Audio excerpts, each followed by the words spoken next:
This is Audible. Kendall, Kindle Book 5. Written by John Holt. Narrated by Colin Marshall. Chapter 1. Victor Lowry. Throughout its 180-year history, the Virginia Sentinel had been no stranger to controversy and slander, ranging from bribery and corruption of local politicians during the election campaign of Theodore Roosevelt to deliberately misleading the public regarding the Cuban Missile Crisis.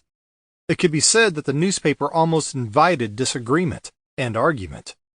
Some said it actually thrived on confrontation, continually changing which side to support. The worst period in its history was probably at the height of the Civil War, when seemingly it couldn't make up its mind whether to support the Confederacy or to throw its weight behind President Abraham Lincoln. At the present time, the Sentinel, along with several other newspapers, was embroiled in a scandal centered on allegations relating to phone hacking. Not just phone hacking, but accessing private emails and voicemails. Allegations vehemently denied by the newspaper, and equally vehemently alleged by a number of celebrities. There had been no other news for weeks. Each day that passed, more and more so-called A-listers came forward with stories of their privacy being invaded. Stories that, generally, received little sympathy, if any, or were dismissed out of hand. After all, celebrities courted publicity, didn't they? Besides, they were in the public eye, and as such they had no privacy. More recently, and more disturbingly, however, there were allegations that the phones of ordinary members of the general public were also being hacked, especially those involved in high-profile criminal investigations.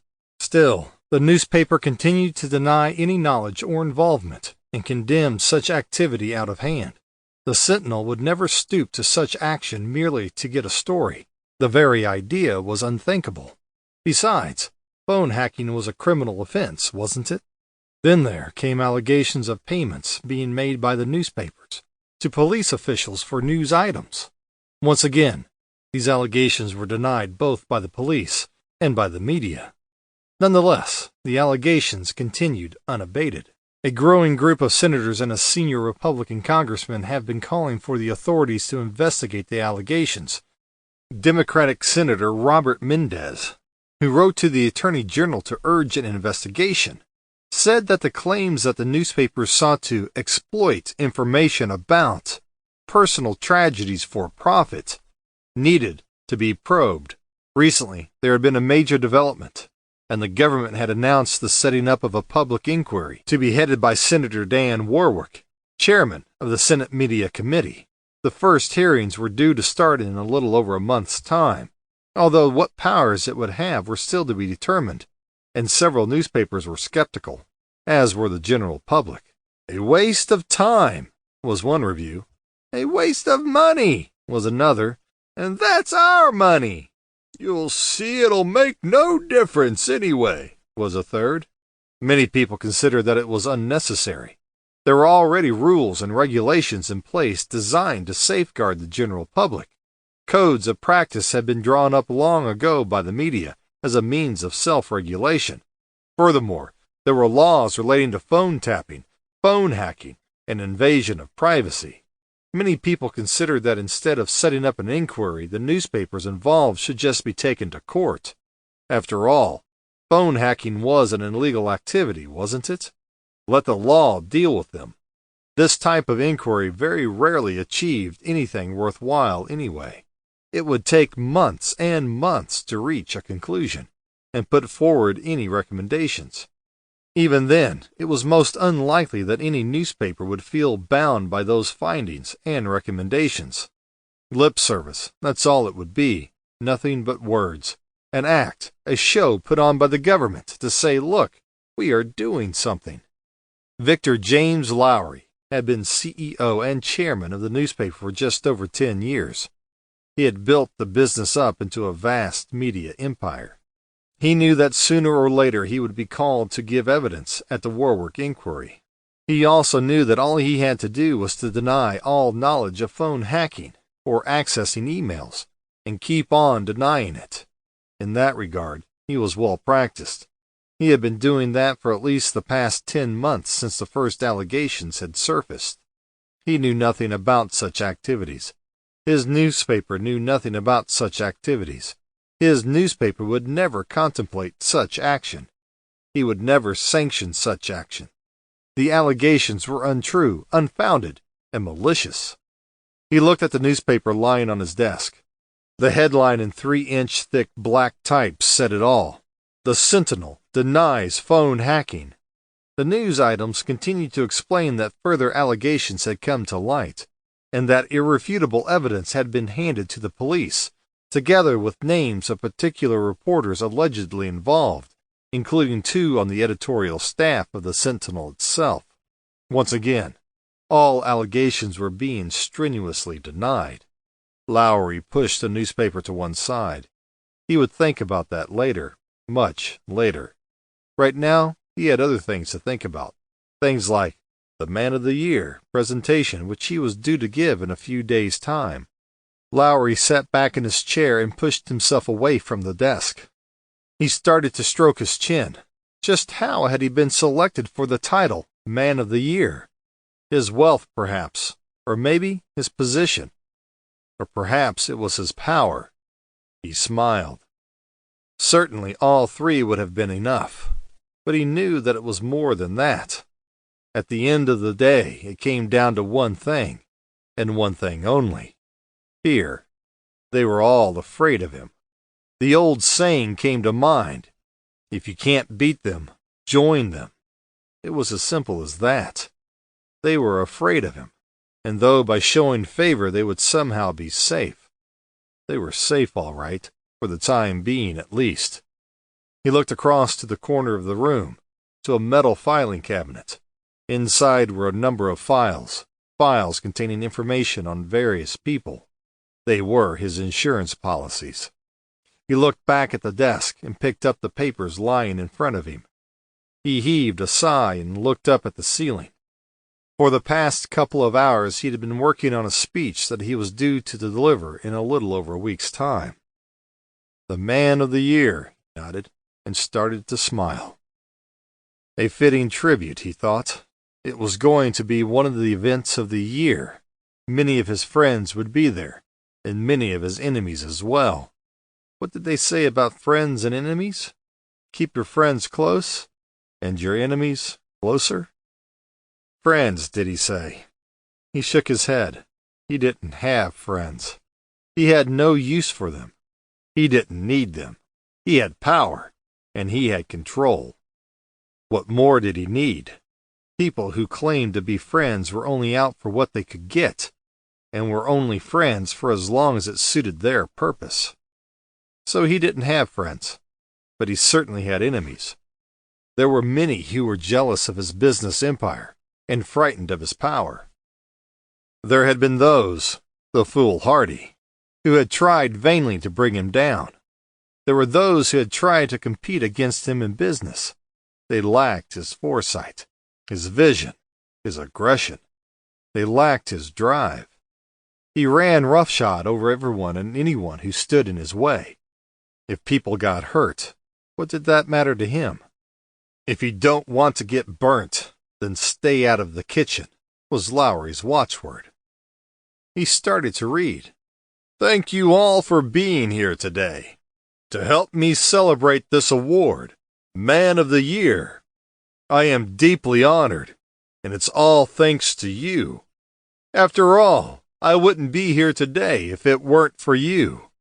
I couldn't have done it without you.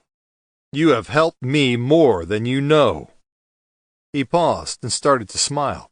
A true statement if ever there was one. It had all been down to them, or at the very least, how he had made use of them. They would never know exactly what they had done, or how they had been used. They had been so gullible, so easy to manipulate, to bend to his will, like taking candy from a baby, except that in this instance, it was a lot more than just a few sweets. So how was he to actually start his speech? He could hardly address his assembled audience as my friends, because clearly they weren't. My enemies could prove awkward. He decided to leave it as it was, suitably vague. He looked back at the paper and continued reading. It is just over 10 years since I took over the helm at the Sentinel. In that short time, it has evolved into the most influential newspaper in the eastern United States. But that growth has meant a lot of hard work, a lot of dedication, and a lot of manipulation of very weak people, he thought. Power. That's what it came down to, power and control. He started to smile. It had all been so easy. Dedication and cooperation from my colleagues, and I thank them most sincerely.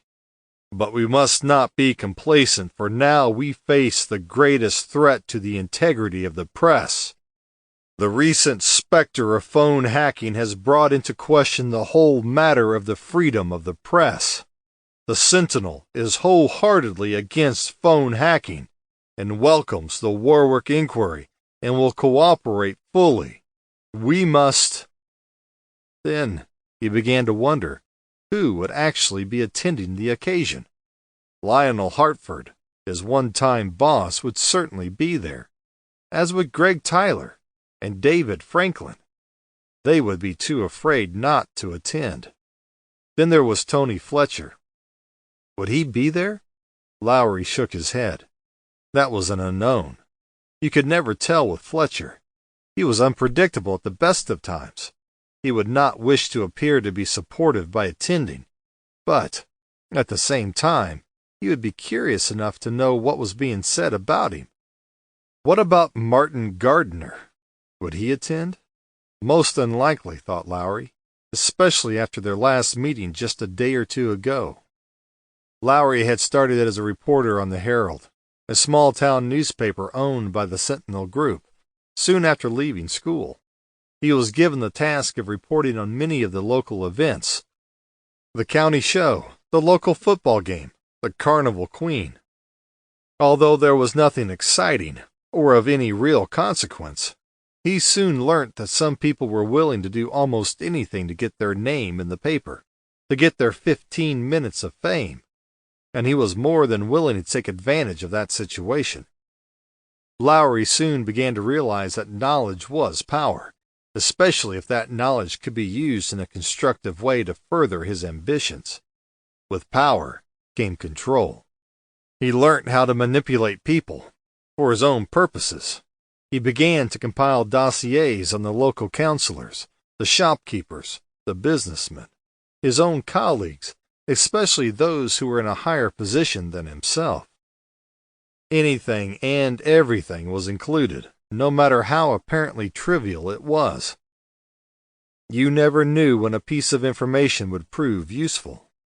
It was a little over 6 months after starting his dossiers when an innocuous piece of paper came into Lowry's possession.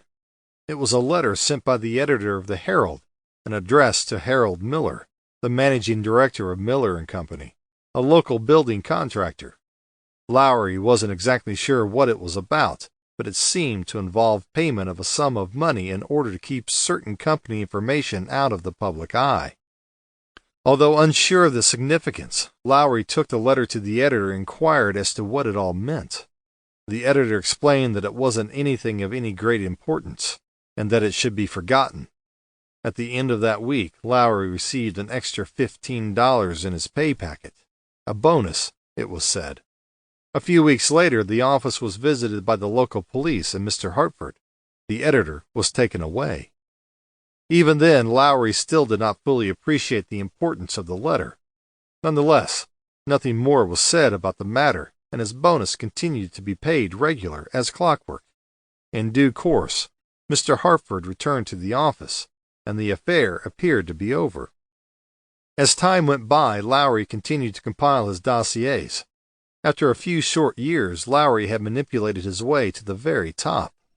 Now, he was head of the largest media empire on the East Coast, controlling 27 newspapers, 4 radio stations, 3 television stations, and a film studio out on the West Coast.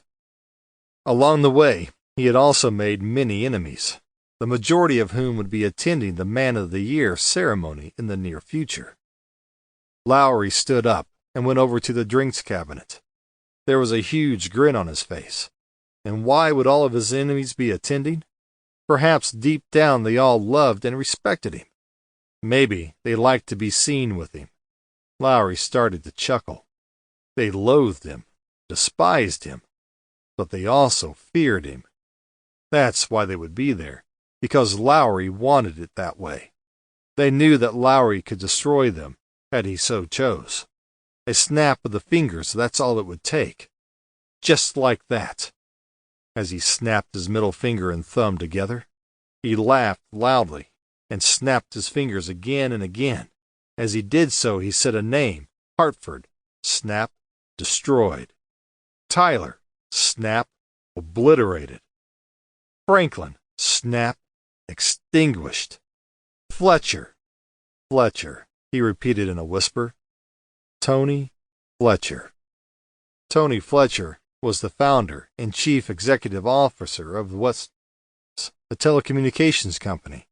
He was a major business rival, and Lowry had offered to buy the company on numerous occasions, but Fletcher had always rejected his offers.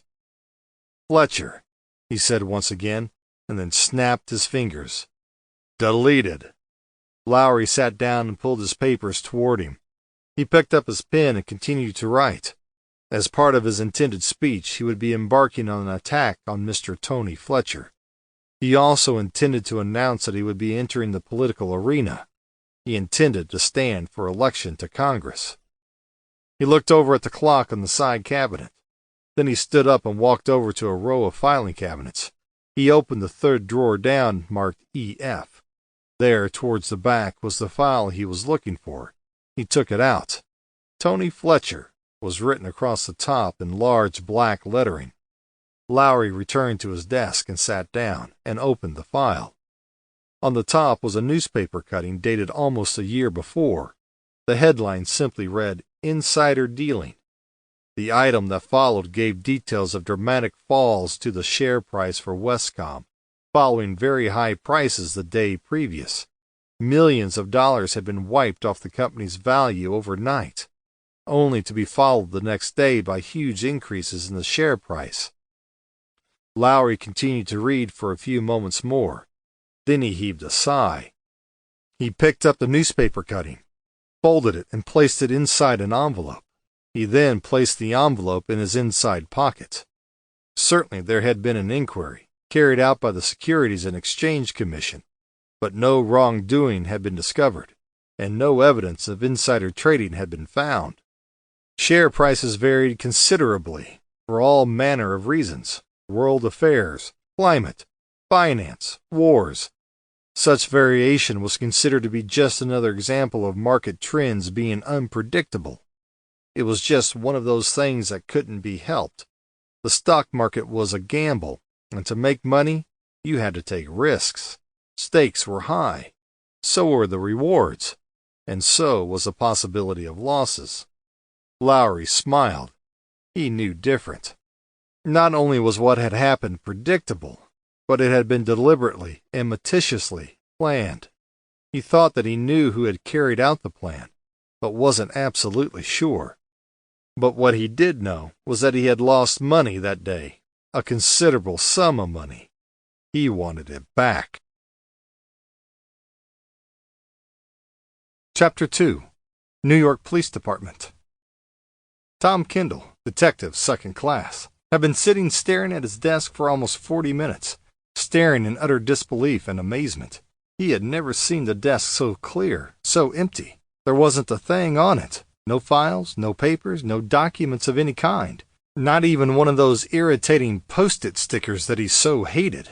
Bill called. 10:05. Bill who? So he called. What about it? Is he going to ring back, or am I expected to guess his phone number and ring him? Or maybe I should just guess what he wanted and save the phone call. The captain wants you. When? Where? Why? See you at 6. Who wants to see me at 6? Do they mean today? Where? Why? For as long as he could remember, that desk had been constantly full to overflowing with files, handwritten notes, statements, papers of all kinds, diagrams, photographs, newspapers, you name it. Today, there was nothing, that is, apart from the coffee stains, and those dark circles that had been left behind from the endless mugs of coffee that had passed across its surface. The telephone was still there, but it would ring no longer. Not for him, at any rate. He picked up the receiver and held it to his ear. "Detective Kendall is no longer here," he said, to no one in particular. He sighed and replaced the handset. "No longer here," he repeated, almost in a whisper. Kendall had cleared his last case 2 days previously. It was a particularly nasty case of blackmail. The guy had been caught at the payoff. The reports were all written up, the evidence gathered and labeled, and the case file closed. Of course, he would be required to attend the trial as a witness, but that wouldn't happen for at least 10 or 12 months, maybe even longer. Casually, he started to trace the circles with his fingers, round and round and round. First he went one way, and then the other. Then he began to tap the desk. How many mugs of coffee had there been, anyway? He stopped tapping, and thought for a few moments. He calculated that there had been 6 to 8 mugs a day, at least. Let's say an average of 7. 365 days, less holidays and weekends. That's 250-something days. So that's 700 and... He shook his head. He couldn't work it out. But it was a considerable amount. That much was certain. What was more to the point, however, was how many calories did that amount to? He had no idea. But whatever the number, that coffee had certainly had an effect on his weight. When he had started at the department, he was 5'7" tall and weighed 110 pounds. Now he was edging 160. Okay, so it wasn't all the coffee's fault. The pizzas, fries, and burgers hadn't helped, had they? Nonetheless, there was no doubt that the coffee had played a significant role. Another thought suddenly came into his mind. What if all those mugs had been perched on top of each other? How far would they have reached? He thought for a few moments and then shook his head. He didn't know that either. Who cares, anyway? He announced to no one in particular. It was a stupid question. After 6 or 7, they would probably have simply toppled over, spilling hot coffee everywhere. He slowly swept his hand across the surface of the desk. It felt smooth and cold. If that desk could only talk, what stories it would tell! He heaved a deep sigh and shook his head. My Life in Crime, by a desk. Talking of mugs, he whispered as he looked at the empty chair at the side of the desk, and suddenly thought of all the people who had sat there. Saunders, he said in a hushed voice. Dan Saunders. There was a real charmer if ever there was one. Killed his girlfriend for no reason. He just felt like it. Kendall sighed once again, and then nodded his head. Carter. Jack Carter. A born killer. A knife, gun, or a rope, even poison. It didn't matter to him. He enjoyed it. No question about that. He killed 2 people in a bank robbery that went horribly wrong. Then he went on to kill 5 others just for spite. He was currently serving 99 years with no chance of parole. Kendall looked up and stared across the room for a few moments. Ron Stryker. Now there was a real professional crook. He was into everything. You name it, he did it. Robbery, drugs, homicide. It was all the same to him as long as it paid well. Sentenced to 125 years in San Quentin. He looked back at the chair and shrugged. There had been every kind of low life imaginable sat in that chair. Blackmailers, murderers, and drug dealers. From professional gangsters to second-rate hoodlums. Tough guys who knew their way around, except that sooner or later they would slip up and be put behind bars where they belonged. He went back to tracing the circles. That's it then. It's all over. He was yesterday's news, obsolete, no longer required, of no further use. Finished. Just like that. He snapped his fingers. Finito. Gone. Done. Over. Complete. 10 years, he murmured. Well, 9 years, 10 months, 2 weeks, and 4 days, to be precise. He looked over at the wall clock. And 2 hours and 23 minutes. Where had the time gone? Just what had he done with it? What had he achieved? How many of those lowlives had he taken off the streets? 100, maybe? Perhaps 2? He wasn't sure. "Today's the day, then, Kendall," a voice cheerfully called out from behind him, and a hand slapped him hard on the back. Both the voice and the hand belonged to Detective First Class Alan Mills. Kendall looked around, a puzzled frown on his forehead. "Sorry, Alan. What did you say?" he asked. "I said today is the day," Mills repeated. "Your last day, you know. Your parole finally came through. You've served your time. They're setting you free." Kendall nodded. "Oh, yeah, sure, my last day," he replied less than enthusiastically. It almost sounded as though it really was his very last day. He nodded once again and tried to smile. He failed spectacularly. This was certainly his last day. There was no doubt of that. After almost 10 years, he was finally leaving the New York Police Department. Had he made his mark, he wondered? A lasting impression? Would he be remembered favorably, or just be forgotten like yesterday's news? But this was the day he had been looking forward to for some while, the day he had planned for, the day his life was going to change. However, instead of feeling elated, he somehow felt like the condemned man lined up against the wall, waiting to be shot. He shook his head, trying to shake away the feeling. It didn't work. Somehow he could not shift the feeling of utter depression. He looked across at his soon-to-be ex-colleagues and his firing squad. There was Simpson, Taylor, his partner Jefferson. They saw him looking and waved. Who would be the first to aim and fire, he wondered. "Were there any last wishes?" he heard a distant voice whisper. "Would you like a blindfold?" No, he didn't want a blindfold. Maybe he would like a last cigarette? He shook his head. No, he didn't want a last cigarette. Besides, he didn't smoke. It was bad for your health. And where was the hearty breakfast that was generally offered to the condemned man, anyway? He did have a last wish, though. Several, in fact. Number 1, he didn't want this to be his last day.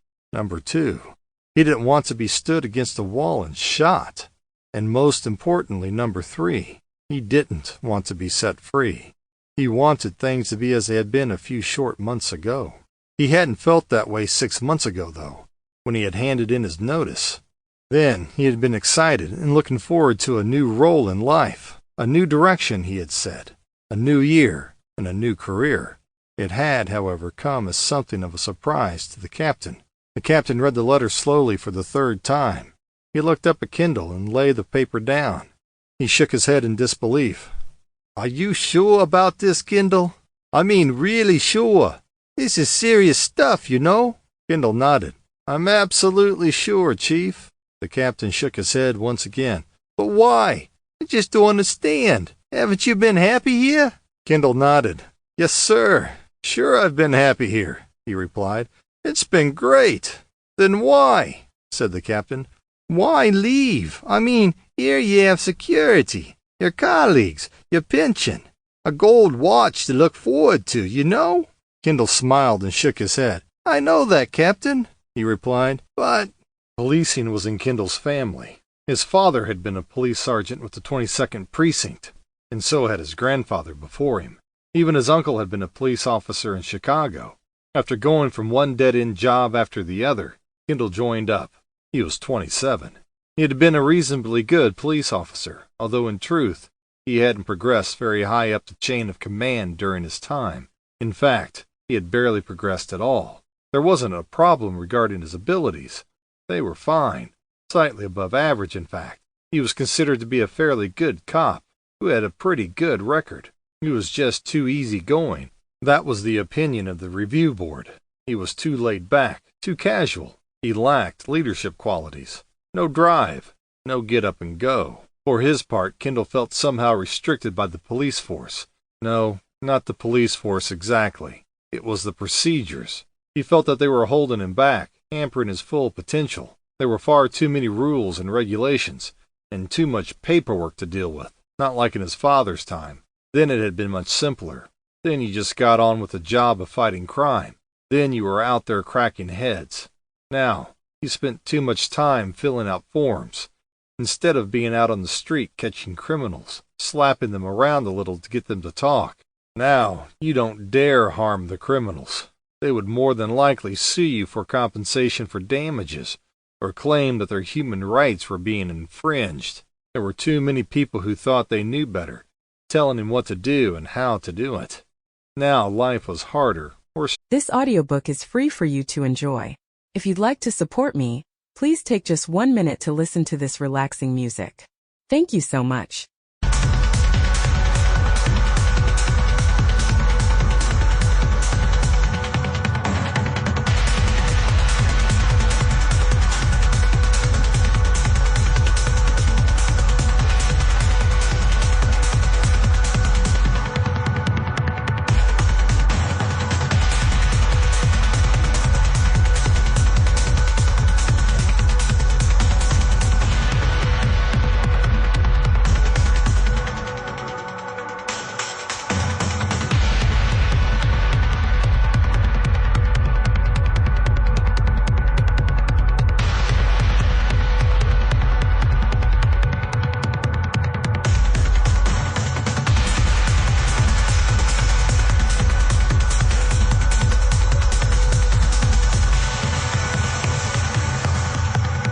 Stressful.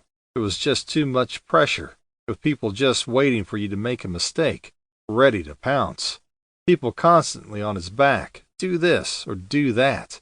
He didn't need that. He thought that he could do a whole lot better being his own boss. In fact, he knew he could do better. At least he couldn't do any worse. Could he? It's been a long while, Captain, and I feel that I need a change, that's all, Kendall replied. You know, in a few months' time we go into a new year. He paused for a moment. A new year and a new start. I just fancy a new career. The captain heaved a sigh. I hope you know what you're doing, he said in such a way as to imply that Kendall really hadn't got a clue what he was doing. Kendall looked at the captain for a few moments. Did he know? He wondered. Really, know, that is. He shook his head. He wasn't sure, but he had to give it a go. I've been thinking about it for a long while now, sir, he replied. He smiled. Thinking about it is one thing, but knowing? That was an entirely different thing altogether. I'm sure that it's the right thing to do. Captain shook his head once again. I think you're wrong, Tom, but it's your decision. What are you planning to do exactly? He asked. Kendall started to smile. I'm going to start my own detective agency, he replied. I'm going to be a private investigator. You're kidding, right? Said the captain. You want to be a private investigator?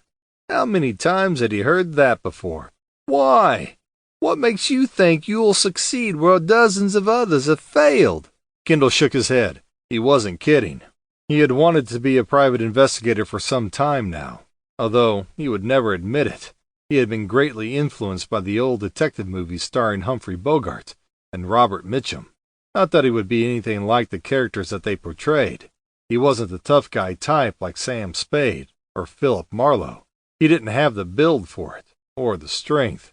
He had never been that good at boxing, even at school. In fact, if the truth be known, he wasn't that good at any sport. Furthermore, despite the training in the department, he was just no good with a revolver. If he actually hit the target, it was because he was aiming at something completely different. So be it. He would just have to rely on brains, wouldn't he? Some people had said that he should have just given up on the whole idea at that point. Whatever could be said about Kendall, one thing was certainly true. He was stubborn. Once he had an idea in his head, he just never let go. Like a dog with a bone. He was determined to be a private investigator, and that was that. Nothing was going to change his mind. The captain had heard it all before. Several police officers had left to start up their own agency. They had all grand ideas to work for themselves and be their own boss. They had all failed, and most of them had returned to the department. Do you remember Logan? He asked Kendall. Kendall nodded. Yes, he remembered Logan. He had the same idea, didn't he? He went up to Boston, or somewhere. It was Detroit, sir, corrected Kendall. Okay, so it was Detroit, the captain agreed. Wherever, who cares? 6 months afterwards, he was begging for his old job back, remember? Kendall nodded. That's right, I remember, he replied. But he hadn't worked it out properly, had he? Captain looked puzzled. I won't make the same mistake. I've thought about it long and hard, and I know exactly what I have to do. The captain shook his head. And precisely what is that? He asked. Chapter 3. Grandiose Ideas. Kendall knew exactly what he had to do. He had grandiose ideas. He was going to be the best there was, as simple as that. Of that, there was no doubts in his mind, no question about it. It was going to be a small pool, sure enough. He knew that, but that didn't matter because he was going to be the big fish, and it would be his pool, with nobody else swimming around and dirtying the water for him. His pool and his rules, and things would be done his way. There would be nobody telling him what to do or how he should do it. If he didn't want to do something, then he wouldn't do it. And who was there to say anything different? Okay, so if there were any mistakes made, they would be his mistakes, his fault. Nobody else to blame, but the rewards would be his, and his alone. Any kudos that was going would go to him. He would soon be swapping his $500 a week for $500 a day, 500 plus expenses. He would handle only the big-time cases, the expensive ones. He wasn't interested in just any old case. He would leave those to the others, the lesser outfits. He would take his pick, and only take the cases that he wanted. The important cases where the stakes were high and so were the rewards. Cases that involved important people, influential people, people who could be of use to him. The missing heiress and the huge reward offered, or the millionaire being blackmailed or held to ransom. He knew exactly the kind of case that he wanted. Anything else would simply not do, and it would just be turned down, flat, no question. You have to choose the right client. It's as simple as that, Kendall replied. You want the clients who are willing and able to pay the high fees. Kendall shook his head. There'll be no small-time jobs for me. Oh, no. I'll take on nothing but the more important ones, the ones that pay good money.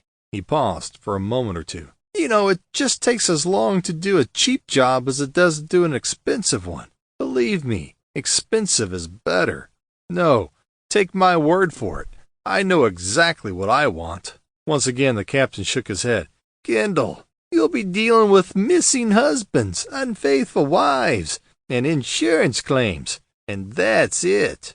He paused and smiled. I know it, and you know it. Kendall shook his head. You'll see. And the inevitable surveillance, the captain continued, spying on some two-timing husband. You'll see. Kendall shook his head once again. Not a chance, believe me, he replied.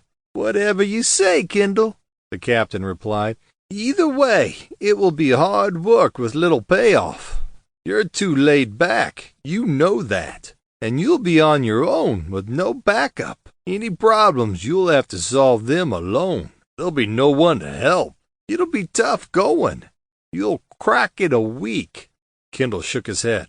Oh, sure, the captain was right. He was laid back. It was one thing that he had always been against when it came to the chance of promotion. But he certainly wasn't lazy. He wasn't afraid of hard work. It'll be hard work, I grant you, sir. But I'll be handling big, important cases and charging high fees. The captain smiled. You'll be begging for your old job in no time, he said. Kendall shook his head. Not a chance.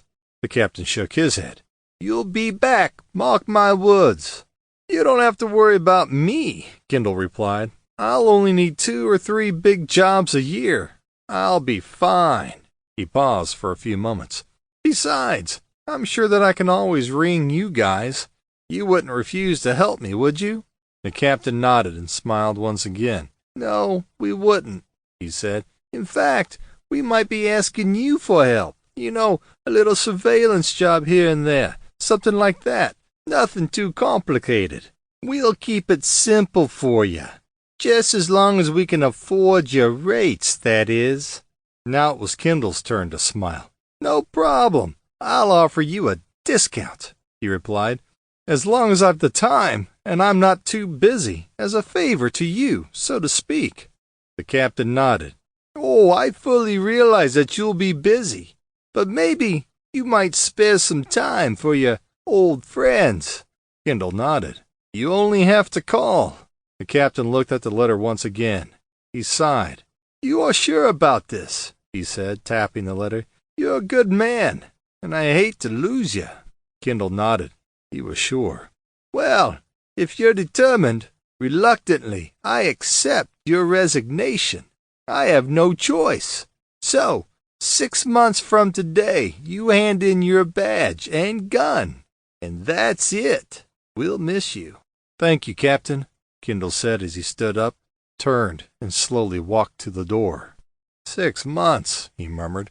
It had been a long time coming, and he had been really looking forward to it. He had been so excited and keen to get on with his plans. He couldn't wait as he counted off the days. Now that the day was finally here, he wasn't so sure. He wasn't just having second thoughts. He was having third and fourth thoughts. It seemed different somehow, not exactly what he had been expecting. He couldn't precisely say what it was. He couldn't shake off the feeling of uncertainty, of apprehension. Why did he feel like this? He wondered. He shook his head. It was all a great big mistake. What would he do all alone? He looked around at the office. Everyone was busy on the telephone or writing up their reports. How would he ever manage without the guys for backup? Oh, naturally he could always give them a call. He knew that. But it wouldn't be the same, would it? Then why? Why leave? That was what the captain had said. Kendall smiled and shook his head. What had he replied? He thought for a few moments. Then he nodded his head. I feel that I need a change. That's what he had said. A change. He smiled. What was so great about a change? What was that saying about the devil you knew? He had been so sure back then. The captain wasn't so sure, though, was he? Oh, no. He knew better. But as for Kendall, there was no doubt in his mind, was there? I'm sure that it's the right thing to do, sir, he had said. He wasn't so sure now, though, was he? Now the doubts were beginning to fill his mind. Oh, yes, it was a new year, all right. In fact, it was already several months into the year. More than enough time in which to realize that the new year really wasn't going to be any different to the previous year. He still had to earn a living, didn't he? To pay his bills. He still had to survive. Would it really be any different changing his career? He shook his head. Unlikely, he murmured. At that moment, he knew that he had made an error. A great, big mistake. Kendall had made many mistakes in his life, and would certainly make more in the future. But this was the mistake to top them all. The daddy of the lot. A real Lulu. How could he have been so stupid, so dumb? There had been no one twisting his arm, had there? No one had forced him. It was his decision, and his alone. He had no one to blame but himself. What on earth had he been thinking about? Why was it that people always thought that the grass was greener somewhere else? They always thought it would be better just around the corner. Kendall smiled and shook his head. There was absolutely no guarantee that it would actually be any different. Certainly, you might hope that it would be, but hoping isn't getting. Somehow Kendall was beginning to suspect that his lush new lawn would not be an improvement after all. It would contain just as many weeds, if not more. It would be just as patchy, and just as difficult to cut. He shook his head and heaved a sigh. He was used to his patch. He knew all about it. The difficult areas where the grass was straggly, and the hilly areas which were difficult to cut. He would have to learn all about the new area, where the stony areas were and where the grass just wouldn't grow no matter what you did to it. Something about the devil you know came into mind. You know, not many people escape these walls and live to tell the tale, Mills continued, slapping Kendall's back for a second time. You are a very fortunate man. Very fortunate indeed. Oh, right, said Kendall, trying to sound amused. It wasn't working. He tried to smile, but somehow the facial muscles would not do what they were supposed to. Perhaps a slap on the back had affected the nerves in the spinal cord. He sighed and took a deep breath. At that precise moment, he didn't feel particularly fortunate. In fact, precisely the opposite would have been a far more accurate assessment. There are a lot of guys who would love to be in your shoes. Believe me. Mills continued. "They're just lining up. I have another 18 months before I get out. 18 months! Just imagine. I won't survive that long. I'll die in the attempt." He smiled, tapping Kendall on the back a third time, and walked away, shaking his head and muttering to himself, "Lucky guy." Kendall looked around the room. Where were all these guys ready to take his place? Where was this long line of people? He would have happily swapped with any one of them. They only had to ask. Perhaps he should put up a sign. He looked at his watch. Another 5 hours and 37 minutes, and that's that. He started to nervously tap the desk. What was he going to do? It had seemed like such a good idea at the time, but now it didn't seem that way at all. How would he ever manage on his own? There would be no one to talk to, or to get advice from, or offer the benefit of their thoughts. He would be completely alone. Could he change his mind, he wondered. It wasn't too late, was it? It couldn't be. After all, he still had 5 hours before he was to be cast out onto the street. That would be time enough. All he had to do was speak to the captain. "It's all been a terrible mistake, Captain. A great big error of judgment on my part. A momentary lapse, not thinking straight. You know how it is. Everyone makes a mistake once in a while. But hey, let's forget all about it, shall we? It never happened. No real harm done." Oh, sure, the captain would take him back gladly, no problem. What was it he had said? "We'll miss you." But he doesn't have to miss me, does he? He just wouldn't go. That was the answer. He would stay at the department. Everyone would be happy. Of course, there would be a few forms to fill out in triplicate, but what about it? It was the least he would expect. There was always paperwork. So what about it? He was well used to paperwork. Besides, it would be worth it. After all things being considered, what was a couple of forms? If it meant pleasing the captain, that was all that mattered. He was feeling better already. "I suppose you already have a lot of things lined up," said another voice. It was the captain. "Important cases, I mean." He paused. "This time next week you'll probably be up to your eyes in it, and raking it in. Spare a thought for us paupers back here and struggling, won't you?" Kendall gave a nervous laugh. "Oh, sure," he said. "I'll certainly be raking it in. No problem." He paused for a moment. Maybe even at this late stage he could still withdraw his notice. Now would be a good time. "I was actually thinking about... You'll be pleased to know that your replacement starts tomorrow morning, 9 o'clock sharp," said the captain. "Officer Peter Jameson, a rookie straight out of the academy. Poor kid still wet behind the ears. He won't know what's in him." He smiled. "He'll be all right, though. We'll put him with Adam. He'll teach him the ropes. He'll be right as rain in no time. You'll see." "Oh," said Kendall. "That's nice. Adam's a good choice." The captain nodded. "One of the best," he replied. "Sorry, Kendall. You were about to say something before I interrupted you." Kendall shook his head. Perhaps it wasn't such a good time after all. "Oh, no. It was nothing. Really." The captain nodded. "That's fine," he said. "I better get on. Busy. You know how it is. Things to do, people to see. It's all right for you, but some of us still have to work for a living." He started to walk away, shaking his head. "How we'll ever manage without you, I'll never know." He stopped, turned and looked back at Kendall. He winked.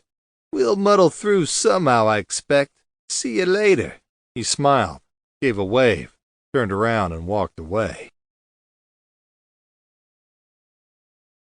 Chapter 4. Time to Go. Kendall shook his head and heaved a sigh. 6 months ago he had been supremely confident. Then he had been not so sure. But now it was a little daunting. He reached into his inside pocket and slowly withdrew a small leather wallet. He flipped it open. In the right-hand compartment was a faded photograph of his grandfather, and there on the left side, securely pinned in place, was his police badge. He carefully unhooked it from the wallet and laid it on the desk. He looked back at the wall clock. There was just over 3 hours left. The captain would be collecting that badge quite soon now, and he would no longer be a police officer. Kendall started to smile as he looked at the badge and thought of the identical one that at that precise moment was sitting in his apartment. Naturally, he shouldn't have had 2 badges. That was strictly against the rules. Not that it had been planned that way. It just sort of happened. Was it 18 months ago that he had lost his badge? Or at least he thought that he had lost it. He had searched high and low for it, but there was no trace. His apartment had been checked top to bottom, turned inside out. It was nowhere to be seen. He had searched his desk at the office and his locker. There was no sign of it. Clearly, it had been lost out on the street somewhere. Perhaps some kid had found it and was now pretending to be a New York detective. Or maybe it had been picked out by one of the local hoods and was now leading a life of crime. Or perhaps it had just ended up in a trash heap somewhere, or at the bottom of the Hudson River. Either way, the badge was clearly missing and was not going to be found. So a requisition was duly issued, requesting a new badge. Of course, there were lots of questions, and the top brass weren't best pleased. 4 different forms were required, in triplicate, including a full report as to when the badge had been last seen. Though it had seemed to Kendall that if he had known where the badge had been last seen, it was quite likely that it would still have been there. It would not, therefore, be lost. Nonetheless, Kendall completed the necessary paperwork to the best of his ability. 3 weeks later, the new badge was issued, together with a stern warning for him to be more careful in the future, and not lose that one. "Take care of that one, Kendall," the captain had said. Kendall said that he would. But these things happened. He was sorry it wouldn't happen again. "These things better not happen," said the captain. "Otherwise, we'll just deduct the cost out of your pay." 3 days later, the original badge was found. It had slipped down the side of the passenger seat of his car.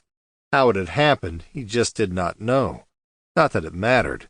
The badge had been found, and now the replacement badge could be returned to the office. Or could it? A second badge might be useful, he reasoned, although at that moment he wasn't quite sure how. Nonetheless, he decided that he would hang on to the badge, for the time being at least. Besides, he would appear foolish having said that it was lost, and then suddenly finding it. He could just imagine the others ribbing him. He had already taken a lot of stick for losing it in the first place. Lose your head if it weren't screwed on. Then, of course, there would be more questions at the department, more explanations, and more form filling. No, it would, on balance, be best not to say anything, and just keep hold of the badges. He picked up the badge and polished it on his sleeve. "Number 881, he murmured. He nodded slowly and laid it back down onto the desk. He then carefully unhooked his shoulder holster and placed it onto the desk next to the badge. Next, he opened the top drawer of his desk and took out his .38 caliber revolver. He looked at it and shook his head. In all of his time as a police officer, he had never actually used the gun. Not in the line of duty. He had been required to draw the weapon on numerous occasions, but he had never needed to actually squeeze the trigger, except on the firing range, that is. Even that hadn't been that often. He had avoided it at any possible opportunity. He was not the greatest of shots. So all in all, it was probably fortunate that he hadn't needed to use it. He couldn't hit the side of a barn from 20 yards, his colleagues had said mockingly. He shook his head. It wasn't true, he murmured. He could certainly hit the side of a barn if he had to, if he really wanted to. If there had actually been the need to be firing at a barn, which, strangely enough, there hadn't been during the whole of his time with the department. Nonetheless, he had to admit he was not a good shot. Not like Adam. Now he was a good shot. Departmental champion for 3 years running. Kendall shrugged. "I can hardly keep the gun still with my arm outstretched. When I squeeze the trigger, my arm has a will of its own, and just moves sharply to the left." He started to grin. Adam was not only a good shot. In fact, he was good at everything. Boxing champion, outstanding athlete, great swimmer, you name it. Kendall wondered if there was anything that Adam wasn't good at. Checkers, maybe. Kendall decided after long and careful consideration. Kendall suddenly shook his head and decided that more than likely Adam was probably an acknowledged master of checkers as well as all of his other skills, and could probably cook as well. Probably made all his own clothes, too. Kendall continued to look at the gun for a few moments, wondering whether or not he would need one in connection with his new adventure. He smiled and then shook his head. He had managed perfectly well without the need to use one so far. he would continue without one. He nodded his head and symbolically pushed the gun further away. Kendall continued to stare at the .38 revolver and smiled. Although he had never used it, not in anger, he somehow felt strange without it, naked almost. Suddenly, he was aware of movement behind him. It was Alan Mills once again. "Who's the guy in the picture?" he asked. "There with your badge." Kendall looked at the badge and then back at Mills. "Oh, that's my grandfather," he replied. Mills nodded. "Good-looking guy," he said. "You didn't take after him, then?" Kendall glared at Mills. "Well, I had thought, the nose, perhaps." Mills nodded. "Perhaps," he replied, unconvinced. "Anyway, I just came over to say goodbye, Tom," he said. "What?" replied Kendall, a little surprised. "We're all off to Kelly's bar for a drink later."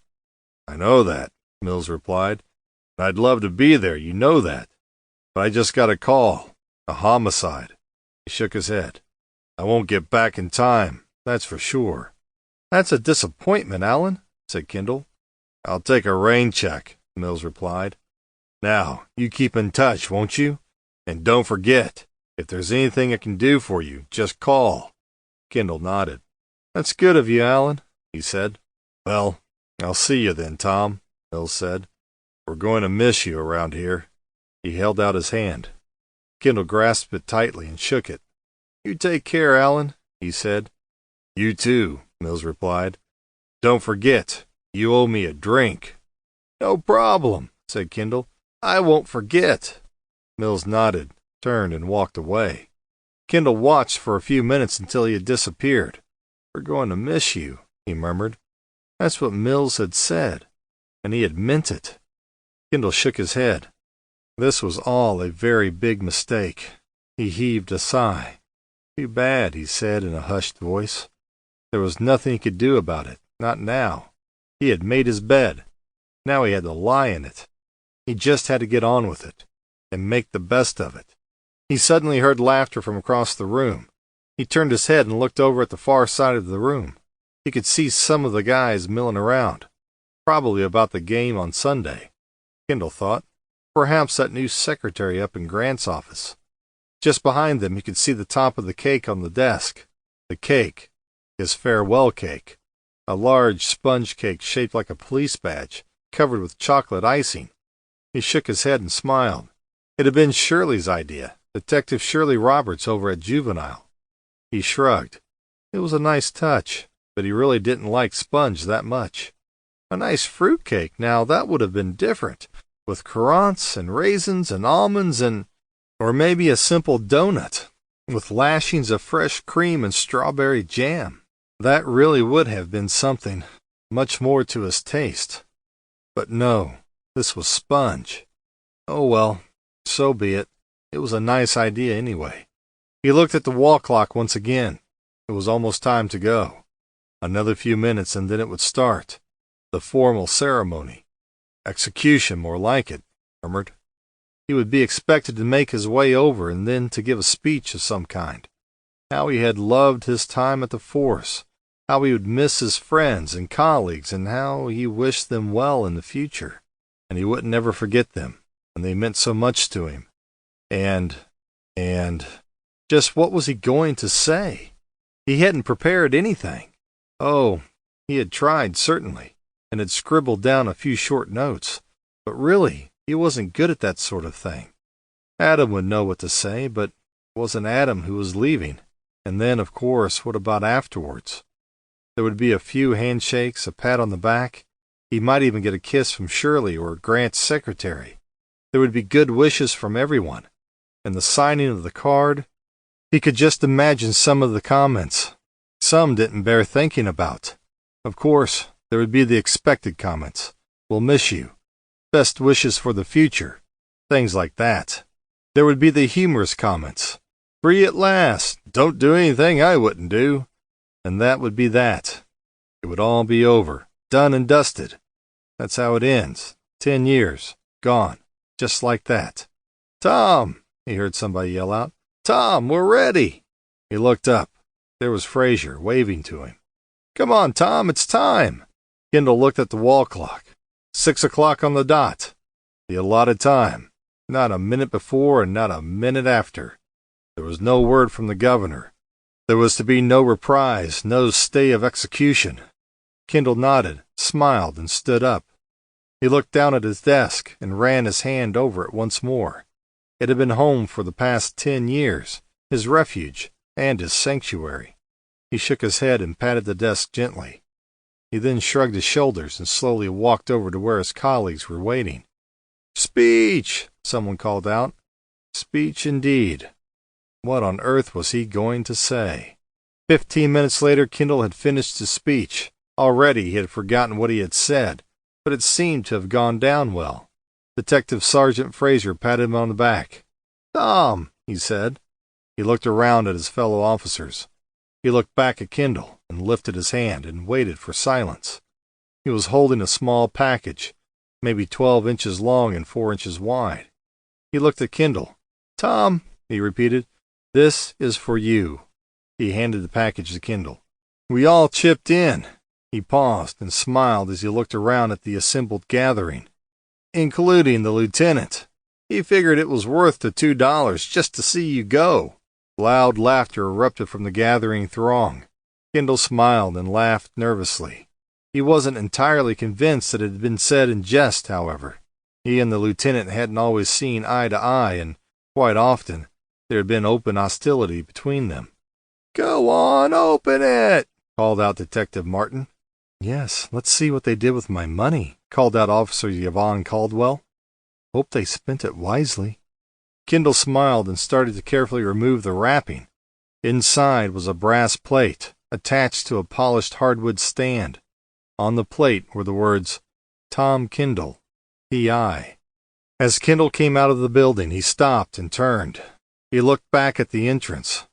The building was at least 100 years old, and was affectionately known to the inhabitants, or inmates as Kendall called them, as the workhouse. Oliver Twist would not have felt out of place in it. Kendall smiled as he looked at it. It was an extremely dismal building, drab, and covered with grime from the traffic. It was in need of substantial repairs and a fresh coat of paint. He shook his head and looked at the steps. How many times had he gone up those steps, he wondered. It was certainly hundreds of times, maybe thousands. He shook his head. If he had a dime for every step he had taken, he would be a wealthy man. Well, he wouldn't be doing that again, would he? Except maybe as a visitor. Despite its faults, he was going to miss the old place. He was going to miss it a lot. Would they miss him, he wondered? They said they would, but he wasn't entirely sure. Must keep in touch, they had said. What did that mean? A card at Thanksgiving and Christmas? And what would it be? Don't be a stranger. But did they really mean it? He hadn't got that kiss from Sylvia, had he? Or if he had, it must have been so insipid that it never registered.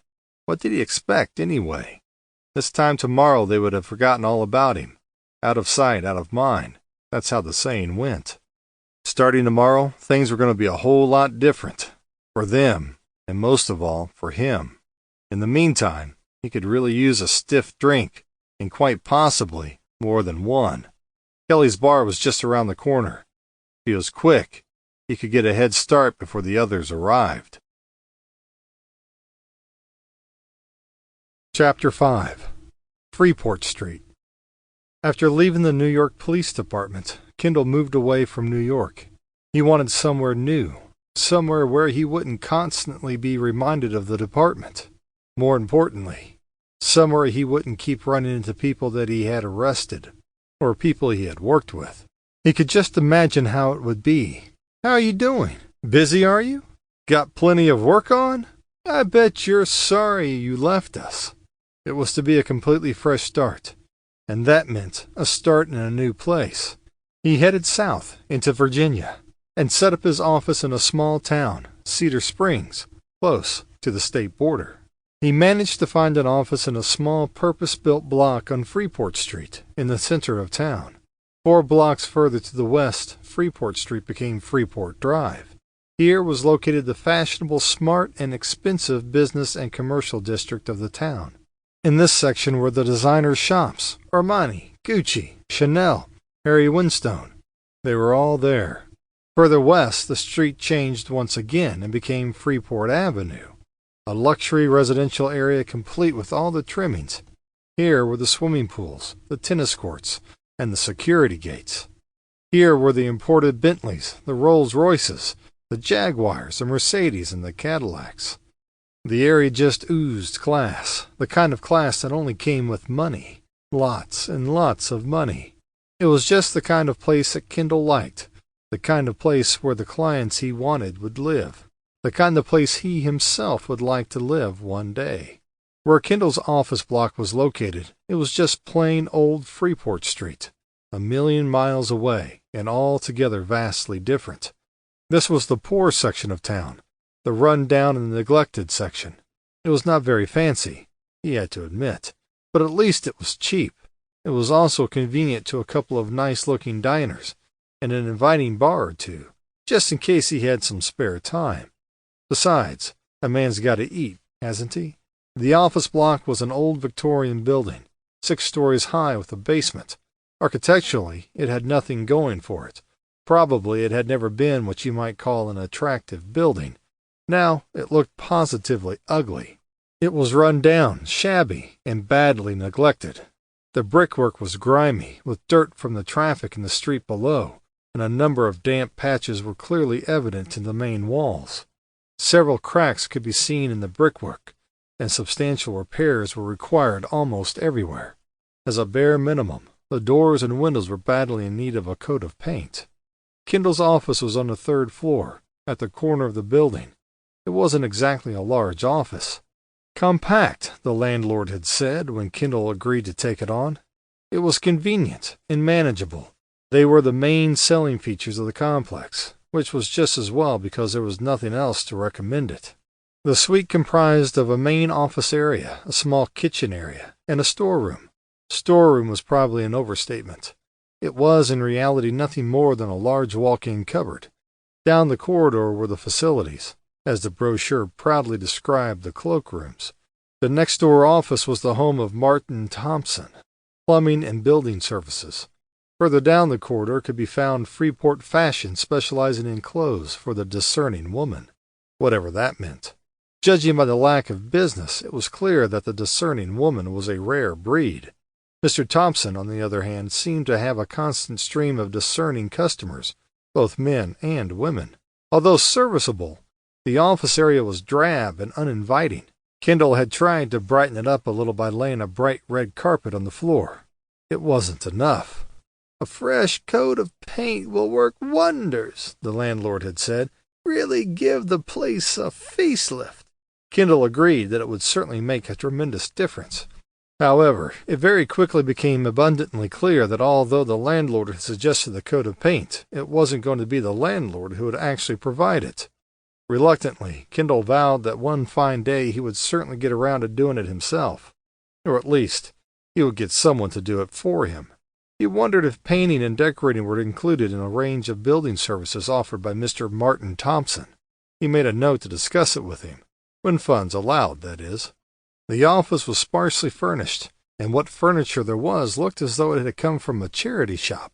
Over by the window was Kendall's desk. A second desk was located opposite, close to the door. That was for his secretary when he had found one.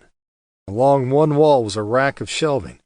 On the top shelf, in pride of place, there was a battered nightstick that, at one time, belonged to Sergeant George Kendall of the New York Police Department, Kendall's father.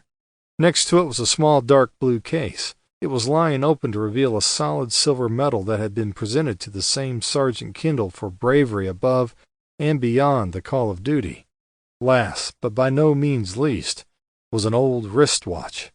It no longer worked. The glass face was cracked, and the leather strap was worn. On the back was a simple inscription, "To Tom, with love, from Mum." The rest of the shelving contained several dusty files, many of them stamped NYPD. There were also a number of old books relating to crime, law and order, and court cases. As far as could be seen, it was more than obvious that none of the books had ever been used. Kendall kept them simply because they looked good. They made a statement. They looked impressive. Next to the shelving was a small glass-fronted cabinet. Completing the layout was a small sofa, and the low table. On one wall there were a number of framed photographs that had been taken at an awards ceremony for the department at the Hotel Lexington in New York. Kendall heaved a sigh, stood up, and began walking around the room. So this was it. This was his office, his domain, his little pool, and he was the big fish. He patted the back of his leather chair as he walked past. He looked down at the desk and nodded. He walked over to the bookshelves, brushing his hand across the spines as he passed. He then made his way over to the doorway. He stopped and opened it, looking out at the corridor. What he was expecting to see wasn't entirely clear, but if it was a line of potential clients, he was sorely disappointed. The corridor was deserted, except for Doris, the cleaning lady. She looked up at the sound of the door opening. She smiled and waved back, then went back to mopping the floor. Kendall waved back, and then turned and looked back at the door. "Now, Mr. Kendall, what did you have in mind for the door?" the decorator asked, gently tapping the glass. "The door?" Kendall repeated, puzzled. "It was a door, so why should he have anything in mind?" "Yes, the door," the man replied. "You know, the glass. What would you like?" Kendall was still puzzled. What would he like? Apart from a large Scotch, you mean? "What did you want painted on the glass?" the decorator explained slowly. "Oh," said Kendall, suddenly realizing where the decorator was coming from. "Just there," he continued as he indicated the center of the pane. "I want Tom Kendall, private investigator." The man looked at the door and shook his head. He began to count. "That's 31 characters and 3 spaces. It's too long," he pronounced knowledgeably. "Far too long." He shook his head once again. "What you want is detective, private detective. Trust me, it's shorter and sounds far better anyway, more professional." Kendall shook his head. No, he said. "Tom Kendall, private investigator. That's what it should read." "It's too long," the decorator had repeated. "I'd have to make the letters that much smaller so they would fit. Then they would be too small to read," he announced knowingly. "There would be no point having them." He shook his head and rubbed his chin. "No, you take my advice, Mr. Kendall. You make it detective. It sounds more substantial, more reliable. Take my word for it. Leave it to me." Kendall thought of the ream of paper sitting in his storeroom. Every sheet headed Tom Kendall, private investigator. He sighed. "I really think it should be investigator," Kendall protested. "You know, all of the—" However, the decorator knew best. He had the experience. "Trust me on this one," he had said. "Make it detective. You won't regret it." And so, detective it was. Kendall stepped back from the door. He could visualize the decorator standing there, in front of him, putting the finishing touches to the sign. As he completed his final stroke, the decorator straightened up, admiring his work. "It's all done, Mr. Kendall," he announced as he stepped away from the door. "Hope you like it." Kendall looked at it closely and smiled. Yes, he had liked it fine. He had to admit that the decorator had been right. It did look more substantial. All he had to do now was to do something about the ream of notepaper sitting in the stockroom. A sticky label, perhaps? Kendall slowly closed the door behind him. He looked over at the desk. There was the shiny brass sign. Tom Kendall, P.I., it said with an air of authority. He looked back at the door. "Private detective," he murmured. For a moment he wondered if he could get the plaque altered. "Tom Kendall, P.D." He smiled. It was possible. All he had to do was change the I for a D. Problem solved. Maybe he'd get it done sometime. Okay, so he now had an office. Next on the agenda, Kendall needed to find a secretary, someone to take messages and book appointments while he was working on a case, somebody to take care of the paperwork and keep an eye on the accounts. He needed someone to generally manage the office. After all, he would be far too busy to do it himself. Okay, let's think what we exactly require. He started to scribble a few notes. Must be able to type. Tick. Do the filing. Tick. Answer the phone. Tick. Oh, make the coffee. Double underline. Get the chocolate cookies. Triple underline. He started to rub his head. What else? He had to admit that he really didn't know what else. Perhaps he should keep it simple. So he did. The following day there was an advertisement in the local newspaper, merely stating that a secretary for a private detective's office was required.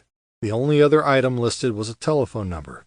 All he had to do now was to sit and wait for the calls to come flooding in. Over the subsequent few days there were 3 calls. Kendall shrugged. 3 calls only. So what?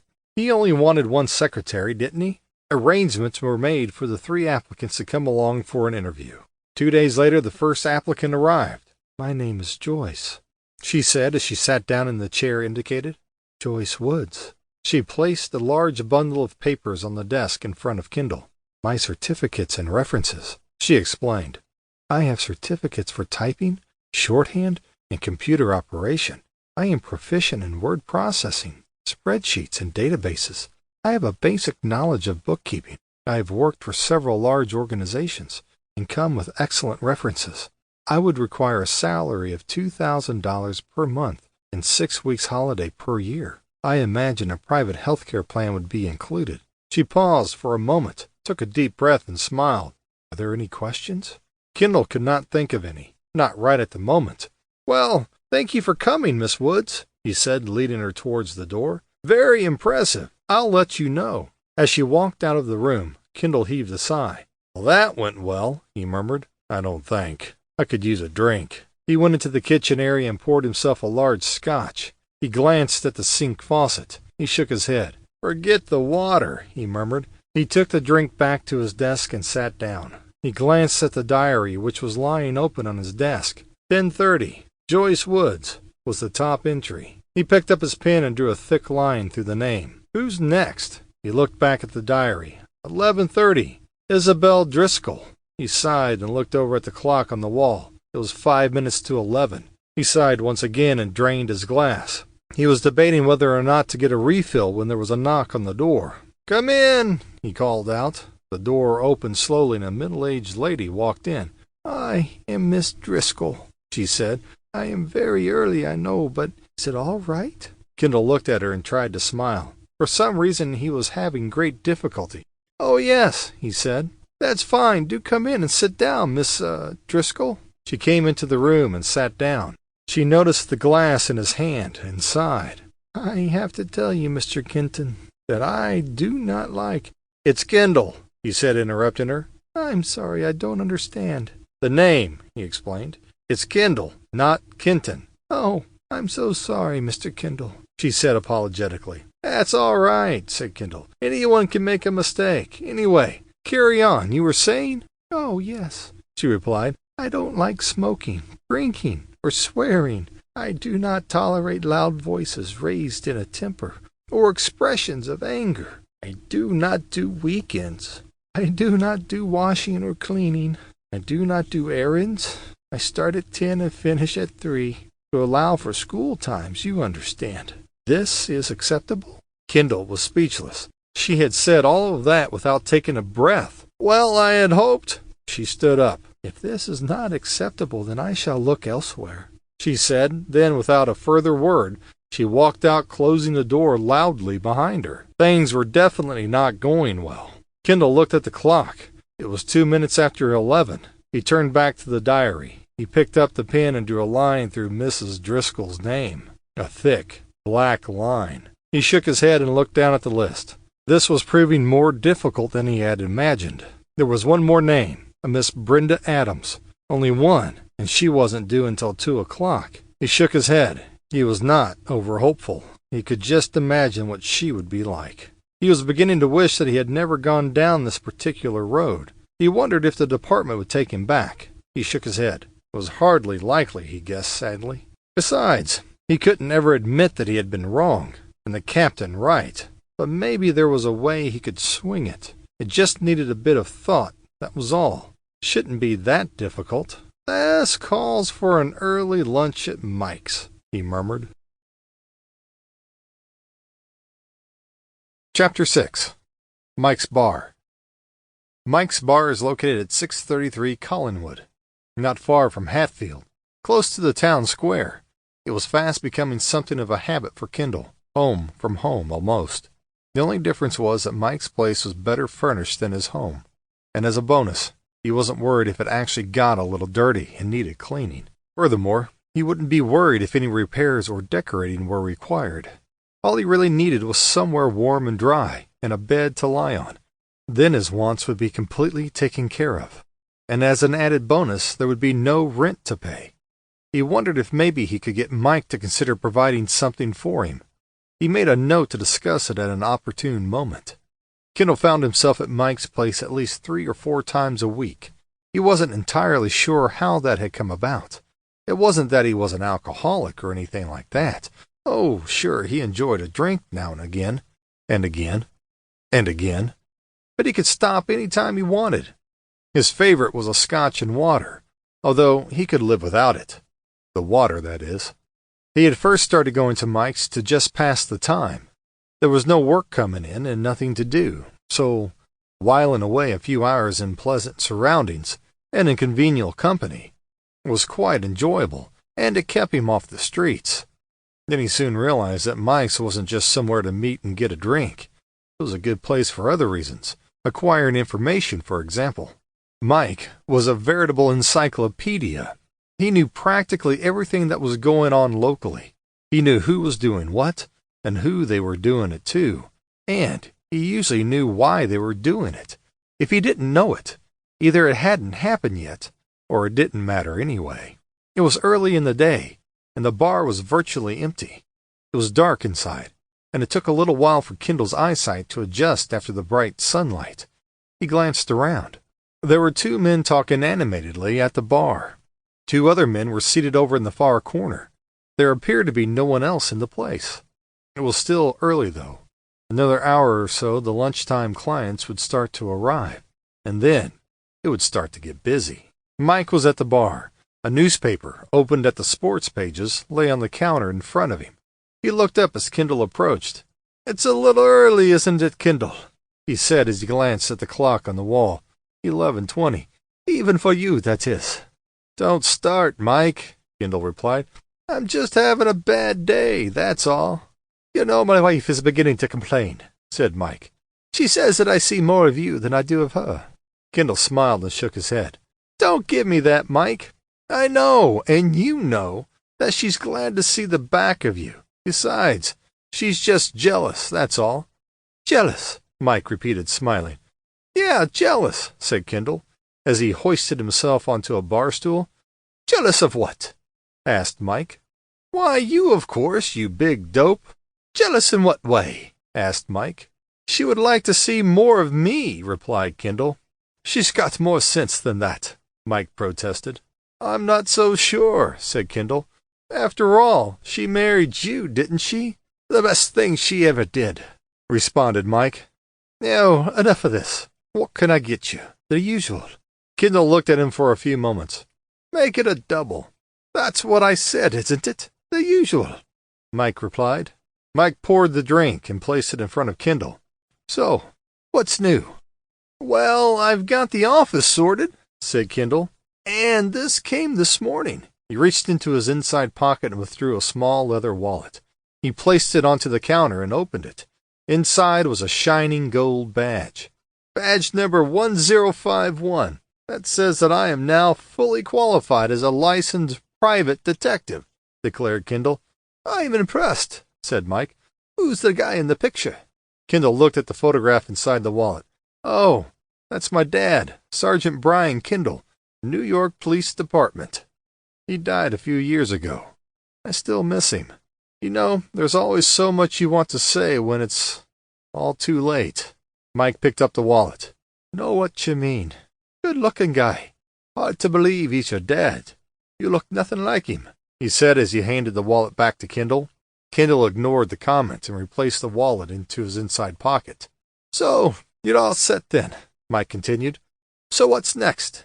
"I'm now looking for a secretary," Kendall replied. "You what?" said Mike. "You're looking for a secretary." "That's right. That's what I said, a secretary. So what's so strange about that?" Mike shook his head and smiled. "Kendall, do you really think you'll find anyone willing to put up with you?" "I mean, I do because I have to. I can't very well throw you out now, can I?" Besides, you pay me to come here." Kendall looked hurt. "I'm your best customer," he protested. "Without me, you'd be forced to close down, and you'd know it. No one else would be seen dead in here." Come on now, Kendall," Mike continued, ignoring the jibe. "I mean, who in their right mind would want to work with you?" "Oh, I don't know. I'm not that bad," Kendall replied. "I'll find someone, even if it kills me." He finished his drink and pushed the empty glass toward Mike. "Do something useful, will you? Fill that up. Same again." Mike did as requested and placed the glass on the counter. "So, how have you done so far?" "Oh, pretty good, I'd say," replied Kendall, lying through his teeth. "So, have you taken anyone on then?" Mike asked. "Oh, early days yet," said Kendall. "I've seen some great candidates, though. There were 2 this morning, both excellent, and both want the job. You know, it'll be a hard decision to make. One of them will be very disappointed, I can tell you." Mike smiled. "Who would you want?" "My mother loves me," Kendall replied. Mike shook his head. "You never had a mother," he said and laughed. "But will get you 10, you won't find anyone." "I'll get someone, don't you worry about that," said Kendall. He took a drink. "So what's new?" he continued, as he pointed to the newspaper. Mike smiled and shook his head. "You mean apart from the game?" Kendall nodded. It hadn't been a game, it had been a massacre. "There should be a government health warning issue with games like that," he said. "Watching can be detrimental to your health." He took a drink. "Yes, apart from the game." Same old, I'm afraid," said Mike. "Phone hacking," said Kendall. "Phone hacking, and phone hacking, and more phone hacking," Mike replied. "What else?" For several weeks, phone hacking had been a major topic in every newspaper. Every day there were more revelations, more celebrities complaining that there had been an invasion of their privacy. And every day there had been the expected denials. "I understand that they are also talking about hacking into emails now," said Kendall. "Any chance of some service?" a voice called out. It was a young man who'd recently come in. He was now seated at the end of the bar. Mike gave a cursory glance. "Be right with you," he said, and turned back to face Kendall. "Emails," he said, sounding puzzled. "How on earth do they do that?" "Don't ask me," replied Kendall. "I've only just found out how to send them." He took a drink. The young man at the end of the counter called out once again. "Be right with you," Mike said once again. "What I want to know is what is the government doing about it?" Kendall continued. "I pay my taxes, so I want some action." "Well, you'll be pleased to know that they are starting to state hearings in a few days, with that senator, whatever his name is." "You mean Dan Warwick?" said Kendall. "That's right. Dan Warwick. For what good that'll be," Mike continued. "I mean, what's the point? They should just throw the editors in jail and throw away the key." Kendall took a drink and nodded his head. "You know that guy Lowry must have known what was going on, don't you think?" Mike shrugged. "He says he didn't." "It's obvious he's lying," said Kendall. "I mean, the Sentinel is up to its neck in it. So are the Daily Echo and the Sunday Gazette." "How about that drink?" the young man called out, becoming impatient. Mike looked up once again. "Be right there," he called back. And then he looked at Kendall. "What were we saying?" "We were talking about the Sentinel," explained Kendall. "And I was saying that Lowry is up to his neck in the scandal. No doubt about that." "Maybe so," said Mike, not entirely convinced. "But Lowry says he knew nothing about it."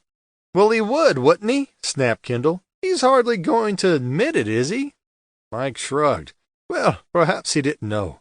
Did you ever consider that?" "No, I never did," replied Kendall. "He knew all right. He must have known."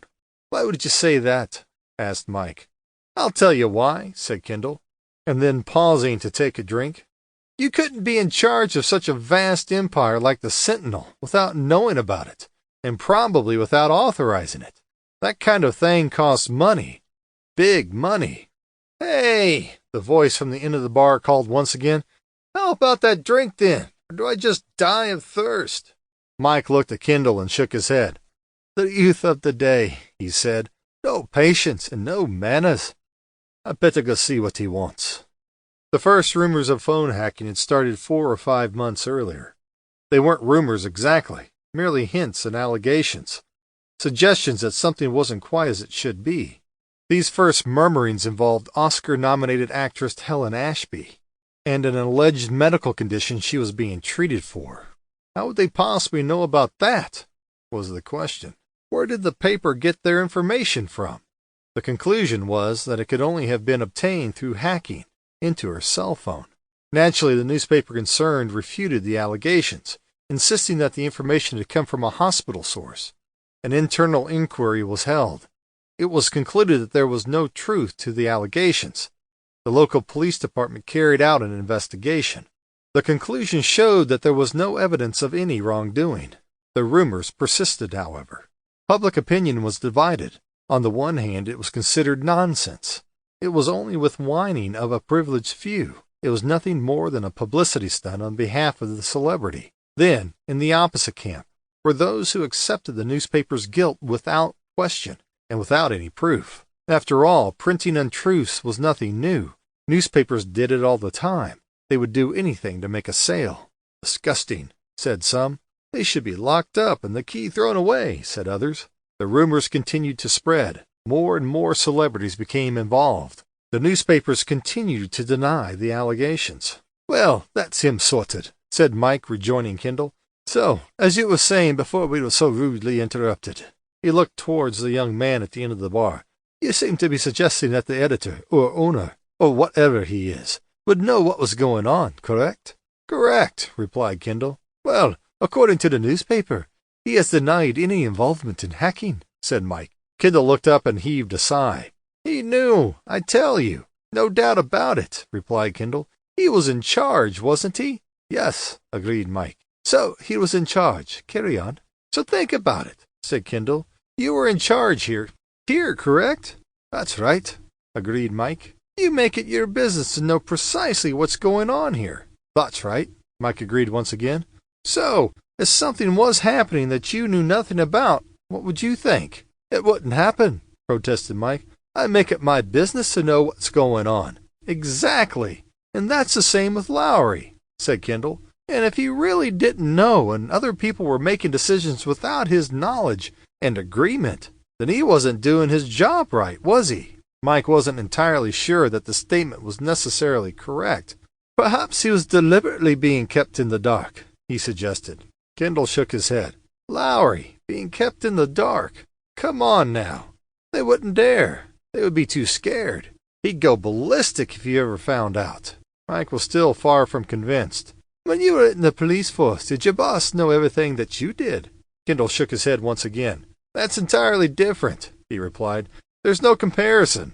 All he needed to know was that we were doing our job apprehending the bad guys and bringing them to book. He wasn't that bothered how we did it, as long as it was legal. Lowry must have known what was going on, I tell you. Well, I dare say the inquiry will get to the bottom of it, said Mike, with an air of authority.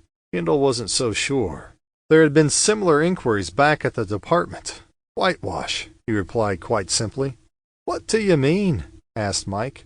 Exactly what I say, replied Kendall. They won't find anything. And if they do, they'll cover it up, or they'll have no powers to do anything about it anyway. You might be right, said Mike, unconvinced. You bet I'm right, said Kendall. What's this all going to cost anyway? And who's paying for it, I'd like to know. Mike shook his head. Who knows? You bet it'll be expensive, said Kendall. And it won't be the Sentinel picking up the tab. It'll be us, the poor old taxpayer. Guess so, said Mike. It's always the way. You can say that again, said Kendall. Well, whatever the outcome, and whether Lowry knew or he didn't, I've no sympathy for these celebrities, said Mike as he closed the newspaper. They love the publicity. He paused for a moment. What do they say about publicity? There's no such thing as bad publicity, suggested Kendall. Only publicity. That's right, said Mike. Then when it doesn't suit them, they start complaining. Kendall took a drink. You could be right, he said, not very convincingly. But whatever is said and done, phone hacking is illegal. I wouldn't want to be one of the victims. He finished his drink and laid the empty glass on the counter. Suppose not, agreed Mike. But who would be bothering tapping your phone, eh? What dark secrets have you got to hide? That would be telling, replied Kendall. Mike smiled. He looked at the empty glass. Another one? He asked. Kendall looked at the clock. It was 1:45. His next appointment was in 15 minutes. He was not looking forward to it. It was bound to be another disaster.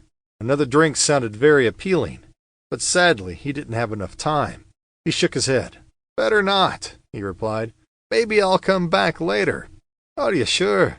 Asked Mike. Kendall stood up. Better get gone, I suppose. Duty calls. He gave Mike a quick wave, turned around and headed towards the door. People to see, places to go, deals to make. You know how it is. Busy, busy, busy. Chapter 7. Miss Brenda Adams.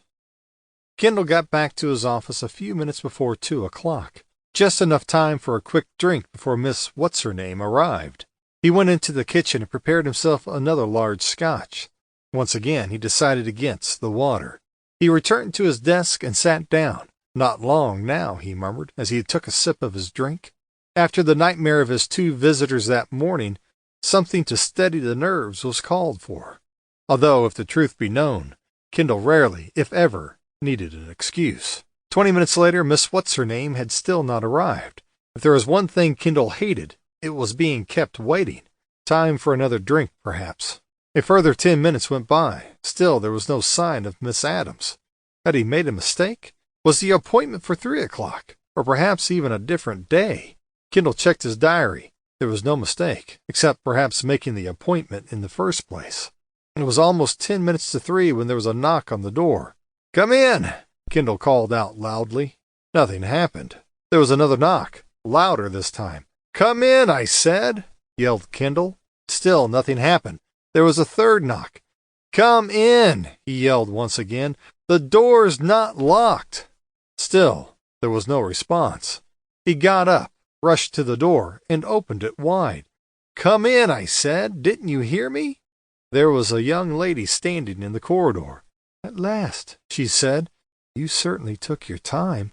I thought you were going to leave me standing here for the rest of the day. She brushed past him and into the room. I'm not used to being kept waiting, you know. She cast a glance around the room. Not very fancy, is it? She said. In fact, it's very dull. I'd expect something a bit more upmarket, you know. It could certainly do with a coat of paint to brighten it up. And as far as that carpet, well, what can I say? Kendall looked at the carpet. What was wrong with it, he wondered. It was a little bright, he had to admit. But he liked it. Besides, he had been told that it was a classic design. It would look good anywhere. It will have to go, Miss Adams continued. I mean, how can you stand to be in the same room as it? Looks fine to me, Kendall protested. What's wrong with it? She sat down. I'll have a coffee, she said, completely ignoring Kendall's question. No cream and no sugar. She looked at Kendall and sighed audibly. And do you have any of those nice cream cakes or a jam donut? I do like a jam donut. No cream cakes, I'm afraid, Kendall replied apologetically. Or donuts. How about some cookies? She asked. Must have some of those. Kendall was taken completely by surprise.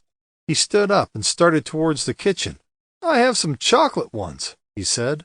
Are you sure you don't have any of those nice cream cakes? Or a donut with jello? She asked again, hoping that he had made a mistake.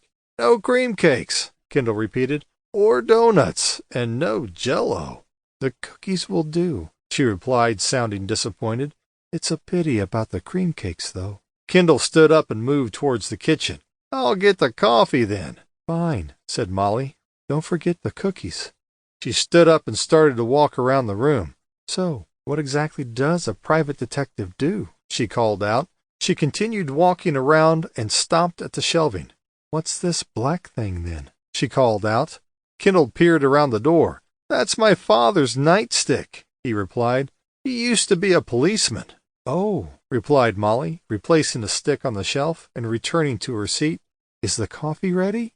Here we are, Kendall replied as he returned with the coffee and cookies. Help yourself to the cookies, he said as he placed the tray onto the desk. By the way, Your watch doesn't work, said Molly, picking up a cookie. My watch? Replied Kendall, puzzled. The one on the shelf, Molly explained, pointing behind her. It's broken. Oh, that one, said Kendall. I know. He paused and took a drink. Now, Miss Adams, shall we get on? It's Brenda Adams, she interjected. My friends call me Molly. Molly? Replied Kendall, puzzled. It's short for Margaret. That's my middle name, she explained. It's the name I use when I do the lottery. It keeps the begging letters at bay.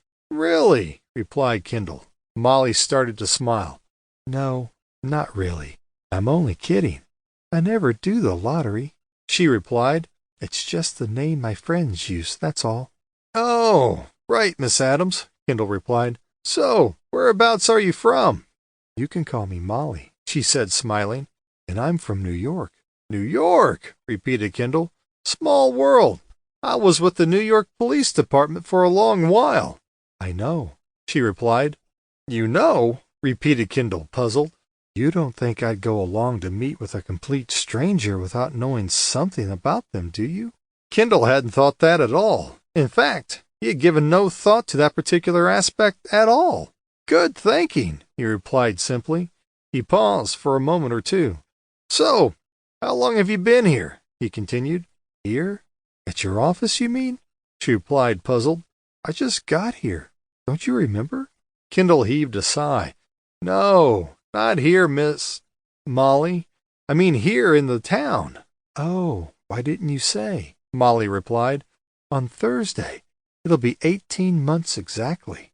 18 months, Kendall repeated. Are you working at present? She nodded. You can call it that, she replied. I stack shelves at Walmart. Oh, really? Kendall replied, trying to sound impressed, and failing. Why did you leave New York? She smiled. Simple, she said. I thought that there had to be something better. Something better? Repeated Kendall. Stacking shelves at Walmart is something better? She smiled and shrugged. You don't know what I was doing in New York, do you? Kendall had to admit that, no, he didn't know. So, what were you doing? He asked. She shook her head. Don't ask. You really don't want to know, she replied as she sipped her coffee. No, really, I'd like to know, Kendall insisted. Okay, Molly replied. I worked as a cleaner. That doesn't sound too bad to me, said Kendall. You ever tried it? She asked. Incidentally, is that the best you can do with the coffee? Kendall shook his head. Well, I've always thought that I made a pretty good cup of coffee. Whoever told you that? She asked, dunking a cookie into her coffee. My mother did, Kendall replied. I'll make the coffee from now on, Molly announced. So, when do I start? Well, I haven't actually decided to employ you yet, said Kendall. There's still a lot to discuss. Like what? She asked. Well, we haven't discussed what your duties would be, Kendall continued. And we haven't said anything about salary or anything like that. Look, Mr. Kendall, I'm not as dumb as you might think I look, said Molly. It's obvious to me that at present you have no work whatsoever. Zero, nil, zilch. So, what's for me to do? Type a little? I'm going to night school, and I can answer the telephone. And as I've already said, I'll make the coffee. The rest we can make up as we go along. As far as salary, well, at present I get $200 a week for working all the hours there are, stacking shelves at Walmart. I reckon if you paid me the same for doing precious little, I'd be well pleased. She looked at him and smiled. Deal? She said, holding out her hand. Well, I do have some others still to see, replied Kendall. Molly shook her head. Not according to that diary, she said, pointing to the book lying open on the desk. I'm the last for today. There's nothing listed for tomorrow or the day after, or Friday. She paused for a moment. I can't imagine that you have anyone lined up for next week. There was another pause. She smiled at him once again. So, is it a deal then? Kendall nodded and smiled back. He knew when he was beaten. Deal, he said, taking hold of her hand and shaking it. When can you start? Tomorrow, she replied quickly. Kendall was taken by surprise. Tomorrow, he repeated. I had assumed that Walmart would need a month's notice at the very least. Molly shook her head. I'll ring them in the morning and tell them the bad news. What are they going to do? Sue me? They'll survive. Kendall nodded. Fine, so tomorrow it is then. She nodded. Good, she replied. You won't regret it. Kendall nodded nervously. He wondered. She slowly looked around the room. I'll need a computer, she announced. Kendall looked at her surprised. A computer? He replied. Why would she want a computer? What did he know about computers anyway? Up until a few days ago, the only hard drive that he knew was the trip downtown during the rush hour. Yes, a computer, she repeated. Every modern office has a computer. Or do you want to remain in the Dark Ages? Kendall nodded. He had no intention of being considered medieval. But what use would he make of a computer was a big unknown. It would probably look good, though, and impress the customers. Oh, certainly, you shall have a computer, he said without much conviction. Good. I think that's about it then, she said, for now. She stood up and moved towards the door. She suddenly stopped. Incidentally, you could lose some weight, she said. You should cut down on the fries and the burgers, I would suggest. Kendall started to choke. Is that any way for a prospective employee to talk to their boss? Molly shook her head. It's your problem, not mine, she replied. I'm merely expressing an opinion. Take it or leave it. It makes no difference to me. It's your body, not mine, thank goodness. She opened the door and looked back at Kendall. By the way, this name here on this door. Kendall looked puzzled. What about it? I don't like the red color, she explained. It should have been royal blue. It's more sophisticated, more refined, you know. Shows power and authority and gives confidence. Kendall nodded his head and sighed. The color had been his idea, his choice. He shrugged. Strangely enough, the decorator had also said it should be in blue. Thanks for that. Much appreciated, he replied. I'll try to remember that just in case it ever needs repainting. Kendall continued to stare at the door after she had left. Well, that went well, he thought. I certainly managed that well, I don't think. Lose some weight, indeed. Who did she think she was? He considered himself to be in great shape. He was slim, athletic. At least, that was his opinion. But he had to admit that just lately he had added a pound or two. Okay, so he's a little out of condition. Okay, so he was a little overweight. Nonetheless, he considered that he was probably at the optimum weight taking into account his height and age. Well, if he wasn't, then he wasn't that far off. Well, all right, he was a long way off, but he was working at it. Even so, he still took good care of himself. He didn't smoke, he didn't drink, well, not what you would call excessively. A glass or two of red wine, perhaps maybe the old whiskey, or 3. He did enjoy a whiskey occasionally. Anyway, the odd libation was supposed to be good for you, wasn't it? Good for the heart. He was careful about what he ate and watched his diet. He had salads, fresh fruit and vegetables, that sort of thing, occasionally. The recommended amount was 5 portions of vegetables per day. He usually managed 1 portion every 5 days or thereabouts. Maybe there would be the odd burger or 2, just for the variety, you understand. Not too many fries, though. He had certainly cut down those. No more than once a week, or maybe twice. Certainly not more than 3 times. Unless, of course, he was in a hurry, or was short of time. Then he had no choice, did he? Nonetheless, he did not overeat. That was one thing you could not accuse him of. He was very careful in that regard. Moderation was his key word. Maybe there would be a light breakfast to start the day. At lunch, perhaps a tuna sandwich, a small side salad. The side order of potato chips was only meant to provide a bit of a crunch, nothing more. Then, in the evening, there would be a good dinner, a small piece of grilled chicken maybe, and another salad. A few fries just for the taste, not too many. Anyway, I've cut out the salad cream. A well-balanced diet was the key. Perhaps a curry or a Chinese takeaway, maybe a pizza. Well, he had to eat something, didn't he? The odd snacks in between didn't really count, did they? They were just to keep his strength up between meals.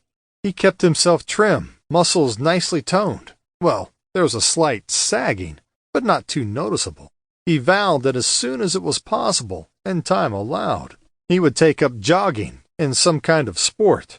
Squash, maybe, or perhaps tennis. If only I had the time. He worked out at the gymnasium 2 or 3 times every week. Well, that is to say, he used to work out at the gymnasium 2 or 3 times every week. Well, once a week anyway. Until recently, that is. However, he had to give it a miss these days. Certainly in the last 3 or 4 months, that is. Sadly, I just don't have the time, he would say. I'm far too busy. Far too broke was nearer the truth. His membership of the club had sadly lapsed. Chapter 8. Down to Business. All right, so now he has his office and his secretary. All he needed now was a client or two. Not too much to ask, was it? Kendall scanned the newspapers daily in the hope of finding something that he could, perhaps, get involved with. Anything. As usual, there was nothing. In fact, there had been nothing for the past 3 months. There had been nothing in the papers. There had been no calls. There had been no visitors. There had been no inquiries of any kind. There had been no cases, not even a dull, boring one. Nothing, not even a hint of anything. Kendall heaved a sigh and pushed the newspaper that he had been reading to one side. Nothing, he said loudly. There's nothing here except for this hacking nonsense. Hacking and more hacking. Is nothing else happening in the world? Allegations of phone hackings continued undiminished, and more cases were being reported daily.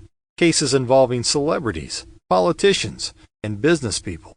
The newspapers would do anything for a story. The police indicated that possibly as many as 1,500 people may have had their phones hacked within the last 3 years. That figure was thought to be the tip of the iceberg, and it would almost certainly be revised in the near future following further analysis. It was alleged that the majority of these hackings had been carried out by the Virginia Sentinel, or its sister newspapers, the Daily Echo, the Daily Globe, and the Sunday Gazette. The editors of all 4 newspapers vehemently denied any such involvement. There had been plenty of the mundane, run-of-the-mill cases, gathering information. Perhaps it was information involving the wayward wife, or maybe the unfaithful husband. Usually it was dull and boring and always routine. There was nothing that you would consider exciting, nothing you would really get your teeth into. You'd better be off back at Walmart. In fact, I might join you, Kendall said to Molly. There's nothing here. Molly looked at him and held her head to one side. Oh, really? She replied. You know about such things, I suppose. You're an expert, maybe. You ever stack shelves? Kendall had to admit that he had never had the pleasure. Thought not. She continued. Here is better, believe me. But there's nothing for you to do, Kendall protested. You might as well go home. She would merely smile and get up. She would then go into the small kitchen, returning a few minutes later with some coffee. I can make the coffee, can't I? She would say. He shrugged his shoulders and smiled. What could he do? He couldn't throw her out, could he? He couldn't force her to leave. Show her the door and physically eject her. He shook his head. He knew when he was beaten. He hadn't paid the rent for almost 2 months now. Sure, the landlord was okay about it. There were no problems, no threats of eviction, nothing like that. But for how much longer, Kendall wondered. The landlord wasn't running a charity, was he? This was a business, and he needed to make some kind of a living. The phone company was threatening to cut him off for non-payment. The electricity company was threatening court action. On top of all of that, there were the outstanding garage bills for major repairs on his car. It was a 1994 Ford Escort. It had served him well, but it was now becoming a little unreliable. A little bit of a burden, a liability. It was constantly breaking down. These days it seemed that it was in the garage more than it was on the road. Saves on the parking fines, I suppose, he commented ruefully. And the fuel expenses. He really needed a new vehicle, but that was definitely out of the question. Not a chance. Kendall's reserves were fast disappearing. Soon he would not be able to afford to eat. Things were beginning to look bleak, to say the least. He needed something, anything, and he needed it in a hurry. What we need is to advertise, Molly announced. Kendall didn't know the first thing about advertising. What should it say? Should it be lengthy, full of detailed descriptions, or short and snappy and straight to the point? Because he couldn't think of anything to say, he decided that short and snappy would be best. He took a sheet of paper from the top drawer of his desk and placed it in front of him. For a few moments he simply stared at the blank sheet. He took a pen and stared some more. What could he write? He looked across at Molly, a questioning look on his face. "Kendall Detective Agency," she said quite simply. "Large letters across the top." She nodded. Kendall wrote the words. He smiled, pleased with himself. It looked impressive. "Now what?" he murmured. 10 minutes passed by and still there were only 3 words on the paper. He looked back at Molly. "A professional service at reasonable rates," she suggested. Kendall nodded. It sounded all right to him. He repeated the words as he wrote them down. This was looking good. Very good. "Finished yet?" asked Molly. "Oh, almost," Kendall replied. "I just need something to finish with, and that's it." "I suggest that you put our telephone number and an invitation to call us," replied. "An invitation to give us a call," Kendall repeated. "What do you mean?" Molly shook her head. "Simple, but please put telephone number." Kendall nodded. "That's what I thought. I was about to do that," he said as he wrote down exactly what Molly had said. He looked at the sheet of paper and smiled. "That looks pretty good to me," he said. "I think I did a pretty professional job there." He handed the paper to Molly. "What do you think?" he asked. She glanced at the paper and handed it back. "It's really quite brilliant. I couldn't have done better myself," she said, making a face at him. A few days later the advertisement appeared in the Freeport Times, a free local newspaper, and the Virginia Sentinel. Days went by and there was nothing. The advertisement had produced no results. He continued to scan the newspapers looking for anything that might be of interest, but it was always the same. There was nothing except more and more cases of phone hacking. "There's nothing happening here," Kendall said. "You might as well go home." Molly looked up from the magazine that she was reading. She looked at him and smiled. "And the minute I go out that door, and then the phone rings, then what?"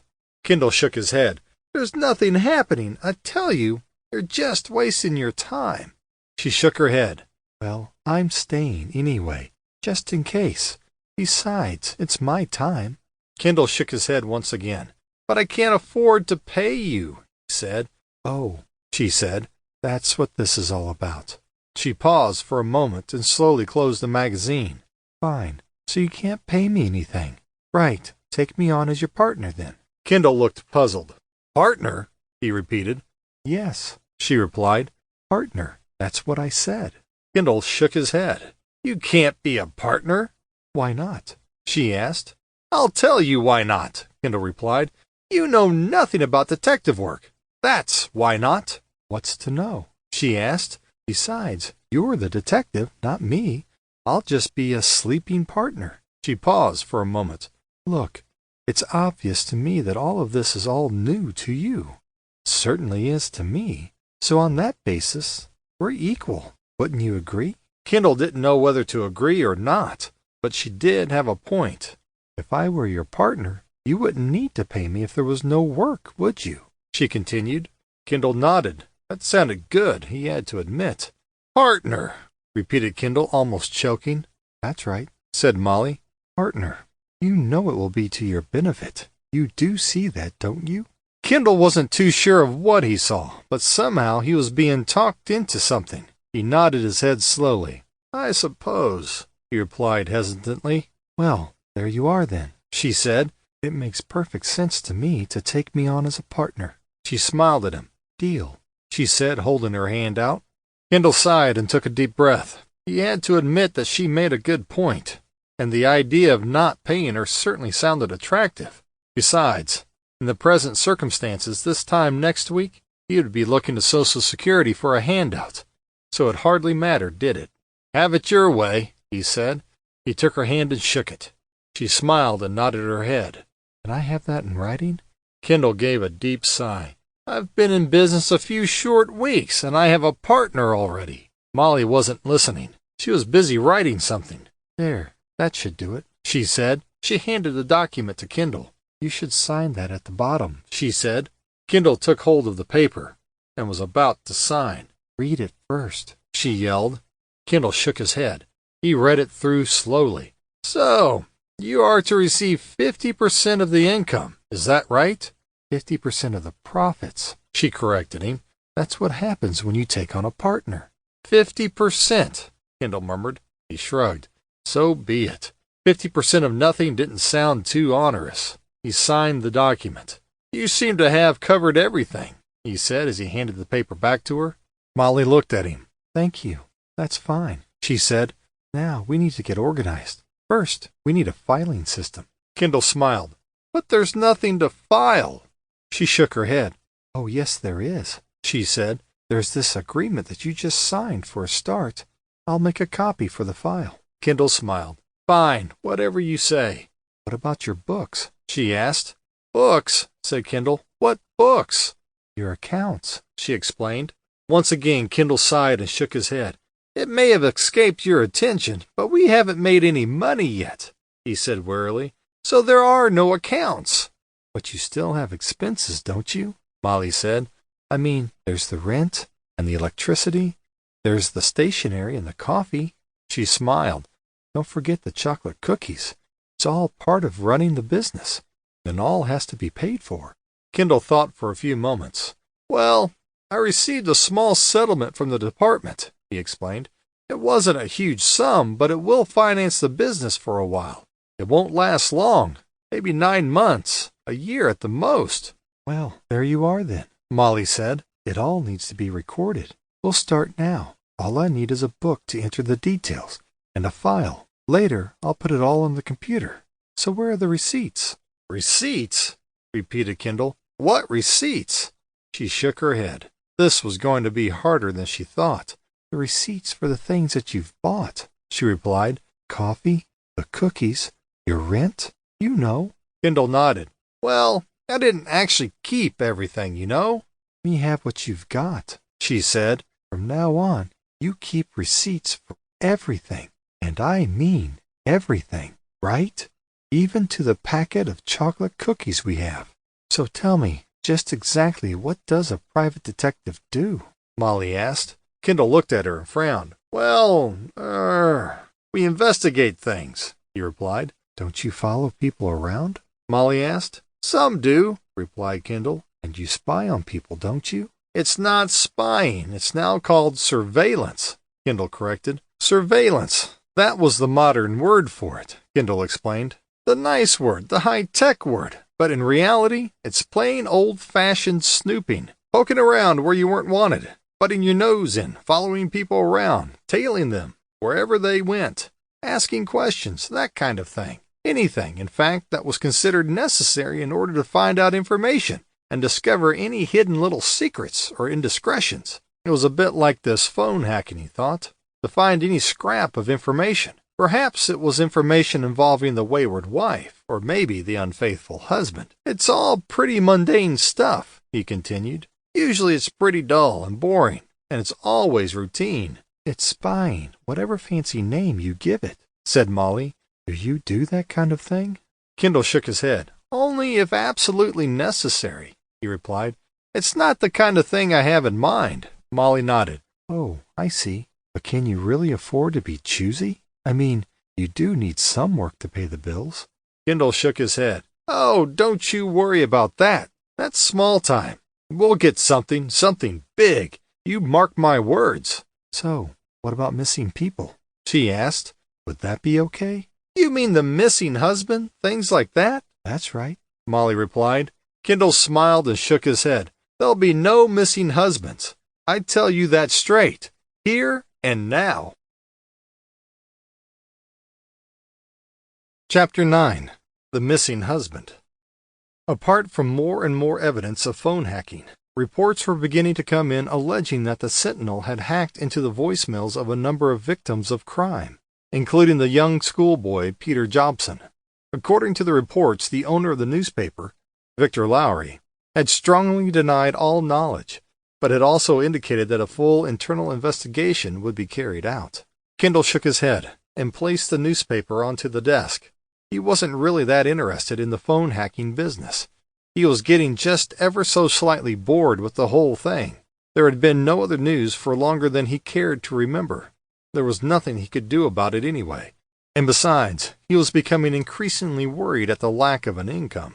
He had been scanning the newspapers for the past 20 minutes in the hope of finding something that might have been of interest, and might possibly lead to a job, but to no avail. "There's nothing here," he murmured angrily. "Nothing at all, only more of this phone hacking. The Sentinel is promising a full internal investigation. Whitewash, more like." Kendall pushed the newspaper aside. Molly looked up. "Well, I think it's disgraceful, and the government should do something about it. I just can't believe that it was going on, and that guy Lowry says he knew nothing about it.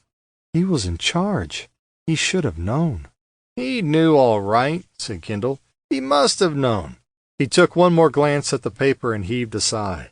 "I hope we find something soon. Much longer and we won't even be able to afford to buy the newspaper." "We will. Don't worry. Something will turn up," said Molly reassuringly. "How about a coffee?" "Can we afford it?" Kendall asked. "We can cut down on the sugar," said Molly.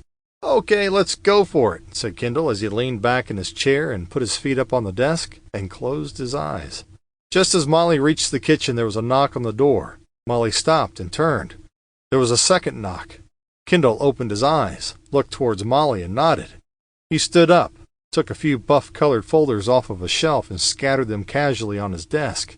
There was a third knock. He sat back down, opened one of the files, and started to read. "Right, open it," he whispered. Molly opened the door. Standing in the doorway was a young lady, perhaps in her early 30s, looking good and smartly dressed. Smartly dressed was hardly the right term for someone who wore Versace as everyday clothes, and Harry Winstone jewelry like everyone else wore a sweater. Kendall stood up. "Can I help you?" he asked. "Do come in." The lady walked into the room as though she owned it, and sat down in the chair opposite Kendall. "Molly, would you bring some coffee, please?" Kendall said. A thought suddenly came into his mind. "I hope she uses the good crockery. I wonder if we actually have enough cups." "Mr. Kendall, my name is Fletcher, Miranda Fletcher," she said. "My husband is Tony Fletcher, the industrialist."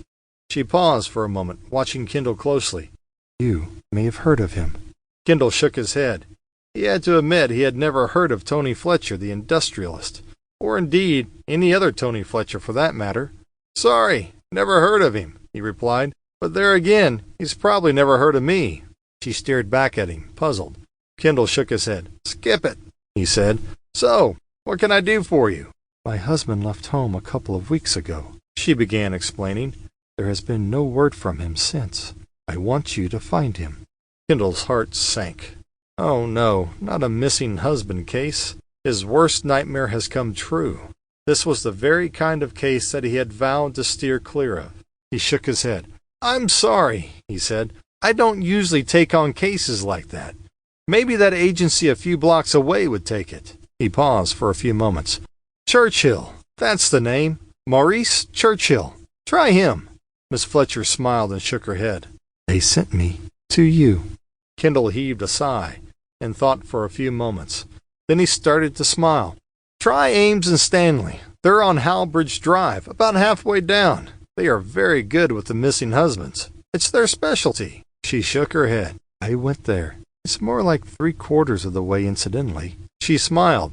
"They told me that I would be much better coming to you." Kendall looked puzzled. "They did?" he said. "Why on earth would they say that, I wonder?" "They said that you had no work. Nothing at all," she said. "They thought that in the circumstances you could devote all of your time to me. I would, therefore, get a much better service, and most probably a competitive rate." Kendall nodded. That made sense, he supposed, but his worst nightmare just got worse. With such a recommendation, how could he possibly refuse her?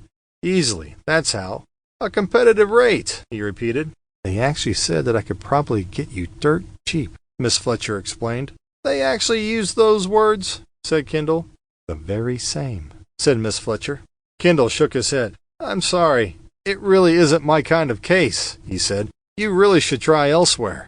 He paused for a moment as he saw Molly standing by the kitchen door, shaking her head. "Take it," she mouthed silently. Kendall shook his head and looked back at Miss Fletcher. "You'd be better off, believe me," he continued. "Try Jim Chavas over on Elm. He's pretty good, so I hear." "I did," she replied. Unfortunately, they are so busy they couldn't possibly take my case for at least 6 months. So you see, I really am stuck."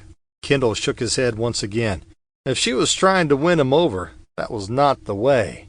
Phrases like dirt cheap and stuck were way off the mark. "I really am sorry," he said. "It isn't my—" "I'm willing to pay $100 per day, plus expenses." Kendall looked at her. $100, he repeated slowly. "Plus expenses," she replied. "And there will be a minimum payment of $5,000.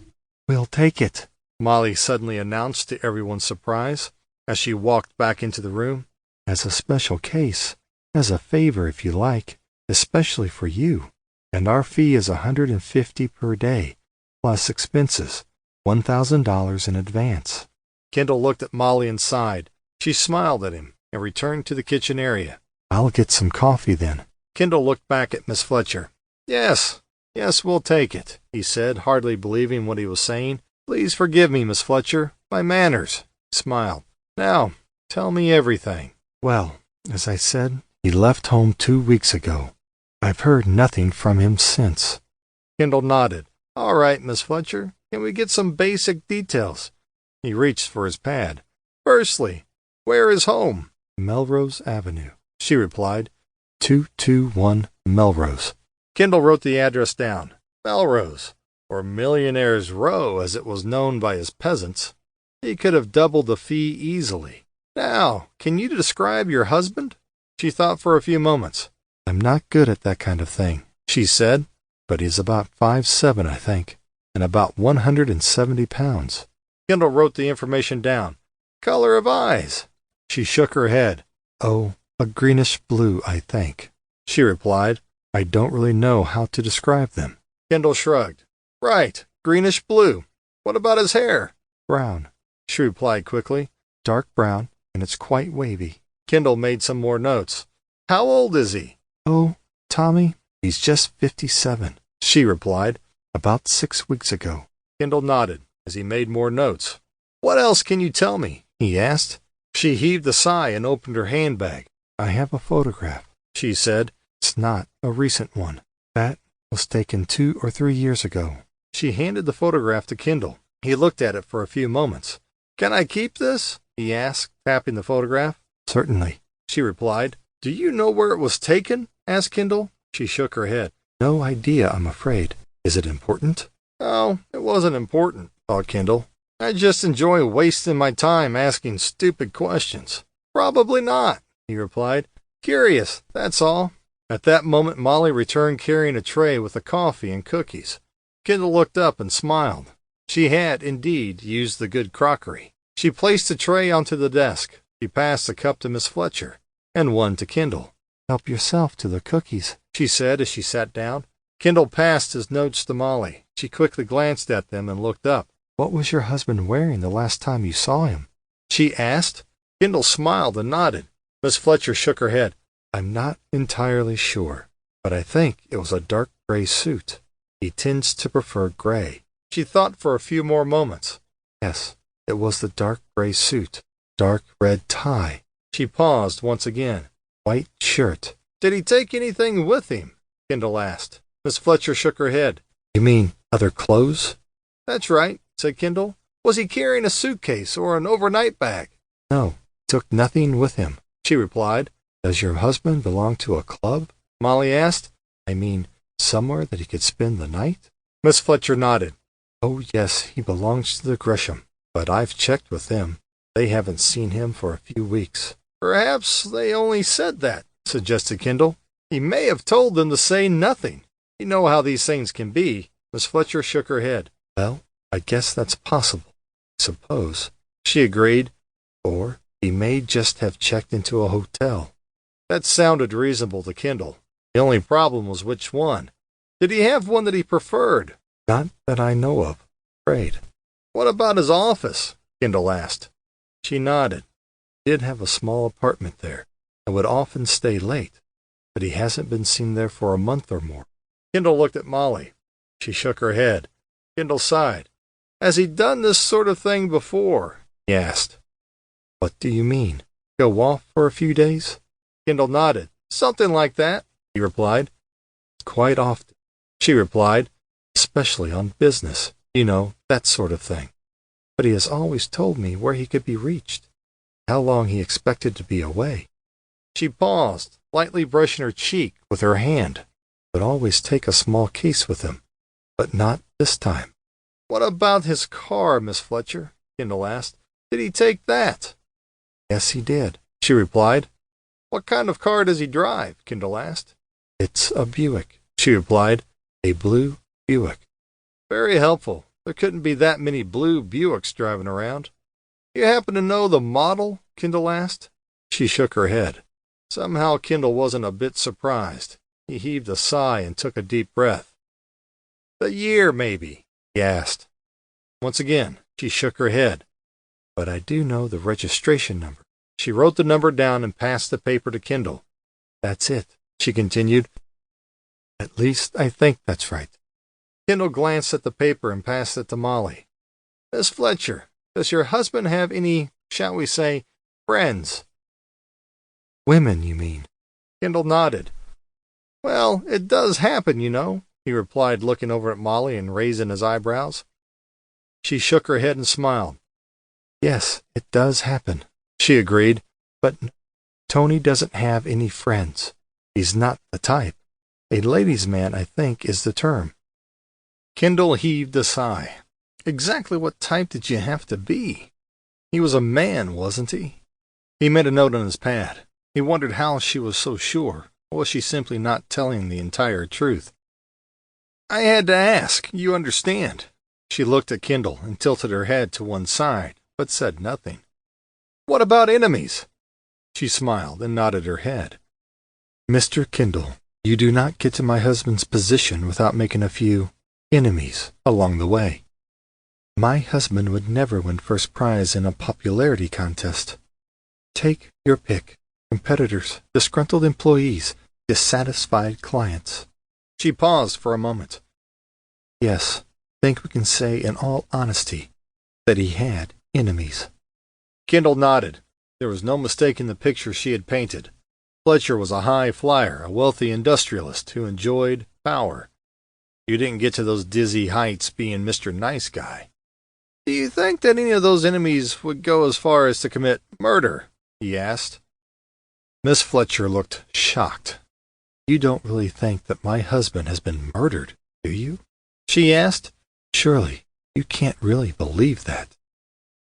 Kendall shook his head and placed his hand on her arm. Right now, I don't know what to think, he replied, but it is a possibility, I'm afraid. It has happened before, and it will most certainly happen again. She shook her head and looked over at Molly. Molly smiled. I'm sure that your husband is all right, Miss Fletcher, she said as she turned towards Kendall and glared. I just said that it was a possibility, that's all, Kendall explained. I didn't say it was a finite, just that it was one of many possibilities. There, you see, you shouldn't worry, said Molly. Even so, Kendall continued, are there any? She shook her head. I'm sorry, Mr. Kendall. I don't really know. Certainly some might be interested in getting their own back, so to speak. Whether they would go as far as murder, I really cannot say. Kendall nodded. All right, he replied. Perhaps you could give me a list of names then, starting with the most recent. Reasons would also be helpful, suggested Molly. You know, things like, I did so-and-so dislike your husband. That's a good idea, said Kendall. He paused for a moment. Have there been any strange calls lately? Strange calls? What do you mean? Asked Miss Fletcher. Any strange phone calls? People hanging up abruptly? Explained Kendall. Or have there been any letters out of the ordinary? Not that I'm aware of, she replied. At least my husband never mentioned anything like that. Have there been any unexpected callers at the house? Kendall continued. Not my knowledge. What about strangers in the area? Kendall asked. Have you noticed anyone in particular, maybe just hanging around? Well, there were 2 people on the corner of the street the other evening, but I never gave them much attention, she replied. Must have been there for an hour or more. Why? Kendall heaved a deep sigh. One other possibility is that your husband has been kidnapped, he explained. Miss Fletcher let out a gasp. Who would want to kidnap my husband? She asked. Any number of people, Kendall replied. Business rivals, business associates, professional criminals, opportunists. I'm just saying. He paused for a moment or two. You haven't received any ransom demands, have you? No, nothing like that, she replied. It was no more than Kendall had expected. Okay, we'll leave that for the time being, he said, as he looked through the pages of notes he had made. You say he's been missing for about 2 weeks. That's right, Miss Fletcher replied. Did he take his passport with him? She shook her head and reached inside her bag. No, didn't. It's right here. She placed the passport on the desk. Kendall gave it a cursory glance. Did he leave a note? Anything to suggest where he was going or why? No, nothing like that, she replied. Just went out at his usual time, and that was that. You didn't have an argument, did you? Molly asked. Miss Fletcher shook her head. No, she replied. She reached into her handbag once again and took out her handkerchief. She held it up to her face and dabbed her cheeks. Kendall shook his head. He looked at Molly and shrugged his shoulders. Molly glared back. All right. I shall need his diaries, both private and business, said Kendall, and a list of his associates, people he visits, people he works with. I'll need his bank details, credit card, any safety deposit boxes, things like that. Safety deposit box, Miss Fletcher repeated, and his bank account details. Why would you want them? Miss Fletcher, in cases like this, everything might be potentially helpful. Kendall started to explain. The bank account, for example. Any information about its use might be helpful. For example, if the account has been used, you'll know when and where. Same with the credit cards. Understand? Miss Fletcher said nothing but simply nodded. I shall need a letter of authorization, Kendall continued. For the bank, you understand. They won't let me check his account without it. Still, Miss Fletcher said nothing. Miss Fletcher, we'll find him. Don't worry, said Kendall as he stood up and walked around to where Miss Fletcher was seated. Let me have that information and we'll get right on to it. Let you have it all tomorrow. Fine, said Kendall. I think that'll do for now. And don't worry, we'll find him. Miss Fletcher smiled and stood up. Thank you, Mr. Kendall. And you, Miss... It's Adams, said Molly as she walked towards the door and opened it. Chapter 10. Let the investigation begin. Kendall watched as Miss Fletcher walked along the corridor. As she reached the top of the stairs, she turned and waved. Kendall smiled and waved back.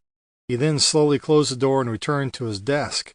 Why on earth did you agree to that? He asked. Molly looked at him and smiled. That's what partners are for, she replied. I am your partner, aren't I? Yes, you are my partner, Kendall reluctantly agreed. A sleeping partner, I think we said. That's correct, Molly agreed. That's what we said. Well then? Well, I just woke up, that's all. She smiled mischievously. Anyway, as a partner, am I not entitled to an opinion? Do I or do I not have a say in how things are run around here? Kendall frowned. No, you're not entitled to an opinion. I make the decisions. Oh, I see. So, does that mean that you can pay me a salary after all? Molly replied.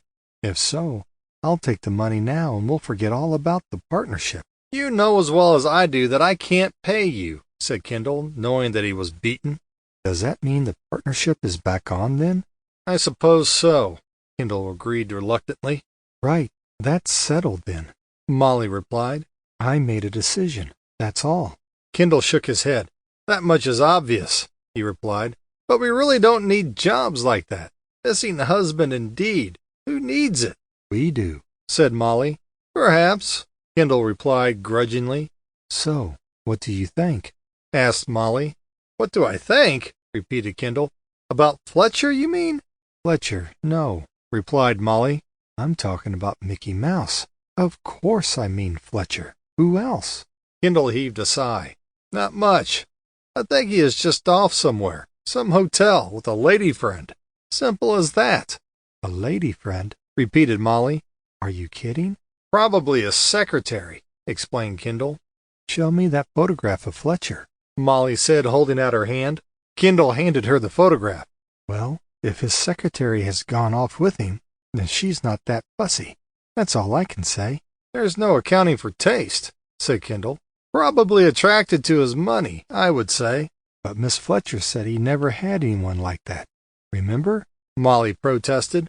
And you believed her? Said Kendall. Yes, I believed her. Why shouldn't I? Well, that just goes to show the difference between us, Kendall replied smugly. Just demonstrates the value of my years of police training, the application of logic and skillful detection, sifting out the truth hidden within a web of lies, evaluating the evidence, and making a judgment based upon the facts. What facts? Asked Molly. You wouldn't understand, replied Kendall. Try me.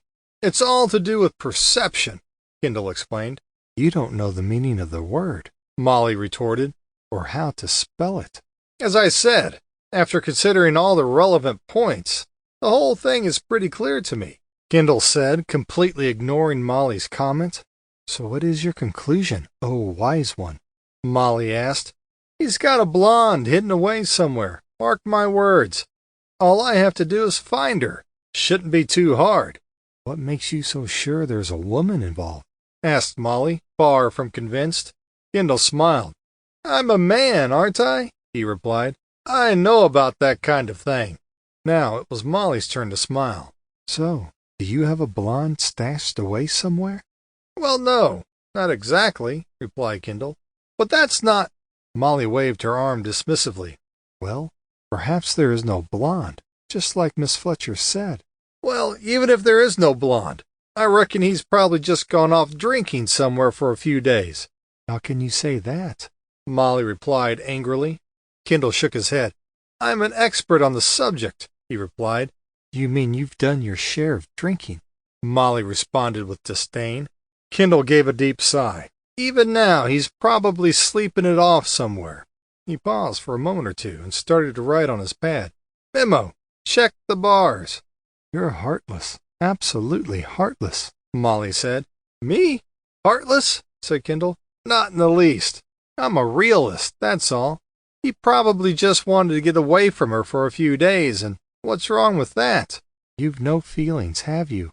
Replied Molly. Oh, come on. He's bound to turn up sooner or later, said Kendall. Besides, she's not worried about him. More worried about his money, I would say. Molly shook her head. Well, she seemed pretty upset to me. She was in tears at the end. You saw her. All of your talk about him being kidnapped or murdered. No wonder she was upset. Upset, did you say? Said Kendall. You don't call that little performance being upset, do you? I've cried more tears over spilling my drink. She was worried. Anyone could see that, Molly continued. That was obvious, to me at least. Kendall shook his head. She's just wondering when she can cash in on his life insurance. In fact, it's probably her who is doing the running around. She's probably got a younger model somewhere. Fletcher's just lying low so he can keep an eye on her. You are heartless.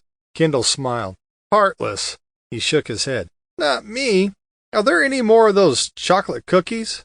Molly glared at him. You are heartless, she repeated. Kendall heaved a sigh. Nonsense. I'm as soft as they come. Sentimental and caring are my two middle names. But I'm also no pushover. I just have a feeling about this one, that's all. Remember, I said no missing husbands, didn't I? They're more trouble than they are worth. Well, you're wrong in this case, Molly pronounced angrily. He shook his head. Time will tell. I just wish you hadn't agreed to it, that's all. He shook his head once again. I certainly don't need it, that's for sure. Molly shook her head. I disagree with you, she said. She leaned down and opened the top drawer of her desk. She withdrew a small bundle of papers and held them up. Out of idle curiosity, do you know what these are? Kendall looked at her, and then at the papers. What are they? He asked. Bills, she replied. Electricity bills, insurance, car tax, the rent. Oh, and there's also a parking ticket, or 3. Shall I go on? Kendall said nothing. How exactly did you intend dealing with them? Kendall had to admit that things hadn't quite worked out the way he had intended. There had been nothing of any real importance, nothing of any consequence.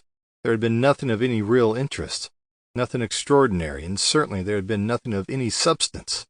He was still waiting for what you might call a major case. No prestigious cases came his way. Perhaps he was aiming too high. Perhaps he shouldn't be so choosy. Maybe Molly was right after all. The way things were, he would take anything, even a run-of-the-mill case, like the missing husband. Okay, so we've got the case, thanks to you, said Kendall, trying to sound positive. Let's try to get organized. Molly looked at him. She was surprisingly impressed. Go on, she said. Well, first I suggest a nice cup of coffee, and then some of those chocolate cookies. Then we'll see. Molly stood up and glared at him. She went to the kitchen, returning a few minutes later with the coffee. Here you are, she said, placing the tray on the desk. She sat down, opened the drawer to her desk, took out a folder and wrote Tony Fletcher across the top, and the day's date underneath. She then took a sheet of paper. Okay, she said. I'm waiting. Kendall looked at her. She did not look in a particularly good mood. Caution would be advisable, he reasoned. All right, he replied. Let's see what we have. So, what do we have? Asked Molly, becoming slightly impatient. Not a lot, I'm afraid, replied Kendall. The first thing that strikes me is, why did she come to us? I mean, why not go to the police? They are usually pretty good at finding missing persons, and they don't charge a fee. Perhaps she had been to the police, suggested Molly. So why aren't they investigating? I ask again, why come to us?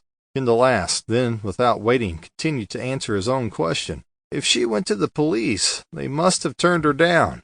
And why would they turn her down? I don't know, replied Molly. Because they didn't believe her, maybe, suggested Kendall. But you know something? I don't believe she's been anywhere near the police. That means she hasn't been entirely straight with us. She's holding something back. Like what? Asked Molly. Kendall shook his head and dunked a cookie into his coffee. I've no idea, he replied. Not yet. He took another bite of the cookie, brushing the crumbs from his shirt. One thing we do know is he had plenty of enemies. So, as dreadful as it may sound, my suggestion of kidnap, murder, or blackmail are definite possibilities. He heaved a sigh. Funny thing about enemies, though, he continued. They might dislike you. Indeed, maybe they even have good reason. But the chances are they still would not want to see you dead. So I think we can rule out murder. Worth more to them alive, you mean? Suggested Molly. I think we can also eliminate kidnapping, Kendall continued as he drew a line through that word. Why do you say that? Asked Molly.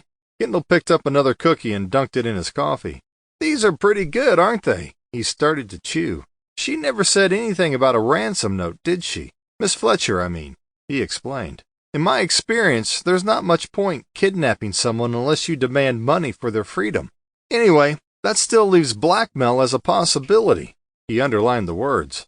Who would be blackmailing him? Asked Molly. Kendall shook his head. I don't know, he replied.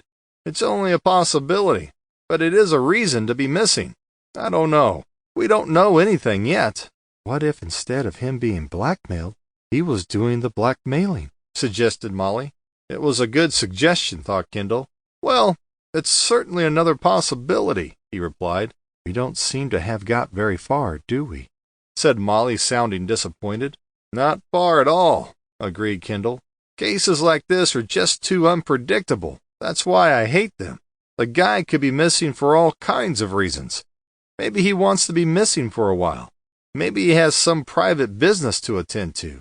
Something he doesn't want anyone else to know about. Maybe he just wants a couple of days away, alone. Maybe he has a surprise planned for the little lady. Maybe he's actually spying on her, suggested Molly. Maybe so, Kendall agreed. You just never know. It could be perfectly innocent, or it could be something far more sinister. What do you mean? Well, we've already mentioned some items, said Kendall. There are others. For example, just suppose she has already murdered him. and she's trying to cover her tracks." "Do you really think so?" said Molly, shocked at the suggestion. Kendall shook his head. "Oh, I don't really think so. I'm only supposing." "So, what do we do?" asked Molly. Kendall smiled and heaved a sigh. "Well, we're stuck with the case because of you. I should just let you deal with it." "Seriously, what do we do?" "First thing to do is to start asking questions with his associates. See who his enemies were. Check his bank. Check around his normal habitats. The bar, his club. Then we'll see." Kendall picked up the photograph of Fletcher and looked at Molly. "Now, I want you to check up on her," he said. "I want to know what she does, when she does it, and who she does it with. I want to know if their marriage is okay, or are there some cracks. Meanwhile, I'll check up on him." Chapter 11. The Sullivan Brothers. "This is David Webb, station KK59, announced the voice on the radio. "It was reported today that 3 journalists, 2 working for the Globe and 1 for the Virginia Sentinel, have been arrested on suspicion of conspiring to intercept communications and unlawfully accessing voicemail messages. It is also understood that the Virginia Sentinel has admitted liability and apologizes unreservedly to a number of public figures, including the Hollywood actor Trevor Collins and rising sports star Dale Price. In other news today, it has been reported that certain payments for information were made by the Sentinel to a number of officers in the police department. This has been denied by both the newspaper and the police. Police spokesperson Randall Prentice has promised that a thorough investigation will. Kendall shook his head and switched off the radio. With all of the troubles going on in the world, all that you heard about these days was phone hacking. And more phone hacking. Wars raged in the Middle East. People were starving in Africa. Global warming was threatening the Earth's very survival. Nonetheless, it was phone hacking that was #1 priority. Nothing came close. As if it really mattered anyway. He had no sympathy for those so-called celebrities moaning about their rights and an infringement of their privacy. So their phones had been hacked. Who cared? If you want to be in the public eye, you have to accept the rough with the smooth and just get on with it. When it suited them, they clamored for publicity when they couldn't get enough of it. But when things got a bit too hot, they cried foul and complained bitterly about their privacy being infringed. As for police corruption, well, there was nothing new there. For as long as he could remember, there had always been allegations of police wrongdoings, and not just allegations. There had always been a number of police officers who weren't adverse to receiving the odd payment or 3 for turning a blind eye on occasion. And as far as the thorough investigation was concerned, Kendall knew precisely what that meant. A whitewash, a complete cover-up. So what else was new, Kendall wondered? Who really cares anyway? In some places, corruption was a way of life. Besides, there were far more important things to worry about, like how he was going to pay his bills. The telephone rang. Kendall looked up and reached across the desk, but he was too slow. Molly reached it first. "Hello?" she said. "Can I help you?" Kendall shook his head and looked up at the ceiling. "Kendall Detective Agency," he mouthed silently. "How can I help you?" He looked at Molly. "It's quite simple. A child could do it." Molly smiled and waved to him. She raised her finger to her mouth. "Shh." "Is Kendall there?" came the reply. "Yes, he is," said Molly. "I'll get him for you." She passed the phone to Kendall, placing his hand over the mouthpiece. He asked who it was. Molly shook her head. She didn't know who it was. "What do they want?" Kendall asked. Once again, Molly shook her head. "Is it a case?" Kendall asked hopefully. She shook her head for a third time. "I don't know," she whispered. "It could be." Now it was Kendall's turn to shake his head. "It could be," he repeated. "Pigs might fly." He took his hand away from the mouthpiece. "This is Kendall," he said. "How can I help you?" "Hi, Tom. This is Alan," said a voice. It was Alan Mills from the department. "How's it going?" Kendall looked at the empty desk in front of him. "Oh, you know, busy. No time. You know how it is. One thing after another. It's just piling up." He paused for a few moments, wondering whether now was a good time to ask for his old job back or not. "How are you managing without me?" he asked. "I guess it must be difficult, no doubt. I suppose, if it were necessary, I'd consider coming back." "Oh, we're getting by," Mills replied. There was a pause. "Well, we have to, don't we? It's tough, but there you are. What choice do we have? Though, I have to say your replacement has settled in pretty well. It's early days, but I think he'll be fine. Probably as good as you were. Or perhaps he'll be even better." That's good to hear," replied Kendall, trying not to sound too resentful. He decided that perhaps now was not such a good time after all. "Did you say something, Tom?" Mills asked. "I didn't quite catch it." Kendall started to smile. Maybe it was worth a gamble after all. They could only say no, couldn't they? As unlikely as that seemed, what had he got to lose anyway? "Oh, I was only wondering whether or not—" "This really is a bad line," Mills interrupted. "I can barely hear you." He paused for a moment. "Anyway, the captain asked me to give you a call. You know the Sullivan brothers, don't you?" Oh, yes, Kendall certainly knew the Sullivan brothers. Ray and his younger brother Billy. They both had criminal records as long as your arm. Petty stuff mainly, but a lot of it. Ray's first entry had been when he was just 14 years old. He and two others had broken into a drugstore. They got away with $50. He received a 12-month suspended sentence. A year or two later, his brother Billy started his career in crime. Then there followed a whole string of offenses. Car thefts, break-ins, minor assaults, and so on. You name it, they did it. "I know them," replied Kendall. "What about them?" "Well, it seems that they've left New York and have moved into your area," Mills started to explain. "We're not sure why, but knowing them, it won't be for anything good. The captain thinks they might be planning on moving up a notch or two. He thought that if you weren't too busy, you might like to keep an eye on them. For us, as a favor." Kendall sighed. A surveillance job. Just what he wanted. He shook his head. He had vowed never to take on a surveillance job. Standing around in the cold and in the rain for hours on end was not his idea of having a good time. "Well, really, I don't—" "We'd really appreciate it, Tom, knowing that you must be swamped out," said Mills, interrupting. "It's really very good of you, and if ever we can return the favor, you just have to say." Kendall sighed. "Well, actually, I was thinking of asking for my old—" "Yeah, sure you were. Always thinking. That's good," said Mills. "You're always a good thinker. The captain was just saying that the other day. What a good thinker you were." "But I—" "Absolutely no problem," said Mills. "But I—" Kendall tried once again. "Apparently they frequent a place called Mike's Bar on Collingwood. Do you know it?" Kendall knew it. "Is the Pope Catholic?" he replied. "Yeah, I know it, slightly." "Liaise with Officer Purcell. He's our contact at Cedar Springs." "Well, you know, Alan, I was—" Kendall tried once again. "We'll send you all the information we have," Mills continued.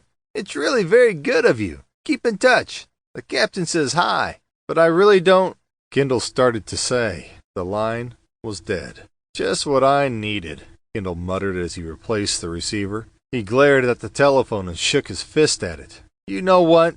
Just when I thought things couldn't get any worse, they just did." Molly looked up. "First, we have the missing husband case.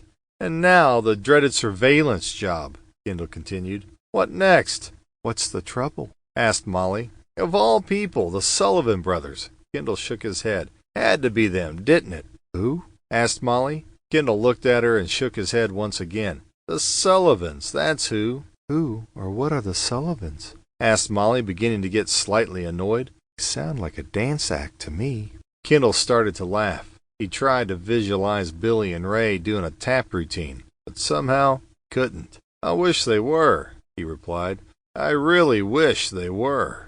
Kendall had first known the Sullivans 5 years previously. Billy, the younger of the two brothers, had been caught trying to steal a car from one of his neighbors. The police were called, and Kendall went along. The car owner decided not to press charges. "No one was hurt, no harm done," he said. "Besides, Billy's a good kid, really. He's just a bit wild, that's all." 6 months later, Billy was in trouble once again. This time it was over a card game with a local hard man, Paul Baxter.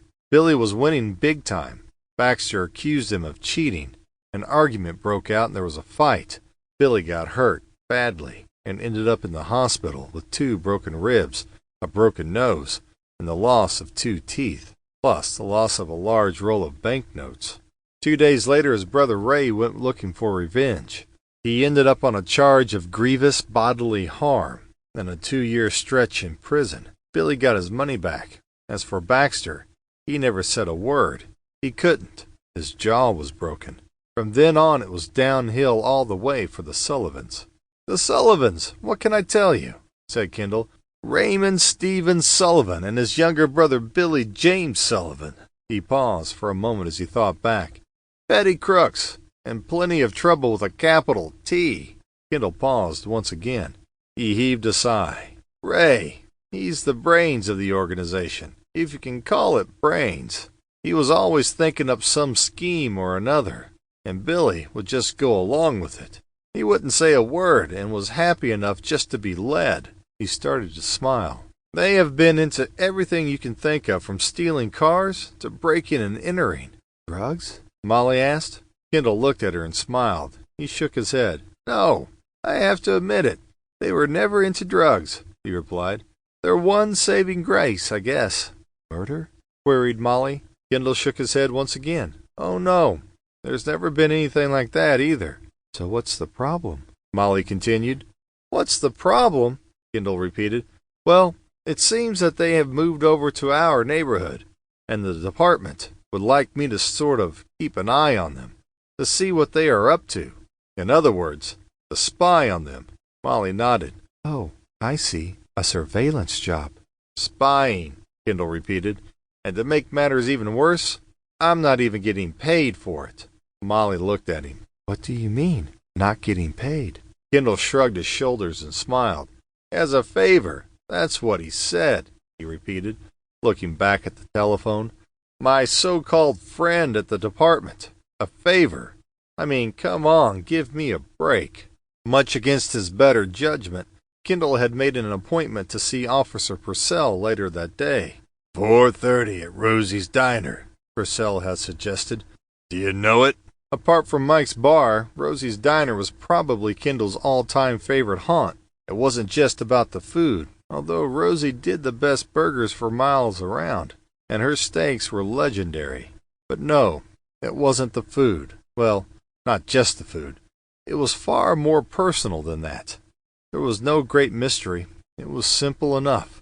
At least it was as far as Kendall was concerned. Rosie had a soft spot for him, simple as that. Not that she would ever admit it, of course. Molly considered that if there had been anything in the story, then the only soft spot Rosie would have been in her head. Kendall admitted that he did know Rosie's Diner, slightly, and that he had been there maybe once or twice. Chapter 12. Rosie's Diner. Rosie's Diner had been opened by Rosie O'Grady on March 20th, 1946. It should be said that Rosie O'Grady wasn't actually her real name. Esther Caitlin Mulvey.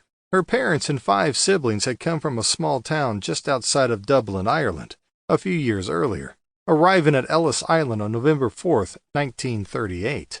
Her mother had died 6 months later. Then, just when everyone was celebrating the end of the war in Europe, Joseph Patrick Mulvey, her father, had a heart attack. He was rushed to the Calvary Hospital in the Bronx, but was pronounced dead on arrival. Rosie's very soon became something of a local landmark, known for its service and quality, and people came from miles around. It was famous for its quarter-pounder burger, its club sandwich, and its 1,092 calories BLT with cheese. This was a great favorite of Kendall's, one of many. In fact, he was becoming a bit of an addict, visiting 3 or 4 times a week. He was fast becoming something of a fast food connoisseur, and it was beginning to show. In the last few months, he had added a pound or 2. Well, 8 to be exact, but who was counting? It was just after 4:30 when Kendall arrived at Rosie's Diner. As usual, it was busy, with the regular crowd of truck drivers, office workers, and off-duty police officers looking for their complimentary cup of coffee and donut. Over in the far corner, the Rockola jukebox was playing All I Have to Do Is Dream. by the Everly Brothers as Kendall passed by. When I want you in my arms, when I want you and all your charms, whenever I want you, all I have to do is dream, dream, dream, dream. Rosie was a great believer in tradition, and the diner was largely unchanged since the day that it had opened. The jukebox was one of the items that had been kept, and it was still playing the old rock and roll music from the 1950s, obviously to the great delight of the clientele. The only difference was that instead of playing the old shellac records or the vinyl discs, the jukebox had been adapted to accept CDs. The music that was playing was a little before Kendall's time, although he did vaguely recall his grandparents talking about it. Even so, he had to admit that it really wasn't that bad. It certainly had something going for it, although in truth Simon and Garfunkel was probably more to his liking. For the briefest of moments, Kendall wondered if the boxer was on the jukebox or perhaps the sound of silence. Probably not, he decided, as Buddy Holliday started to sing "Oh Boy." All of my love, all of my kissin', you don't know what you've been a-missin', oh boy. When you're with me, oh boy, the world can see that you were meant for me. Officer George Purcell was seated in a window seat staring out at the passer-by, slowly sipping his coffee and chewing on a blueberry muffin. He saw Kendall come in, stood up and waved. Kendall waved back in acknowledgment and made his way over to the corner where the officer sat. As he passed by the counter, he called out to Rosie, ordering as usual. "A coffee and a quarter-pounder with fries coming up," yelled Rosie. Kendall turned and smiled. She smiled back. "Our little secret," she whispered as he passed by and winked. Rosie looked puzzled but said nothing. "Hi, Kendall," said Purcell as Kendall took his seat. "How's it going, then?" Kendall thought for a moment. How's it going? It wasn't going at all. Okay, so he had the office set up. He even had a secretary. Or he should say business partner. All he needed now was that lucrative job that he knew would come along. Just the one good job. That was all he needed. The one with the hefty fee attached to it. One job. It wasn't much to ask for, was it? He shrugged. Clearly, it was. He had no work at all except for the missing husband, and now this surveillance job, which she was doing as a favor to the department. "Oh, you know, can't stop." "Glad to hear it, Kendall," repeated Purcell. "Only I thought that I had heard different." "Different?" repeated Kendall. "What way different?" Purcell took a drink of his coffee and brushed away some crumbs. "Oh, just the odd word that's going around. You know how it is. Nothing but rumors, I expect." "Rumors?" repeated Kendall. "Saying what?" "Nothing, really," replied Purcell. "The word is that you are a little short of work, that's all. In fact, I hear that you actually had no work at all." Kendall was about to answer when Rosie came over with his order. She placed a tray down on the table in front of him. "Enjoy," she said, and walked away. Kendall took a bite into his burger and looked at Purcell. "I don't know where you're getting your information from," he said, "but you are being misinformed. Nothing could be farther from the truth." He raised his arm in a sweeping motion. "Hearsay, that's all it is, nothing but malicious gossip." "Maybe you're right," replied Purcell, not entirely convinced. "I'm glad to hear it." "Oh, sure. I've got so much on I've had to turn stuff away," Kendall continued as he took another bite on his burger. "You just won't believe. In fact, I don't really have the time to do this job. But you know, as a favor, I couldn't refuse the guys."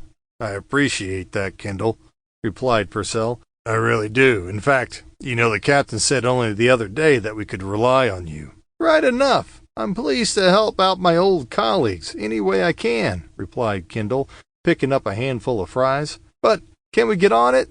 Time is wasting, and I do have other things to do."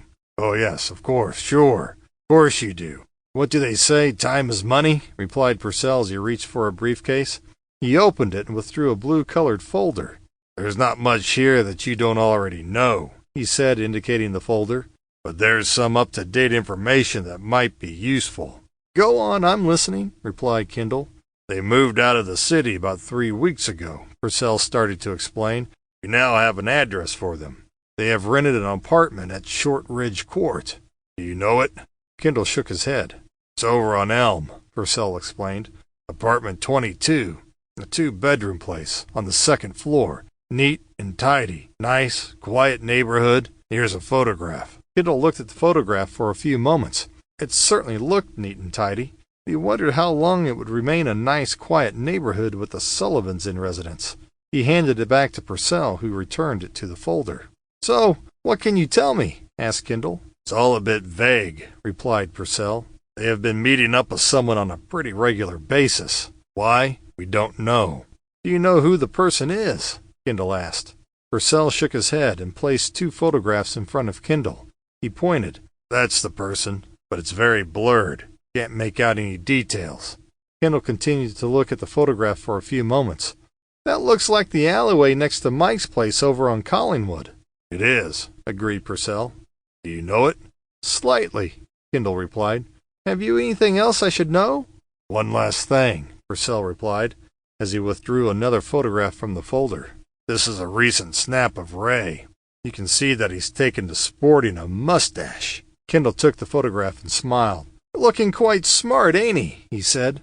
"And wearing a proper suit and tie. I barely recognized him." He handed the photograph back. "Why, he almost looks human. What's he up to, I wonder?" Purcell returned the photographs to the folder. "That's what we want you to find out. But we're guessing that he's up to no good." Purcell drained his cup and tapped the folder a few times. "Hope it helps." He picked up the briefcase and stood. As he did so, Rosie came up to the table. "Could I get you boys anything else?" she asked. "Another coffee, maybe? Another muffin?" That sounded good to Kendall.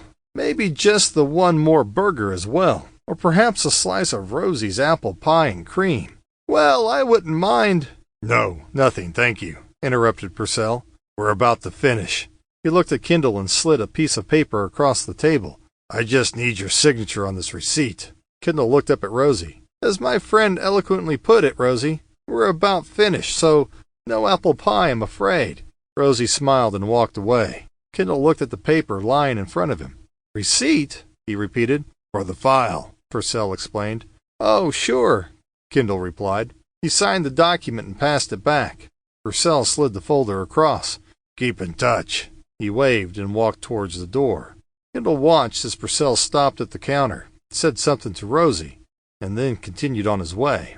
A few minutes later, Rosie came over to Kendall's table. She placed a small piece of paper on the table. Kendall looked at the paper and then looked at Rosie. "What's that?" he asked. "The tab," she replied. "He said that you would take care of it." "He said?" repeated Kendall. "Who he?" Rosie pointed towards the exit door. "The gentleman who just left," she replied. "He was sitting with you. Don't you remember? He said that it was your treat." Chapter 13.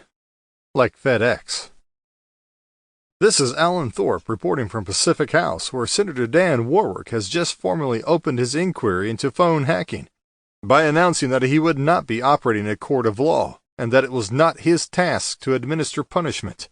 It was also reported today that the Sentinel had hired an ex-police officer to carry out surveillance on two prominent lawyers representing victims of phone hacking. It is understood that the police officer has been covertly following lawyers Mark Lewis and Charlotte Harris for the past— "Hi, Kendall," Mike said as Kendall entered the bar later that day. He shrugged as he lowered the sound on the television. "Well, the inquiry has started, for what it's worth." "Not a lot would be my guess," replied Kendall. "It'll be nothing more than a waste of time and money. Don't you just get fed up with this constant news about hacking?" Mike continued. Kendall nodded in agreement, looking up at the television. "You can say that again," he replied. "It's either that or more gloom about the economy, or worse, still another government idea to grab our hard-earned money." "You're not wrong there, my friend," Mike responded. "So, what can I get you?" "The usual," replied Kendall.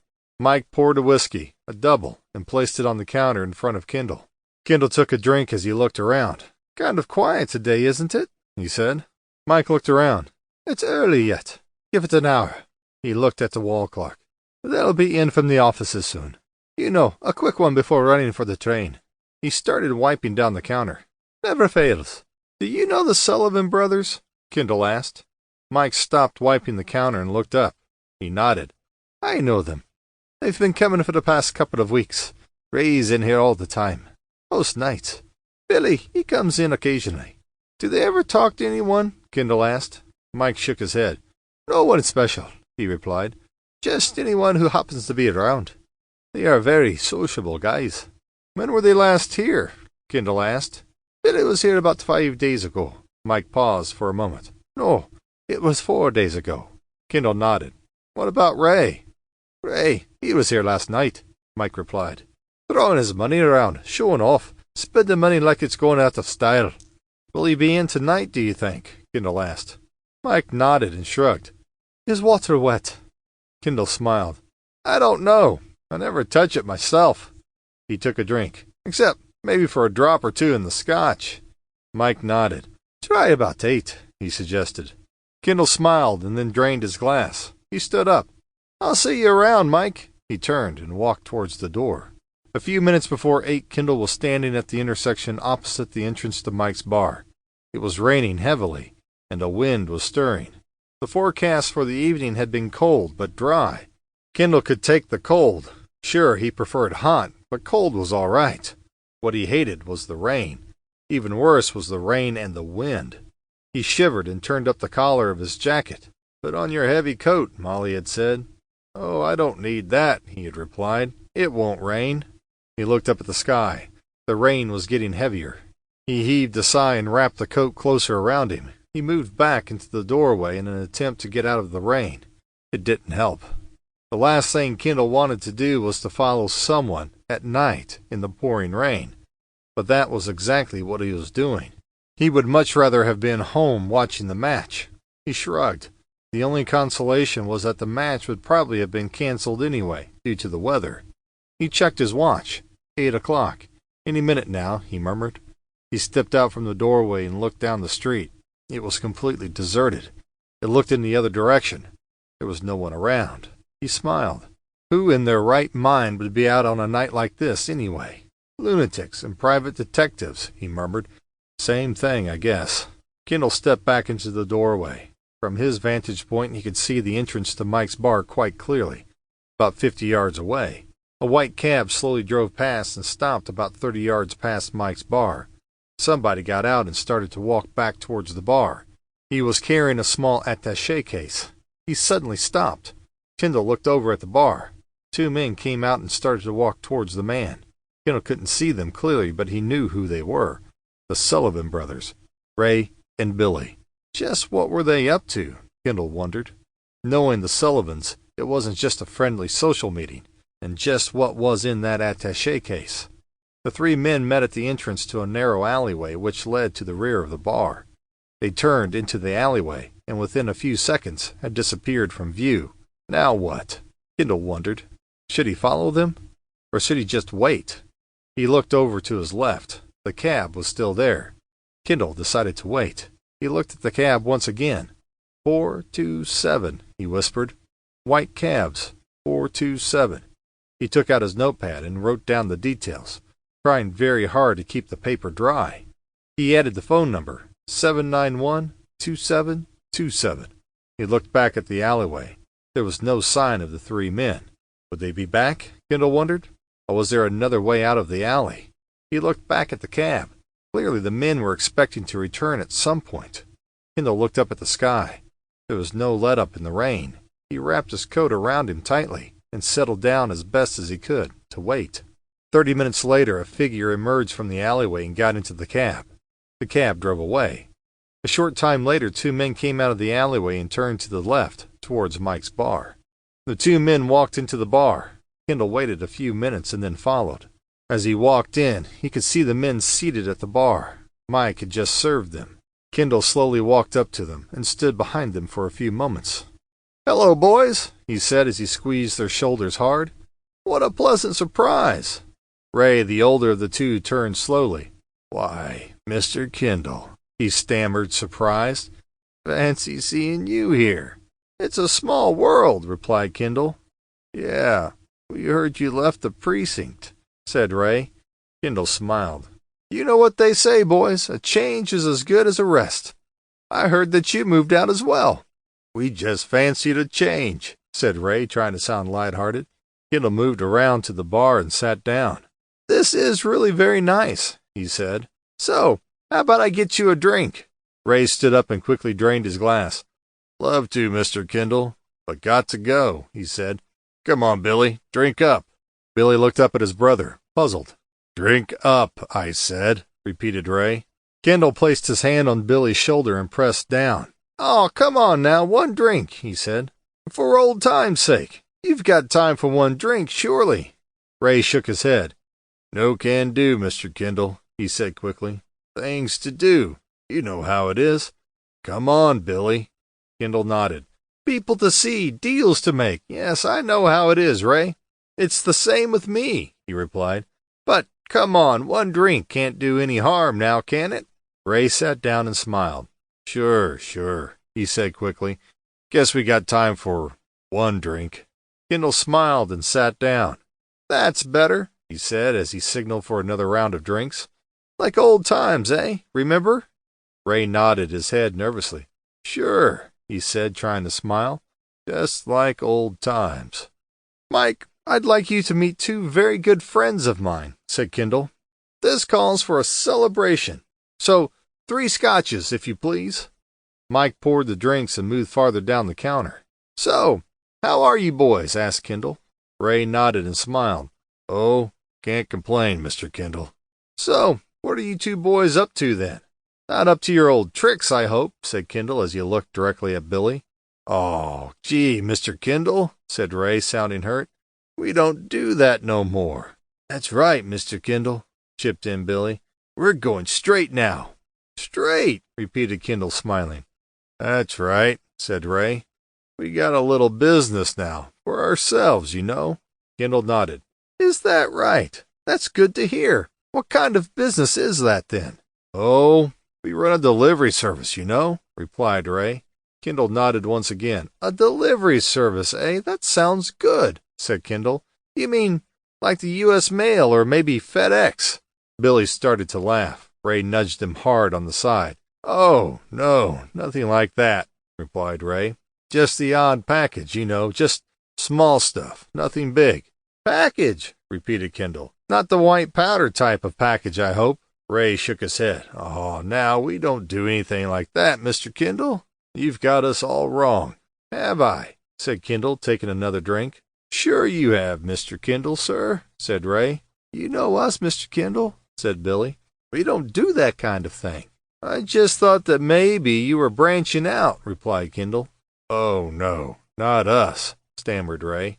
Glad to hear it, Ray, said Kendall. So, what kind of package are we talking about? He asked. Ray stood up. We really got to go, he said, pulling Billy's arm.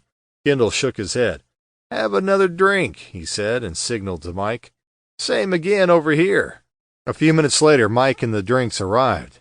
Here you are, boys, he said as he placed the drinks on the counter. On the house. That's mighty nice of you, Mike, said Kendall. He turned to face the two men. Don't you think that's nice, boys? Ray nodded. Billy said nothing.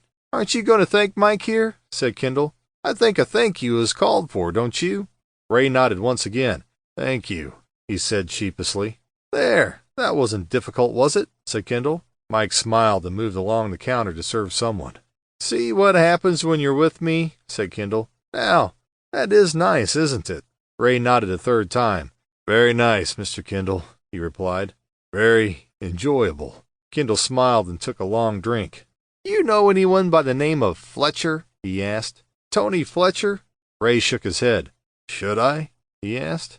Oh, I don't know. I just thought you might have known the name, that's all. Ray shook his head once again and looked at Billy.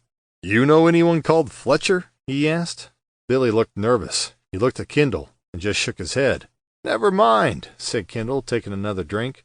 I just thought I saw you boys with him just now, out in the alley. It wasn't us, Mr. Kendall, Ray protested. No, I can see that now, said Kendall. My mistake. It must have been 2 other guys. What about Victor Lowry? Ever seen him? The newspaper man? Said Ray. The very same, agreed Kendall. Ray shook his head. How would we know that kind of person, Mr. Kendall? I ask you. Not likely, is it? Perhaps not, replied Kendall. So, who was the guy? Guy, Mr. Kendall? Replied Ray nervously. What guy would that be? The guy in the cab just now, replied Kendall. Don't know what you mean, Mr. Kendall, replied Billy. Oh, my mistake, said Kendall. You're not drinking, Ray. Is anything wrong? No, nothing wrong, Mr. Kendall, he replied. Why should anything be wrong? Oh, I don't know, said Kendall. I just thought you looked a bit pale. Not ill or anything, are you? I'm fine, Mr. Kendall, Ray replied. Just a bit of a cold, that's all. A cold? Repeated Kendall. You should take great care. Don't want it to develop into something worse, do we? Ray simply nodded. So, tell me more about this, delivery service you operate, Kendall continued. It sounds very interesting. Maybe I could throw some business your way. You never know. Now, Mr. Kendall, it ain't that much, Ray explained as he wiped the sweat from his brow. It's just small, you know. Early days, suggested Kendall, taking a drink. That's right, said Ray, trying to smile. As you say, it's early days. You've just started, I know, said Kendall. It takes time to build up a business. That's it exactly, said Billy. He looked at his brother and smiled. But you are doing all right, asked Kendall. I mean, you're making a living. Oh, we get by, said Ray, smiling. He looked at Billy. Right, Billy? Billy nodded. Right, Ray. Kendall smiled. A bit more than getting by, I would say. Ray looked puzzled. I've been doing a bit of checking, you know, hearing things. Ray started to explain. It seems that you've been spending like there was no tomorrow. Ray took a deep breath and heaved a sigh. Oh, we just had a bit of luck on the GGs, that's all. He picked up his glass and drained it. Oh, I see, said Kendall. Now, ain't that nice? You boys deserve a bit of good news. Ray stood up. We really gotta go now, Mr. Kendall. Kendall nodded. Sure, boys, I understand. This has been real nice. I'll certainly keep my eyes out for you. Perhaps we can do this again sometime. Ray nodded nervously. Sure thing, Mr. Kendall, he replied. Come on, Billy, let's go. He grabbed Billy by the arm and pulled hard. Billy let go of his still half-full glass and got to his feet, pulling the bar stool over in his haste. Kendall shrugged. You take good care of yourselves now, he said. I wouldn't want anything bad to happen to you. He sat, watching them as they hurried out of the building. Well, that was nice, he murmured. He glanced around and beckoned to Mike, who was at the other end of the counter. Another scotch, if you don't mind. Chapter 14. White Cabs. Ashby Drive may at one time have been the tree-lined avenue that its name might suggest, or it may just have been the result of a private joke, played by somebody working the street-naming section of City Hall. Somebody named Ashby, perhaps. Certainly, now there wasn't a tree to be seen anywhere along its length. In fact, there was no evidence that there had ever been any trees in the street. Instead was line upon line of shabby workshops repairing anything from washing machines and television sets to cars and motorcycles, intermingled with fast food takeaways and a couple of drugstores. Halfway down on the north side were the offices of the White Cabs Company. A buzzer sounded as Kendall opened the door and went in. A young lady in the reception counter looked up. I wonder if you can help me, Kendall asked. Where are you going to? She asked. Kendall smiled at her and shook his head. Oh, no, you must understand, he started to explain. I'm not looking for a cab.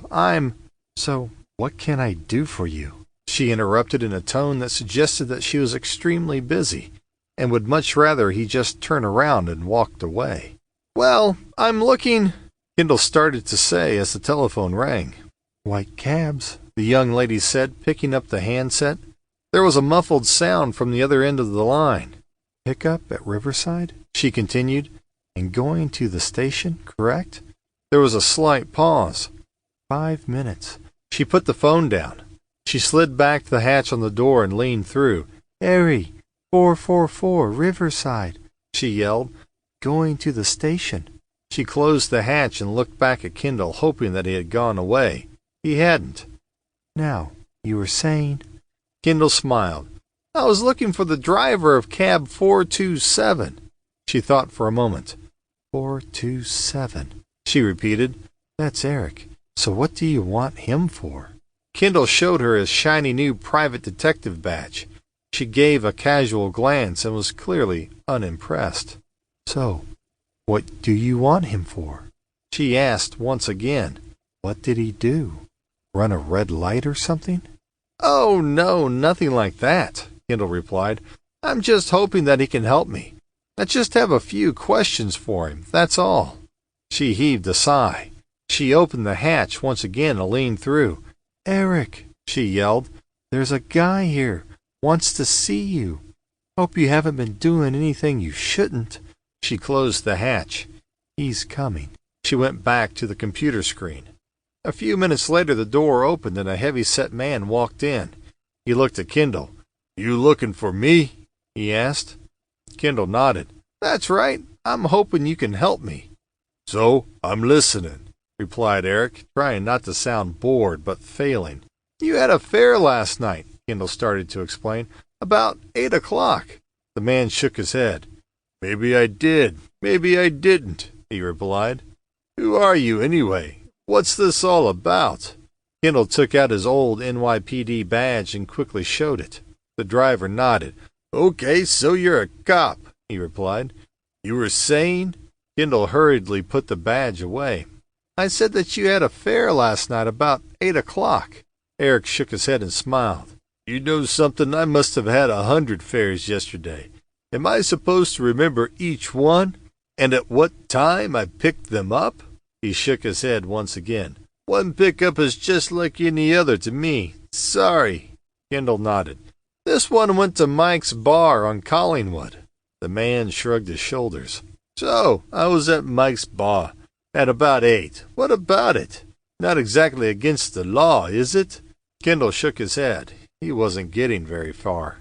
He wasn't sure whether the man was deliberately being unhelpful, or maybe he just really didn't remember. This one made you wait around for some time, I understand, Kendall said. Does that help?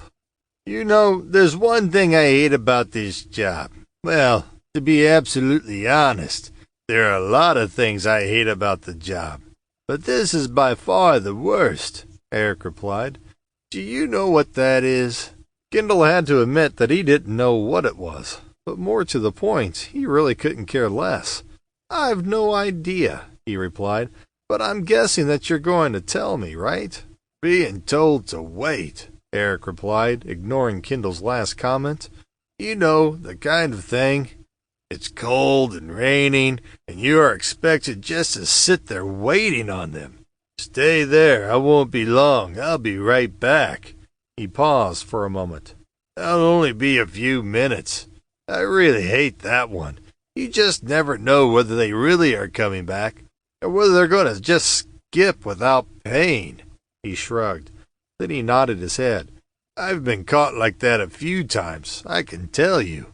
You'd never believe what some people will do just to save a few lousy bucks. But what can you do?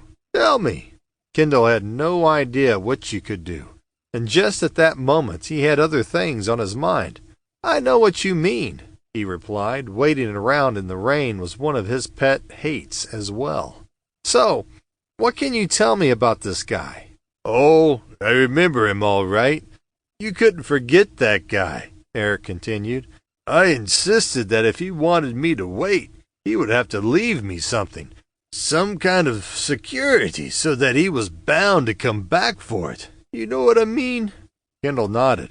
So he leaves me a wristwatch. Not just any old wristwatch, you understand? Oh, no.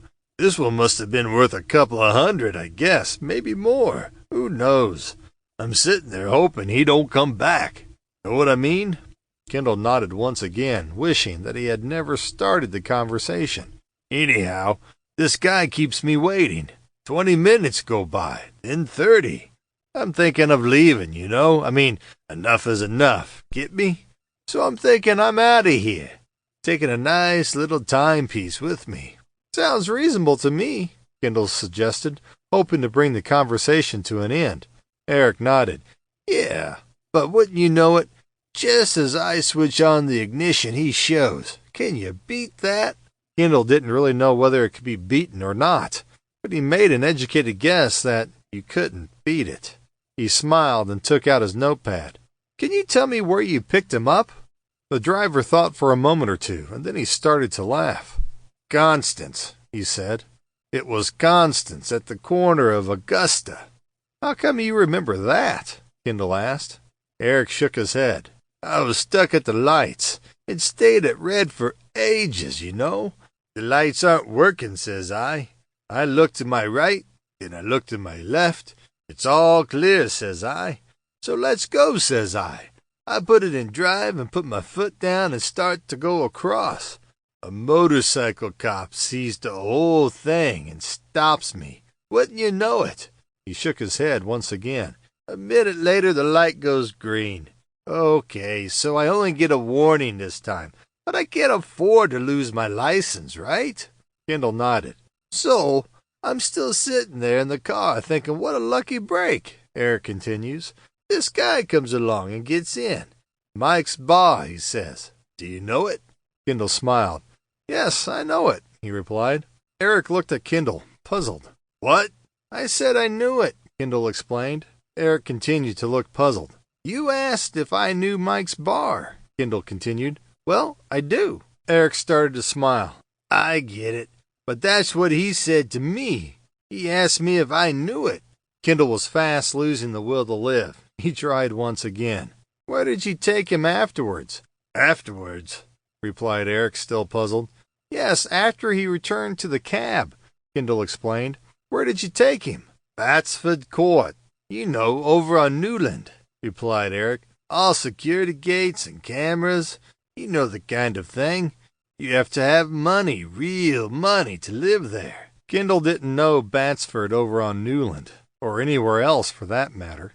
You don't happen to know which apartment he went into, I suppose? The driver thought for a few moments. What's this guy done? He asked. It must be pretty important. Is there a reward or something? Kendall shook his head and smiled. Oh, no, there's nothing like that. It's just routine. Nothing to worry about. So, what can you tell me about the apartment? The driver shook his head. I don't know the actual number, you understand, but I think it was on the second floor, at the front, on the right. Kendall looked puzzled. How do you know that? It was the lights, Eric started to explain. The lights to that apartment came on a few minutes after he entered the building. It seemed like a reasonable guess to me. Of course, I could be wrong. Maybe it was just coincidence that the lights came on just at that moment. How should I know? Kendall wasn't a believer in coincidence. Maybe, he replied, far from convinced. So, can you tell me anything about him? What he looked like? What he was wearing? Eric shook his head. I'm not good at things like that. Oh, come on, you must have noticed something. How about his height? Was he a big man? Kendall coaxed. Was he my height or taller? Eric shook his head. No, sorry, I couldn't say, he replied. I never really took any notice. What about the color of his hair? Kendall continued. Once again, Eric shook his head. Dark, I think, he replied, uncertain. Could have been brown, or maybe it was black. Does it matter? Of course it doesn't matter. I only ask stupid questions because I like hearing the sound of my own voice. So, can you tell me anything? Anything at all? Kendall continued, already guessing that the answer would be no. Well, all I can say is that at the end of it all, there was no tip. Kendall smiled and nodded. There's always one, he said. You can say that again, agreed Eric. Though, in my case, there's a lot more than one. Kendall nodded once again. You've been the most helpful, Mr. It's Brody, was the reply. Eric Brody. Thank you, Mr. Brody. You have been very helpful, Kendall replied. I may need to call on you again. Is that all right? No problem. Chapter 15. Victor Lowry, Dead. The headline in the Virginia Sentinel was plain enough. Newspaper magnate Victor Lowry found dead, in large black lettering 3 inches high. He had been found at 8 o'clock the previous evening. According to the police doctor, he had been dead no more than 3 hours, putting the time of death at between 5 and 6. He had been shot at close range, twice, once in the right shoulder and once in the chest. The motive was unknown. The police already had a suspect in custody. Victor Lowry had left his office earlier that day. He had some business to attend to which involved a certain visitor who was due at 4 o'clock. Cancel the rest of my appointments for today, he had instructed his secretary as he prepared to leave. Is there anything I can do, sir? She replied. No, and I don't need any assistance, thank you, Lowry replied. I can handle this on my own. He paused and smiled at her. Don't worry about me. He closed his desk and nodded. He could handle it. He patted his side pocket and felt the envelope that nestled inside. He started to smile. He could handle it. He knew precisely what to do. He put on his coat and walked to the open door. I'll see you tomorrow then, Jean, he said, and quickly walked through. 45 minutes later, he arrived at Onslow Mansions. Good afternoon, Mr. Lowry, a voice said as he entered the foyer. It was Joe, the security guard. You're early today, sir. If there was one thing Lowry hated, it was someone stating the obvious. What he hated more was the obvious being stated by someone inferior to himself, as though they were making a judgment, questioning his actions almost. You're early today. So he was early. What business was it of theirs anyway? He would be as early or late, come to that, as he decided. Yes, Joe, I'm early, he agreed. He walked towards the elevator. He stopped suddenly and turned to face the guard. I'm expecting a visitor, he said. About 4 o'clock. Show him straight up. He turned around and entered the elevator. 5 minutes later, he was inside apartment 33 on the 3rd floor. He took off his coat and threw it over a chair. He walked over to the bar in the corner of the room and poured himself a drink. He looked at the clock on the mantel shelf. 10 minutes to 4. His visitor was due any time now. He reached inside his pocket and took out the envelope. He looked at it for a few moments and then placed it on the coffee table. He smiled and took a drink. He could handle it, he repeated to himself, nodding slowly. He finished his drink and started towards the bar for a refill. He suddenly heard loud music coming from the flat below. Why they insisted on having their television so loud he would never understand. There was a knock on the door, a loud knock, then another, and then another. The room was small and dark. The only light came from an angled lamp on the table in the center of the room, and the glow from the end of a cigarette. Detective Sergeant Evans had quit smoking just a few days ago. He was actually getting very good at quitting. This was his 8th time in a little over 2 years. He had managed to last 2 days, 4 hours, and 42 minutes without a cigarette. For him, that was a record. He looked at the man sitting at the table, the light shining directly into his eyes. He shrugged and took a deep breath. One day, he would beat that record, he thought. One day, he would actually go 3 days without a cigarette. In the meantime, however, he needed a cigarette. Needed one badly. He took one long last drag and stubbed the cigarette out. Then he took another from the packet lying on the table in front of him and lit it. One day, he murmured, but not today. Today, he had a murderer to convict. All right, Gardner, why'd you kill him? He asked as he slowly walked around the table, blowing large billows of smoke into the air, adding to the stuffiness of the room. Come on, Gardner, said Officer Byron, striking the table hard. Why'd you do it? I never killed him, the man replied. Why would I kill him? Evans ignored the question. He looked at his watch. 7:10. He shook his head. That ball game was starting at 8. He felt the side pocket of his jacket. In there are 2 tickets for that match. Much good they were to him. They had already spent 5 hours questioning the guy. 5 hours and 26 minutes. They were getting nowhere. Gardner, you were there at the apartment, Evans said. We know that. We have witnesses. Your fingerprints were everywhere. So you might as well tell us everything, added Byron. The man looked up at the officer, shielding his eyes from the glare. He nodded. Sure, I was there. I don't deny it. He shook his head. I've been to his apartment several times before. I'm not worried about other times, Gardner, said the detective. I'm only concerned with yesterday. Gardner nodded. I don't deny it, he said. I was there that afternoon, the afternoon he died. He paused for a moment. It was about 4, or just a little after. So why were you there? The detective asked. I had an appointment, Gardner answered. You had an appointment, repeated Evans disbelievingly. That's right, Gardner insisted. Mr. Lowry had sent me a note asking me to come around. Seems highly unlikely, said the detective, especially after you threatened him like that just a few days ago. Gardner heaved a sigh. Well, maybe, but we had an appointment nonetheless. Do you know what he wanted? Asked Byron. I worked for him. He shook his head and looked down at the tabletop. Used to work for him, I should say. I was hoping that our, shall I say, unpleasantness could be sorted out, and he would offer me my job back. That's all. Why had you been fired? Asked Byron. Why had I been fired? Repeated Gardner, shaking his head. That's a good question. It was a few days before the Man of the Year thing. He called me into his office. I knew what it was about. I had requested a meeting, but I never expected what was to come. That was a real shocker. Mr. Gardner, you can go in, said the young lady. Gardner looked up. She smiled at him and pointed to the door. Mr. Lowry will see you now. Gardner looked at the door and took a deep breath. His heart was pounding, and he noticed that his hands were shaking. Maybe this wasn't such a good idea after all. Perhaps he should come back another day.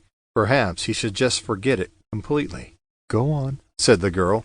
Mr. Lowry doesn't like to be kept waiting. Gardner nodded and tried to smile. He stood up and walked slowly to the door. As he reached the door, he stopped. He turned around and looked at the girl.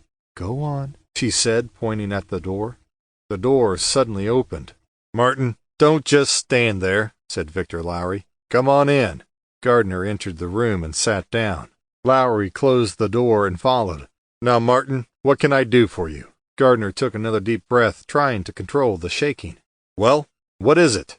Said Lowry. I haven't got all day. Gardner swallowed hard. Well, sir, it's about the hacking, he replied. The phone hacking. Lowry looked at him for a few moments.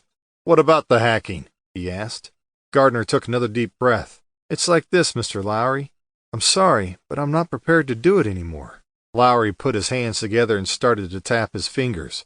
Let me understand you correctly, he said slowly. You're not prepared to work here anymore, is that right?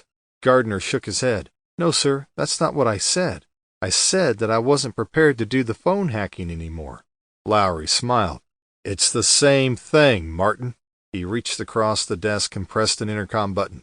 Julie, Mr. Gardner will be leaving us today, he said. Please make up his salary. Oh, and add 2 weeks extra pay in lieu of notice. He flipped off the switch and looked at Gardner. That's all, he said. Close the door on your way out. He looked back at his desk and took up his pen. I shall see to it that you never work again. Goodbye. Why had you been fired? Byron asked again. I had refused to do something, said Gardner. Refused to continue doing something, to be precise. And so he fired me. And you just thought you would make a nice friendly visit, and you would get your job back? Said Evans. As easy as that? Gardner took a deep breath. Well, I didn't think it would be easy, no. But he had asked me to come. So where's the letter? Asked Evans. The invitation. Gardner looked down and heaved a sigh. I don't have it. You don't have it? Repeated Byron. Odd, wouldn't you say?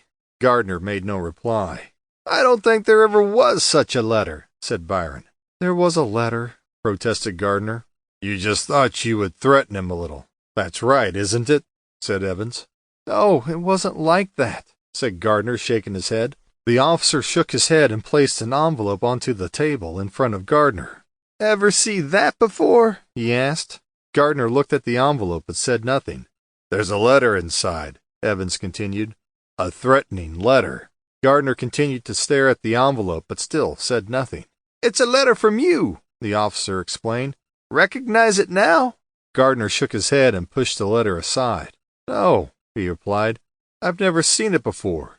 Makes interesting reading, said Byron, ignoring Gardner's denial. Should I perhaps read some of it to you? Suggested Evans. It might refresh your memory. He picked up the envelope and took out a sheet of paper. He smiled. It's quite short and to the point. He looked at Gardner and then looked back at the letter. It seems that our Mr. Lowry was not altogether an upright citizen. He looked back at Gardner. Is that right? Gardner nodded. His company was involved in phone hacking, if that's what you mean. Evans nodded slowly. And you threatened to expose him. Is that right? No, that's not right, protested Gardner.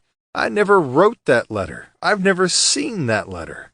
Admit it, Gardner. You wrote that letter, didn't you? Evans insisted. Gardner shook his head. I tell you, I never wrote that letter. You wanted your job back, so you threatened him, didn't you? Give me my job back, or I'll expose you. I wanted my job back, that's right, Gardner agreed. But that's all I wanted. So why did you kill him? Asked Evans. I didn't kill him, I tell you, Gardner cried out. You've got to believe me. The officer tapped the envelope. This letter suggests something different. He smiled. Now, I'll ask the question once again. Why did you kill him? I didn't kill him, Gardner repeated, thumping the table hard. I didn't write that letter. You threatened to kill him, said Byron. At the dinner the other night, isn't that true? It was just talk, said Gardner, shaking his head. The talk of a drunken, angry man, that's all. Oh, you were angry, all right, said Evans. I'll give you that. We figure you threatened him. It got out of hand, and you shot him. Gardner shook his head. That's not true, he said. There was an argument, a heated argument. I wanted my job back. He was angry and just laughed at me. He told me I would never work again. He said that if I ever tried to contact him again, he would call in the police. In the meantime, he said that I should just get out. And he never wanted to see me again. So you killed him, said Byron. No, I never killed him, Gardner insisted. I tried once more to get him to see reason. Pushed me away. There was a struggle. Lowry fell and hit his head on the coffee table. He just lay there, unconscious. I wasn't going to hang around, so I left. And that's all there was to it. Come on, Gardner. Admit it, said Evans. You killed him. You could say it was self-defense. The court will go easy on you. 20 years, maybe, suggested Byron. I never killed him, Gardner repeated. What time did you leave his apartment? Asked Evans, in a sudden change of direction. About 4:30, I think, said Gardner. Not really sure. It was just after 6, corrected Byron. A neighbor heard you. I left at 4:30, Gardner repeated. Joe, the security guard, saw you go, said Evans. He called out to you. It wasn't me, protested Gardner. It must have been the real killer. Evans shrugged and shook his head. The time of death, according to the doctor, was between 5 and 6. He was alive when I left, Gardner replied. He was unconscious, but still alive. What did you do with the gun? Asked Byron. Gun? Said Gardner. I don't have a gun. I've never had a gun. Evans stood up and shook his head. He looked at the wall clock. 7:30. If he hurried, he might just make the game. He looked at Gardner. You were there, Gardner. We know that, he said. You've admitted as much. You had the motive and the opportunity. You killed him. Book him. Martin Gardner, you are charged with the murder of Victor Lowry on the afternoon of 4th July, said Byron, slowly and formally. Don't forget to read him his rights, Evans said as he walked out of the room. Will do, don't worry, said Byron, clearing his throat. Ahem. You have the right to remain silent. Anything you do say will be taken down and may be used in evidence against you. You have the right to an attorney. If you do not have an attorney, one will be appointed for you by the court. The detective looked up from the document that he had been reading. Do you understand the rights I have just read to you? With these rights in mind, do you wish to speak to me? Gardner gave a slight nod. I understand, he replied, but you are making a big mistake. I did not murder Victor Lowry. Chapter 16. The Gresham. The Gresham Gentlemen's Club, located at the corner of Forest and Pine, was formed in May 1912. In its entire 100 years plus history, it had been a completely male domain. Women were strictly forbidden, especially wives. That was the rule, and it was vigorously enforced, despite a number of equality lawsuits that had recently been fought and lost. No women. That was the rule, and that's how it had been. Except, of course, for the team of cleaning ladies who came in during the night. They didn't count. Originally, the club had been intended for military gentlemen, admirals, generals, and other high-ranking officers. A short time later, politicians were allowed to join.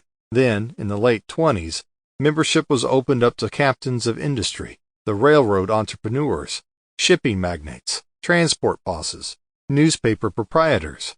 Then, in more recent times, membership had been offered to anyone who had wealth and power. Tony Fletcher complied on both counts. "Can I help you, sir?" a voice called out as Kendall walked across the entrance lobby, his shoes echoing loudly on the marble floor. Kendall looked over at the voice.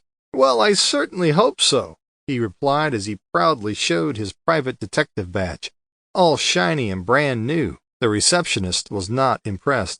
"Are you a member, sir?" the voice asked. "No, I'm not a member," Kendall replied, putting the badge away. That much was blatantly obvious, thought the receptionist. He heaved a sigh. He really didn't need these interruptions. It was near the end of the month, and he had his reports to get done. "What can I do for you, sir?" he asked, sounding quite bored. "I'm making inquiries about a certain Tony Fletcher," he replied. "Mr. Tony Fletcher?" the receptionist replied. "Yes. I understand he is a member of the club." "Possibly," replied the receptionist. "What if he is? What concern is that of yours?" Kendall hadn't expected this to be easy, but he hadn't quite considered that it would be quite so difficult either. "Is he here?" he asked. "I repeat, what concern is that of yours?" Kendall heaved a sigh. "I've been engaged to find him," he started to explain. "Find him?" the receptionist replies. "Why? Is he lost?" "Look, Mr. whatever your name is." "It's Peters. Colin Peters," the voice replied haughtily. Right. You are Mr. Peters." "I don't have all day," Kendall replied, becoming more and more impatient. "His wife has asked me to locate him. It's as simple as that. Now, is he here?" "It may seem that simple to you," the receptionist replied, "but I am not at liberty to divulge any information about our members." "So, he is a member then," said Kendall. "At last, we are getting somewhere." The receptionist shook his head. "I never said that he was." Kendall heaved another sigh. He was getting nowhere very fast. "And you never said that he wasn't, did you?" Kendall replied. He looked around and over to a set of double doors. He guessed that through those doors was the lounge area. He decided that that was where he needed to be. Without further delay, he turned and hurried towards the doors. "Stop!" cried the receptionist, coming round from the counter. "You can't go in there." Ignoring the cries, Kendall pushed through the doors and entered a large lounge area. 30 pairs of eyes looked up at the noise. 1 minute previously, those same eyes had been sound asleep or engrossed in the newspaper. As Kendall entered the room, he was approached by a smartly dressed waiter. "Sir, are you a member?" he said. Kendall freely admitted that he was not a member of the club. Indeed, this was his first and almost certainly last visit. Furthermore, he was very sorry for any disturbance he may have caused. "I'm looking for a Mr. Tony Fletcher," he explained. "He is a member, I understand." The waiter nodded. "Yes, sir, he is a member," he replied. "But I haven't seen him for some weeks now." He paused and glanced around the room. "Maybe the Major could help you," he continued, pointing to the far side of the room. "The Major?" Kendall repeated. "Major Donaldson," the waiter explained. "There he is, over in the far corner. He'll be able to help, I'm sure. He and Mr. Fletcher play bridge together." Kendall started to move towards the far corner. "Stop right there," a voice called out. Kendall stopped and turned. It was Peters, the receptionist. "I'm sorry, but you have to leave." Here we go again, Kendall thought. "If I could just have a word with the Major," he protested. "Major Donaldson. It would be very much appreciated. 10 minutes. That's all I ask." The receptionist hesitated. 5 minutes, said Kendall. Without waiting for a response, Kendall turned and continued across the room, trying not to disturb the members who had, by now, returned to their nap, or their newspaper. Major Donaldson, sir, I'm sorry to disturb you," Kendall said as he approached the leather armchair where the Major was seated, engrossed in his newspaper. The Major looked up at the sound. "What on earth is going on?" he asked. "Can't a fellow enjoy a quiet read of his paper? Who is causing all that commotion?" "I'm sorry, Major," replied Kendall. "That was me, I'm afraid." The Major looked at Kendall and then glanced around the room. "Well, you seem to have woken up a few people," he said. "At least it proves that they are still alive and kicking." He started to laugh at his own attempt at humor. "So, What is it that you want? Well, I'm hoping that you can help me, Kendall started to explain. I'm making inquiries. I said that you have to leave, a voice behind him interrupted. Kendall turned. It was the man from the reception desk. You said that I could have 5 minutes. The receptionist shook his head. No, you asked for 5 minutes. I never actually agreed, he replied. You have to go now. Or do I need to ring security? Now, wait just a moment, Peters, said the major. Let me at least hear what the gentleman wants. Then you can throw him out if you want to. Might even help you. Could do with a bit of excitement to liven the place up.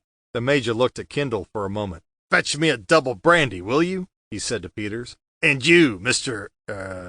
What will you have? Kendall's the name. Tom Kendall. And I'm a private detective, Kendall responded. A double scotch would be fine.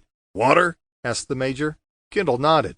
There we are then, Peters. Be a good fellow, the major continued. I'll have a double brandy and a double scotch with water for this gentleman. Peters turned and walked away, trying hard not to show the disgust that he felt.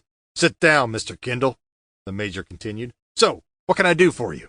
Thank you, Major, replied Kendall as he sat down. I'm making inquiries about a certain Tony Fletcher. I think you know him. Certainly I do, the major replied. A very fine... Your brandy, Major, a voice interrupted. The drinks were placed on the adjacent table. The voice then left. Here we are, Mr. Kendall. Your scotch, said the major, passing a glass to Kendall. As I was saying, Tony Fletcher is a very fine bridge player. We usually play on Thursday evening.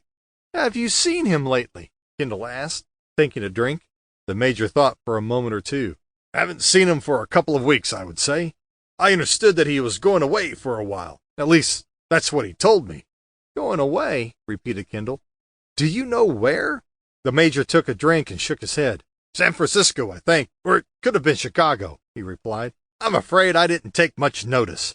I wasn't really that interested. Why, what's all this about? Kendall took another drink. I've just been asked to find him. To find him? Said the major. Why, is he lost? Kendall smiled. The next person to say that will get a punch on the nose. Could be, Major, he replied. We don't know, but his wife wants to know where he is. Ah, his wife, said the major knowingly. Problems at home, eh? I suspected something like that when he said he was going away. Why did you think that? Asked Kendall. Stands to reason, replied the major. Probably been playing around, and she found out. It happens all the time. Probably attracted by his money, I would guess. After all, he's no Clark Gable, is he? He started to laugh once again. Certainly that kind of thing wasn't unusual, and indeed it had been Kendall's first thought. Maybe, he replied, but you know, we think it's more than that. He drained his glass, wondering if there was any chance of getting another one. How was he the last time you saw him? The same as ever, laughing and joking as normal, said the major. He wasn't worried at all, or nervous?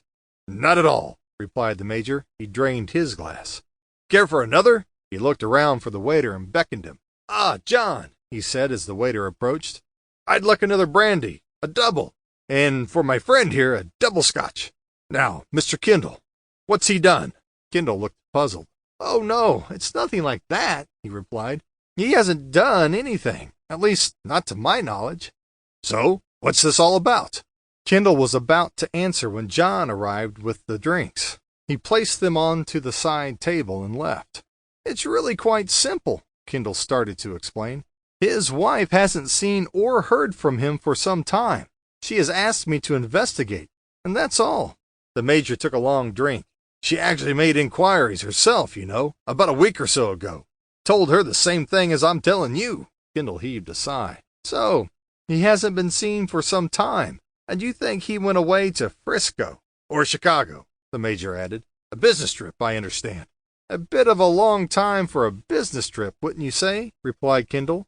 Perhaps, but maybe he's taken advantage of a few days away. Sounds reasonable to me, said the major. I'm afraid I can't tell you any more than that. Kendall drained his glass and stood up. Major, you have been more than helpful. Thank you for your time. He turned and started towards the door. He suddenly stopped and turned. And thank you for the drinks. I'll return the favor one day. Look forward to it, Mr. Kendall, replied the major. Don't play bridge, do you? Kendall smiled and shook his head. Ah, pity, said the major, returning to his newspaper. A little over an hour later, Kendall was back at his office, a cup of coffee and some chocolate cookies on the desk in front of him. He tried to stifle a yawn and failed. Tired, are we? Molly asked. Had a hard day, have we? Kendall picked up a cookie, dunked it into his coffee, and then placed it in his mouth, crumbs falling down his shirt front. He yawned once again. Well, said Molly, are you going to tell me or not? Or should I wait to read about it in tomorrow's society columns? Well, it would certainly be a change from all that stuff about phone hacking, wouldn't it? Kendall replied. Are you going to tell me, or what? Kendall took another cookie and dunked it into his coffee. Tell you what? He asked. Molly glared at Kendall. How did you get on? She asked. That what? Oh, that what? Replied Kendall. Case closed. Easy as that. Just as I thought. Molly shook her head and looked puzzled. What on earth are you talking about? She asked. The Fletcher case, Kendall explained. It's solved. Over, done, finito. Molly looked even more puzzled, if that were possible. Solved, did you say? That's very interesting. Perhaps you could explain a bit more. Kendall dunked a third cookie and started to chew. Our Mr. Tony Fletcher isn't missing at all, he replied. He's simply away on a business trip. I expect he'll be back any day now, just as I thought, if you remember. Business trip? Molly repeated. Whereabouts? Well, the Major wasn't entirely sure, Kendall started to explain. Major? What Major? Major Donaldson, at the Gresham, replied Kendall. Nice old boy. Anyway, he wasn't sure if it was San Francisco or Chicago. Oh, I can understand that, said Molly with more than a hint of sarcasm. They sound so alike, and very close to each other. Either way, said Kendall dismissively. He's on a business trip. Molly nodded her head. Interesting, she said, sounding anything but. So, how come his bank card was used just 2 days ago, right here in town? A large sum of money was withdrawn.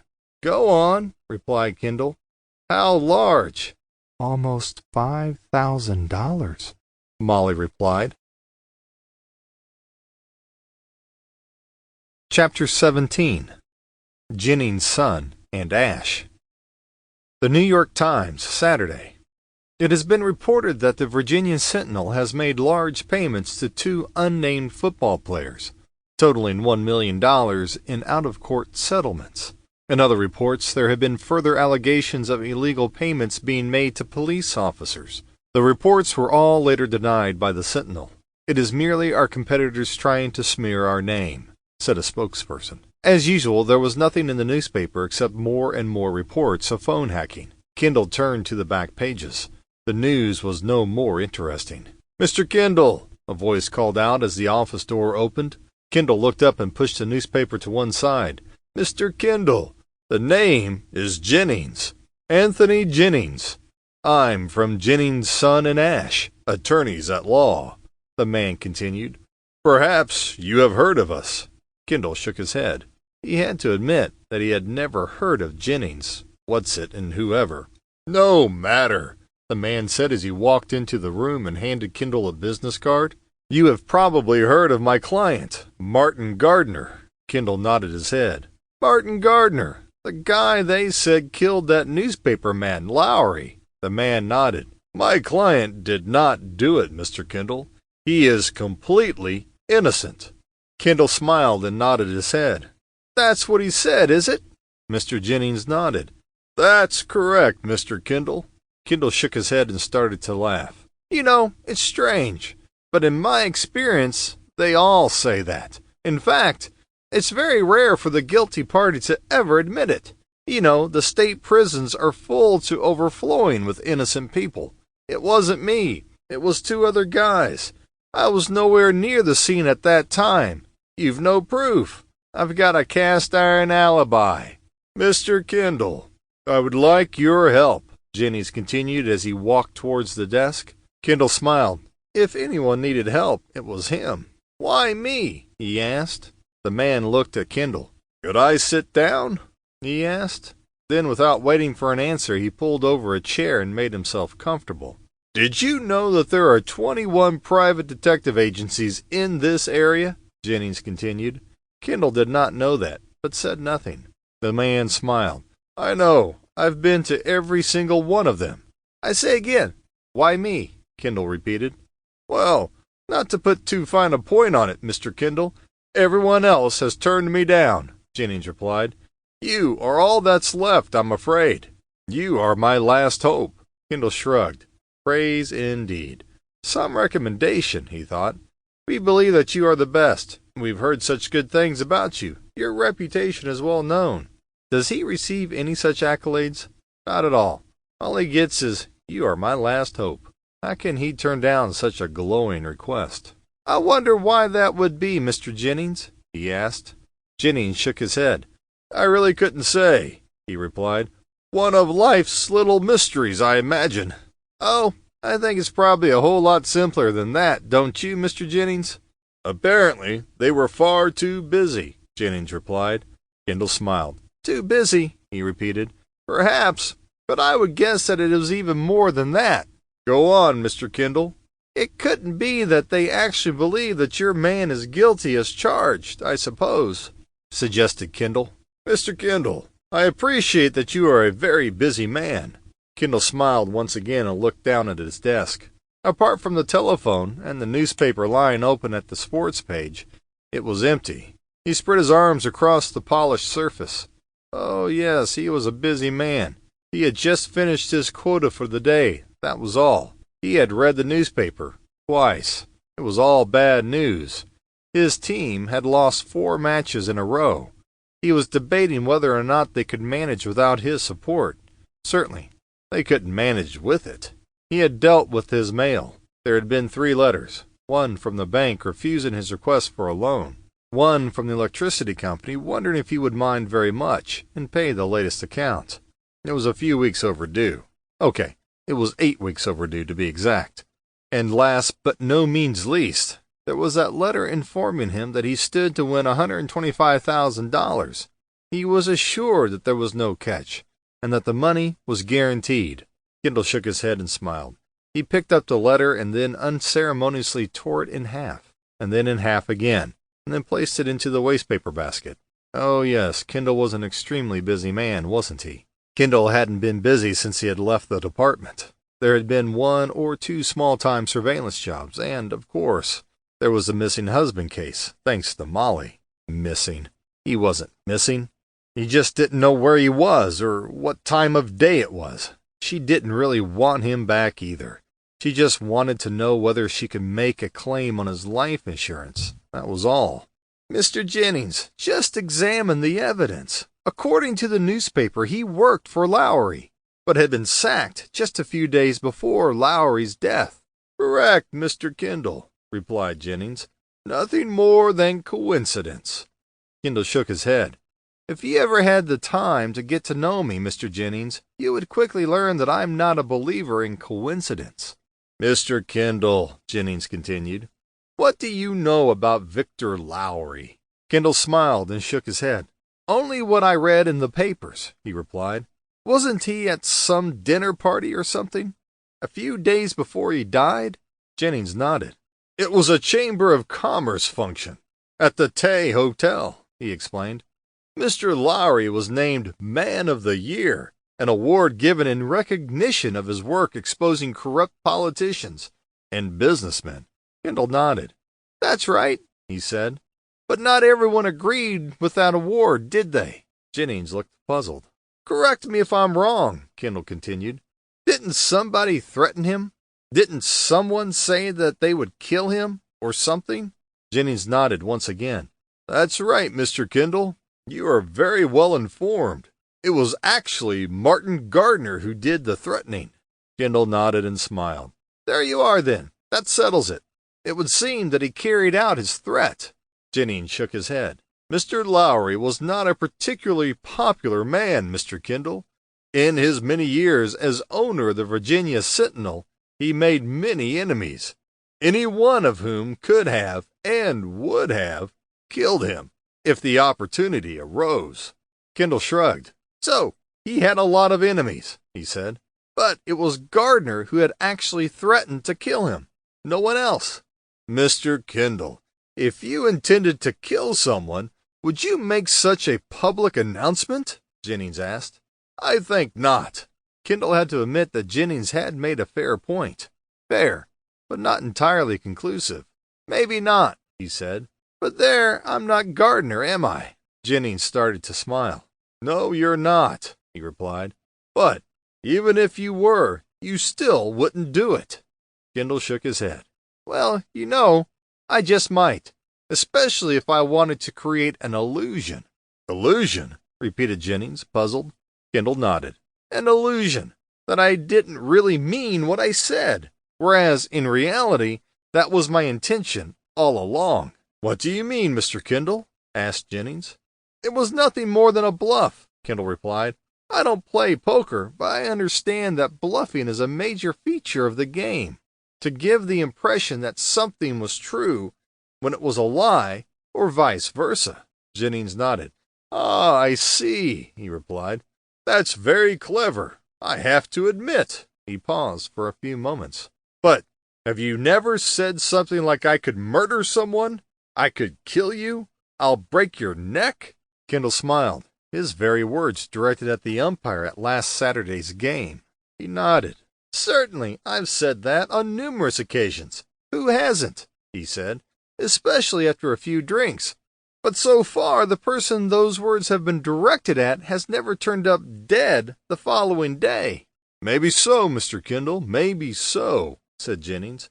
It still does not take from the undeniable fact that my client is innocent. Undeniable, you say, said Kendall. So why exactly did Gardner make the threat? Jennings frowned and thought for a few moments. Mr. Kendall, it was not a threat. It was merely the rant of someone who had too much to drink. Even so, Mr. Jennings, there was no love lost between Gardner and Lowry, was there? Correct? Asked Kendall.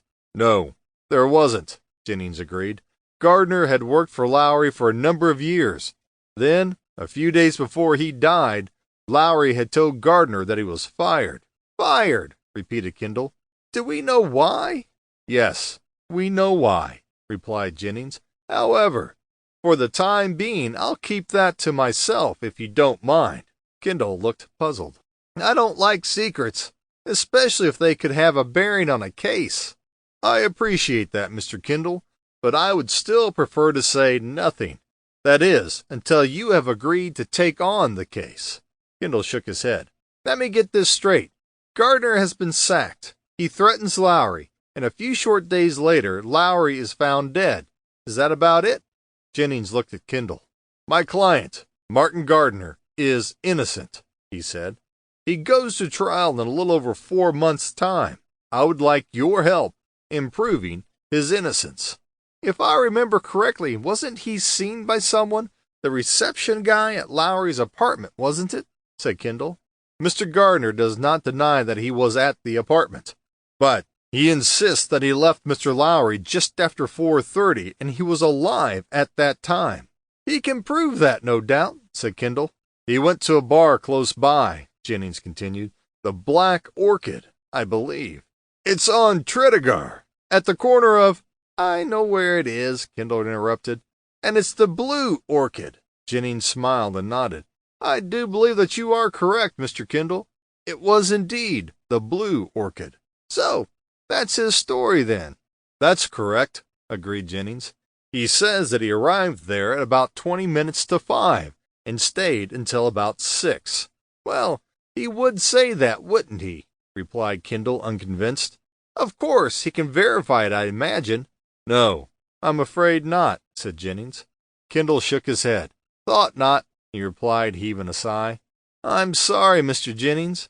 Everything tells me that he's guilty.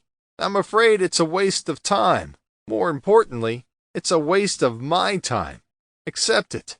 I'm truly sorry to hear that, Mr. Kendall, said Jennings. Perhaps you are right, and I am wrong. Perhaps he is guilty. Guilty as charged. But are you 100% sure? Do you have no doubts whatsoever? Kendall shook his head slowly and heaved a sigh. Whether I have doubts or not is irrelevant. I wouldn't be on the jury listening to the case. Besides, I only deal in facts." "So do I, Mr. Kendall." "I really can't help you," Kendall said. "I've just taken on a big, important case, and really, I just wouldn't have the time. I'm sorry." Jennings started to smile. "I know all about Mr. Fletcher," he said. "In fact, it is partly because of him that I came to you." "But I thought that you said that everyone else had turned you down," said Kendall. "That's true, Mr. Kendall," Jennings agreed. "But equally important is your connection with Mr. Fletcher." Kendall looked puzzled. "You'll have to explain that one to me, I'm afraid." "Mr. Fletcher is one of Lowry's major competitors," Jennings explained. "He heads up Westcom, a telecommunications company, the second largest in America. We act for his company. We also act for Mrs. Fletcher. So, despite what you said earlier, it was a recommendation then," said Kendall enthusiastically. "Recommendation?" repeated Jennings, shaking his head. "Hardly. In fact, Mrs. Fletcher advised us that you were, shall we say, a little difficult." "Difficult?" repeated Kendall. "Me?" "Her exact words were that you were obstinate and stubborn," Jennings continued. Kendall was not impressed. "She said that, did she?" He shook his head once again. "I still can't help you," he said, shrugging his shoulders. Jennings looked disappointed and was about to speak when the office door opened and in walked Molly. "Hey, Molly," said Kendall. "This is Mr. Jennings. He is an attorney. I was just telling him how busy we were." He looked at Jennings. "He was just about to leave." Jennings looked at Molly and smiled. "I was actually hoping that your boss could help me." He turned back towards Kendall.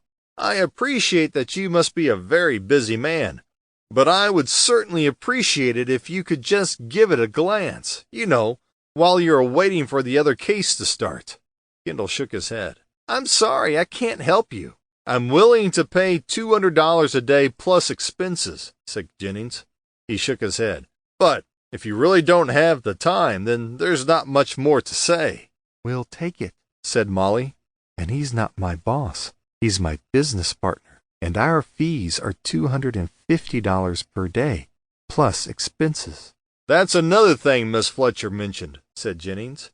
"What was that?" asked Kendall. Jennings looked at Molly and smiled.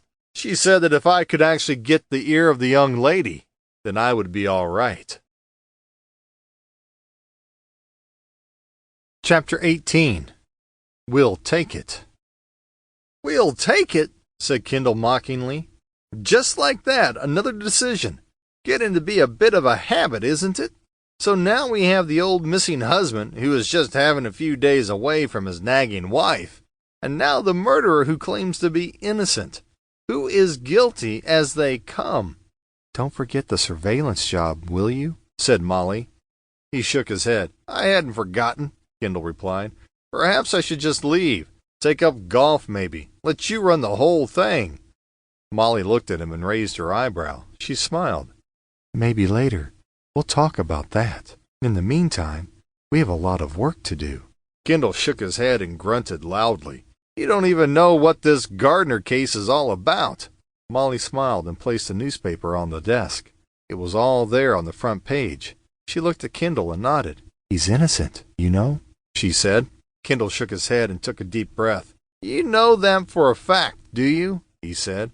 "I mean, you know about these things. You've had the training, the experience." "He's innocent," she repeated. "You've checked the evidence, I suppose, spoken to the witnesses, and—" "He's innocent, I'm telling you," Molly insisted. Kendall shook his head. "Gardner threatened to kill Lowry that night at the hotel in front of dozens of witnesses." Molly looked at Kendall. "If you meant to kill someone, would you make an announcement in front of everyone?" she asked. "That's not the point," Kendall replied. "Gardner threatened him, and a few days later he carried out his threat. Lowry was murdered." "He's innocent," Molly repeated. "How can you say that?" said Kendall, becoming more and more exasperated. Before she could answer, he sneezed violently. "There now, see what you've done? You've brought on my allergies." Molly shrugged and looked up at the ceiling. "Allergic to the truth, are you?" she said as she walked towards the kitchen. "I imagine you could manage a coffee." When she reached the doorway, she stopped and turned. By the way, I've started a file. It's there on your desk. I've put in all the details we have, including details of where Lowry lived. I thought you might need that." Kendall shook his head and smiled. "By the way, you should try echinacea," Molly called out. Kendall looked puzzled. What?" "Echinacea," Molly repeated. "It's a plant. It's good for treating colds and allergies." Kendall nodded. "Thanks, I'll remember that," he said in a low voice. Whatever." Kendall reached across the desk and pulled the buff-colored folder towards him. He looked over towards the kitchen area and shook his head. "We'll take it," he said mockingly. "Did you say something?" came a voice from the kitchen. "I said I'll make it. The coffee, I mean," he replied hurriedly. Molly walked to the doorway and looked at Kendall. "You'll make the coffee," she repeated. "Do you know how?" She turned and returned to the kitchen. Kendall looked down at the desk. "Of course I know how to make coffee," he whispered. "I'm just far too busy, that's all." He opened the file. "And don't forget "I know, the chocolate cookies," said Molly as she placed a tray down on the desk. "There you are." She picked up her coffee and walked over to her desk. "Well, how's it going then?" she asked. "How's what going?" Kendall asked. "The investigation," Molly replied. "The file I prepared." "What about the file?" Molly shrugged. "I was just wondering if you had any thoughts yet on how to proceed." Kendall glanced at the file. "I should ask you the same question. You're so good at taking on these cases. You obviously have a plan in mind. Perhaps I should just go to Mike's for a drink and let you solve them." "Any excuse for a drink," Molly retorted. "Come on, Mr. Great Detective. Where do we start?" He began turning the few pages. "Well, there really isn't much to go on, is there?" he replied. "Gardner is going to be fired, number one. In fact, he is fired. Then, in front of witnesses, he threatens to kill Lowry. A day or so later, Lowry is dead. I mean, what more do you need?" "He's innocent," Molly replied. "And really, you need to have more of an open mind." Kendall picked up a cookie and chewed noisily. "So, as you know so much, exactly what do you suggest?" he asked. "Well, you could start with the police officer who arrested Mr. Gardner." "Yes, I could, I suppose. Though I don't suppose there's any point, really. After all, they are obviously satisfied of his guilt. He has been charged, don't forget," replied Kendall, wishing that he could be so busy that he wouldn't need this Gardner case. "I might just forget the whole thing, because he's clearly guilty. There's no smoke without fire." "Are you suggesting that the police have never made a mistake?" Molly replied. "They have never, ever arrested the wrong man?" "I never said that," Kendall replied. "But this is so clear-cut. The guy's guilty." "He's innocent," said Molly. "He's guilty, I tell you," said Kendall. "Innocent," Molly repeated as she glared at Kendall. Kendall looked away and reached for the newspapers lying at the side of his desk. As he did so, he was mumbling to himself, "He's guilty." Kendall had finished scanning the papers an hour or so ago. There had been nothing of any interest. More and more allegations of hacking and more doom and gloom about the country's economy. Over the past few weeks, there had been endless news items regarding phone hacking. What some newspapers would do for a story, Kendall thought. It had been mainly so-called celebrities. Kendall didn't have a problem with that. Oh, sure, he knew that it was illegal. But the A-listers could handle that. They could take care of themselves. If the worst came to the worst, they could just sue the paper and make a nice little sum. But just lately it was becoming obvious that the hacking hadn't stopped at celebrities. Now, more and more members of the general public were becoming involved, as long as it was newsworthy. People who could not afford to hit back. Kendall was lying on the sofa, his eyes closed. Molly was busy reading her magazine, Celebrity Lives. She looked up. "What do you know about this phone hacking business?" she asked. Kendall opened his eyes and looked at her. "Well, I know that it's illegal for a start," he said. "Yes," said Molly. "What else?" "A small device is fitted into the telephone handset so that a person's conversation can be overheard and recorded." "Phone hacking, I said," replied Molly. "Not phone tapping." "Hacking," he replied, shaking his head. "Something to do with computers, I think." "Hacking is the illegal obtaining of information electronically from a person's cell phone," Molly explained.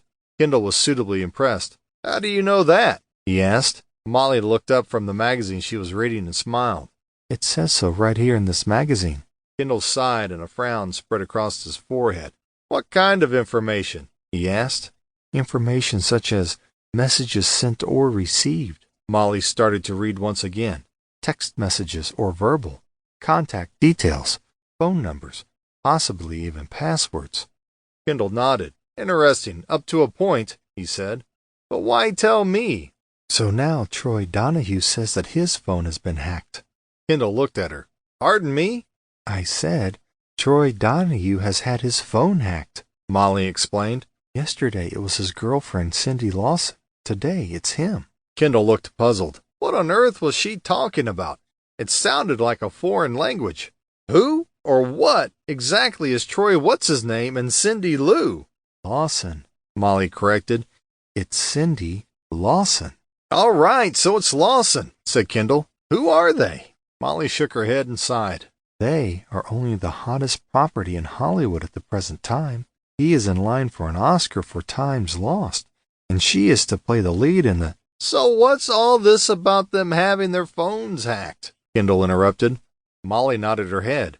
Everyone and anyone is being targeted. Movie stars, sports personalities, businessmen, politicians.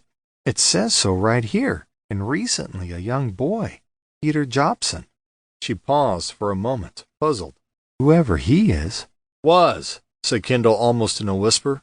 Peter Jobson was a young teenager in Buffalo. He paused for a moment, staring at the far wall. He disappeared 6 months ago. He was found dead a week or two back. Molly looked up and shook her head. Why would anyone want to hack into somebody's phone like that? She asked. Kendall shook his head. Who knows? Gossip? Sensation? Whatever the reason, it's just plain sick. He took a deep breath. People like that should just be locked away and forgotten. It seems that our Mr. Lowry was up to his eyes in it, Molly continued. Most of the newspapers were doing it, but the main culprit was the Virginia Sentinel. According to this article, Lowry blamed Gardner. He said that it was all his idea. Gardner, repeated Kendall. He thought for a few moments. Perhaps there's the motive, the reason for killing Lowry. Maybe, said Molly, unconvinced. But there are numerous other possibilities. Remember what Mr. Jennings said? About enemies, you mean, said Kendall. That's right.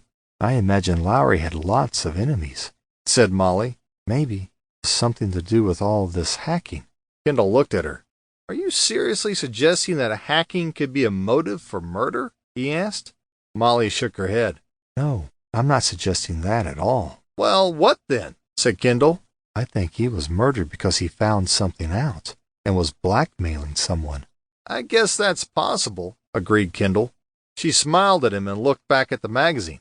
Oh, by the way, it also says that our friend thinks that his phone has been hacked. Our friend? Repeated Kendall, puzzled. Tony Fletcher, Molly replied. Really? Replied Kendall. Does it give any details? Not really, explained Molly, but it seems that there was something about some share dealings that he was alleged to be involved in. So what about it? Asked Kendall. Well, it seems that it wasn't entirely legal, Molly continued. Anything else? Asked Kendall. Not about Fletcher, Molly replied. But have you seen this in the Gazette? She reached for the newspaper and passed it to Kendall. There across the top was the headline, George Walker, arrested. Kendall started to read. Mr. Walker, political correspondent on the Sentinel, was arrested this afternoon over phone hacking and making illegal payments to police and questioned for 9 hours. Dean Mitchell, the assistant editor, has also been arrested on suspicion of making illegal payments to police. So? Said Molly. So what? Asked Kendall. They'll get away with it. Don't worry about that. These newspapers have excellent legal teams. I'm not talking about the phone hacking, Molly explained. I'm talking about the investigation. Oh, that, said Kendall. Well, I thought I'd start with the police officer who had arrested Gardner. What a good idea, said Molly. Wish I'd thought of that. Yes, I thought so. Glad I thought of it, said Kendall, picking up another chocolate cookie. These are really good. And after seeing the police, Kendall continued, I think I might pay a visit to Westcom. Chapter 19. Detective Sergeant Evans. So the decision had been made. He would speak to the police officer who had actually arrested Gardner. Although exactly why and what he expected to achieve, Kendall wasn't entirely sure. Maybe it was just to get confirmation that Gardner was indeed guilty, and that he had been right in turning the case down in the first place. Some reassurance that he wasn't alone in thinking Gardner was guilty. Maybe he was looking for something, anything, to convince Molly, and then he would be able to forget all about the case, and to tell Jennings and Thingy to go elsewhere, because he just wasn't interested. Whatever the reason, it would certainly provide a golden opportunity to see at first hand what evidence there was. At least it would be a start, and he had to start somewhere. Of course, there was no guarantee that the police would cooperate anyway. A polite refusal, or indeed an impolite one, would not have been totally unexpected. On the other hand, he did have authority to investigate from Jennings' son and Ash. They certainly should be offered every opportunity to examine the evidence against their client. So the call was made. Initially, the response was less than enthusiastic. In fact, it was almost hostile. There was no need for such a meeting. What purpose would be served? Gardner had a motive. He had the opportunity, and he had been placed at the scene of the crime. What more was necessary? His rights had been read to him, and he had been charged in the correct manner. Jennings' son and Ash had already seen the evidence, and had given copies of relevant documentation. There was nothing to add. Besides, the officer concerned was an extremely busy man. It was made very clear to Kendall that no one had any great desire to speak to him. "The Lowry case," said one officer. "That's closed. All done and dusted. We have the murderer in custody." Kendall had agreed that yes, the case was, as they had said, done and dusted. There were, however, a few loose ends that he had been asked to clear up. "What loose ends?" the officer asked. "Oh, just a few minor points," Kendall replied. "Nothing too onerous." "Who wants this information?" came the curt report. "Jennings' son and Ash," Kendall replied. "Gardner's attorneys." "That's right, the very same," replied Kendall. "They just need to clear up a few things to prepare for trial, and they've asked me to get it. They already been given the full details." Kendall took a deep breath. "So they have. You are absolutely right. But there's just one or two little points that they are not clear on," Kendall replied. "Jennings' son and Ash believe that Mr. Gardner is innocent. So if you could just spare me some time, it would be much appreciated." "So, who are you exactly?" the voice continued. "I'm a private detective, and they have asked me to investigate the whole thing." "Private detective, you say?" replied the officer, sounding anything but impressed. "Going to solve the whole thing single-handed? Is that the idea? Just like in the Hollywood movies?" "Oh, no, nothing like that. I'm sure that you guys are well able," protested Kendall. "I just have a few simple questions to ask, that's all. Shouldn't be a bother to you. Besides, I used to be a cop, so I understand how it works." "You used to be a cop?" the voice repeated. Did Kendall detect a slight change of attitude? Did that sound a little more friendly? Or was it just his imagination? Wishful thinking, maybe. "Sure, I was with the New York Police Department," Kendall replied, trying not to sound too smug. Surely that would be sufficient to get an appointment, he thought. "I was with them for almost 10 years. That would be the clincher. There was silence for what seemed an eternity. Kendall actually wondered if he had been cut off. Maybe they hadn't been impressed. Maybe that had put them off completely. Had they deliberately hung up on him? He thought of hanging up and ringing again. But then he would more than likely have to go through the whole thing once again, explaining who he was and what he wanted. He decided that he would hang on a little longer. The silence continued for a few more minutes, and then suddenly there was a loud clicking sound. Then a voice could be heard. "Mr. Kendall, you still there?" Kendall was still there. "Okay, as a favor to a fellow police officer, an ex-police officer, you can have 30 minutes, no more. 3 o'clock today, Detective Evans will see you then." The line went dead. It was 5 minutes to 3 when Kendall arrived at the reception desk at police headquarters. As he approached, the duty officer looked up. "Something I can do for you, sir?" he asked, trying not to sound bored. "I'd like to speak to Detective Sergeant Evans," Kendall replied. "I have an appointment." "Third floor, room 302, the police officer replied. "The elevator is over there to your right." The officer looked at Kendall for a few moments and heaved a deep sigh. "Or you might care to try the stairs." Kendall looked at the officer and then looked at the stairs. Just what was he trying to imply? Certainly a bit of exercise never did anyone any harm, and certainly he could use some exercise. At least that was Molly's opinion. She was constantly trying to get him to go down to the gym, lose a few pounds, to leave the car occasionally and take more walks. She was right, of course, and one of these days he vowed that it was exactly what he would do. One day. Third floor, he thought. That would be no trouble at all. What would it be? 60 steps? Certainly no more. He could do 60 steps easily if he wanted to. There again, taking the elevator never did anyone any harm either. He looked at the stairs and shook his head. Time was short besides. It just so happened that he didn't want to take the stairs.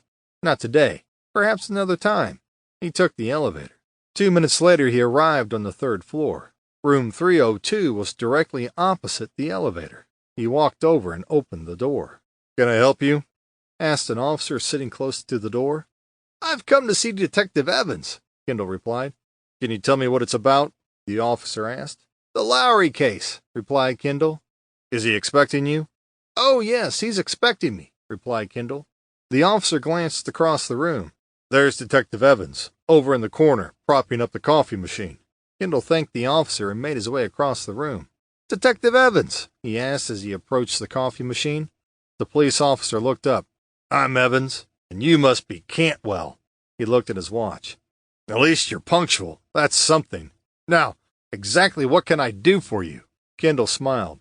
"The name's Kendall, not Cantwell," he replied. "And I'm just doing some checking for Jennings." "Jennings' son and Ash?" said Evans. "The attorneys? I know all about them. So what?" "Just a few points they've asked me to clarify," Kendall explained. "Mr. Kendall, let me tell you, we've heard all about you, a big city cop, ex-cop, coming down here from the metropolis to tell us poor small-town hicks how to do things," Evans said. "Well, you're wasting your time. More to the point, you're wasting my time. We have the crime all sewn up. We know who did it, and we know why he did it. And all without your help." "Martin Gardner, you mean," said Kendall. "The very same," Evans replied. "He confessed, did he?" asked Kendall. "Admitted everything, I guess." Evans looked puzzled. "Confessed?" he repeated. "Of course he didn't confess, but he's guilty nonetheless." "You're absolutely sure of that, are you?" said Kendall. "You have no doubts. No doubts at all." Evans started to laugh. "Kendall, I've been a detective for almost 20 years. The number of confessions I've heard in all that time you can count on one hand. He's as guilty as the nose on your face. Believe me."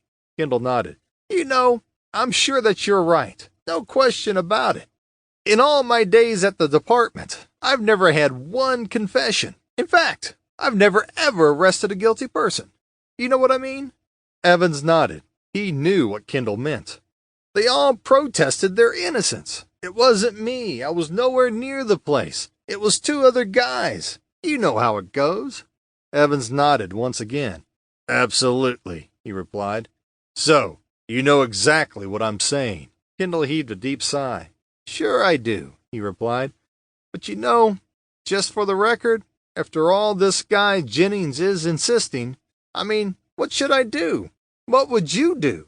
Say get lost and turn down $250 a day plus expenses? I'd just kind of like to show him that I'm earning it, you know?" Evans let out a loud whistle. $250 a day? He repeated. "That's quite a payoff. I hope you're that good." Kendall nodded. "Believe me," he said, "I'm worth it." Evans shrugged his shoulders. "Okay, have it your way," he said. "It's no skin off my nose." He paused for a few moments and poured another coffee. "I suppose you'd like one, eh?" Kendall nodded in agreement. For a while he wondered if there was a chance of some chocolate cookies as well. He shook his head. Unlikely, he thought. "All right," said Evans as he passed the coffee to Kendall. "Let's sit down. My desk is over there." They walked over to where Evans had indicated. "Have a seat. Just throw those files onto the floor." Kendall looked at the pile of papers and smiled as he remembered his old desk back at the department. "It doesn't get any easier, does it?" he said. "I thought computers were supposed to cut down on the paperwork." Evans looked at the files and smiled. "That's what I heard," he replied. "Anyway, shall we get on? I can spare you 10 minutes, no more." Kendall took a drink and nodded. 10 minutes, he repeated simply. "Your colleague said 30. "It's 10 minutes. Take it or leave it," Evans repeated. "So, what is it you want to know?" "Oh, just brief details, you know. Nothing too taxing," replied Kendall. "How was he killed? Where? What time? Things like that." "Okay, Kendall, let me spell it out for you, shall I?" said Evans, trying to sound superior but not quite making it. "I wish you would," replied Kendall, taking a drink of the coffee. It was wet and warm, but with no taste. Just like back at the department. Kendall really wished he had a cookie or 3 to help the taste. "Gardner's our man, no doubt of that. He had a motive." "You mean the sacking?" interrupted Kendall. "Yeah, sure, the sacking," replied Evans. "People have killed for less, you know." "I never doubted it for a moment," said Kendall. "Carry on. I'm fascinated." "He was shot at close range," Evans continued. 2 shots. Once in the shoulder and once in the chest. "Twice," said Kendall. "I wonder why it took 2 shots." Evans looked at Kendall and shook his head. "Who knows?" he replied. "Does it matter?" Kendall shook his head. "Probably not," he replied. He paused for a moment. "Do you know the angle the bullets entered the body?" Evans looked puzzled for a few moments. He then reached for a folder and opened it. He flicked through the papers until he reached the one he was looking for. He quickly scanned the paper. "Here it is," he announced. "Both bullets entered from the right-hand side." "Interesting," said Kendall. "Do you know that Gardner is left-handed?" Evans looked puzzled once again. "So, what's your point?" "Point? Oh, no point. I'm just saying," replied Kendall. "You have the gun, then." Evans shook his head. "Gardner obviously disposed of it. He would hardly keep it, wouldn't he?" Kendall shook his head. "Probably not," he agreed. "Did he admit to owning a gun?" Once again, Evans shook his head. "Kendall, it's an open and shut case. Left-handed or not, Gardner shot and killed Victor Lowry. There's no doubt in my mind, and there'll be no doubt when he appears in court." "What time was Lowry killed?" asked Kendall. "Victor Lowry was murdered between 5 and 6 o'clock. Gardner was placed at the scene of the crime during those times, and he had the opportunity." Kendall nodded. "I'm impressed," he said as he finished his coffee. "A pretty clear case, I would say. And yet, Gardner says that he left the apartment just about 4:30 and went to a bar a few blocks away." "I guess he has witnesses to corroborate his story," said Evans. "Oh, not that I know of," Kendall admitted. "Mr. Kendall, he gave us that story as well," said Evans. "We gave him the benefit of the doubt and checked it out. But you know what? His story didn't hold up." "So much for his alibi, then," said Kendall. "Well, your 10 minutes are up, Kendall," said Evans, looking at his watch. "Sorry I couldn't be more helpful to you." "Oh, you've been okay," replied Kendall. "I learnt one thing, though." "Oh, what was that?" asked Evans. "You make lousy coffee." Kendall headed towards the door. "Be seeing you." Chapter 20. Westcom Enterprises. Tony Fletcher had started Westcom Enterprises just 15 years previously, and it had grown steadily until now it was the second largest communications company in the world. Within its sphere of operations were telecommunications, television, radio, computer equipment, and the Internet. Amongst its clients were banks, railroads, shipping lines, and the military. It had recently bid for a huge controversial government contract involving the collection and storage of vast quantities of data. There had been considerable opposition to the proposal in light of the current large-scale phone hacking scandal. A decision was expected within the next 3 or 4 weeks. The Sentinel had written a series of articles attacking the idea in general, and Westcom in particular. "Ah, Mr. Kendall," a voice called out. "I'm Buchan, Frank Buchan. I'm Tony's second in command." Kendall stood up and faced the voice. "Mr. Buchan, good of you to see me." He folded the newspaper he had been reading and placed it back on the table. I see you've been reading the Sentinel, said Buchanan, pointing to the paper. More nasty things about us today, I see, as usual. Kendall glanced at the discarded newspaper. Oh, I never believe anything I read in the paper, he said, looking back at Buchanan. Very wise, Buchanan replied. Do sit down. He indicated an armchair. Help yourself to coffee. Kendall made himself comfortable and poured himself a coffee from the percolator. He glanced around. No, there were no chocolate cookies. In fact, there were no cookies of any description. Times were obviously hard at Westcom. He took a drink. At least the coffee was passable. Now, what can I do you for? Asked Buchanan as he took a seat opposite. Kendall took another drink. Before I answer that, did you say you were Mr. Fletcher's second in command? Buchanan started to smile. In name only, I'm afraid, he replied. Tony very rarely delegates. He just won't let anything go. He took a drink. He must be involved with every single thing that goes on, you know. He shook his head. I really don't know how he does it. A lesser person would have cracked long ago. A little like myself, replied Kendall. You know, once I get an idea into my head, I never let... I'm sure you are right, Mr. Kendall, Buchanan interrupted as he looked at his watch. If we could just... Kendall shook his head and waved his arm. No problem, he replied. With Mr. Fletcher away, you must be a very busy man, and I certainly appreciate you taking the time like this. So what exactly can I do for you? Buchanan asked. Kendall finished his coffee and proceeded to pour himself a second cup. I'm a private detective, he said, fumbling for his badge. Yes, I know that. Your secretary told me. Kendall looked up and shook his head. She's not my secretary, he said. Don't ever let her hear you say that. But I thought... Understandable, Kendall agreed. But she is actually my business partner. Anyway, I have been asked by Mrs. Fletcher to make inquiries about Mr. Fletcher's whereabouts. She is quite worried about him. Buchanan shook his head. But I don't understand. Surely she knows where he is. Must have told her. So where is he? Asked Kendall, taking a drink. He's in Dallas, Buchanan replied. An important business trip. Simple as that. No mystery. Rather a long trip by the sound of it, said Kendall. He's been away a few weeks. Well, yes, it's a long while, I'll grant, agreed Buchanan. But he had appointments in Fort Worth, Austin, Houston, Galveston, and Dallas. He heaved a sigh. But surely he must have told Miranda where he was going. So, you would think, said Kendall. But apparently he said nothing to her. Just packed a few belongings and bye-bye. Not another argument, I hope, said Buchanan. What do you mean? Asked Kendall. Well, they split up once before, a year ago, I think. Or maybe 18 months, Buchanan explained.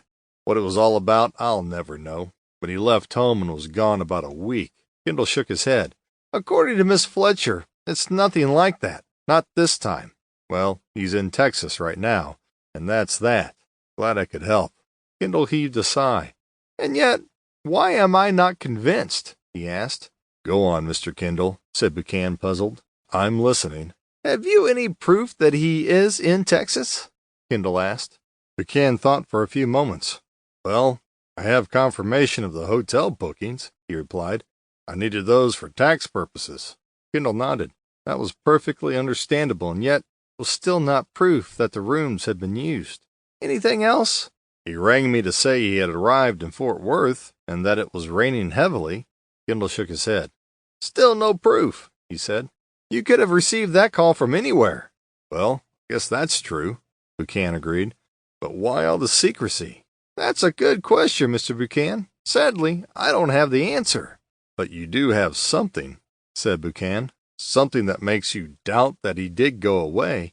Yes, I do, said Kendall. A couple of things, actually. First, I have evidence that a large sum of money was withdrawn from his bank in town just a few days ago. Kendall took a drink of coffee. How has he been? Kendall continued. Tony, you mean? Replied Buchanan. What do you mean? Well, has he been nervous, acting strange, anything like that? Buchanan thought for a few moments. Not sure nervous would be right. Apprehensive, maybe. Apprehensive, repeated Kendall. About what? Oh, this government contract, Buchanan replied. Do you know about it? Kendall knew about it. He had read about it a few days previously. Oh, yes, I know about it. Which brings me to my second point. Go on. You said, and correct me if I'm wrong, he never delegates. He never lets go of anything. That's correct, said Buchanan. He could be a real pain at times, always there, never letting you get on. And yet, with the government's decision not that far off, he ups and goes away, said Kendall. I just don't get that. Well, it is possible that the Texas trip was in some way connected, suggested Buchanan. Well, of course, that is a possibility, I suppose, Kendall agreed reluctantly. But surely he would have at least mentioned that to you. Buchanan had to admit that Kendall was right in his assumption. Unless, of course, it was nothing to do with the contract, Buchanan replied after some thought, and he expected to be back before the decision was made. Kendall finished his coffee and shook his head. Either way, I still think he would have said something to you, he said. Weren't there any last-minute instructions? None that I know of, replied Buchanan. Have you heard from him at all? Kendall continued. Letters, emails, a phone call? Buchanan shook his head. No, nothing like that. Only that call I told you about. That made no sense to Kendall. A decision was expected in connection with a major government contract, and yet the top man ups and leaves without leaving any instructions or making any contact. What can you tell me about this Man of the Year award? Kendall asked. Buchanan started to smile and shook his head. The annual shindig, he replied, a yearly get-together by a crowd of self-important people. It's just an excuse for patting each other on the back, drinking too much, and telling everybody how marvelous they are. Kendall hadn't expected such a tirade. I take it you don't approve, he said. Mr. Kendall, I neither approve nor disapprove, Buchanan replied. What I think doesn't matter. I'm not in the club. The club? Repeated Kendall. What do you mean by that? It's a select band of people, Buchanan started to explain. A kind of self-preservation society, and only certain people could gain admission. Either you knew the right people, or you bought your way in. I'm out on both accounts. I see, said Kendall, not understanding entirely. But to what purpose? Buchanan heaved a sigh. Adulation, simple as that, even though it is false adulation, he replied. If you can get someone to say how great you are, even though they don't really mean it, it's still a result. Further proof, if indeed proof were actually needed, that you were a great person, liked and respected by all. Even though they really hate your guts, suggested Kendall. Even though they really hate and despise you, Buchanan agreed. What did Mr. Fletcher think about it? Asked Kendall. Buchanan started to smile once again. Interesting you should ask that, he replied. Tony actually thought that this year the award should have gone to him. Instead, it was awarded to Victor Lowry, added Kendall. That leech, Buchanan replied. Yes, he got it, and a few days later he was dead. It couldn't have happened to a nicer guy. I gather you didn't like him, said Kendall. No, I didn't, nor did a whole mass of others. Do you think anyone disliked him enough to actually kill him? Asked Kendall. Is the Pope Catholic? Replied Buchanan. I can think of a dozen or more who would have been pleased to do it. But it was Martin Gardner who actually did it. The guy deserves a medal. Kendall shook his head. I would guess there's no medal, he replied. More like 30 years to life. Buchanan nodded. You're probably right. But I can't think there will be too many people grieving today.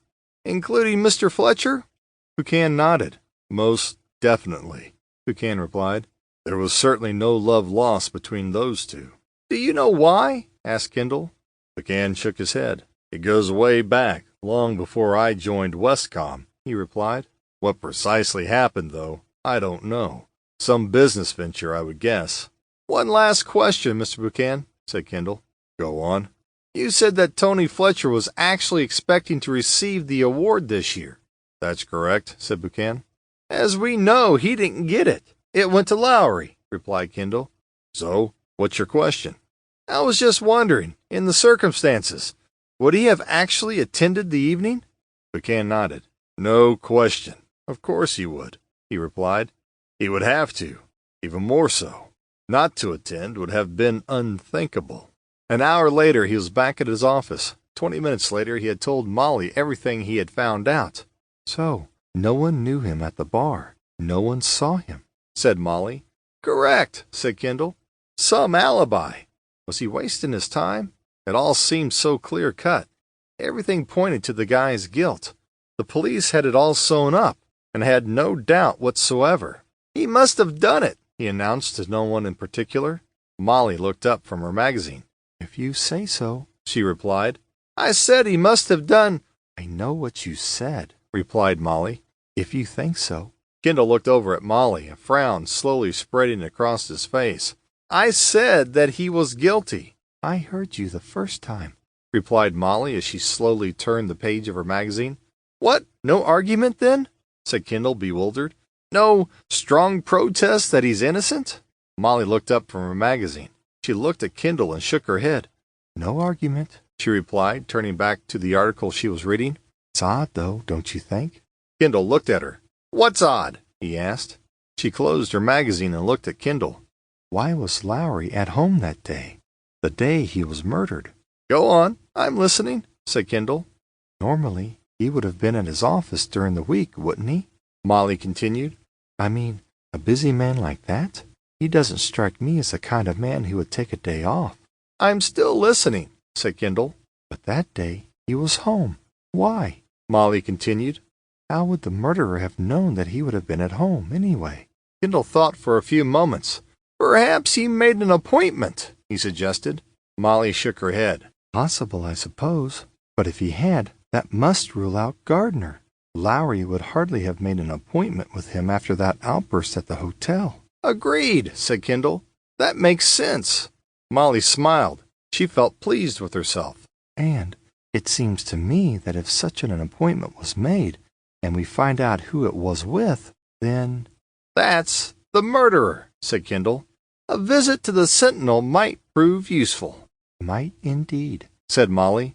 I'll ring and make an appointment for you, shall I?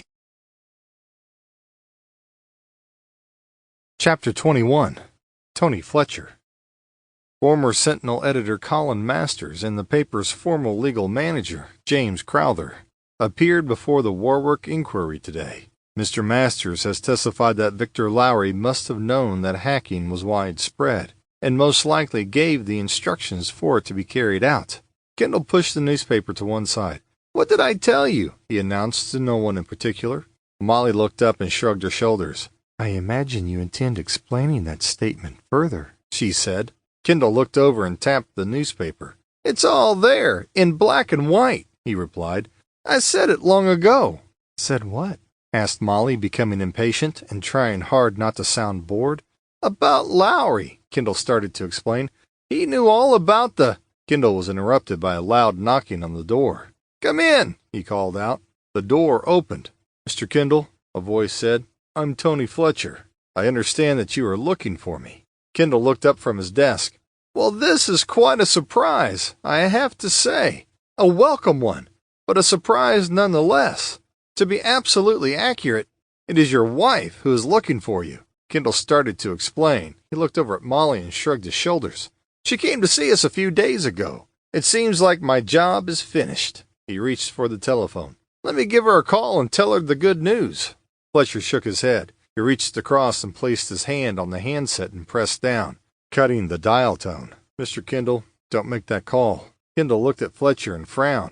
But I don't understand, he said. She was quite worried. He looked over at Molly, who just glared back. It just happens that it suits my purpose to be, shall we say, unavailable for a short time. Fletcher continued. In other words, I do not want anyone to know of my whereabouts. Kendall was puzzled. But I have to tell her. Could I sit down? Fletcher asked. Kendall nodded and pointed to a chair. I would rather she didn't know, just yet. She has to know, said Kendall. She is paying me a large sum of money to find you. A minimum of $5,000, I understand, said Fletcher. He paused for a moment and smiled. I'll pay you twice that amount to say nothing, for the time being. Kendall heaved a sigh. I'm a simple guy, Mr. Fletcher, he replied. You'll need to go through that one more time. Slowly, this time. Fletcher shook his head and smiled. Mr. Kendall, I'm sure that sometimes you like to get away by yourself, he replied. To do your own thing, as the modern youth say. Well, I'm trying to keep out of sight for a while, that's all. It's no big deal. Why? Asked Molly. It doesn't make sense. Fletcher shook his head once again. I'd rather not say at present. Not even a hint? Pressed Kendall. Fletcher took a deep breath. I have a number of business rivals, he started to explain. Perhaps you have some of your own. If Kendall had $1 for each of his business rivals, he would have been a wealthy man.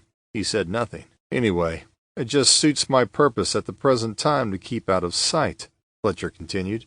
To keep my rivals in the dark, so to speak. I'm sure you understand. Kendall shook his head.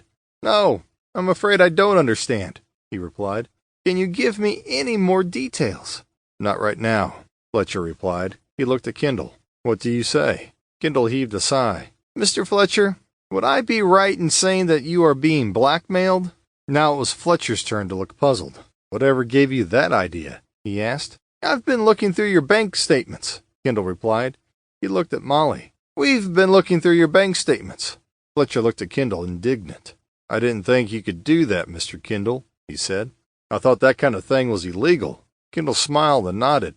Ordinarily, you are quite correct. Strictly, it is illegal, he replied.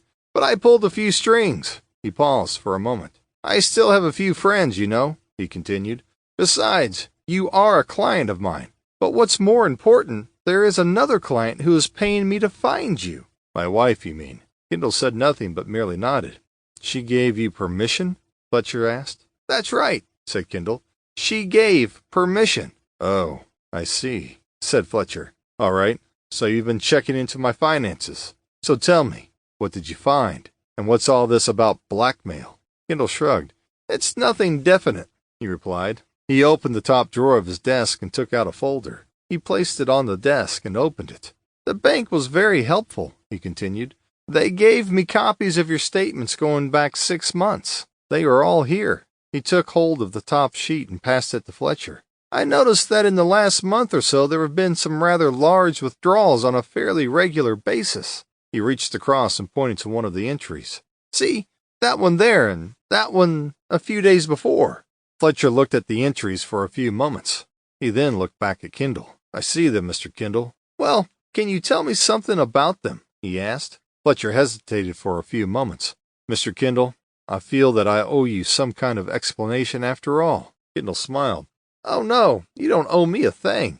After all, you're paying me to keep quiet, aren't you? He said. What you get up to is your own affair. Besides, I'm sure that you have your reasons. Kendall, you are right. I am being blackmailed, Fletcher replied. That's the reason why I wanted to keep a low profile. Why didn't you tell me before? Asked Kendall. Fletcher shook his head. You know how these things work, Mr. Kendall. I'm sure you've seen it before. Maybe, but I'd still like to hear your version, if you don't mind. Well, I'm afraid that somehow they got a hold of some very sensitive information about me, Fletcher explained. What information was that, Mr. Fletcher? Asked Molly. Fletcher looked over at Molly and shook his head. I'd rather not say at the present time. Kendall looked up at Fletcher. All right, I'm not happy about it, and I hate being kept in the dark, but we'll play it your way, for the time being. Fletcher said nothing and reached into his inside pocket. I received this a few days ago. He handed an envelope to Kendall. Kendall looked at it for a few moments. Open it, said Fletcher. It's a threatening letter. It's the third one. Kendall took out a sheet of paper. On it was a series of words cut from a newspaper. The message was short and to the point. It simply said, pay up, or else. Or else, repeated Kendall. What does that mean? Fletcher heaved a sigh. Mr. Kendall, I really think it's obvious what it means, don't you? Have you been to the police? Asked Molly. Fletcher looked down at the desk and shook his head. Why not? Continued Molly. Because they told me not to go anywhere near the police, Fletcher replied. I shouldn't even be telling you. They? Said Molly. Kendall looked at her and smiled. The people who sent that letter, replied Fletcher, pointing at the letter lying on the desk. He paused for a moment. They want money, and if I don't pay up, they are threatening to kill me. Something didn't quite fit. There was definitely something not right. People didn't usually threaten to kill the person they were blackmailing. There was no profit in that. Usually, if you didn't pay up, they threatened to divulge some dark secret. Where are the other letters? Kendall asked. Fletcher reached into his inside pockets and withdrew 2 more envelopes. He handed them to Kendall. Have you any idea who wrote these? Kendall asked. Fletcher shook his head. Judging from your bank statements, you've been paying them, and paying quite a lot. That is correct, Mr. Kendall, Fletcher replied. It's close to 100,000, I would guess. Molly gasped. That's a lot of money, Mr. Fletcher. Stating the obvious. How did you make the payments? Kendall asked. A regular drop-off point, replied Fletcher. There's a clearing off of the Kelvedon Road, a few miles out of town. I would just leave the envelope in a hollowed-out tree. Kendall knew the spot. Can I keep these? He asked, tapping the envelopes. Fletcher seemed hesitant. I don't know, Kendall, he replied. I was told not to go to the authorities. Kendall shrugged. They are talking about the police, not me. That's right, said Molly. Kendall doesn't count. Kendall looked at Molly and glared. Okay, said Fletcher. I guess it'll be all right. He looked at the 3 letters lying on the desk. Incidentally, changing the subject, I understand that you were due to attend the Tay Hotel a few days ago. Fletcher looked surprised. That's right, he said. It was the Man of the Year award. What about it? Were you there? Oh, yes, I was there all right, Fletcher replied. So, were you a friend of Victor Lowry? Kendall asked. Fletcher smiled and shook his head. It's not a term I would use, Mr. Kendall. So, was he an enemy? Kendall continued. Certainly Lowry and I were hardly the best of friends, Fletcher replied. As for enemies, all I can say is that he had a lot of enemies. I'll ask you again, Mr. Fletcher. Was he an enemy? Fletcher nodded. You could say that. Lowry was trying very hard to ruin me. My company was a threat to him, you see. No, Kendall didn't see, but it was probably not relevant anyway. Are you saying that it was more than normal business rivalry? He said. More than healthy competition? Fletcher frowned. Mr. Kendall, I can assure you that it went far deeper than pure competition. Lowry hated me. Has for years. So why did you go to the dinner? Asked Molly. Fletcher looked at Molly and heaved a sigh. That's simple, Miss, It's Molly. Right you are, Molly, said Fletcher. The function was arranged by the local Chamber of Commerce. I'm a member of the chamber, and was simply obliged to go. But I thought that you were keeping a low profile, said Kendall. Therefore you would have stayed away. Fletcher shook his head. Not that simple, I'm afraid, he replied. I had to go, you understand, but I did keep very much in the background while I was there. You may have heard about Lowry's attack on me. Kendall shook his head. No, I didn't know anything about it. Fletcher shook his head. Well, it wasn't anything new, Fletcher explained. Lowry attacked me at any opportunity. I was well used to it. So did you retaliate? Asked Kendall. Fletcher shook his head once again. No, I didn't. I made no response whatsoever, even though I was sorely tempted. I see, said Kendall, not entirely satisfied. I imagine you witnessed that little outburst that followed that attack. Fletcher started to laugh. I did indeed. It was almost amusing. Almost worth the entrance fee. Amusing, repeated Kendall. Someone threatens to kill someone else, and you consider it to be amusing. Oh, Kendall, get with it, said Fletcher, becoming impatient. The man was drunk. It was an idle threat, nothing more. But Lowry was killed a few days later, said Kendall. What? Replied Fletcher. Lowry dead. Can't believe it. Nonetheless, it's true, said Kendall. You don't seem surprised, though. Fletcher shook his head. I'm not surprised, Mr. Kendall, he replied. As I said, Lowry had a lot of enemies. Many of them were there at that dinner. Any one of them could have killed him gladly. Including yourself, said Kendall. Fletcher started to smile. As I said, he had a lot of enemies. You sound almost pleased, said Molly. Well, I can't say I'm sorry, Fletcher replied. I won't shed any tears if that's what you mean, but I am stunned. He shook his head. I never knew anything about it. How did it happen? When? Who did it? Not that guy, the one who made the threat. What was his name? Gardner, replied Kendall. Martin Gardner. That's right, Martin Gardner, said Fletcher. Did he do it? The police seem to think so, said Molly. He's been charged and goes to trial in a few months. Hard to believe, said Fletcher. But if the police think he did it, they must know. There's no smoke without fire. Molly shook her head. We happen to think he's innocent, she said, looking at Kendall and smiling. Kendall said nothing. Very interesting, said Fletcher. He heaved a sigh and looked at his watch. I wish I had more time to discuss your reasoning, but I haven't. He stood up. Well, if there's nothing else, I really must get going. Kendall nodded. Can't think of anything else at the moment, he said. What about you, Molly? Molly shook her head.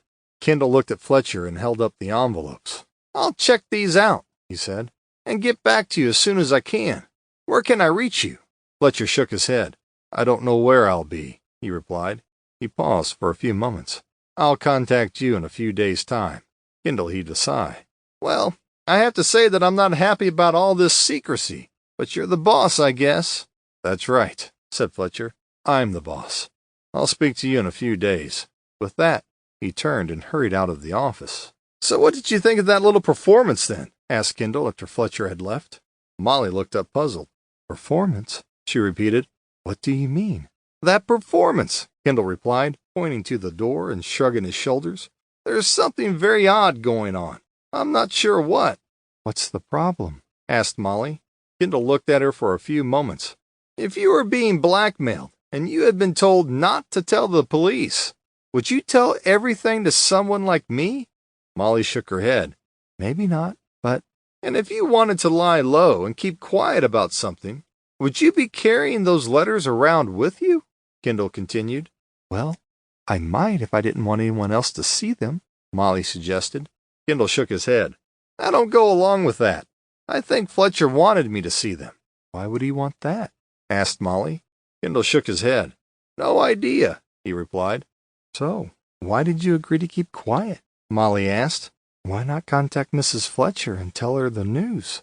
Well, that's good coming from you, replied Kendall. You're the one who wants to take work on, remember? We'll take it, as a special case, a favor if you like. He paused and smiled. Ring any bells? Molly glared at him. All right, so I did. But did you think it right that you should take the money from both of them? Kendall rubbed the side of his face and shook his head slowly. Well, yes and no, he replied. Normally I would say that it wasn't right.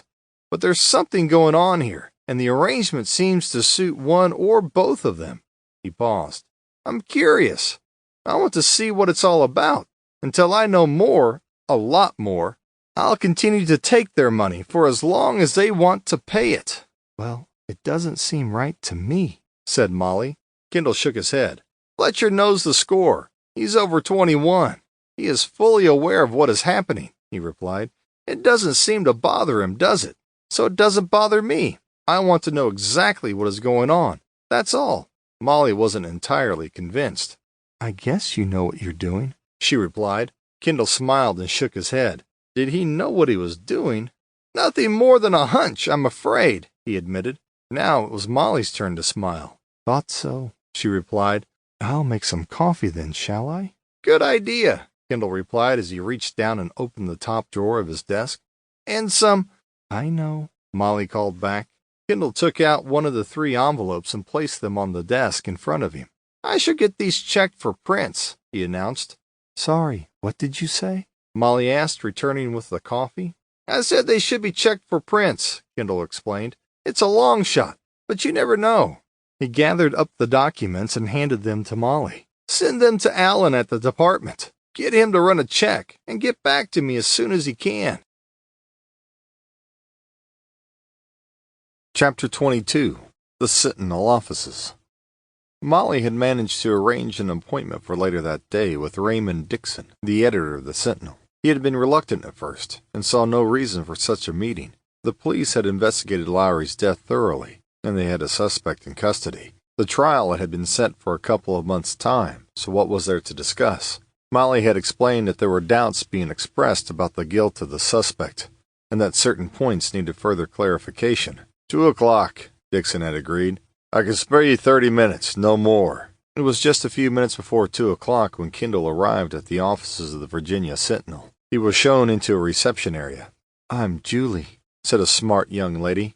I'm Mr. Lowry's. She paused and looked down. I'm sorry. I'm Mr. Dixon's secretary. Mr. Dixon knows that you are here. He won't be long. Make yourself comfortable. Kendall took the seat indicated. He looked around. On every wall there were framed newspaper front pages. Lee surrenders, stated one. Pearl Harbor attacked, declared another. President Kennedy assassinated, said a third. Kendall stood up and walked towards a fourth, giving details of the moon landing. As he did so, the door opened. Ah, Mr. Kendall, I'm Raymond Dixon. a voice called out. 2 o'clock on the dot. I like that. A man who is punctual knows the value of time. Kendall held out his hand. Good of you to see me, he said. Dixon took hold of the outstretched hand and shook it. I see you are admiring our front pages. Kendall nodded and glanced back at the walls. So what exactly can I do for you? Dixon asked. It's about the death of Victor Lowry, explained Kendall. Dixon shook his head. I told your secretary that. Business partner, corrected Kendall. Not secretary. Dixon looked puzzled. I beg your pardon. Molly is not my secretary, replied Kendall. She is my business partner. Oh, well, whatever. I told her that I saw no purpose in this meeting, but she insisted, Dixon continued. I'm still of the same opinion, but you are here now, so let's get on with it, shall we? He turned towards the secretary. Julie, no calls for the time being. I'll tell you when. He walked to the doorway. Let's go to my office. It's this way, Mr. Kendall. He paused and turned to face Julie once again. Perhaps you could rustle up some coffee. I could use a cup, and I'm sure Mr. Kendall wouldn't say no. Dixon and Kendall left the room and continued a short distance along the corridor. Here it is, said Dixon. My humble abode. Do go in. He opened the door and beckoned Kendall to enter. Have a seat, he said as he closed the door behind him. Now, you were saying you wanted to talk about Victor's death, said Dixon as he sat down. That's correct, replied Kendall. Poor Victor, Dixon said. Such a great loss, and he will be sorely missed. Somehow Kendall wasn't entirely convinced that it was such a great loss. It seemed more like an unexpected opportunity that Mr. Dixon fully intended taking advantage of. Perhaps so, said Kendall. And yet, I understand that he won't be universally missed. I don't understand, replied Dixon. Enemies, Mr. Dixon, replied Kendall. I understand that he had plenty of enemies. Mr. Kendall, in this industry, no one gets to where Mr. Lowry was without making enemies, Dixon replied. But I'm sure that you had already worked that out. Kendall said nothing and merely nodded agreement. So, what can I tell you? Dixon continued. I've told the police everything that I can think of. Yes, I'm sure that you have, agreed Kendall. There are just 1 or 2 loose ends, that's all. Nothing major. I'm sure we'll... He was interrupted by a knock on the door. The door opened. Your coffee, sir, said a young man. He walked into the room and placed a tray onto the desk. Thank you, Roger, said Dixon. That will be all. The young man left, closing the door behind him. Dixon passed the coffee to Kendall. Help yourself to cream and sugar. Kendall helped himself as instructed, wondering where the cookies were. Coffee was nothing without a chocolate cookie. It was like ham and eggs without the eggs. It soon became clear that there were not going to be any cookies. Kendall looked around the office. Clearly, there was a lot more money to be made working for a newspaper than there was being a private detective. Less trouble as well. Nice office, Kendall said, taking Dixon by surprise. Dixon gave a quick glance around the room and simply nodded. You were saying, Mr. Kendall, something about loose ends, I recall? So I was, said Kendall as he finished his coffee. Just a couple of points I'd like your help on. Go ahead. I'm only too pleased to help in any way I can, said Dixon. Can I get you another coffee? Or maybe something stronger? The something stronger sounded good. Okay, so it was a little early, but who would know? Only himself and Dixon, and he wasn't about to say anything to anyone else, was he? A scotch sounds good, Kendall replied. Dixon got up and went over to the drinks cabinet on the far wall. Ice? He asked as he poured a good measure of scotch. Just a little water, Kendall called back. Nice picture. He pointed towards a silver frame at the corner of the desk. Dixon looked over. My wife and son, he explained. He walked back to the desk. Disney World, a couple of years ago, he continued. Ever been? Kendall shook his head. Dixon handed Kendall his drink and sat down. Now, what was it you wanted to know? Well, firstly, let me say that Mr. Lowry's death must have been quite a shock to you all. Dixon said nothing for a moment and took a drink. The Sentinel and Mr. Lowry were one inseparable. Without Victor, I really cannot see a future for the paper. Kendall heaved a deep sigh. If they gave Oscars for insincerity, that performance would have won hands down. I'm sure he would have wanted you to carry on, though, he suggested. Perhaps, Mr. Kendall, perhaps, said Dixon. It certainly won't be easy. Was that a tear he saw rolling down Dixon's cheek? I think you'll manage, he said, trying not to sound too sarcastic. But failing? But those loose ends that you mentioned, Dixon said. Ah, yes, replied Kendall. It's just that I thought it odd that Mr. Lowry was at his home that day, the day of the murder. I would have expected him to be here at the office. Ah, yes, I can understand where you are coming from, replied Dixon. You are quite right. Normally, he would have been here, or one of his other offices. Apparently, he had received a call, and he needed to be at home that afternoon. Was that a normal occurrence? Asked Kendall. Not at all, replied Dixon. Something important had cropped up. I'm not sure what. He said that if I needed him, then I should just give him a call at home. So, he had an appointment with someone, said Kendall. Correct. Do you know who had made the call? No, I'm afraid not. He never said, and I have to admit I never asked, replied Dixon. It was none of my business, really. Have you any ideas at all? Kendall pressed.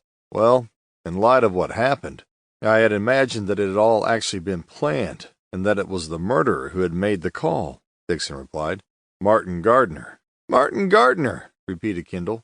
That's interesting, but I think a little unlikely. I mean, after sacking the guy and then the scene at the hotel a few nights afterwards, I really can't imagine Lowry agreeing to meet with him at his home. Can you? You could be right, Mr. Kendall, said Dixon. I really don't know. Maybe Julie, his secretary, might know more. She would have taken the call.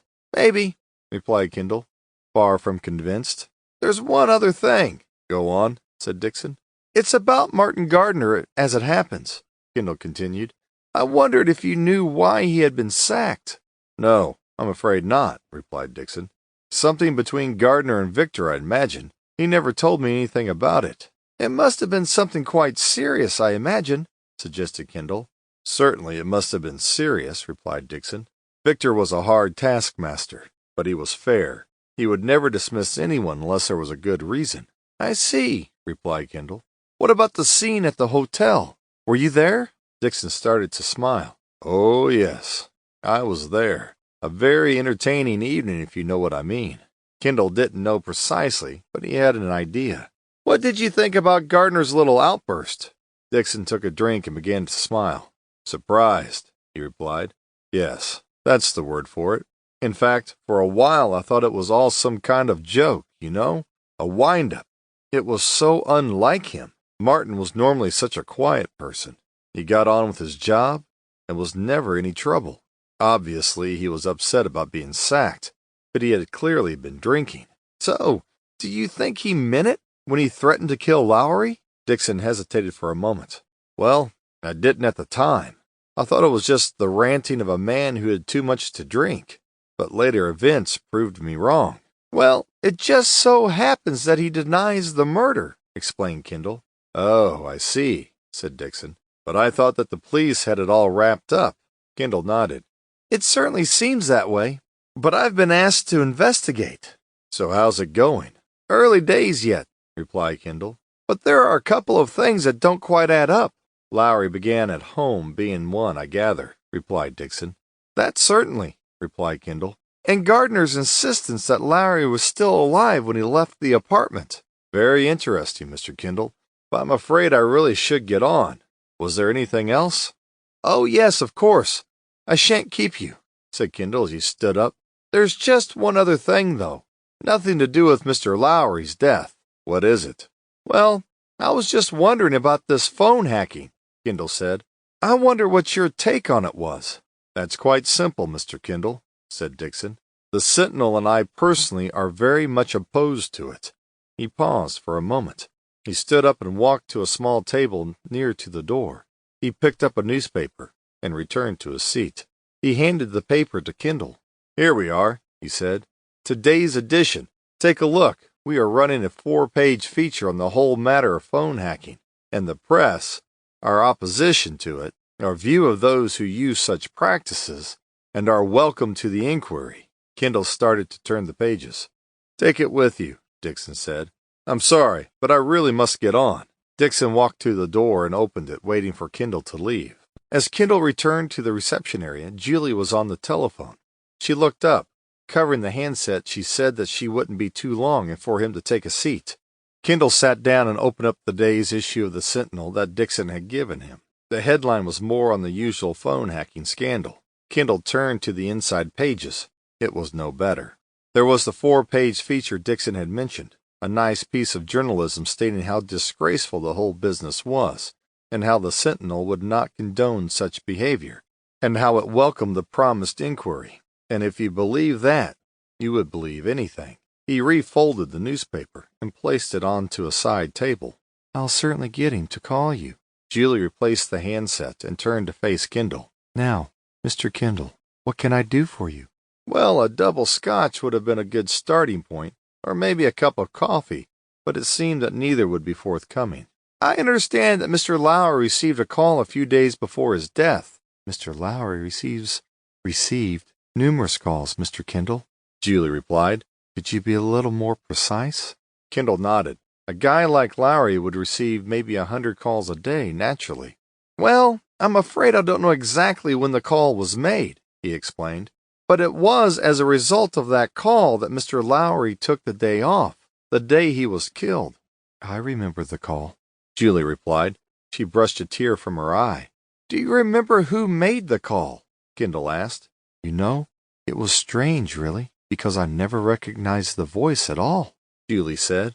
But after the call was finished, Mr. Lowry simply said that he would be out of the office the following day, and if I needed to get in touch with him, I should ring the apartment. Had anything like that ever happened before? Julie shook her head. So, Mr. Lowry gets a call from an apparent stranger, and it is so important that he needs to take a day off? Said Kendall. Is that about right? Well, yes and no, Julie replied hesitantly. What do you mean? Asked Kendall. Mr. Lowry would never take a day off because of some stranger calling him, Julie replied. He was a very cautious man, and a suspicious one. She heaved a sigh. No, he would never do that for someone he didn't know. You're sure of that? Kendall asked. Mr. Lowry was an extremely busy man, Julie replied. His time was limited, and as they say, time was money. He would never waste a second on a complete stranger. So the caller was someone that he knew, and knew well, said Kendall. He stood up and started towards the door. Thank you, Miss Julie, the young lady replied. Kendall nodded. Julie, you have been very helpful. Chapter 23. Martin Gardner. Wakefield Jail, home to 446 inmates, and constructed in the early 1930s, is located 22 miles north of town. For the past few weeks, it has also been home to Martin Gardner, awaiting trial for first-degree murder. It has been suggested that it might be worthwhile if Kendall actually met up with Gardner and heard his vision of events. Come along at 4, Jennings had suggested. Kendall was far from enthusiastic, and could think of far more enjoyable things to be doing rather than visiting a dismal, depressing jail. Molly, however, had other ideas. Kendall had quickly learnt not to argue with Molly. Ignore if need be, but at your peril, and never argue with her. It might be worthwhile after all. You might learn something, she had said. Besides, what do you have to lose? A few hours at the most, and anyway, you are getting well paid. Maybe, thought Kendall, not entirely convinced.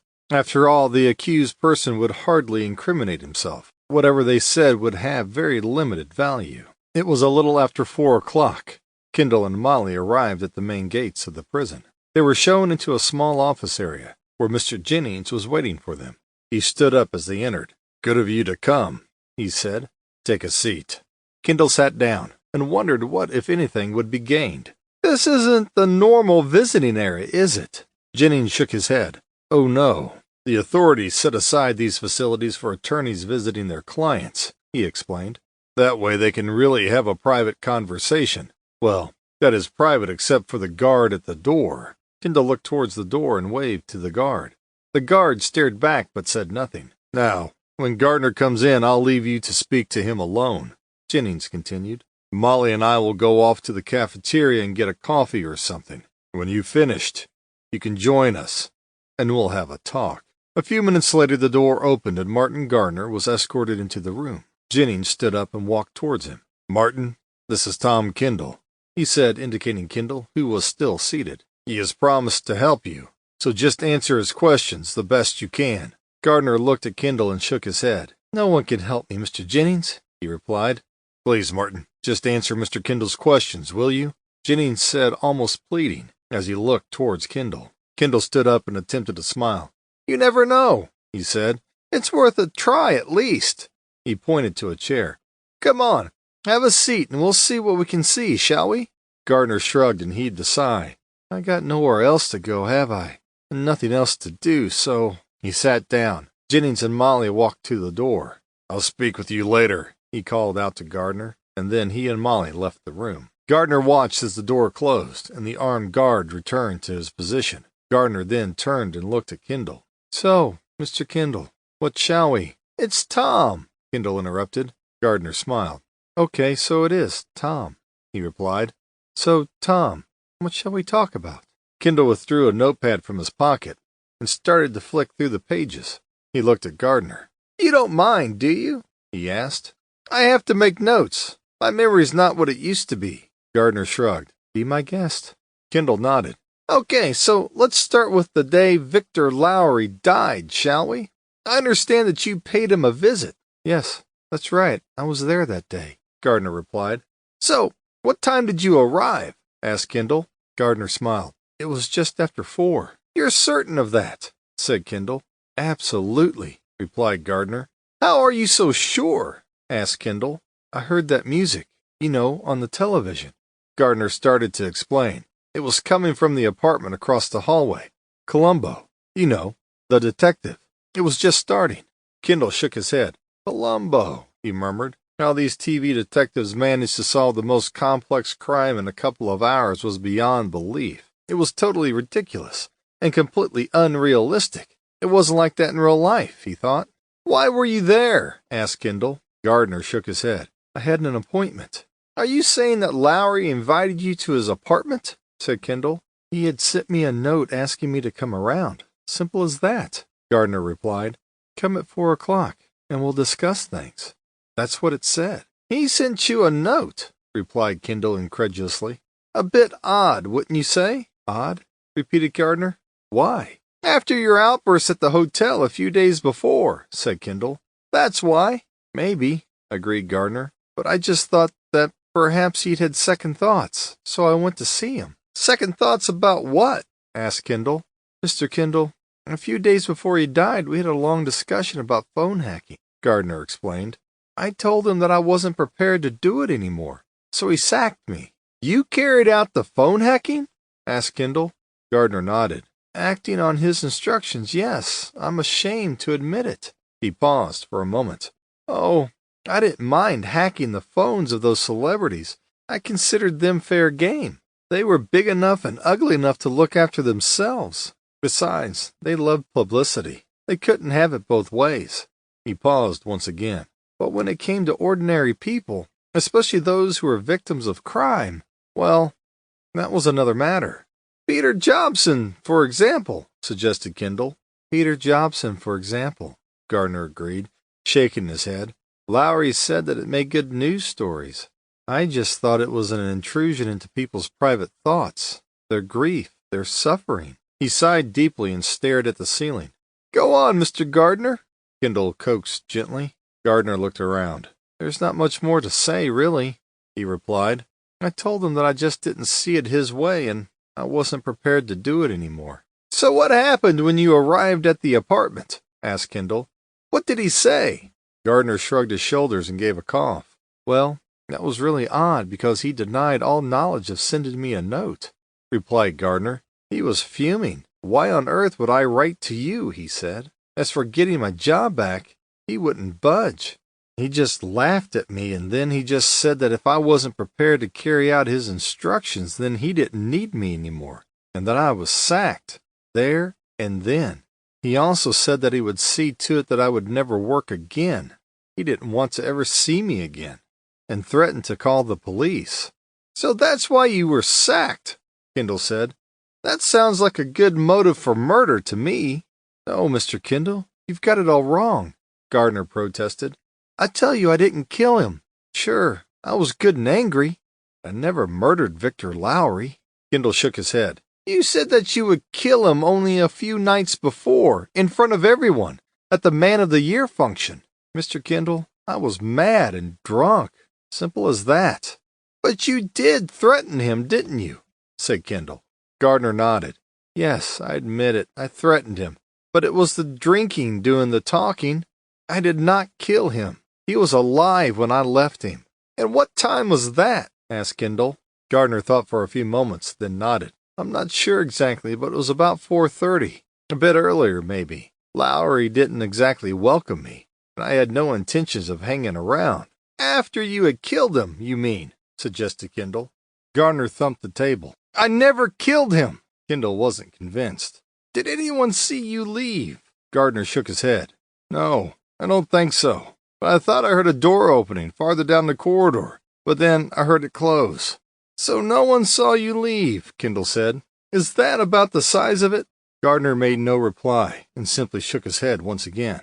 What about the security guard? Gardner shook his head. I never saw him. I don't know where he was.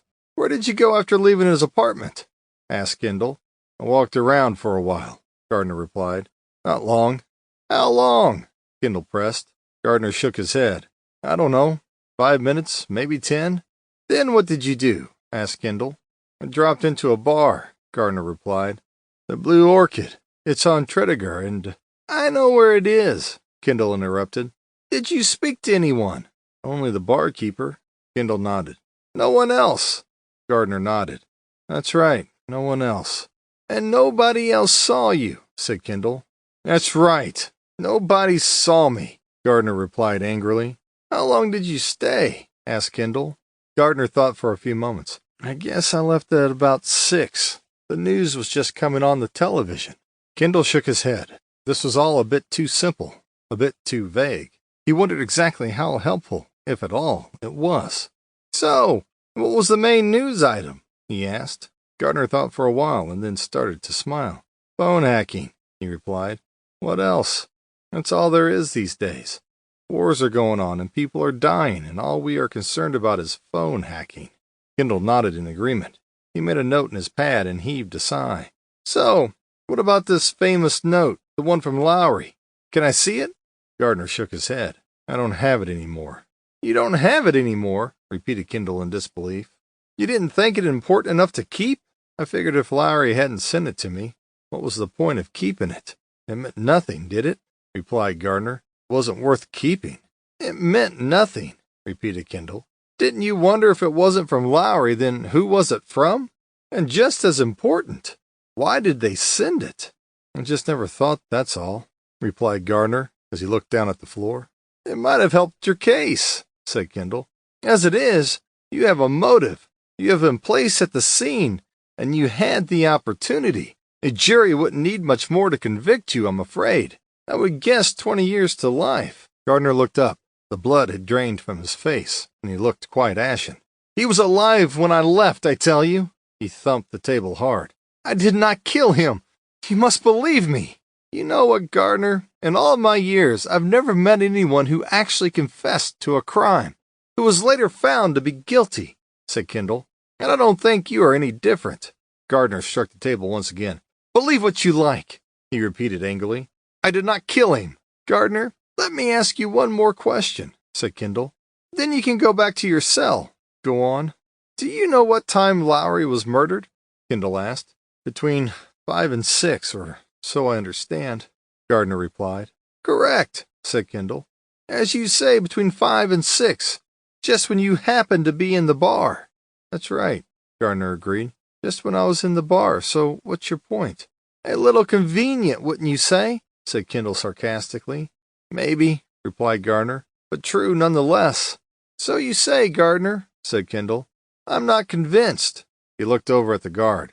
I'm all done here. He stood up and looked back at Gardner. Mr. Gardner, if you think of anything else, anything helpful, that is, just give Mr. Jennings a call. With that, he turned and walked to the door, opened it, and went into the corridor and made his way to the cafeteria. Jennings and Molly looked up as he entered. Mr. Jennings, I'm sorry, but you'll just have to accept it.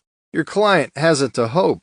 That's very disappointing, Mr. Kendall, Jennings replied. Are there any particular reasons that lead you to that conclusion? Where do I start? Said Kendall. Firstly, his alibi just doesn't stand up. Apparently he had a letter from Lowry asking him to come to the apartment. Well, that must mean something, suggested Molly. Kendall shook his head. It might have, if it had been true, he replied. There was no such letter, and why would Lowry invite him around anyway? Coffee and sandwiches, perhaps? Or maybe to watch a DVD or something? Kendall smiled. I don't think so. And another thing, he says that he left the apartment around 4:30, and then he went to a bar, but no one saw him. He spoke to no one, and no one remembers him. I mean, come on. Mr. Kendall, I certainly appreciate what you say, and things certainly look bad for our client, but he never murdered Victor Lowry. You have my word on that.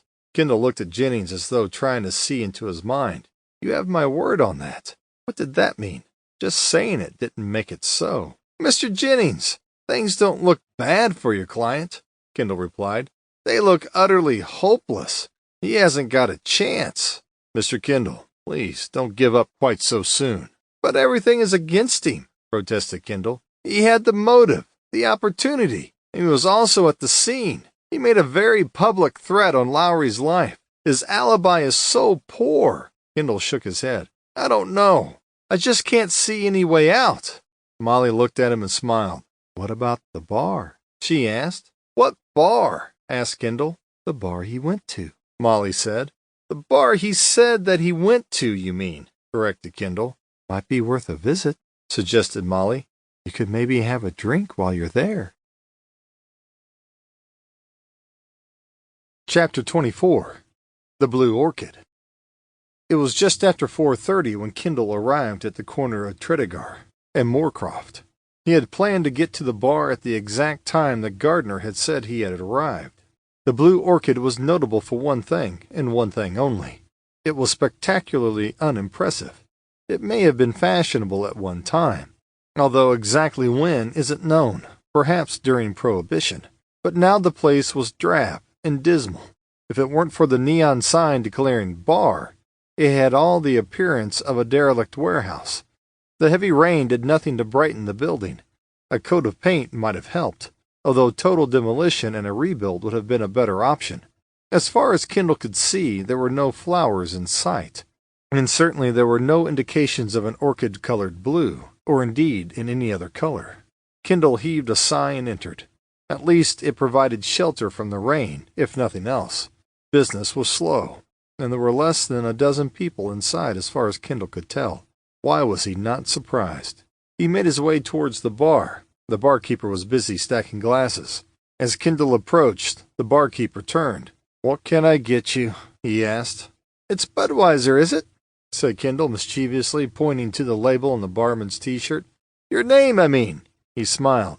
The barman was obviously not amused. "The name's George," he snarled. "What can I get you?" Kendall looked at his watch. It was 4:35. It was a little early, he thought, but he guessed that allowing for the drink to be prepared and poured into a glass and then placed onto the counter, it would be near to 4:45 by the time the drink arrived. In those circumstances, a drink sounded like a good idea. "A scotch and water," Kendall replied. "Not too much water." The barman poured out the drink and then turned back to stacking the glasses. "George," Kendall called out, "I wonder if you can help me." George turned back to face Kendall. "Look, I'm a barman. I serve drinks and sometimes I do food. Not often. Maybe some chips or nuts, you know, but mainly it's drinks. I don't do conversations. I have no interest in the current ball game. I have no political views one way or the other, and I don't listen to guys spouting about their troubles with women.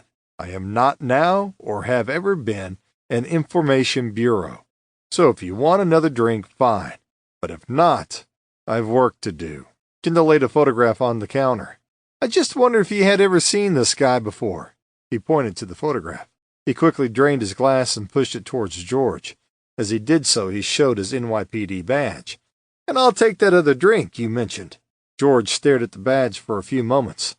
The police, that's all he needed. Hadn't he had enough of cops coming around and asking a lot of fool questions just a few short weeks ago? He looked at the badge again and heaved a sigh. "Okay, what do you want to know?" he asked. "Have you ever seen that guy before?" Kendall asked. George looked at the photograph and shook his head. "Who is he?" "Name's Martin Gardner," Kendall replied. Have you heard of him?" George nodded. "Isn't he the guy who murdered that newspaper guy? What's his name?" "Lowry. Victor Lowry. He's a newspaper man," explained Kendall. "And Gardner had been charged with the murder. But he says that he was in here at the time of the murder." "But that was weeks ago," protested George. "Try," said Kendall. George shook his head and took a deep breath. "Look, I've already spoken to the police," he said. "I thought I was done with all that." "Yes, I know. And it's a pain for me, as well as you. But you know, I have to do this. But hey, it's a living. Know what I mean?" Kendall replied. "How do you expect me to remember one guy? I see hundreds every day." "I understand that," replied Kendall as he glanced around the room and tried to visualize the place filled with hundreds of people instead of the handful that were actually present. He failed miserably. He just could not imagine the place being that popular, unless the drinks were being given away. "Humor me, will you? You might have overlooked something. You never know." "All right," replied George. "I'll tell you exactly what I told them." "I'd appreciate that," said Kendall. "You asked for it," said George. He picked up the photograph and examined it. "I'm sorry, but I don't remember him at all." He paused and handed the photograph back to Kendall. "Now, I ain't saying he wasn't here. I ain't saying that he was. I'm saying I just don't remember seeing him." Kendall returned the photograph to his wallet and took a drink. "Was anyone else on duty that day, between 4 and 6? "Jim didn't come on until 7:30, George explained. "Until then, it was just me." "Okay, so you can't positively say that you saw him that day?" George shook his head. "Correct." "All right, but can you positively say that you didn't see him?" Kendall continued. George looked puzzled, wondering where the conversation was leading. "Guess not," he finally replied. "But I don't see how that helps you at all." Kendall shrugged. "Maybe you're right," he replied. "Let me have another scotch, will you? And where are those chips you mentioned?" George poured another drink and placed it on the counter.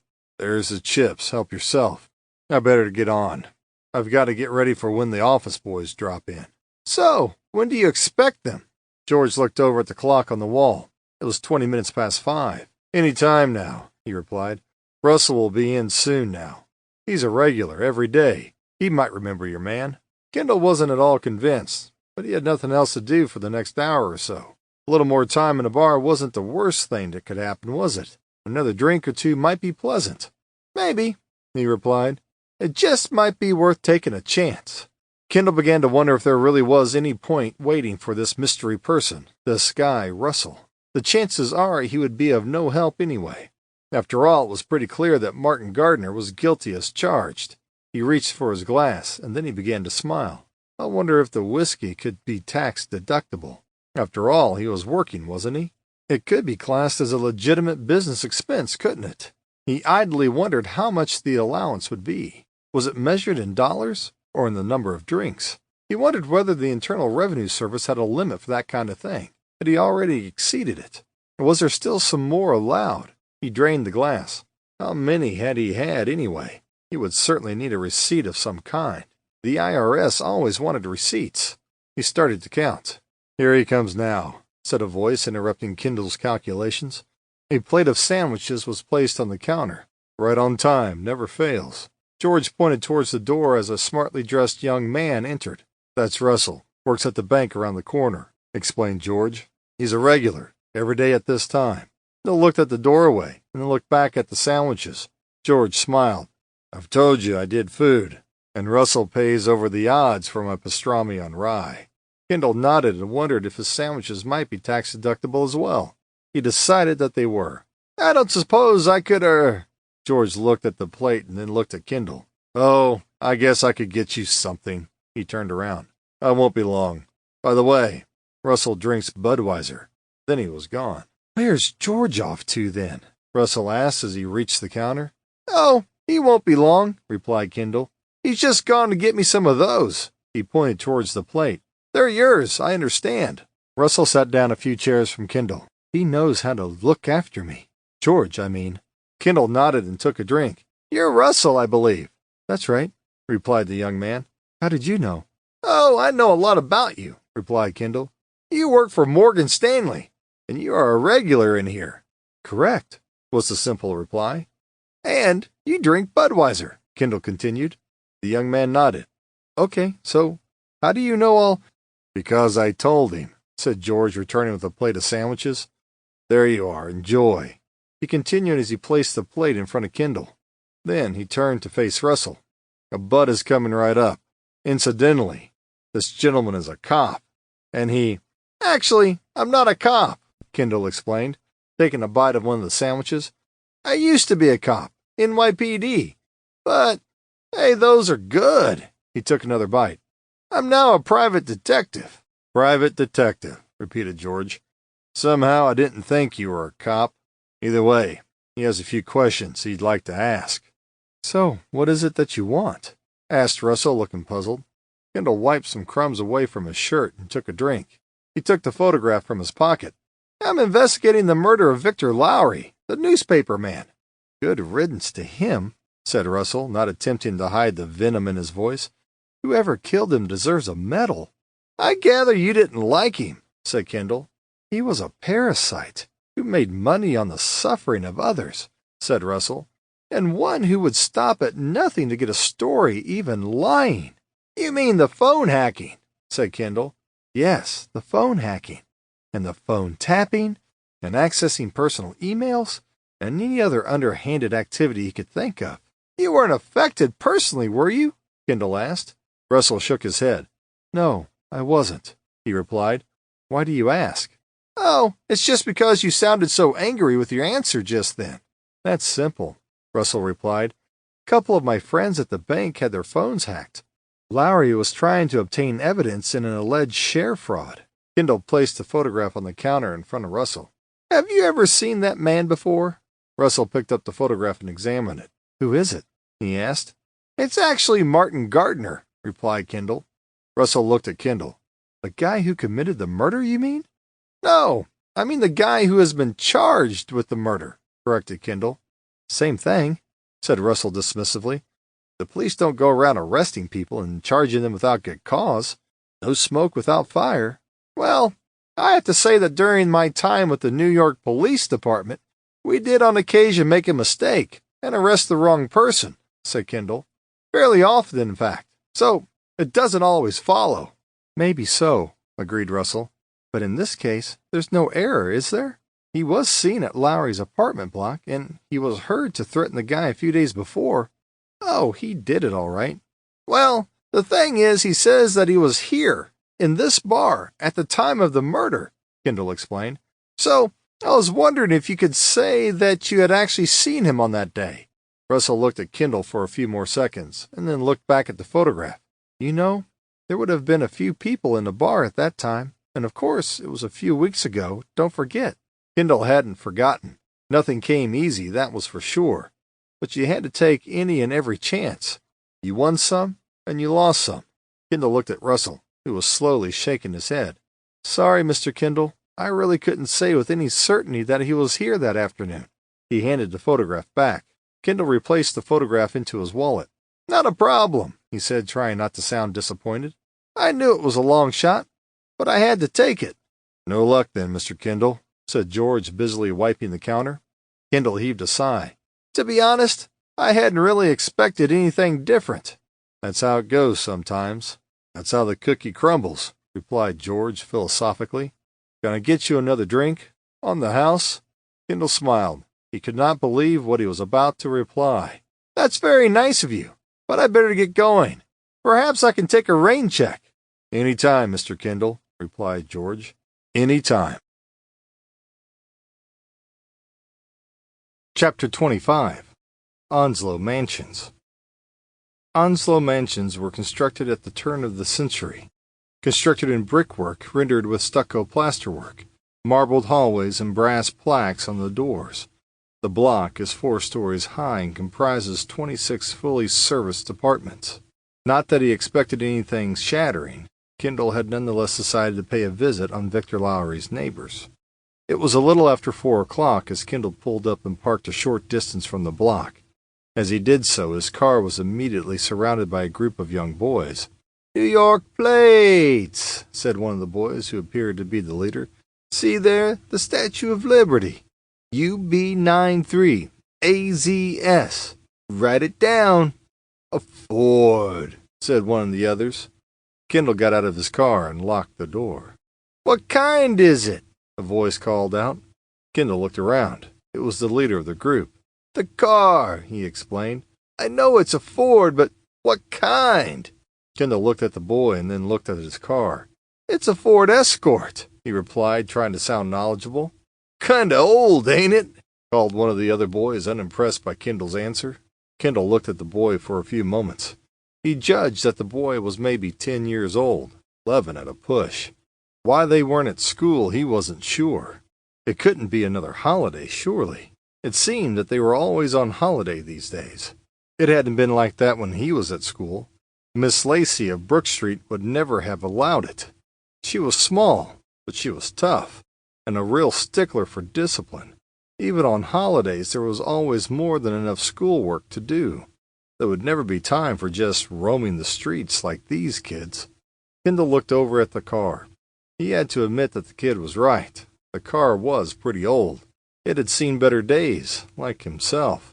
It's probably about your age, I would guess, he replied, and quickly continued on his way. A few minutes later, he entered the reception lobby of Onslow Mansions. Can I help you? A voice called out. Kendall took out his NYPD badge, flashed it quickly, and just as fast returned it to his pocket. I'm here in connection with the death of Mr. Lowry, he explained. His murder, you mean, said the receptionist. Sure, his murder, agreed Kendall. The receptionist heaved a sigh and folded his newspaper. You guys never stop, do you? He said. I've already told them everything I knew a couple of days ago. I mean, what do you expect from me? I'm hardly going to change my story, am I? Kendall had to admit that he didn't know what to expect, but nothing ventured, nothing gained. I'm sure that you have done your civic duty and have been more than helpful, he said. The receptionist looked up and a smile started to spread across his face. Well, you have to, don't you? I mean, we're here to help, after all. Sure, said Kendall, interrupting him. And I'm sure that your information has been much appreciated. In fact, I know that the guys down at the department were more than pleased with your information. The smile suddenly got larger. Much appreciated, he thought. But it was far more than that. He had actually identified the murderer. His information had resulted in his capture, and the guy was now in prison awaiting trial. It was nothing. I'm only glad you caught the guy, he said. So, what can I do for you? Kendall took out his notepad and flipped through the pages. Just a few loose ends, he replied. I need to speak to Mr. Lowry's neighbors. Oh, so you don't need me, then? The receptionist sounded disappointed almost. Oh, no, I'm sure you can help me, replied Kendall hurriedly. After I've seen the neighbors, I've got a few questions for you as well. Don't worry. The receptionist brightened. He pointed over to the elevator. You'll want the 3rd floor, he said. That's where Mr. Lowry lived. A few moments later, Kendall got out of the elevator. He turned into a spacious corridor. Thick carpet covered the floor, and soft uplights illuminated the pastel-shaded walls. He paused for a moment, listening. There was the gentle hiss of the air conditioning, and the soft hum coming from a television that was on in one of the apartments. Number 32. Directly opposite 33, the Lowry apartment still had the police crime scene tape across the door. Good a place as any, Kendall murmured as he rang the bell. The door was answered almost right away. Joe said you'd be coming. He just called up, said an elderly man peering from behind the door. We have already told the police all we know. Yes, I know that, said Kendall. I have seen the reports, he lied. Well then, said the man, nodding his head. I'd just like to go over it once more, you know, Kendall replied, just to check a few things. I won't take long. We saw nothing, said one of the other neighbors coming out from number 31, a few yards further on. You are? Kendall asked, notebook at the ready. Mrs. Walker, I live at 31, just next door to Mr. Lowry's apartment. Right, So you saw nothing? This guy comes in at about 4, maybe a little after, said the elderly man from number 32. It was nearer 10 after 4, interjected Mrs. Walker. It was just after 4, the elderly man insisted. 10 after, the lady repeated. But you said you didn't see anything, said Kendall. How are you so sure about the time? I heard him banging on Mr. Lowry's door, she replied, and looked at the elderly man. I thought the whole building was coming down, she continued. I thought it was an earthquake, maybe. We don't get earthquakes in Virginia, the elderly man announced. But it was certainly very loud, said a third neighbor, a young girl stepping out of the elevator. I thought that it was like thunder. You know, I thought it was thunder as well, said Mrs. Walker. You just said that it was like an earthquake, said the elderly man. So which was it? An earthquake or thunder? It was like thunder, and... Kendall shook his head. He really did not need a weather report. All right, so you heard him, he interrupted. What time did you say it was? She said 4:10, the elderly man replied helpfully, but I say it was just after 4. Mrs. Walker glared at him. It was 4:10, she confirmed. That program had only just started on the television. She looked at Kendall and smiled. One of those detective things. Another of those repeats. Columbo. You know the one. Do you ever watch it? Kendall shook his head. No, I never watch television in the afternoons, he replied. I'm far too busy. Too busy in the local bar. Mrs. Walker smiled. It's a good program, I think. I always watch it. If we could just get back to Mr. Lowry, Kendall said, beginning to lose patience. Oh, certainly, said Mrs. Walker. Well, he knocks and knocks, making such a noise. Then the door opens and he goes in. Kendall made a note. Did you actually see the person? Miss Walker shook her head. I told you I heard him. I never saw him. Kendall nodded. What about you? He asked the young girl. I just heard him too, she said, shaking her head. Kendall heaved a sigh and turned towards the elderly man. He was shaking his head. Sorry, I never saw him either. Somehow it was no more than Kendall had expected. Did either of you hear anything else? He asked. I heard shouting, said the young girl. So did I, said Mrs. Walker. Somebody was very angry. They were arguing. Do you know who it was? Asked Kendall. Was it Lowry? Mrs. Walker shook her head. I'm not really sure, she replied. Kendall started to smile. Why was he not surprised? Did you hear anything of what they were saying? He asked. Once again, he drew a blank. Nobody heard anything. And you never saw him leave? Another blank. But I heard somebody call out, said Mrs. Walker. Call out, repeated Kendall. Who called out? And what did they say? Goodbye, Victor, said Mrs. Walker. Goodbye, Victor, repeated Kendall. Did you hear anything else? No, Mrs. Walker replied. I just heard the door slam, and that was it. What time was that? Asked Kendall. It was just after 6, said Mrs. Walker. The evening news had just started. Anything else? Asked Kendall, not actually expecting too much. The elderly man held up his hand. I saw someone come out of the building, he said hesitantly. I was just watching those boys, you know, the ones collecting the car details. Kendall looked at him. Here was the breakthrough that he was hoping for. Go on. He came out, and then what? He was in an obvious hurry. You know, running like that. The elderly man started to explain. He ran into one of those boys, knocked him to the ground. He paused for a moment. He was all right, though. He got up and waved his fist at the man. He was calling something out, but I couldn't hear what he was saying. I can imagine, though, said the elderly man. Kendall heaved a sigh. "Can we get back to the man?" he said, getting anxious again. "Where did he go?" The elderly man took a deep breath. "Well, as I said, he was running fast. He crossed the street and got into a car parked at the corner. Then he drove away." "Do you know what kind of car it was?" Kendall asked. The man shook his head. "I don't know," he replied. "I'm not good with things like that. They all look the same to me." Mrs. Walker nodded her head in agreement. "You're right," she said. "They do all look alike." Kendall heaved a sigh. Sadly, they were correct. There was no style anymore. They all looked identical. "What about the color?" he asked. The man thought for a few moments. "A bluey-grayish color," he replied.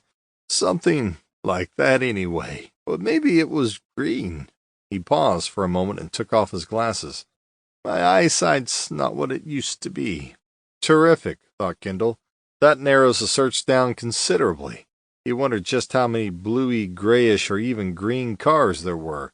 "What about the man?" Kendall asked. "Can you describe him? Was he tall or short?" "Tallish," replied the man. "Yes, a big man." "A big man," repeated Kendall. "Do you mean he was heavy?" "Yes, he was heavy," the man agreed. "Maybe he was about your weight." Kendall smiled. "Most amusing." "What about age?" he said. Once again the elderly man shook his head. "I didn't really get a good look," he replied. 50 or 60 something, maybe. He wasn't young. That's all I know. Perhaps your age." Kendall ignored the comment. "Did you notice his hair? The color?" "Well, I didn't really get a good look, but I think it was dark brown and quite wavy," the elderly man replied. Kendall wrote the information down. "Color of eyes?" he asked. The elderly man shook his head. "Sorry, I have no idea," he replied. Kendall was beginning to wonder if there was any point continuing, but if he was anything at all, it was stubborn. He decided to try once again. "What was he wearing?" he asked. Once again the elderly man thought for a few moments. "Oh, a dark suit," he replied. "Blue, I think, or it could have been black." The man paused for a few moments. "Or it might have even been brown. Sorry, I can't be sure." Kendall heaved another sigh. So much for the breakthrough. "Well, you've all been very helpful," he said, unconvinced. He started to close his notepad and turned to walk away. He suddenly stopped and turned. "There's something very odd, though," he said. He looked at Mrs. Walker. "You said that you heard someone knocking on Mr. Lowry's door at—" "It was at 10 after 4, Mrs. Walker interrupted. "I know, because of that program." Kendall nodded. "Right. I remember. Columbo," he replied. "Fine. But shortly afterwards there was the sound of an argument. Is that right?" "That's correct," said the elderly man. "Somebody was shouting very loudly." "But you couldn't hear what was being said." "No." The elderly man shook his head. "Okay, so there's an argument going on at about 4:15, or thereabouts," Kendall said. "So how long did it last?" The elderly man looked at the other two neighbors. Mrs. Walker shook her head. "I don't really know," she said. "Probably not that long." "I never really noticed," said the young girl, "but it was certainly a lot quieter at about 5. "5?" repeated Kendall. He flipped his notepad and made a note. "And the next thing you heard was a door slamming around about 6, is that right?" "That's right," said the elderly man. "Where there's my problem," said Kendall. "I mean, what happened between 5 and 6 o'clock?" There was no response. It seems to me that following a heated argument at about 4:15, Mr. Lowry's visitor would have been told to leave a lot sooner than 6. The young girl started to nod. "That's right, you would," she said. "Unless the argument was all settled and they had calmed down," suggested Mrs. Walker. "That's possible, isn't it?" Kendall had to admit that it was indeed possible. "That's certainly possible," Kendall admitted, "but I still have a problem." He paused for a moment. "We seem to be saying that there was a heated argument going on about 4:15. and then everything goes quiet. Nothing is heard until about 6 o'clock, when someone is seen running from the building. That seems strange to me." "You know, I thought I heard footsteps in the corridor about 4:30, though," the young girl said. "But I just thought that it was one of you two, or even Mr. Lowry himself." "Well, it certainly wasn't me," said Mrs. Walker. "Or me," added the elderly man. "I was going to take a look," said the young girl, "but I thought if it was Mr. Lowry, he wouldn't like it if he saw me waiting and watching." "No, he wouldn't," agreed Mrs. Walker. "He wouldn't have liked that at all." "Anyway, it wasn't Mr. Lowry," the young girl continued, "and it wasn't you two. So I guess I must have been mistaken." "Hearing things more like," suggested the elderly man. Kendall knew the feeling. "So, can you tell me anything else?" he asked. Anything but hopeful. The three neighbors said nothing for a while, thinking. The elderly man continued to shake his head. Mrs. Walker rubbed the side of her face and heaved a sigh. "I can't think of anything else," she eventually replied. She looked at the young girl. "Can you?" she asked. The young girl started to smile and looked at Kendall. "Sorry." Kendall smiled back. He was, however, feeling anything but happy. He checked his watch. He had just spent 2 hours and gained what? Precisely. Chapter 26. The Security Guard. As Kendall returned to the entrance lobby, the security guard looked up and nodded. "It's Joe, isn't it?" said Kendall as he walked closer to the desk. "Not disturbing you, am I?" Joe shook his head. "Oh, no problem," he replied. "I was just checking the results." Kendall moved closer and looked down at the newspaper lying open on the desk. It was the racing page. "You like horse racing, then?" he said. Joe smiled and nodded. "Oh, yeah, sure. The occasional bet, you know," he replied. "A bit of a flutter, that's all." "You study the form, do you?" Kendall asked. "I could never understand all of that. About firm going and handicaps and weights carried. It's all a foreign language to me." Joe smiled. It's easy enough," he replied. "You get used to it." "Seems very complicated to me," said Kendall. "So, who do you fancy today?" Kendall looked down at the newspaper. "Blue Boy in the 4:15. He's a 9-year-old. Won 3 of his last 6 races. Had a couple of seconds and a third last time out. He likes soft to firm, and he's 5-1.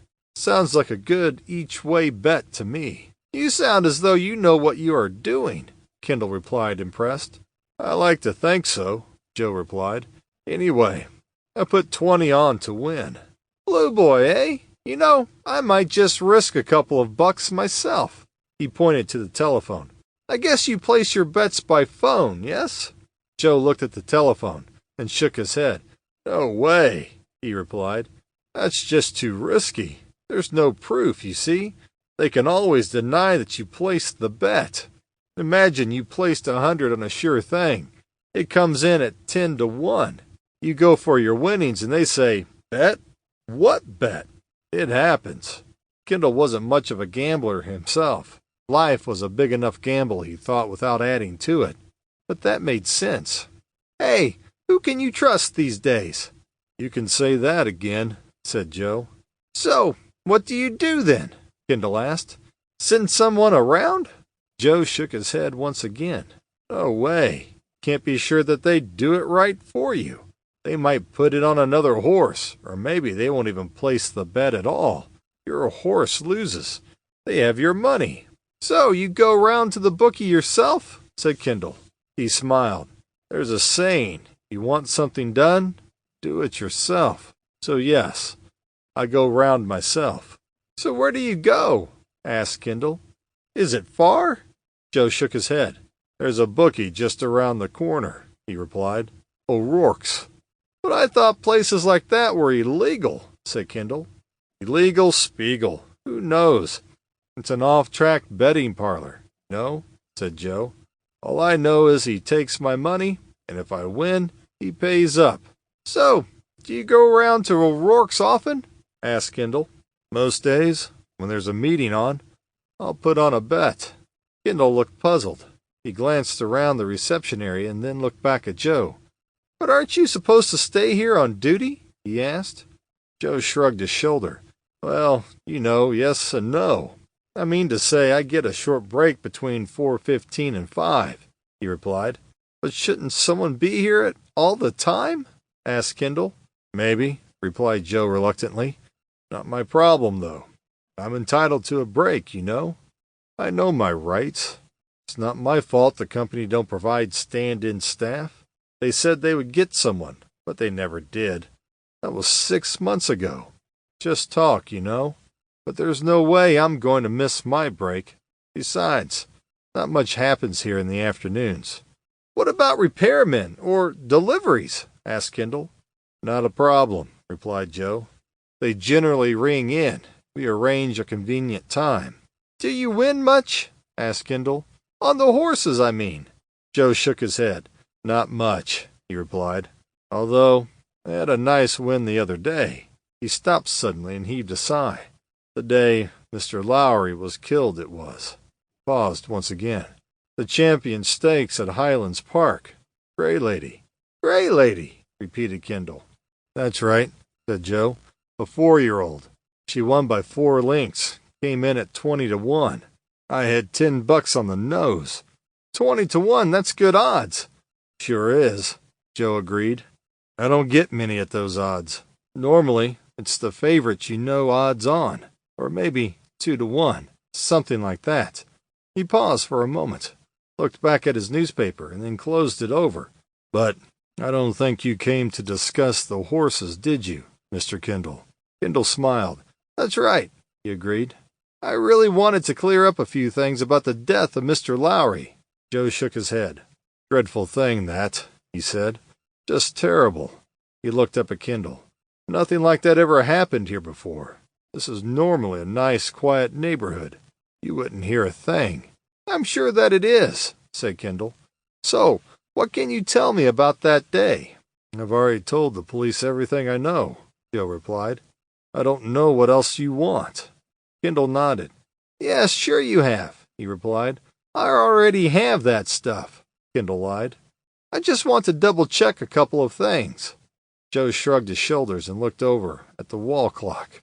It was too late to get on a bet. "All right, Mr. Kendall, go ahead. What can I do for you?" Kendall smiled. "Just a couple of things," he said. "Firstly, did you see Mr. Gardner arrive?" Joe nodded. "Oh, yes, I saw him." "What time was that?" Kendall asked. "It was a few minutes before 4, Joe replied. He flipped the pages of a register lying on the counter. "There it is, 3:55 on the dot." Kendall nodded. "And what time did he leave?" Joe looked down at the register once again. "I signed him out at 6:05. "You're sure it was the same man?" Joe looked puzzled. What kind of dumb question was that? "Sure it was the same man," he replied. "Who else would it be?" "You saw his face?" Kendall persisted. "No, I never saw his face. I never noticed him till I saw him at the entrance door." "And you are sure that it was Mr. Gardner?" Joe nodded. "Of course I'm sure. Who else would it be?" "But you said you never saw his face." "That's right. I did say that. But I'd know Mr. Gardner anywhere," Joe insisted. "It was him, all right. I called out to him, 'Goodbye, Mr. Gardner.'" "So did he make any reply?" asked Kendall. "He raised his right hand and waved, and he called back goodbye." "And it was just after 6, said Kendall. "How are you so sure of the time?" "Easy," Joe replied. "I was waiting on the results on the radio. I had $10 on Harlequin in the last race." "I see," said Kendall, sighing. "And?" "And what?" asked Joe. "Did it win?" Joe shook his head. "Came in 8th out of 10. "You can't win 'em all," said Kendall. "Ain't that the truth?" Kendall shrugged. "You certainly can't win 'em all." He certainly hadn't gained anything, that was for sure. He heaved a sigh. "Well, that's about it. I'm done," he said. Done being a very appropriate word. He was definitely done. Gardner was guilty, no doubt. "Thank you," he continued. "You have been most helpful." Kendall turned and started towards the door. "No problem," said Joe. He stood up and followed a few steps behind. As he reached the doorway, he shook his head and smiled. There they are again, he said. Kendall looked puzzled. Who? Oh, it's nothing, really, Joe replied. Just some local children. They are here almost every day now. School holidays, I suppose. I expect so, said Kendall.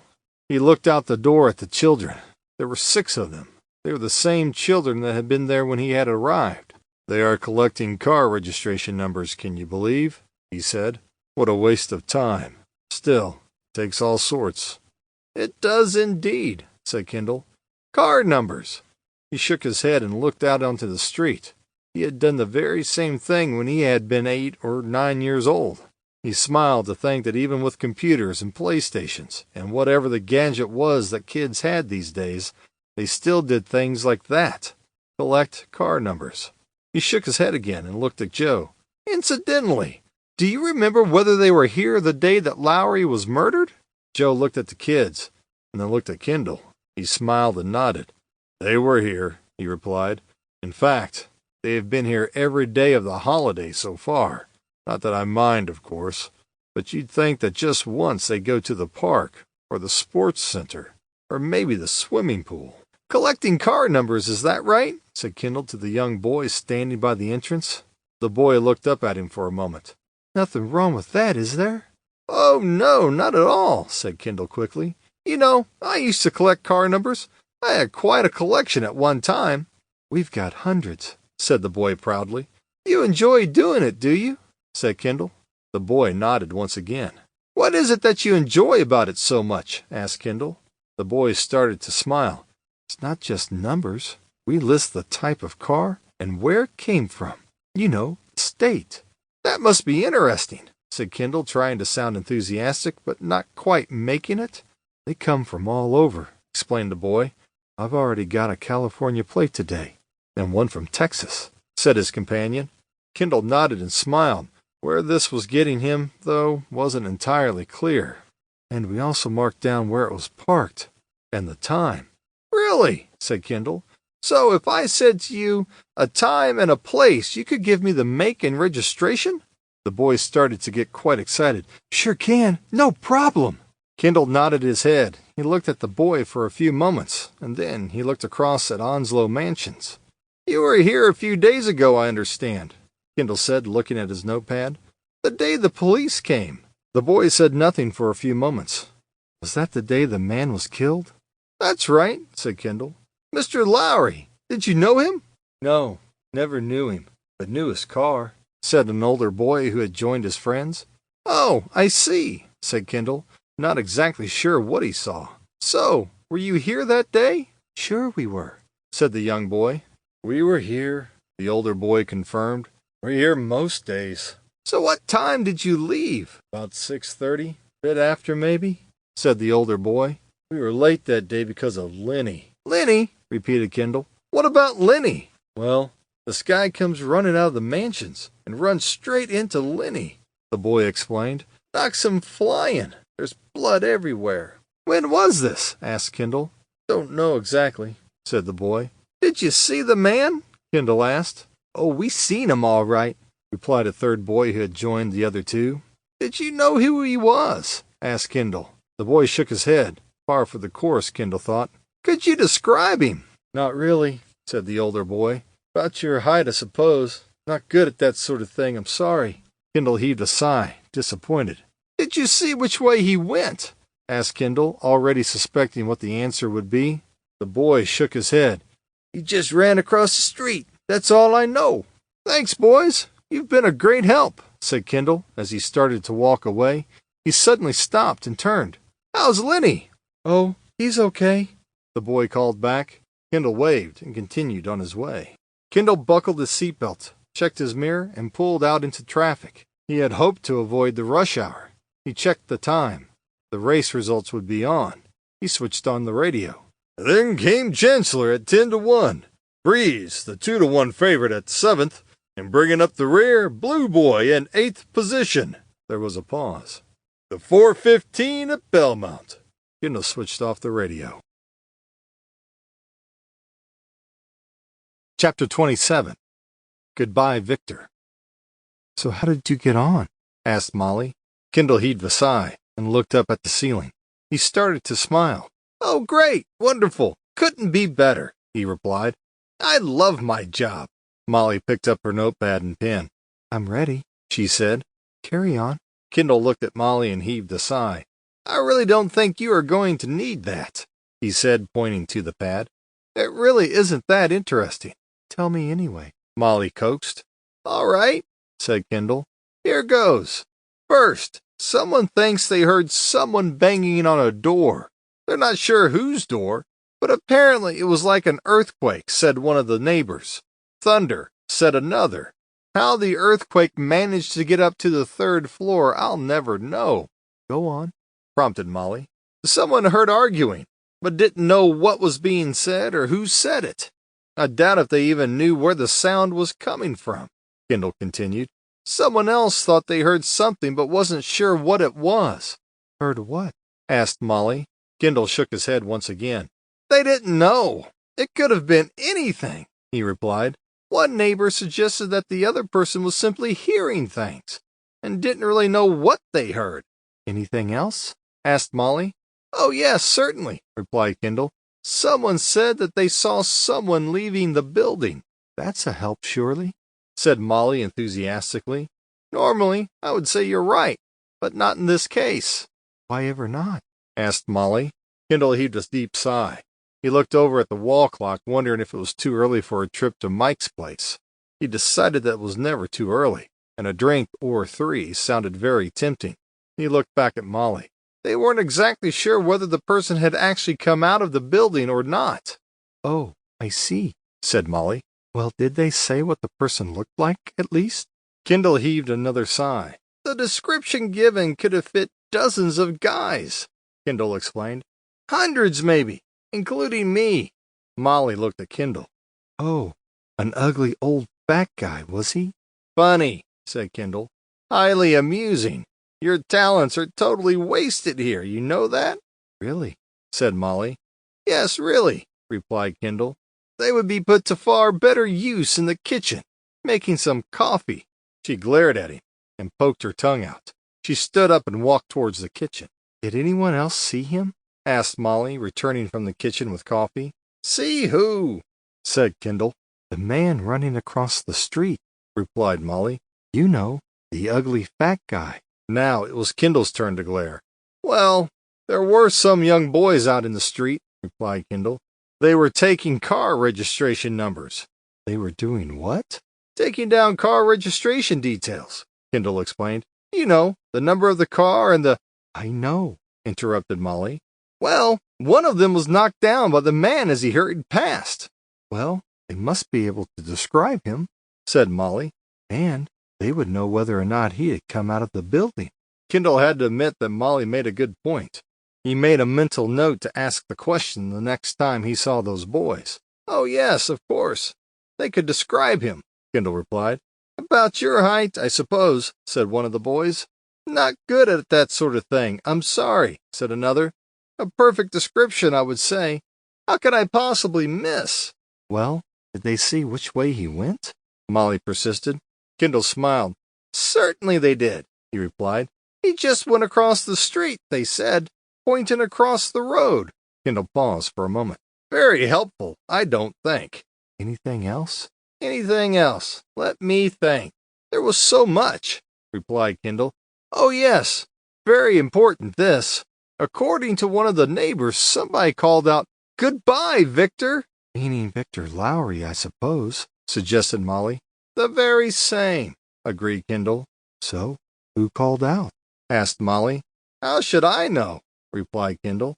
"I wasn't there, was I?" "Well, who did the neighbors say it was?" "They didn't say," Kendall replied wearily. "They didn't know." "This happened?" asked Molly. "The neighbor really couldn't remember," replied Kendall. 4:30, half past midnight, who knows?" He paused for a moment. "Not very helpful, I'm afraid. Could have been the day before for all we know." "Serious. It must have been that day, and it sounds like it must have been Gardner after all," said Molly. Kendall shook his head. "Perhaps.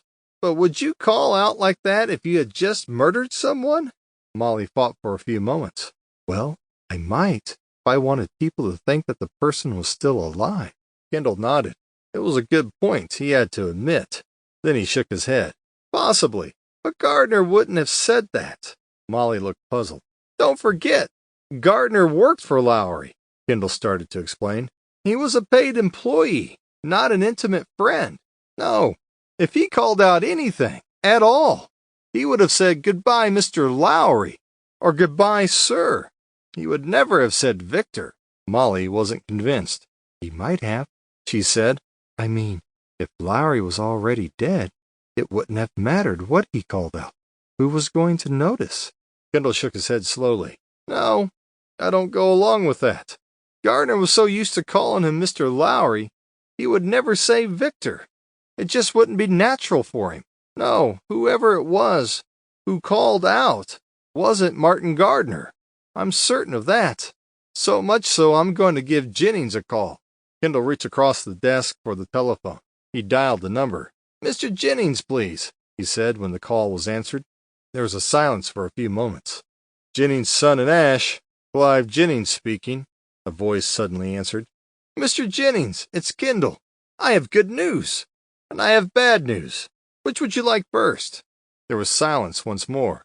I don't know, replied Jennings hesitantly, clearly not used to this kind of a game. The bad news, I suppose. The bad news is I can't prove it, Kendall said quite simply. You can't prove it, repeated Jennings, puzzled. That's right, said Kendall. I can't prove it. He paused for a moment. Now, would you like the good news? Can't wait, said Jennings, beginning to get impatient.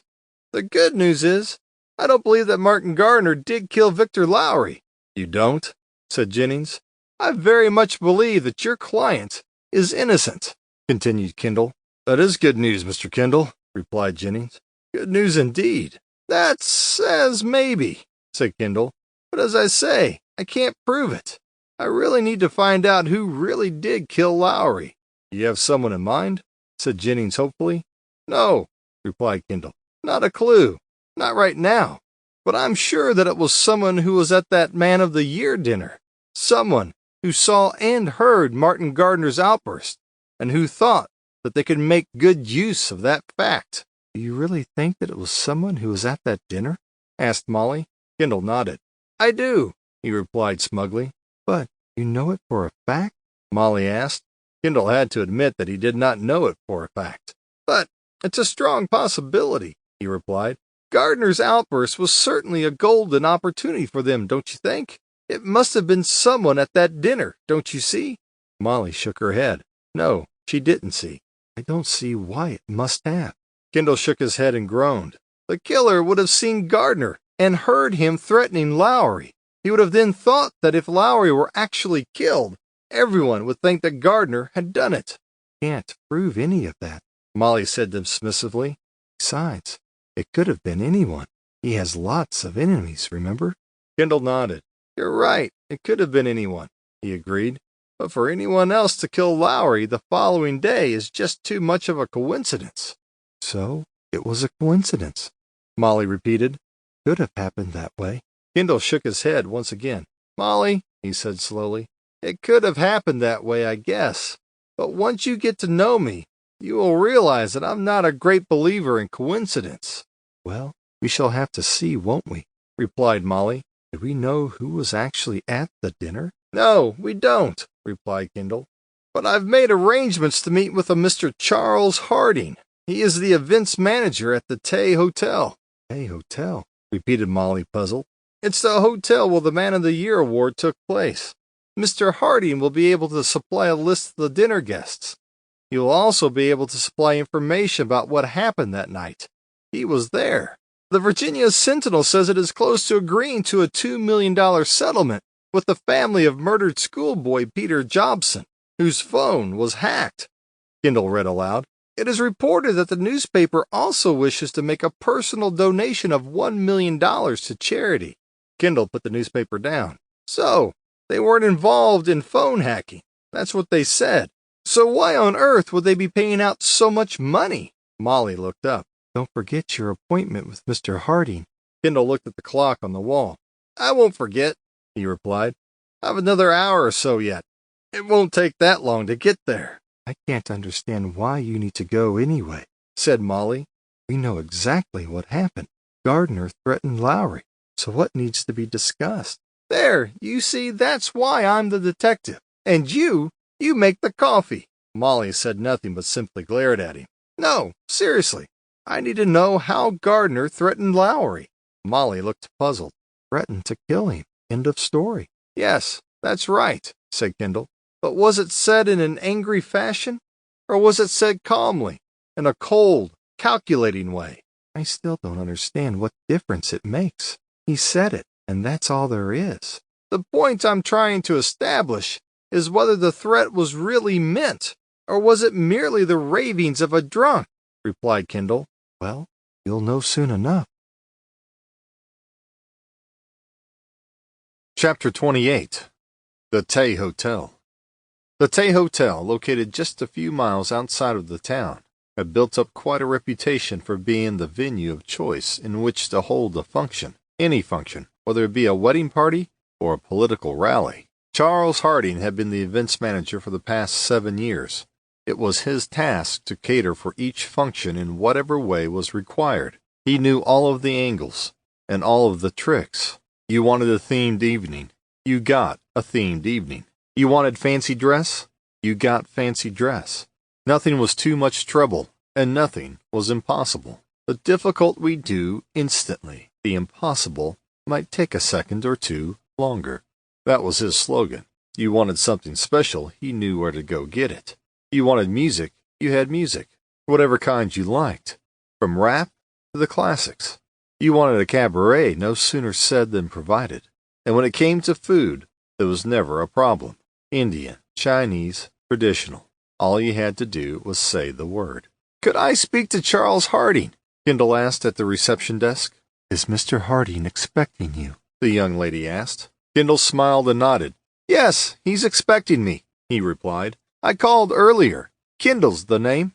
Ah, Mr. Kendall, I have a note for you, the receptionist said, looking down at her desk. She picked up a small sheet of paper. Mr. Harding is waiting for you in the Essex room. She pointed to double doors over to her left. In there.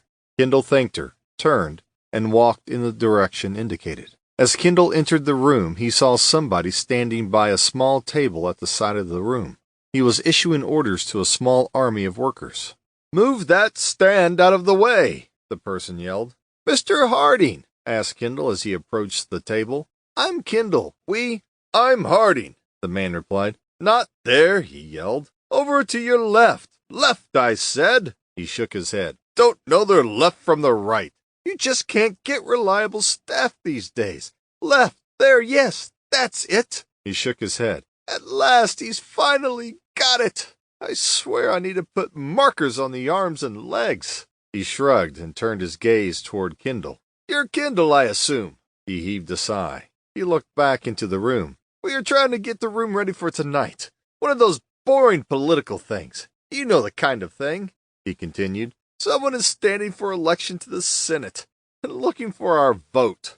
Kendall nodded and looked at the room. It looked rather like a war zone. Not that Kendall had any experience of war zones, but it looked like he imagined such places. He shook his head in disbelief. You'll never do it, he said glibly. The man looked at him and smiled. Oh, don't be fooled at all of this chaos, he said, sweeping his arm around. It'll be fine in a few hours. You wouldn't recognize the place. By the time we put up the bunting and the flags, this will be totally different. It will look like something out of Disney World, if you can imagine. Kendall wasn't convinced. He had never been to Disney World, but he was sure that it looked a lot better than the shambles he was currently looking at. Come back at 8 and see what I mean, Harding continued. Now, Mr. Kendall, you wanted to talk to me about the occurrence the other week, I believe. That's right, said Kendall. The Man of the Year award. A most interesting evening, I do say so, said Harding. Strangely enough, though, the subsequent publicity didn't do us any harm. In fact, quite the opposite, I would say. Were you there? Asked Kendall. Yes, I was there, Harding replied. It turned out to be a very entertaining evening. Is that normal? Kendall continued.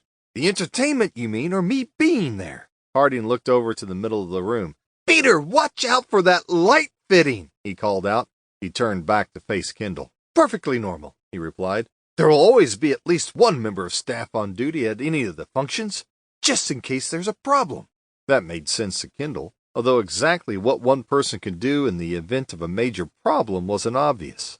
And that night, it was your turn? Harding smiled. That's right. I got the short straw. I don't really enjoy these business functions.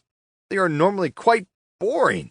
Everyone patting themselves on the back and saying how great they are. Kendall nodded knowingly. Getting back to the disturbance, do you know what time it was when Mr. Gardner arrived? The man shook his head. I'm not sure of the exact time, but Mr. Lowry was right in the middle of the acceptance speech. In fact, he had just started on a long tirade against Tony Fletcher when— I heard about that, replied Kendall. I gathered that Lowry and Fletcher were not best buddies. You could say that, replied Harding. I understand that there was a long-standing rivalry between them. For a long time, Lowry had been trying to buy Fletcher's company. Was he there? Asked Kendall. Fletcher, I mean. Harding thought for a few moments. Well, he was certainly on the list of guests, but whether he was there or not, I'm not exactly sure.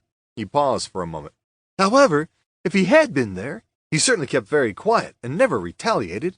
A valid, although not entirely conclusive, point, thought Kendall. He may have just chosen to remain silent for his own purposes, not wishing to attract attention possibly. So, getting back to Gardner, what happened? There was a noise over by the entrance door, Harding explained, and Martin Gardner came in unannounced. I take it that Gardner wasn't actually expected then, said Kendall. Harding nodded. Well, he wasn't on the official guest list, that's for sure, he replied, and one of my people tried to stop him. You can't go in there, sir, he said. You can't go in there, sir, a voice said politely, placing a hand on the man's arm. It's by invitation only, the man replied. Just try to stop me, he said as he pulled away.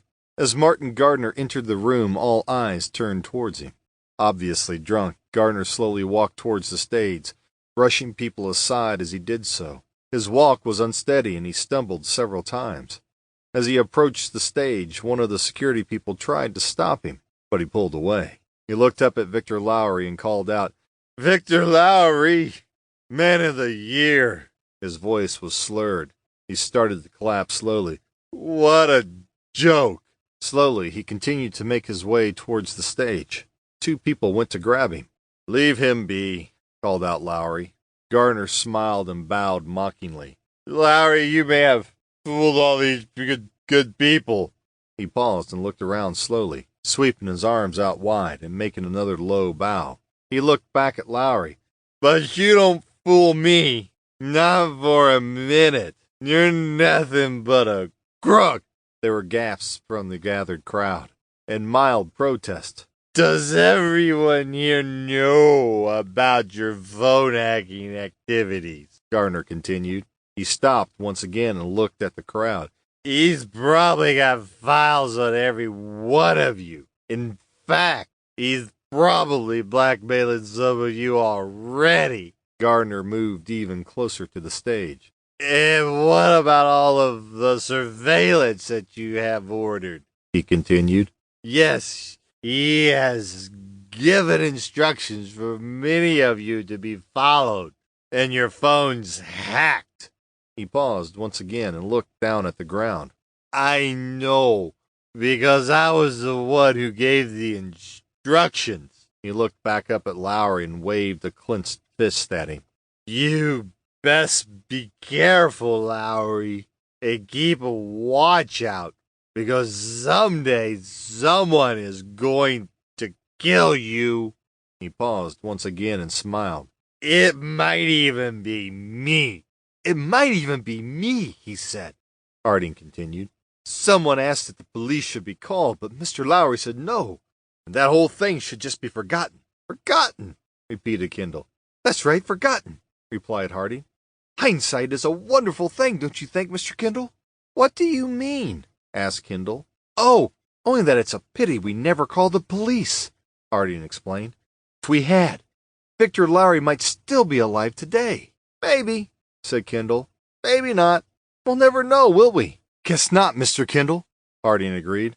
And you're sure the guy was Martin Gardner? Kendall asked. Harding hesitated for a moment. I never knew that it was Gardner at the time, he started to explain. I'd never seen him before, you understand? But it was definitely the same man the police now have in custody.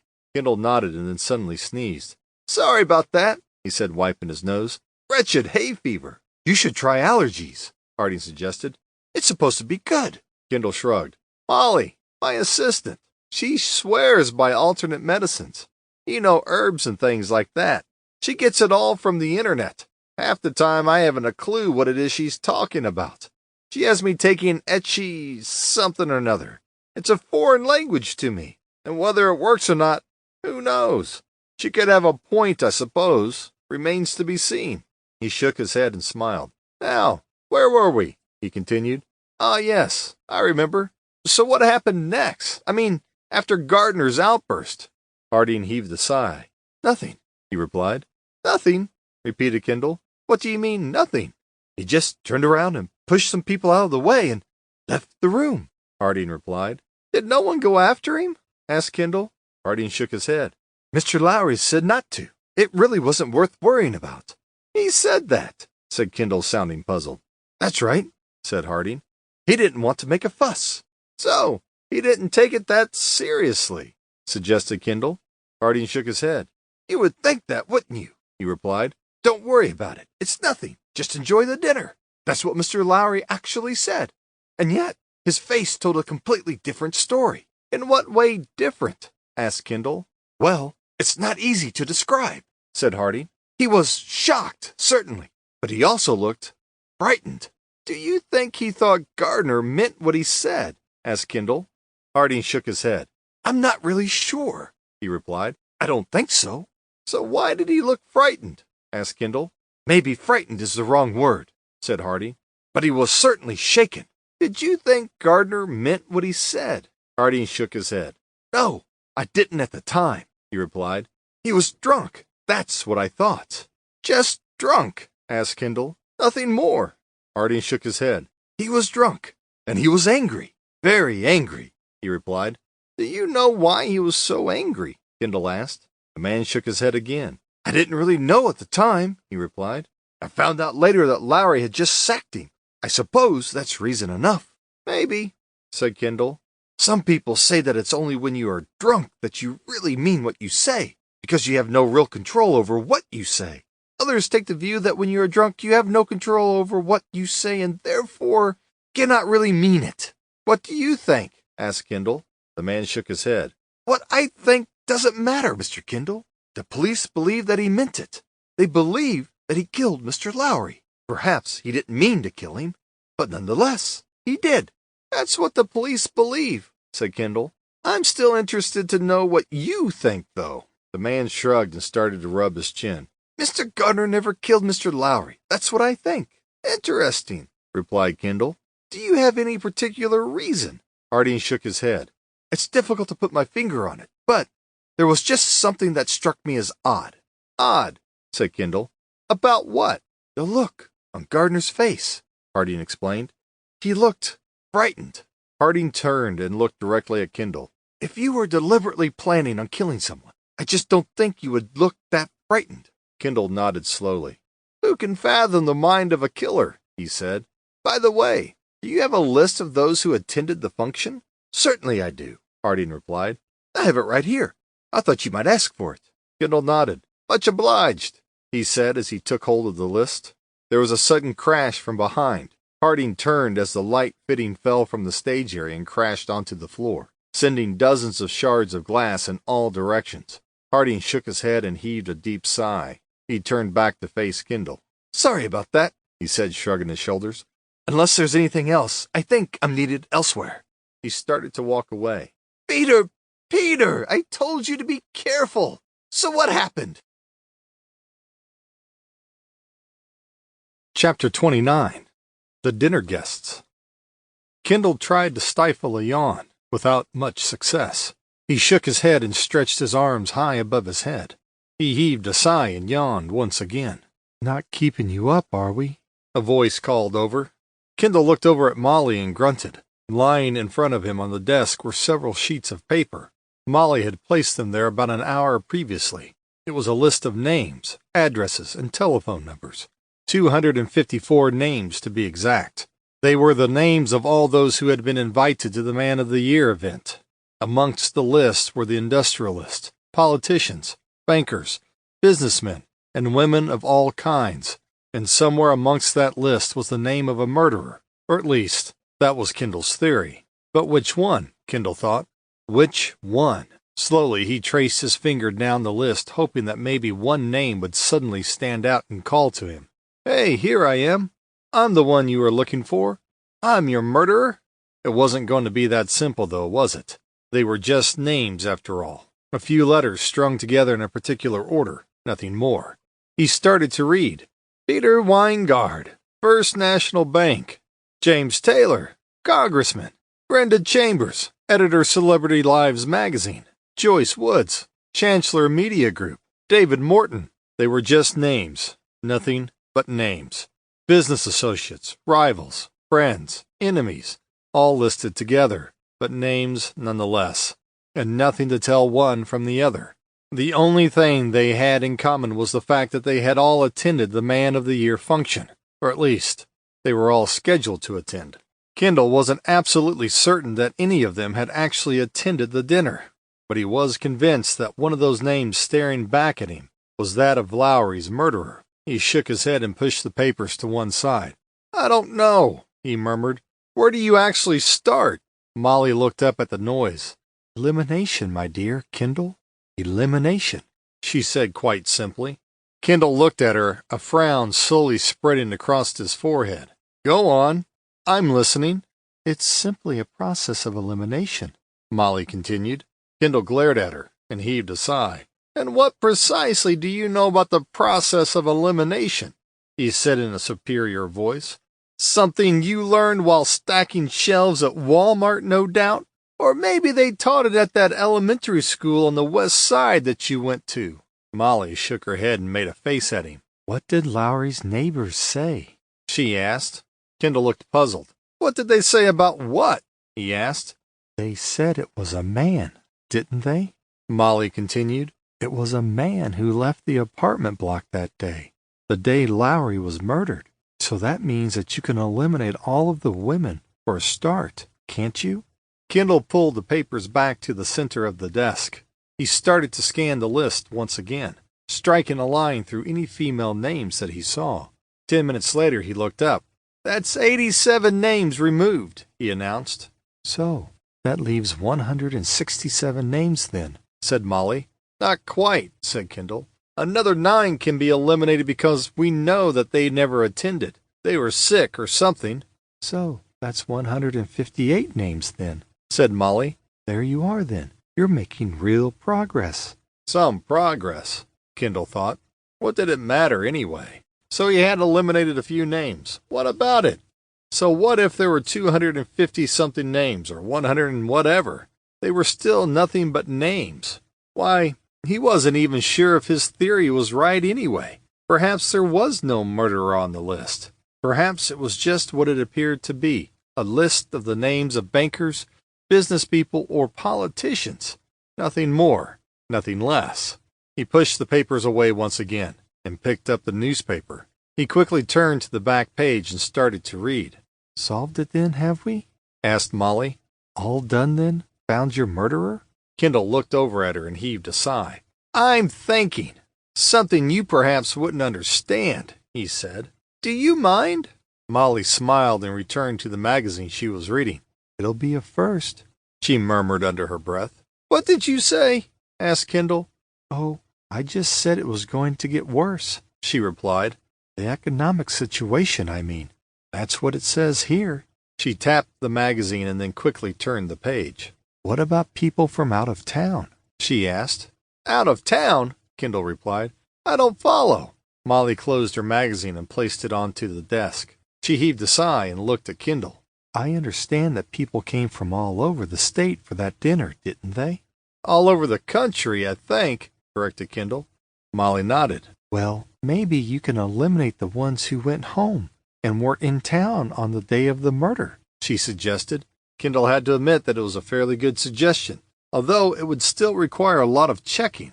He looked at Molly and smiled. It might be worth a look, he said.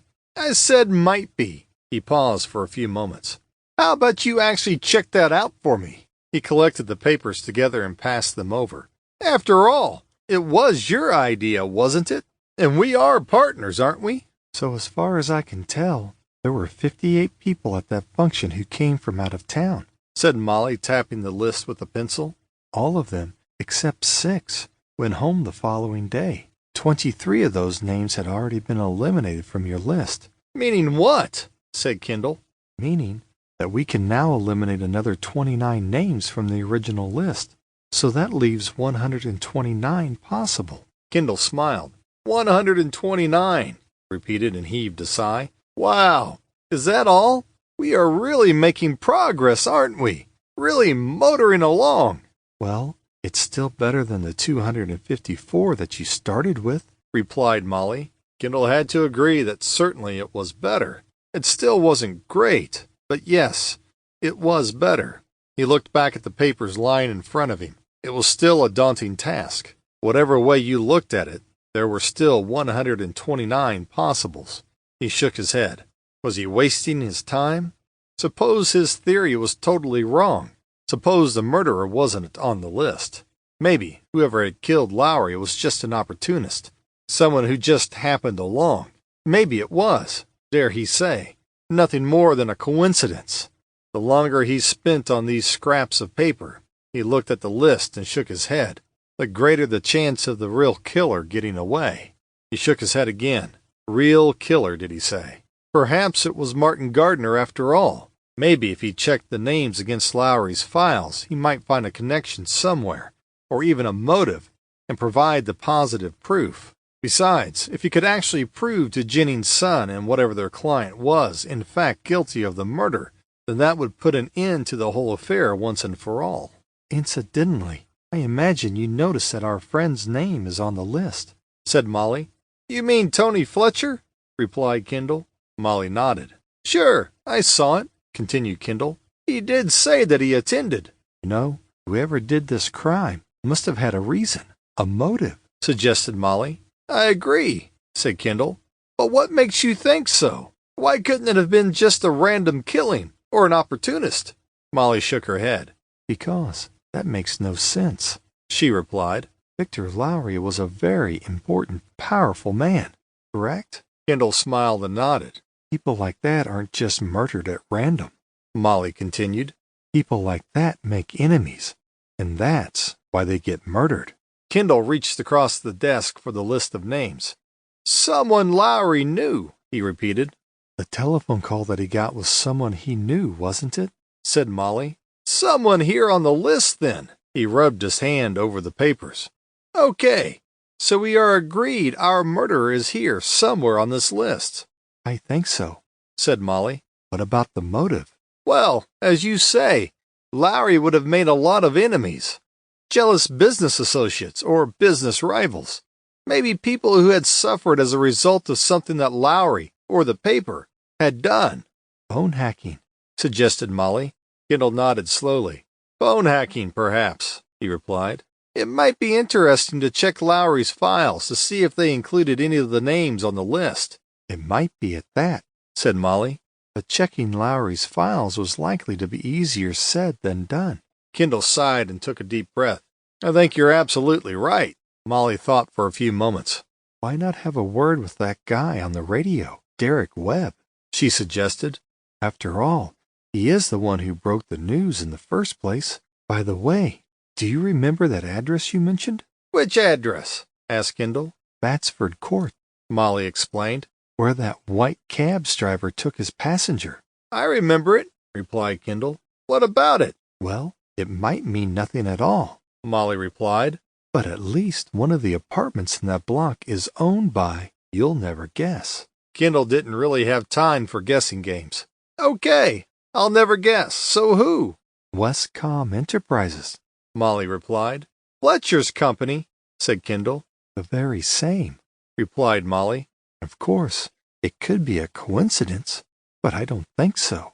Kendall shook his head. And neither do I. Worth checking out, I would say, said Molly. Kendall heaved a sigh. It seemed like the following day was going to be a busy one, with radio station KK59 in the morning and a visit to Batsford Court later. Whether or not it would be a productive day, though, remained to be seen. Ever the pessimist, Kendall had his doubts. Chapter 32. Radio Station KK59. Radio station KK59 had started life in the late 1960s as a country music station, playing bluegrass and the occasional country and western record. In the years that followed, it had expanded and started to broadcast general entertainment programs and news reports. It was station KK59 that had first broken the details of the alleged phone hacking, eventually calling for a public inquiry to be held. Their offices were located in a converted warehouse just outside of town. Originally used for storage, the building had fallen into disuse about 10 years previously. Several plans had been put forward, including total demolition and redevelopment, but were never progressed. 2 years ago, Radio KK59 had outgrown its present offices and was looking for somewhere to expand.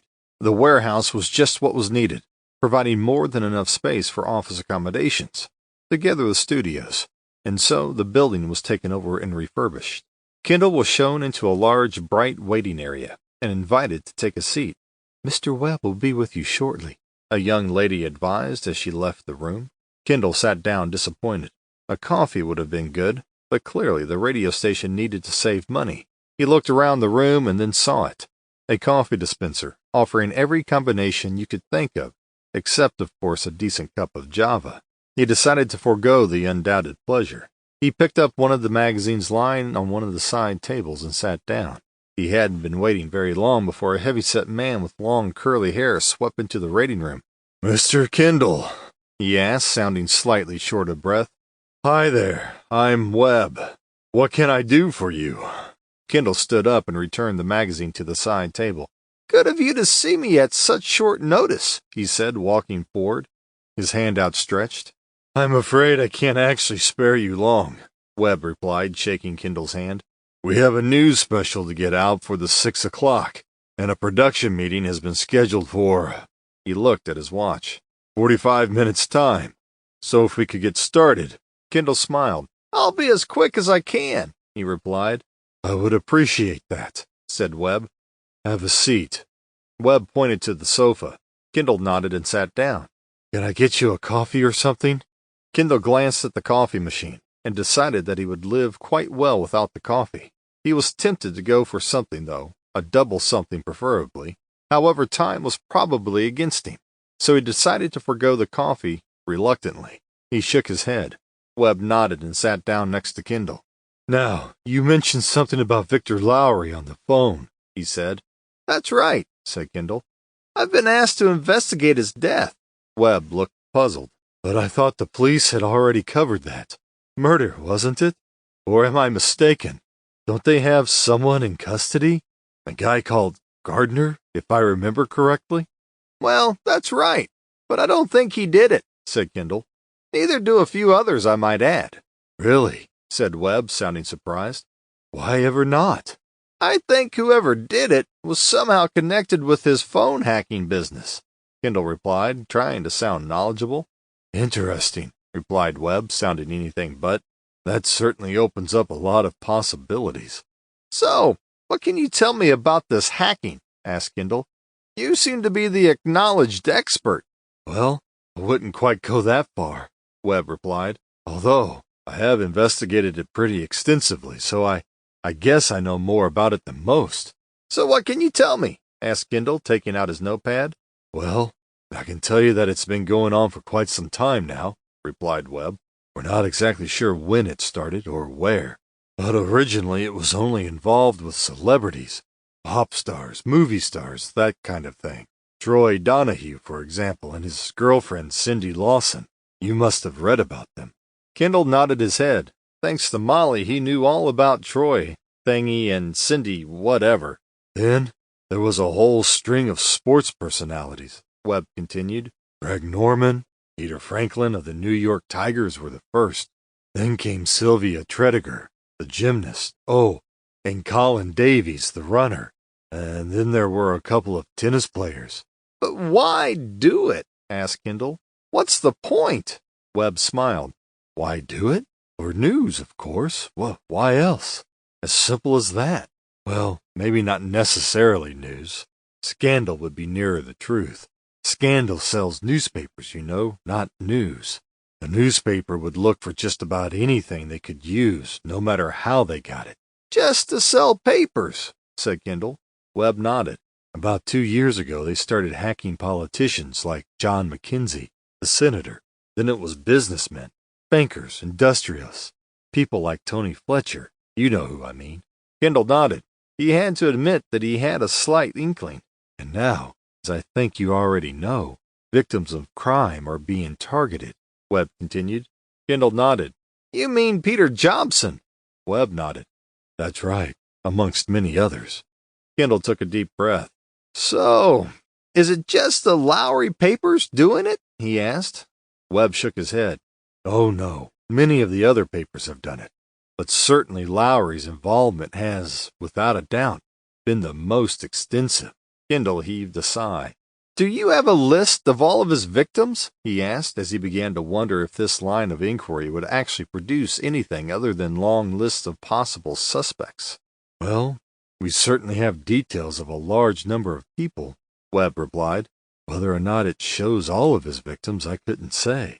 He paused for a moment and shook his head. I would guess not. I think we've only just uncovered the tip of the iceberg. Investigations are still very much ongoing. The state hearings have only just begun, as you know. But now, with the death of Lowry, we may never know the full details. But there must have been others involved, said Kendall. Others who must have known what was going on. Oh, I'm sure that there were many others, Webb replied. Lowry employed a small team to carry out the hacking. That guy Gardner, the one who shot Lowry, I understand that he was in charge, but no one in that team would have known the full implications. I'm sure of that. That would have been known by Lowry alone. That was just what Kendall had suspected. Lowry was the Mr. Big, and the rest merely followed his instructions, probably without question. I see, he replied. So, what can you tell me about Lowry? Lowry? What can I tell you? Replied Webb. A nastier man you couldn't hope to meet. What about his enemies? Asked Kendall. Webb smiled. How long have you got? Lowry had dozens of enemies, maybe hundreds. There were many who would have been delighted to see him dead. He wasn't the most popular guy on the planet, you know. I'm guessing that not even his own mother loved him.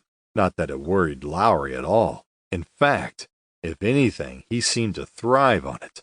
What, being hated, you mean? Asked Kendall. In a way, yes. That's exactly what I mean, replied Webb. Being able to command such emotion in others, such fear, such hatred. Lowry considered that to be a kind of power. What do they say? Call me what you like as long as you call me. Lowry considered that such hate was fueled by fear, and that's what he liked. He wanted people to be afraid of him. By being afraid of him, he had control, you see. Kendall wasn't entirely sure, but let it pass. What about the surveillance that I've heard about? I understand that Lowry had a number of people watched. That's absolutely right, said Webb. It was all part of the power and control thing. The more he knew about someone, the more power he had, and the more control he could exert. Not exactly illegal, I understand, but not very nice. Not very nice at all, agreed Kendall. But blackmail is illegal, I mean, and I'm guessing that's what it's all about. Webb smiled. Without a doubt, he replied. It would have been so easy for Lowry. All he needed was to discover some piece of information, some dirt, or a dark secret. That was that. Then there came the threats to expose the story unless... Kendall shook his head. I still don't get it, though. He hardly needed the money, did he? Webb shook his head. Money? Wasn't about money, he replied. Once again, it was all part of this fear aspect. People would be afraid that their little secret would be made public, and they didn't want that. Yes, I can see that, replied Kendall. But I still don't understand what Lowry gained. Once again, Webb shook his head. With people like Lowry, It was all to do with power, any kind of power. He started to explain. When he walked into a room, a hush fell. People stopped talking for fear of saying something that Lowry wouldn't like. They moved out of the way in case they were standing where Lowry wanted to be. Anything Lowry wanted done, big or small, they would step forward to do it. They were constantly afraid that at any moment, whenever it suited Lowry, he would divulge their little secret. "That makes sense," replied Kendall as he casually glanced around the studio. "It's strange, though, don't you think?" "Strange?" repeated Webb. "What's strange?" Kendall smiled. "This whole thing is strange," he replied. "It's all big news now. It's front-page stuff week after week, day after day." "Has been for months now," agreed Webb. "And yet, when it was just the celebrities, nobody seemed bothered," Kendall continued. "No one said a word." Webb nodded. "That's right," he replied. "The celebrities could look after themselves. Besides, when it suited them, they wanted the publicity, didn't they? Couldn't get enough of it." He paused for a moment. "Then it was the turn of the politicians. It was time for their dirty laundry to be aired in public. Once again, the public weren't bothered and just lapped up the gossip. Who cared anyway? It was only politicians. They weren't to be trusted anyway. Besides, everyone knew about their bad behavior." "You're right. Nobody cared," agreed Kendall. "Even though it was against the law, no one took any action." Webb nodded. "Right. But then when members of the public started becoming involved, especially victims of crime, everything changed. The bounds of decency had been exceeded. People started to protest, to complain. They started to demand that some action be taken." "And yet, phone hacking has always been illegal, whether the victim is a celebrity or Joe Public," said Kendall, shaking his head. "That's correct," agreed Webb. "Problem is that in general the celebrities and the politicians are considered to be fair game, not deserving of a private life. The public quite like to read about scandals involving movie stars and politicians. It's not a nice way to be, but that is how it is. But that all changes when members of the public are involved. Then all hell breaks loose." Kendall nodded. "I guess so," he said, and heaved a sigh. "It's still not very nice, though." He reached into his pocket and took out an envelope. He looked at Webb, opened the envelope, and took out some sheets of paper. "This is a list of names of those who were invited to the Man of the Year function the other week," Kendall explained. "I have a theory that Lowry's murderer was actually one of these people." Webb took hold of the papers. "Why are there a lot of names crossed out?" he asked. Kendall nodded. "They have been eliminated from my inquiries," he explained. Webb looked at the list once again. "So, how many names are there?" 129, Kendall replied quickly, hoping that it wouldn't sound too bad. "I wonder if you could tell me if any of them are amongst Lowry's hacking victims." 129, Webb repeated, taking a deep breath. "Do you want me to check all of them?" Kendall tried a smile but failed. "If it's not too much trouble," he replied, "I'd be much obliged." Webb took another deep breath. "But 100 and... I know, it sounds a lot, but you could be helping to find a murderer," said Kendall, appealing to Webb's better nature. "Just think of the news item for your station. An exclusive." Webb looked at the list and then looked at Kendall. Certainly it would be a major coup. There was no doubting that. "So, how long have I got?" he asked. "Well, Gardner goes to trial in a little over 3 weeks," Kendall started to explain. "So time is short, and I'm in your hands. All I can say is the sooner the better. Would tomorrow be okay?" Webb shook his head. What was he letting himself in for, he wondered. "Leave it with me, will you?" he said. "I'll get back to you as soon as I can." Chapter 31. Derek Webb's Email. It was late in the afternoon by the time Kendall arrived back at his office. His trip to Batford's Court had been completely unproductive, as he had half expected. The apartment on the second floor front was shrouded in mystery. Nobody knew who occupied the apartment, or indeed whether it was occupied at all. "As far as I know, most of the time it's empty," said the tenant living next door. Whether anyone is being rid on it, who knows? But what about the other night? Last Tuesday? Asked Kendall, hopeful of getting some worthwhile information. There was a white cab at about midnight, or a little after. You must have seen that. We never saw no one, said the tenant of the apartment opposite. Never saw no one, and no one heard no one. Kendall heaved a sigh. Someone got out of the cab and went up to the second floor. Never saw no one, the tenant repeated. It was the same story from the other two tenants on the second floor. Whoever lives there keeps themselves pretty much to themselves, explained the tenant down the corridor. You wouldn't hear a pin drop. I've never seen anyone going in or coming out, said the tenant from number 8, diagonally opposite. That's the kind of neighbor I like. No trouble and no noisy music. You know, I can't stand that modern music. That was also the sentiment echoed by people living on the ground floor. I know everyone who lives in the block, said the lady at number 1. I've lived here for 32 years, so I should know. I mean, there are only 12 apartments, and I know 11 of the occupants, by sight at least. I don't think anyone lives there, said the elderly gentleman from number 2. And I certainly never heard any noise coming from above. That apartment is right above me, you understand? You'd think I'd hear something. They're not a bit of a bother, said the janitor. There's never any noise, and there's never any of those wild parties like the ones you get from that flat on 3rd floor. They're always causing a disturbance, every weekend. Why, we had to call the police out several times. Well, that was a complete waste of time, declared Kendall wearily as he sat down at his desk. I shall probably never move again. I'm utterly and completely worn out. Molly was already aware of that. In fact, she had known it for a long time. I told you that you needed to lose some weight, didn't I? Kendall glared at her. It's nothing to do with weight, he replied indignantly. It's to do with excessive physical and mental activity and natural exhaustion. Besides, I'm not overweight.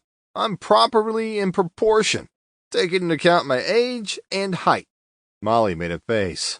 I suppose you're not too tired to drink a cup of coffee, though. Kendall sighed. I'll try. I need to build up my strength, he replied weakly. And a few of those... I know, said Molly as she hurried into the kitchen area. Should I break them up into small squares for you? Or will you be able to chew them yourself? I think I'll be able to manage, thank you, Kendall called back. He put his feet up onto the desk and laid his head back and closed his eyes. As he began to drift into sleep, the telephone rang. Molly hurried from the kitchen and grabbed the handset, just as Kendall sat up. Kendall Detective Agency, she said. Can I help? Is Kendall there? A voice interrupted. I'll get him for you, replied Molly. Can I tell him who is calling? It's Webb. Derek Webb, from the radio station, a voice replied. Is he there? It's Derek Webb, Molly explained as she handed the receiver to Kendall and then returned to the kitchen. Hi, Derek, this is Kendall. So, have you got anything for me? Well, not a lot, really, replied Webb. I don't think this will be much help to you. Kendall sighed. Go on, he said. Try me. Well, it seems that the majority of the people on the list have been hacked at one time or another. It seems that they all had a dark secret they would have preferred to remain hidden. Any one of them might have been tempted to kill Lowry. Kendall heaved a sigh. If he were being honest, it was no more than he had expected. Were any of them actually being blackmailed? He asked. There was a long silence. That's a difficult one, Webb replied eventually. Certainly any of them, or all of them, could have been being blackmailed. I've no way of telling. People don't tend to spread things like that around, except maybe to the police or someone like yourself. I suppose it might actually depend on the nature of the dark secret, suggested Kendall. Well, yes, could be, replied Webb. So, do you have any names to give me? Asked Kendall. There was a long pause. Well, there are 5 names that I know of, said Webb. Only 5, said Kendall. That's right. Only 5 actually come to mind, replied Webb. But that doesn't mean that there aren't others. It just means that at present, We have no other information. I understand that, said Kendall, but there are 5 names, and they were all at the Man of the Year dinner given for Lowry. That's right. As far as I'm aware, they were all there, said Webb. I'll put the details onto an email and send it to you. Thank you, said Kendall. Much appreciated. He hung up. He looked at Molly and smiled. We'll soon know who our murderer is now. Just wait and see, he said. Oh, really? Said Molly, trying to sound excited. I'm expecting an email from Webb, Kendall explained. There will be 5 names on it, and one of them is the murderer. Let me know the minute it comes. This looks like the email you were expecting, Molly suddenly announced. I'll print it off for you. She pressed the keys on her keypad, and a few minutes later handed a printed sheet to Kendall. Well, there are 5 names that Webb mentioned, Kendall murmured. I thought that there would have been more. Molly looked across at him and smiled. How many did you want? She asked. Kendall nodded and smiled. She was right, of course. The smaller the number, so much the better. The easier the elimination, and the sooner they would arrive at the solution. He glanced down the list. Daniel Slater, City Councilor. Expenses scandal. Kendall started to read. Paul Roberts, Company Secretary, Insider Trading. Kendall shook his head. It was not looking promising. Go on, coaxed Molly. All right, just a second, Kendall replied. The third one is William Dwyer, contractor, driving while under the influence. Killed 2 people in an accident. Kendall heaved a sigh. Graham Wright, author, accused of stealing someone else's idea. Kendall shook his head. Useless, he muttered loudly. There's nothing here, nothing that would be a motive for murder.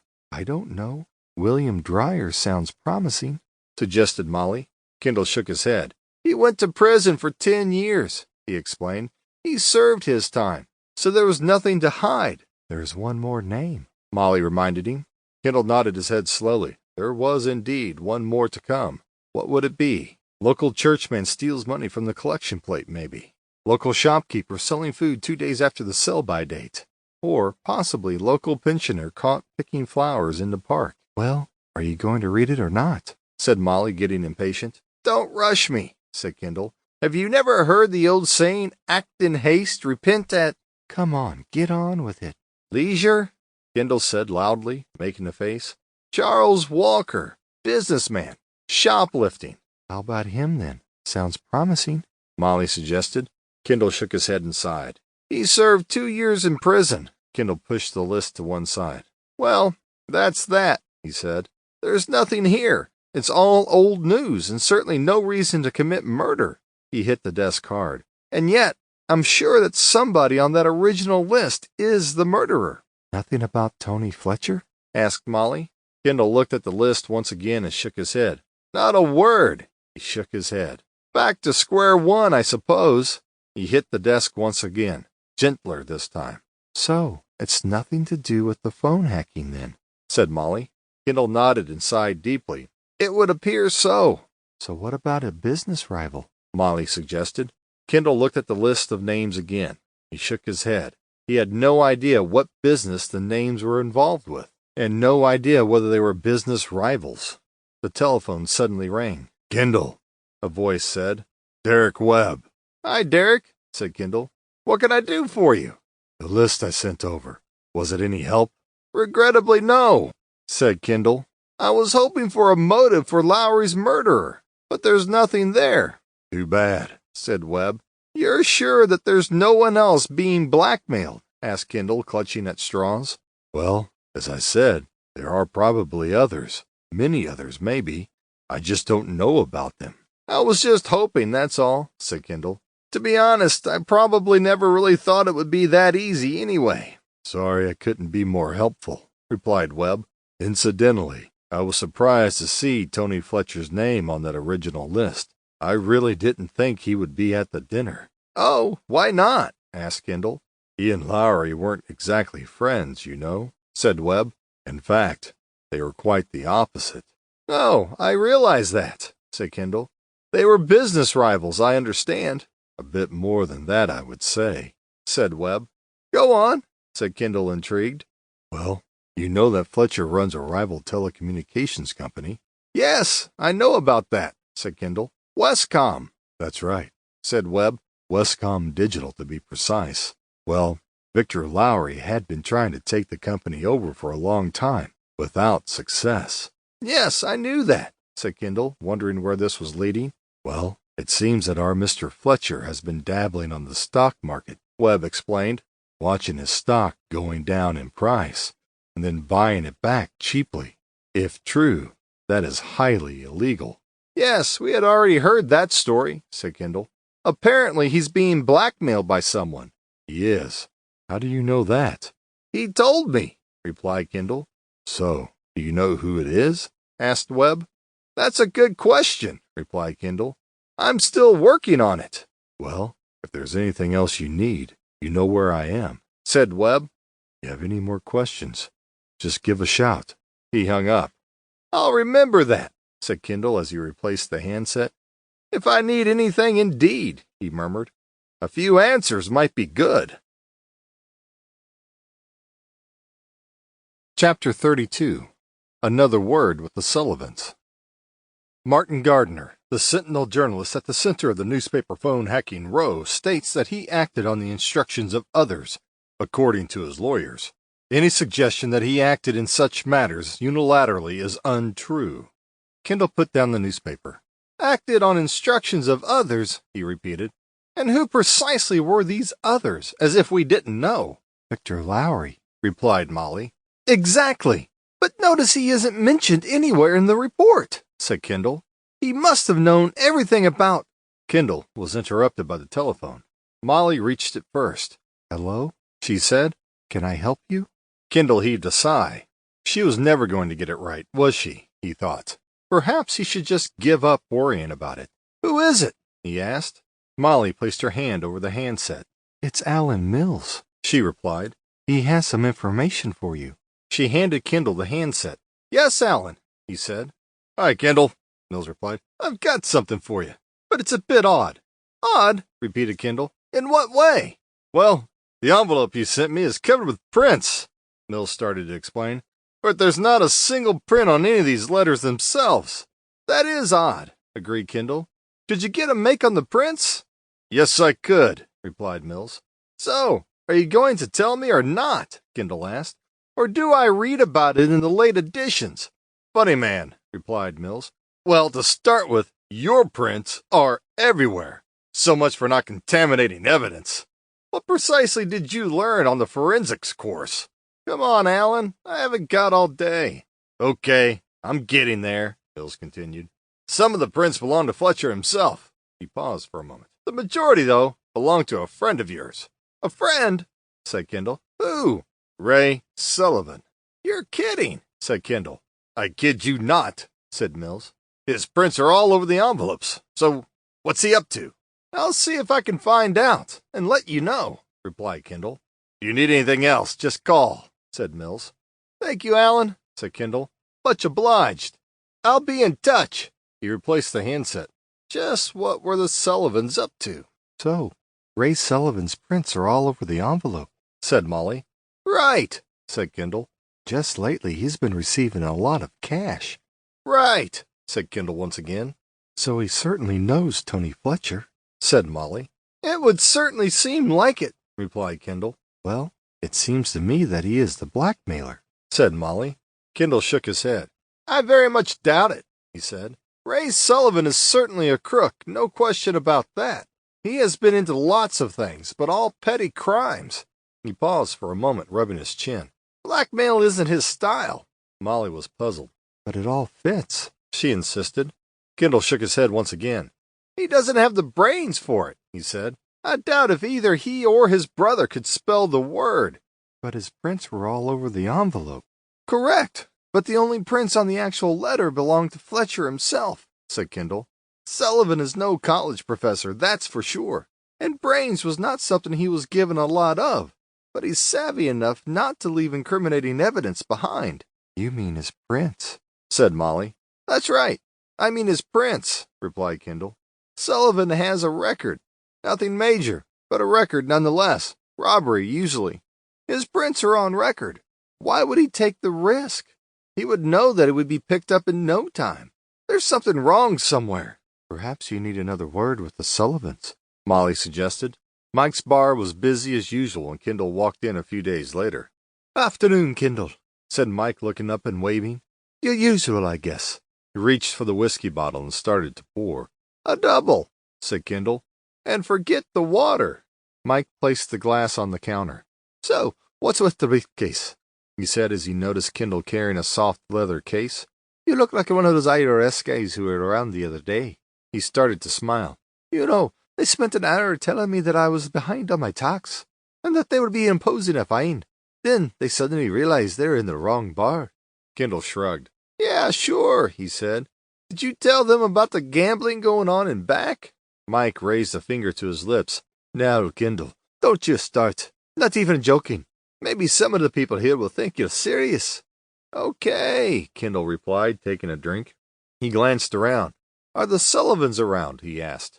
Mike nodded and pointed over to his left. "Over there, in the end alcove." Kendall looked in the direction indicated and nodded. "I see them. Excuse me for a moment, will you?" He picked up his glass and started towards the alcove. "Hello, boys. Mind if I sit down?" Kendall didn't wait for a formal invitation. "Oh, Mr. Kendall, this is a surprise," said Ray as he looked at his brother. Kendall called Mike over. "Another scotch for me, and make it a double, and sarsaparilla for these two." "Now, Mr. Kendall, is that nice?" said Ray. Okay. Mike, the same again," said Kendall as he indicated the drinks. "But singles only for these two. Mustn't corrupt such innocence, must I?" He sat down. "Now, boys, it's good to see you again, so soon after our last meeting." He took a drink. "This is nice, isn't it? A nice drink with some old friends." He took another drink. "So, how are you, boys?" "What can we do for you, Mr. Kendall?" asked Billy nervously. "Do for me?" repeated Kendall. "Oh, I just thought we would have a little chat. You know, old times. Things like that." He paused for a moment and withdrew a photograph from the inside of his pocket. He placed it onto the table. "Do you know that man?" he asked. There was no answer. "Come on now, you might as well tell me," said Kendall. Still, there was no answer. "Boys, this is really silly," said Kendall. "I already know that you know him." Ray shook his head. "Never seen him before, honest." Kendall smiled. "The words honest and Ray Sullivan don't just seem to go together." "Oh, Mr. Kendall, that's not fair." "Let's stop playing games, Ray," replied Kendall. "He was with you in the alleyway the other night. I thought I recognized him." "You're mistaken, Mr. Kendall," said Billy. "I'm not mistaken," replied Kendall. "I also know that you have been blackmailing him." Ray looked up angrily. "Blackmail?" he repeated. "That's right," said Kendall. "You've been blackmailing him for some time now." "No," said Billy, shaking his head violently. "That's not true." Kendall placed his briefcase on the table in front of him. He flipped the catches and opened it. He reached inside and took out two clear plastic covers. "Recognize that, Ray?" he asked as he placed the first one down onto the table. It contained an envelope. Ray looked at it and then he looked at Kendall, a puzzled look on his face. "Recognize it?" repeated Kendall. Ray shook his head. "Should I?" he asked. His brother sat forward and reached for the envelope. "Don't touch it," said Kendall. The brother quickly retracted his hand and sat back in his seat. "So, Ray, what do you know and what do you say?" Kendall continued. "About the envelope. Do you recognize it?" Ray shook his head. "When you've seen one envelope, you've seen 'em all." "But that specific one. Have you seen that one?" Kendall persisted. "I don't think so," replied Ray. "That's strange," said Kendall. "You see, it has your fingerprints all over it. Billy recognized it straight away." Ray shook his head. "I've never seen it before." "Neither have I," protested Billy. "Now, Ray, look at it again," Kendall coaxed. "Let me help you a little. At one time, that envelope contained a letter, a blackmail letter sent by you to Tony Fletcher." He placed the second cover onto the table. "That's the blackmail letter. Pay up or else, it states. It's quite threatening." He paused for a moment, shaking his head. "You know, with your records, you could be looking at 10 to 15 years, maybe more." Ray was beginning to sweat. He rubbed his forehead. "I tell you, Mr. Kendall, I tell you straight, you know us. We don't go for that kind of thing. We ain't blackmailing no one." "We ain't blackmailing anyone," said Kendall. Ray looked puzzled. "That's the correct thing to say, Ray. Kendall explained. And you know what? I believe you. Ray looked at his brother, not believing what he heard. In fact, Ray, I know for a fact that you weren't blackmailing anyone. You see, the only prints on the actual letter belonged to the victim himself. Ray heaved a sigh of relief. Which brings me back to the envelope. Your prints are all over it. Kendall paused, waiting for a response. Come on, Ray, what's the story? And why has he been paying large sums of money to you for several months now? Okay, Mr. Kendall, said Ray. I'll give it to you straight. He looked at Billy and nodded his head. Sure, he's been paying us, he continued, but it wasn't blackmail. So what was it? Asked Kendall. Well, you know we told you about our little delivery service? Ray started to explain. Kendall nodded. FedEx, you mean? Or was it the U.S. mail? That's right, said Ray, smiling and beginning to feel more at ease. Go on, said Kendall. I'm all ears. Well, we've been running little errands for him. Errands, that's nice, said Kendall. What kind of errands? Well, we've been doing some deliveries, said Billy. Deliveries, repeated Kendall. So what precisely was delivered? Not drugs, I hope. No, not drugs, said Billy, suddenly feeling nervous once again. Ray shook his head. You know, we don't do things like that, Mr. Kendall. I'm shocked that you could even... All right, Ray, so it wasn't drugs, Kendall interrupted. So what was it? I haven't got all day. Billy shook his head. There's nothing to tell, he said as he looked at his brother. Okay, if that's the way you want it, said Kendall. That's fine with me. But really, I think you should tell me everything. Unless, of course, you want to be implicated in a murder. Ray looked up, shocked. Now, Mr. Kendall, you know us. Billy and me, we wouldn't do anything like that. Maybe I do, said Kendall. The problem, though, is the local police.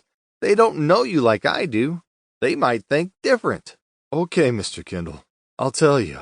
He paid us to keep watch on certain parties. You know, where they went, who they saw, what they did. Nothing illegal, you understand? Kendall understood. So, who were these certain parties? Oh, there were 4, said Billy. James Alexander was one. The local congressman? Kendall interrupted. That James Alexander? Yes, that's the one, said Ray. And there was Jason Cartwright, First National Bank. Then there was Frank Edwards, a big industrialist or something, said Billy, not entirely sure what an industrialist was. And lastly, there was Martin Gardner, Ray continued. You know, the guy who killed Victor Lowry. I know who you mean, said Kendall. So, why did he want this information? We never knew why, said Billy. We just delivered, said Ray, smiling. Like FedEx, suggested Kendall. Billy started to laugh. Sure, he said, just like FedEx. So, how did you get the information? Kendall asked. Simple, replied Ray. We kept a tail on them, even tapped their phones. Kendall raised his hand and wagged a finger at Ray. Naughty boys, he said. You do know that phone tapping is illegal. Ray nodded. Okay, we'll leave that one to the side for the moment, said Kendall. So, these deliveries, who did they go to? We never had a name, Ray answered. No name? Said Kendall. A bit odd, wouldn't you say? Maybe so, but that's how the party wanted it, replied Ray. There was just an address, said Billy. A postbox over on Park and Central. What about the payments? Asked Kendall. We met here every week, and a payment was handed over, answered Ray. Kendall nodded. That was the reason for the meeting the other day. It was beginning to make sense.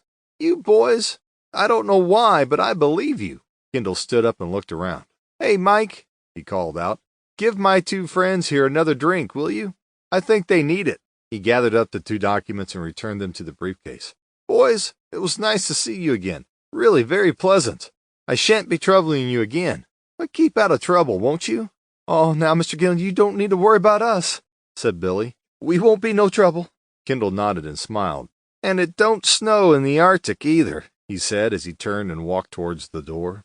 I now have absolutely no doubt in my mind that Fletcher is our murderer, said Kendall. He had the motive and the opportunity, but I need to prove that he was at the scene. So what about the car? Asked Molly. What car? Kendall asked. The car the neighbor saw someone run to, Molly replied. Well, what about it? Well, you know that it was bluish, said Molly. Bluey-grayish, the man said, Kendall corrected. Or maybe green. Okay, so there's some confusion about the color, Molly agreed. We do know roughly where the car was parked, though. Kendall nodded in agreement, although he wasn't entirely sure how helpful that knowledge would be. Well, why not speak to those boys, the ones with the car numbers? Suggested Molly. Who knows? They might come up with something. But the neighbor wasn't even sure the man he saw drive away had actually come out of the building, Kendall protested.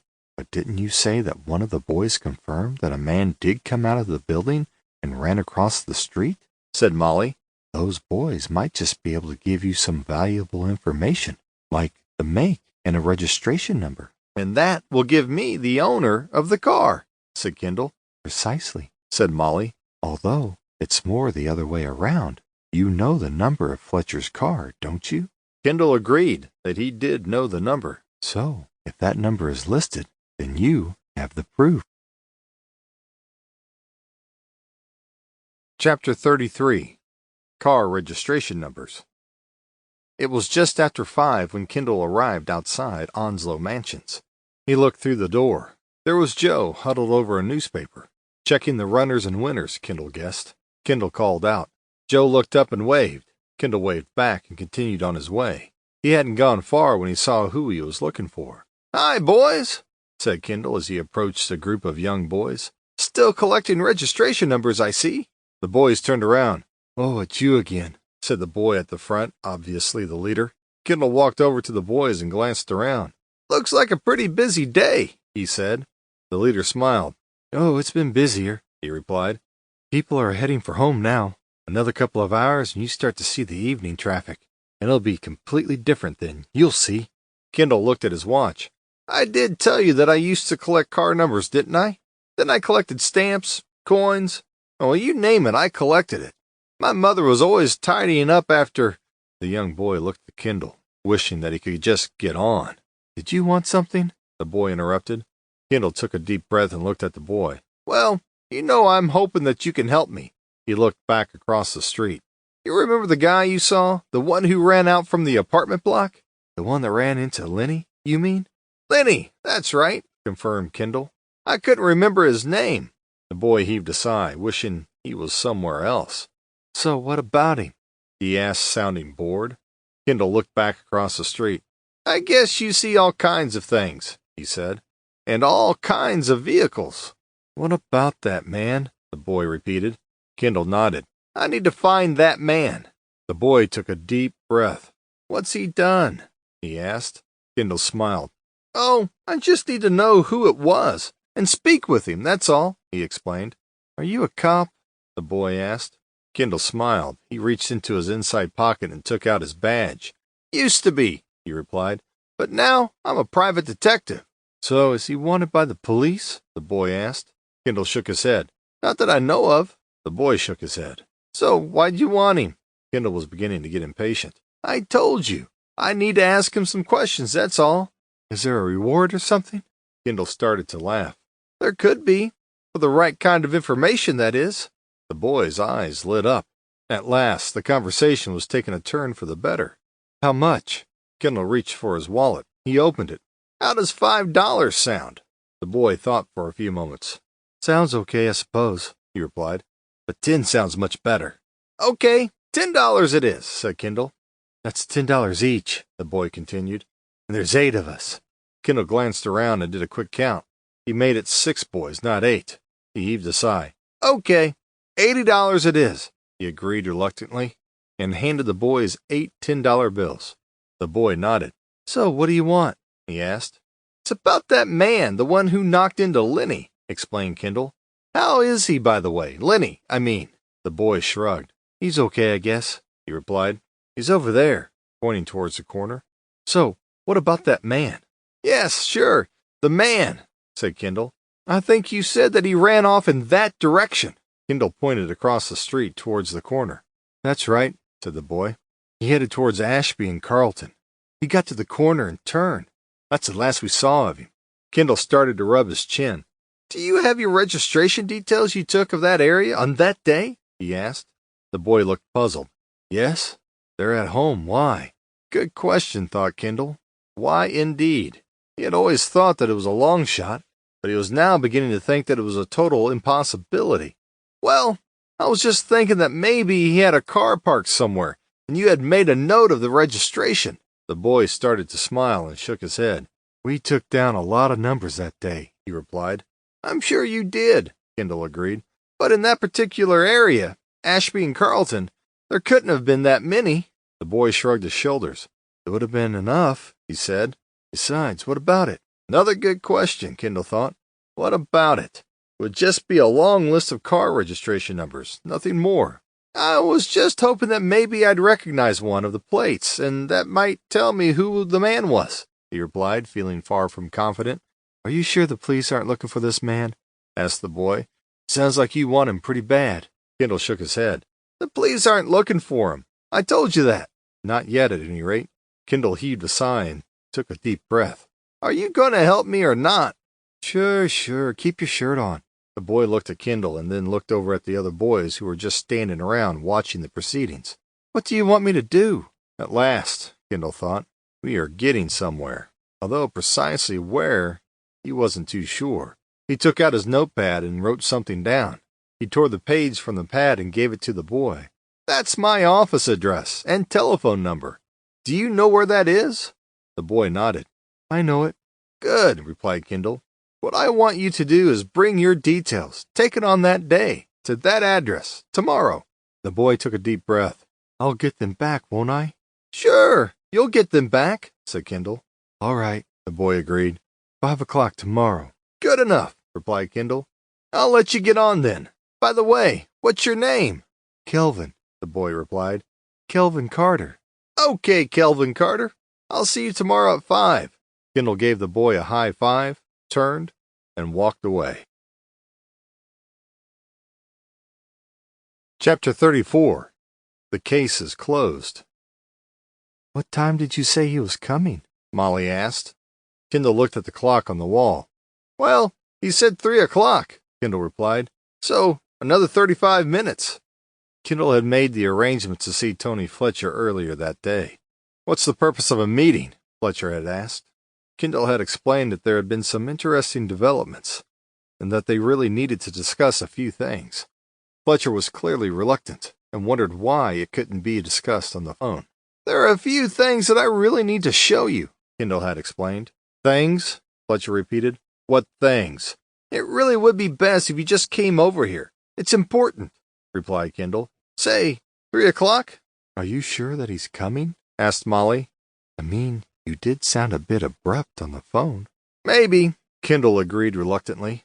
"I just wasn't prepared for a long discussion listening to his excuses for not coming." He paused for a moment and looked back at the clock. 10 minutes to 3. "He'll be here," he announced. "Wait and see." Kendall looked at his desk. "Let's get ready, shall we?" He picked up his briefcase and opened it. He withdrew 2 clear plastic folders and placed them on the desk. He then took a notepad out of the top drawer of his desk. It was simply headed, "Kelvin Carter." He placed that on the desk. "Now, is there anything else?" he asked no one in particular. "How about this?" said Molly as she placed a buff-colored folder onto the desk. Kendall nodded. "Fine," he said. "That about does it. I think we're ready. All we have to do now is wait for our visitor." He looked at the clock once again. "Not long now," he said. "If he comes," Molly pointed out. "He'll come. Don't worry about that," said Kendall. It was just 3:30 when the door opened and Tony Fletcher, sounding out of breath, entered the room. "Ah, Mr. Fletcher, good of you to come," said Kendall. "I was beginning to think that you were going to stand me up. Do have a seat." Fletcher took a deep breath and sat down. "This better be good, Kendall," he said. "Oh, I think you'll get a kick out of it," Kendall replied. "I'm a busy man, and I don't like being ordered around," Fletcher replied. "So, Kendall, how did you get on?" "Get on," repeated Kendall. "The blackmail notes, you mean?" Fletcher nodded. "Certainly the blackmail notes. What else?" he replied. "Have you found out who was blackmailing me?" Kendall smiled and shook his head. "There was no blackmail, was there?" "Never was. It was all put on." Fletcher looked puzzled. "But the letters," he protested. "You saw them, those threatening letters." "You know, Mr. Fletcher, those letters were really very interesting," Kendall replied. "I had my friends at the New York Police Department check them out." "So, what did they find?" Fletcher asked. Kendall shook his head. Did you know that although the envelope was covered in fingerprints, there was absolutely nothing on the letters themselves? Fletcher shook his head. No, I have to admit I never knew that, he replied. So what about it? I was just wondering why a blackmailer, any blackmailer, would go to such trouble not to get prints on the letters. But when it actually came to the envelope, all caution was thrown to the winds. Doesn't make sense to me. What do you think? Fletcher shook his head once again. I've really no idea, he replied. You're the detective. You figure it out. Those envelopes were covered with prints, Kendall continued. Some of them were yours, Mr. Fletcher, and some of them were actually mine. Imagine that. Go on, said Fletcher. And some of them belonged to an old friend of mine, said Kendall. Who? Asked Fletcher. As I said, an old friend from my days with NYPD, Kendall continued. Ray Sullivan. Do you know him? Fletcher shook his head a third time. Never heard of him, he replied. Who is he? Oh, just a small-time crook, said Kendall. Well, there you are, said Fletcher. He's the one who's been blackmailing me. Well done, Kendall, very well done. Now it was Kendall's turn to shake his head. Ray Sullivan wasn't blackmailing you, was he? It's not his style. I don't know anything about his style, said Fletcher. Clearly, he's the blackmailer. His fingerprints were on the envelope. You said so yourself. As I said, Sullivan wasn't blackmailing you. In fact, there never was a blackmailer, replied Kendall, unless it was Victor Lowry, and that's why you killed him. Fletcher shook his head and smiled. Oh, Kendall, you disappoint me. Why on earth would I kill Lowry? Besides, don't the police already have the murderer in custody? You were seen, Fletcher, said Kendall. Seen? Repeated Fletcher. Seen where? At Onslow Mansions, on the day that Lowry was murdered. Fletcher shook his head. Nonsense, Kendall, pure nonsense. You were seen leaving the building at just about 6 o'clock, Kendall continued. Who saw me? Fletcher asked. One of the neighbors, replied Kendall. They saw someone, you, cross the street and get into a car and drive away. Well, obviously they were mistaken, said Fletcher. Kendall shook his head. Oh, no, there's no mistake. It was you, right enough. Fletcher shrugged and sighed. They actually saw me, he said. I mean, clearly? Clearly enough to identify me? Kendall shook his head. Well, I have to say in truth that they didn't see you that clearly. There you are, then, said Fletcher. I said it was nonsense. Now, unless there's anything else I have to... But they did identify your car, Kendall continued. They said that it was a bluish-gray color. What color is your car? Fletcher started to smile. It's a light blue, he replied. I guess bluish-gray might describe it. But there are thousands of cars that color. Could belong to anyone. How can you be so sure that it was mine? Kendall shook his head. Well, you know that's right, he said. There are hundreds, thousands maybe. But you know, you might find that of interest. He pointed to the notebook lying on the desk. Take a look. Fletcher picked it up and turned the pages. What is it? He asked. A young friend of mine brought that around to me, Kendall replied. You can see his name, Kelvin Carter, there on the front cover. What are you talking about, Kendall? Said Fletcher, beginning to get impatient.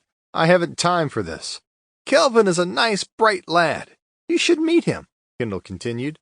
But carry on. It makes very interesting reading. But what is it? Repeated Fletcher. Oh, it's just something I saw some children doing outside Onslow Mansions, explained Kendall. It's a list of car registration numbers.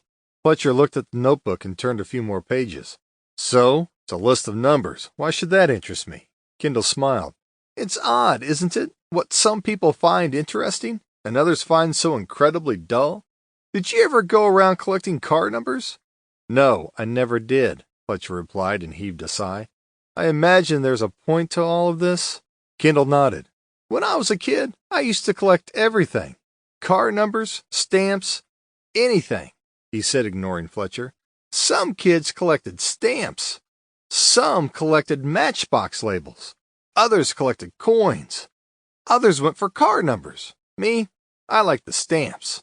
All of those foreign countries that I never imagined I'd ever go to.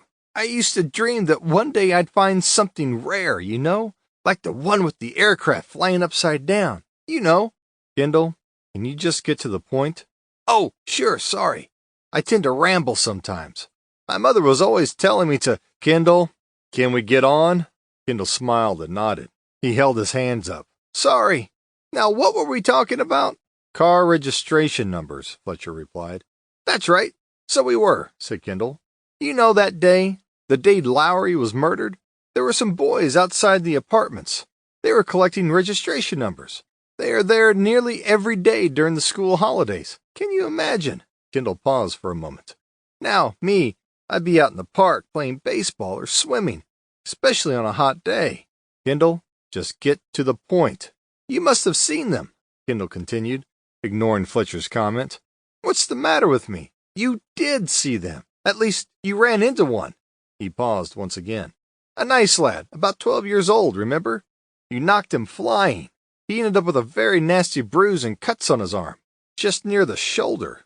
Kendall started to rub his arm, indicating the area. You must have really hit him hard. You were obviously in a great hurry. Guess I would be too if I were running from a murder scene. Very interesting, Kendall, but it wasn't me. Strange, replied Kendall. I showed him your photograph. He recognized you straight away. Fletcher shook his head. I told you it wasn't me. I was nowhere near Onslow Mansion that day. There's another strange thing, said Kendall. This book tells a different story. I'm listening, Kendall, said Fletcher, but you're not making any sense, and I really do have far more important things to attend to. Of course you have, agreed Kendall. You are a very busy man. I know that. Bear with me, though, will you? Just a little longer. Go on, said Fletcher. But just be quick, will you? That's very good of you, said Kendall. The thing is, if you look closely, you'll see that the list is quite detailed. It's not just a list of numbers. He shook his head. Oh, no. For example, each page has a date. Do you see that? There at the top on the left-hand side. He reached forward to the notepad and turned the pages. There. All right, Kendall, I can see the date. Now what? You'll also notice the name of the road. So we know, for example, that car registration STA 1897 was seen on the 14th in Mulberry Avenue. Do you see that? Yes, Kendall, I see that, replied Fletcher, getting weary. And did you notice that the car was a Chrysler 200? A nice car, don't you think? Fletcher nodded. I noticed. The detail in that book is quite amazing, said Kendall. Just look again. That Ford there, about halfway down. It has Florida plates. Do you see that? And the next car is a Pontiac from California. A Pontiac Solstice. He paused for a moment. I mean, the detail these kids went to. We were never that detailed. All we put down was a number, nothing else. Quite amazing, Fletcher agreed. But I still don't see what it has to do with me. Well, let me see if I can enlighten you, shall I? Said Kendall. Would you just turn the page? At the top it says Carlton Avenue. That's just around the corner from where Onslow Mansions are located. Did you know that? Fletcher said nothing but merely turned the pages. Now, if you just notice the date once again, that's the day that Lowry was murdered, Kendall continued. About 1/3 down the page, you'll see a New York plate, TBF 4646. Kendall paused for a moment, waiting for Fletcher to find the item. It's a Buick Regal. They don't say a color, but I'm guessing it was a light blue. That is your car, I believe. TBF? Tony Brian Fletcher? Fletcher smiled and nodded. No question, that's my car, all right. The only thing is, you still can't prove that it was me driving it. Kendall rubbed the side of his face. Well, now let's think about that, shall we? He said. Firstly, the neighbor identified somebody leaving the building, Onslow Mansions, running across the road, over to that particular car and getting in. Is that right so far? Fletcher nodded. You're telling the story. The young boy I mentioned, he identified you, Kendall continued. His word against mine, said Fletcher. Who would you believe? Well, if it wasn't you, then it must have been someone else, said Kendall. Someone who had maybe stolen your car? Fletcher nodded once again. Maybe. Kendall suddenly sneezed violently. Do you suffer from hay fever, Kendall? Asked Fletcher, trying to sound sympathetic. Well, I'm certainly allergic to something, Kendall replied. Oh, what? Asked Fletcher. People telling lies, replied Kendall. I just can't bear it. I admit that it was my car, okay? Said Fletcher. The problem is, as you surmised just now, it had been stolen. I reported it to the police 2 days before. Really? Said Kendall, unconvinced. Just a moment, said Fletcher. I think I have the police form right here. He reached into his inside pocket and took out his wallet. He opened it and took out a sheet of paper. He opened it and handed it to Kendall. There you are. Kendall looked at the paper for a few moments. Well, this looks genuine enough, he replied. So, the car was stolen. Fletcher nodded. Quite a coincidence, though, said Kendall. I mean, your car just happens to turn up at Lowry's apartment the day he was killed? I suppose so, Kendall, replied Fletcher. A coincidence, as you say, or maybe it was planned that way, to incriminate me. Interesting, said Kendall. I never thought of that. Let me think this out for a moment. He paused for a moment or two. So, you're suggesting that the car was actually stolen by Martin Gardner? Martin Gardner? Said Fletcher, puzzled. Kendall nodded. He is the one the police are holding. Oh, I see, said Fletcher, nodding. Well, then I assume that he was the person the neighbor saw, and the one who knocked down the poor unfortunate boy. Kendall sighed and shook his head. And getting into your car, don't forget. That's right, exactly, Fletcher agreed. Kendall shook his head. I don't think so. Too much of a coincidence, and I'm not one for coincidence. Kendall suddenly sneezed once again. He heaved a sigh. I really am allergic to something here today. It's not usually this bad. He took out his handkerchief and wiped his nose. Coincidence or not, it was Gardner, or whatever his name was, who must have stolen my car, Fletcher continued. He must have planned it all along. Kendall shook his head once again. Strange that you had that form with you, still in your pocket like that. Not strange at all, Kendall, Fletcher replied. I put it there at the precinct office, and then just forgot about it. Maybe, but I'm still puzzled. Go on, Kendall. Let's get it over and done with, shall we? Well, I understand that the car has been checked for prints, as would be normal where a stolen car has been recovered. Correct, replied Fletcher. So what about it? It's simply that the only prints found were yours. So, whoever stole it wore gloves, I imagine, said Fletcher. There's no mystery. Kendall nodded his head slowly. Maybe. Maybe not. Kendall looked back at Fletcher. You know, I don't believe that car was stolen. I believe that you were driving it that day. Believe what you like, Kendall, Fletcher replied. But where's your proof? Kendall nodded. Well, let me see. He reached for the buff-colored folder. He opened it and took out a newspaper cutting. He passed it to Fletcher. I'm not an expert in this kind of thing, but that article is all about your company, Westcom, and allegations of insider trading. Lowry found out and blamed you, but you knew that already. Pretty good motive for murder, I would guess. Now, how about putting you at the scene? The stage is all yours, Kendall. Do go ahead. You said that it was your word against Lenny's. That's right, I did, agreed Fletcher. Interesting, Kendall continued. You were also seen by one of the neighbors and several of the other boys. There were 6 altogether. Furthermore, the police found your fingerprints on the entrance door to the building and inside Lowry's apartment. I think that will be more than enough to place you at the scene, don't you? Doesn't prove that I killed him, though, said Fletcher. Kendall thought for a few moments. It certainly proves something, though. What does it prove? Asked Fletcher. It proves that you had lied. You said that you weren't at the scene. Clearly, you were, so you lied, replied Kendall. I'd say that shows you had something to hide. Why lie otherwise? If you had just agreed that you had been in the area that day, a meeting with someone, or some business to attend to, then I might have had a problem tying you into Lowry's murder. The fact that you lied would be sufficient to cause suspicion. The fact that you were seen running from the apartments proves that you were anxious to get away. In fact, you were running so fast you never saw the young boy that you collided with. You never stopped to see if he was all right. In my book, that would be sufficient to prove that you killed Lowry. Kendall shrugged his shoulders and looked over towards the door of the kitchen. Dave, you might care to join us now. He then turned towards Fletcher. Hope you don't mind company. I invited a couple of friends over. Detective Sergeant Evans emerged, a huge grin on his face. He was closely followed by Officer Byron. The one with the silly grin on his face is Detective Sergeant David Evans, from the city police, Kendall explained. The young guy with him is Officer George Byron. We'll take it from here, Kendall, said Evans, looking pleased with himself. He walked over to Fletcher and placed his hand on Fletcher's shoulder. Tony Bryan Fletcher, you are under arrest on suspicion of the murder of Victor James Lowry. You have the right to remain silent. Anything you do say will be taken down and may be used in evidence against you. You have the right to an attorney.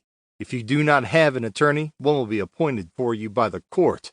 Fletcher said nothing and simply glared at Kendall. "I've got to hand it to you, Kendall," said Evans as he walked towards the door. "I was so sure that it was Gardner." He shook his head and threw a friendly punch to Kendall's chest. "See you around." Chapter 35. The Summing Up. This is radio station KK59. Derek Webb reporting. Arrest warrants have been issued today on 3 executives of the Virginia Sentinel. All have been charged with offenses relating to illegal phone hacking. The newspaper group has been ordered to pay compensation understood to be in excess of $20 million. In other news, Tony Fletcher, the chief executive officer and chairman of Westcom Digital Enterprises, has been charged with the first-degree murder of Victor Lowry, the late proprietor of the Virginia Sentinel. Mr. Fletcher will make his first appearance in court on Monday morning. "Well, that's that," said Kendall as he switched the radio off. "Fletcher has been charged, and Gardner has been formally discharged. That's not a bad result." "That's a pretty good result, I would say," said Molly. "Just a couple of questions, though." "Go ahead," said Kendall. "Fire away." "Did the police really find Fletcher's prints on the door? It doesn't seem very likely to me. I would have thought that they would have been so well smudged with all the use that they wouldn't have seen anything. After all, so many people would have used that door, wouldn't they?" Kendall nodded. "You know, I never would have thought of that," he said and winked his eye. "Neither did Fletcher, obviously," said Molly as she suddenly realized. No, he didn't," replied Kendall. "More to the point, the police checked Fletcher's car, and there wasn't a sign of Gardner's prints anywhere. If he had used Fletcher's car, there would have been prints everywhere. Door handle, steering wheel, gear shift, you name it." Molly nodded her head. "I'm still puzzled, though," she said. "Go on," Kendall replied. "What's the problem?" "I just wondered how Fletcher knew that Gardner would have been there, at the apartment, that day," she asked. "That was easy," replied Kendall. "He had simply sent a note, allegedly coming from Lowry, to Gardner, inviting him to come over to the apartment. The note actually stipulated the time of 4 o'clock. Gardner naively thought that perhaps Lowry had second thoughts and was prepared to give him his job back. Fletcher then rang Lowry requesting a meeting, saying that he would be at Onslow Mansions at 4 o'clock. "Oh, I see," said Molly. "But why would he visit Lowry?" "I don't know what reason he actually gave," said Kendall. "It could have been to discuss business, perhaps. Don't forget, Lowry had been trying to take over Westcom for some time. Or maybe it was to make a payoff." "So Fletcher was being blackmailed then," said Molly. Kendall smiled and nodded. "Oh, he was being blackmailed all right," he said, "but not by the Sullivan brothers. That was just to throw me off the track, and to give the impression that he was a victim, and not the bad guy. It was actually Lowry who was doing the blackmailing all the time." "So that's why he was murdered." There was a knock on the door, just as Kendall was about to reply. "Come in," he called out. There was another knock, and then the door slowly opened. It was Martin Gardner. "Come in, Mr. Gardner," said Kendall. "Good to see you. Take a seat." "Oh, Mr. Kendall," Gardner said as he sat down. "I just had to come in and thank you." Kendall smiled. "You really have to thank Mr. Jennings," Kendall replied. "He was absolutely sure that you were innocent." He turned to face Molly. "And you also have to thank my partner, Miss Adams, over there. She never doubted you for a minute." Kendall shook his head. "I was much harder to convince." "Oh, why is that, Mr. Kendall?" asked Gardner. "Oh, he's just stubborn, Mr. Gardner," Molly started to explain. "Once he has something in his mind, you can never shift it. It would take an earthquake." Molly stood up. "I'll get some coffee, shall I?" she asked as she walked towards the kitchen. "Molly does like to exaggerate," said Kendall, "but I have to admit that I did have certain difficulties with this case." "Such as?" asked Gardner. "Well, there were several things, really," Kendall started to explain. "The main thing, though, was I just could not accept that suggestion that although it was you who had arrived at Lowry's apartment that day, it was a different person who was seen leaving on that same day. That was just too much of a coincidence." "And I can tell you, Mr. Gardner, he hates coincidence." said Molly, returning with the coffee. She's absolutely right, said Kendall. I hate coincidence. To suggest that something could happen purely by chance, by coincidence, is, to me, just too simple a suggestion. I'm always suspicious in such circumstances. I've heard it too many times. It wasn't me, it was someone else. In my mind, it just wasn't possible for two different people to be at the same place at the same time. But we were, said Gardner. You were indeed. That's when I had to start working. I still could not accept coincidence. There had to be another reason, Kendall continued. Then I started thinking about that note that Lowry had apparently sent to you, the one that you told me about, but rather foolishly had disposed of. But Lowry hadn't seen it, said Gardner. No, he hadn't.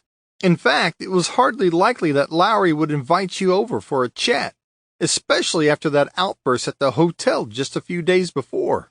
So it was Fletcher, said Gardner. He sent the letter. Correct, replied Kendall.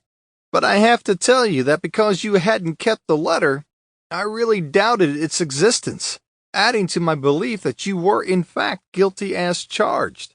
So what changed your mind? Asked Gardner. Kendall thought for a moment. After talking to a few people, it became clear to me that Lowry had many enemies. Many people who would have been delighted to see him dead. Many people who had good cause to see him dead. But you, well, that was a totally different story. In what way? Asked Molly. Kendall looked at Molly and then back at Gardner. What possible motive did you have? Think about it, Kendall replied. You had lost your job, certainly. Not very pleasant, agreed. But killing Lowry would in no way get you your job back, would it? You had nothing to gain by his death. And, in fact, the complete opposite could actually have been to your advantage. Makes sense to me, Mr. Kendall, replied Gardner. But Fletcher, that was a totally different story, Kendall continued. Fletcher had been planning to kill Lowry for a long while. Lowry had been blackmailing him for some time. It seems that Fletcher had been involved in some shady share dealings, and Lowry had lost a lot of money as a result. Fletcher decided that Lowry had to be eliminated. With the number of enemies Lowry had, he figured that there would be more than enough suspects. Then, he saw you at the Tay Hotel and knew who he could implicate. What an evening that was, said Gardner, shaking his head. I was so drunk, I didn't know what I was saying or doing. Well, Fletcher saw a golden opportunity, Kendall continued. What he needed to do was to make sure that you visited Lowry shortly after that outburst. But how could he be sure that Lowry would be there at the apartment? Asked Gardner. That was simple, replied Kendall. Dixon at the Sentinel told me that Lowry had received a call from someone. He didn't know who. But just after that call, Lowry told Dixon that he would be at the apartment the next day. He had some private business to attend to. Dixon didn't know any more about it. Neither did Lowry's secretary. But the deception worked. The call was from Fletcher, said Molly. Kendall nodded. That's right, he said. So Fletcher now had two parts of his plan in place. His victim would be at the apartment, and you, Mr. Gardner, you would also be there. He needed one more thing. The security guard, Molly suggested. Right, said Kendall. This is the tricky bit. He needed the guard to be there when you arrived at just about 4, as arranged. But then he needed the guard out of the way from just after you went in until you came out again. Of course, he didn't know exactly when you would be out, but he guessed that it wouldn't be long, bearing in mind the circumstances. Gardner smiled. You mean my relationship with Lowry? Precisely, continued Kendall. He knew that you weren't flavor of the month with Lowry, and guessed that you would be out no later than 4:30, and probably considerably earlier. He was right on that, said Gardner. I was out in less than half an hour, out on my ear. Well, Fletcher didn't know exactly how long you would be, but he needed the receptionist to be out of the way, Kendall continued, and long enough for him to arrive undetected. So how did he do that? Asked Molly. A few days before Lowry's murder, Fletcher had gone into the receptionist asking for directions. He noticed that the receptionist was a bit of a gambler. They got talking about the track, horse racing, and gambling. It seems that the receptionist was in the habit of placing a bet at the local bookie a few blocks away. In fact, every day he would take a break between 4:15 and 5. Joe told me that himself. There wasn't much happening at the apartments at that time, apparently. At least, that's what he told me. So he would take himself around to the bookie and be there for the first 2 or 3 races.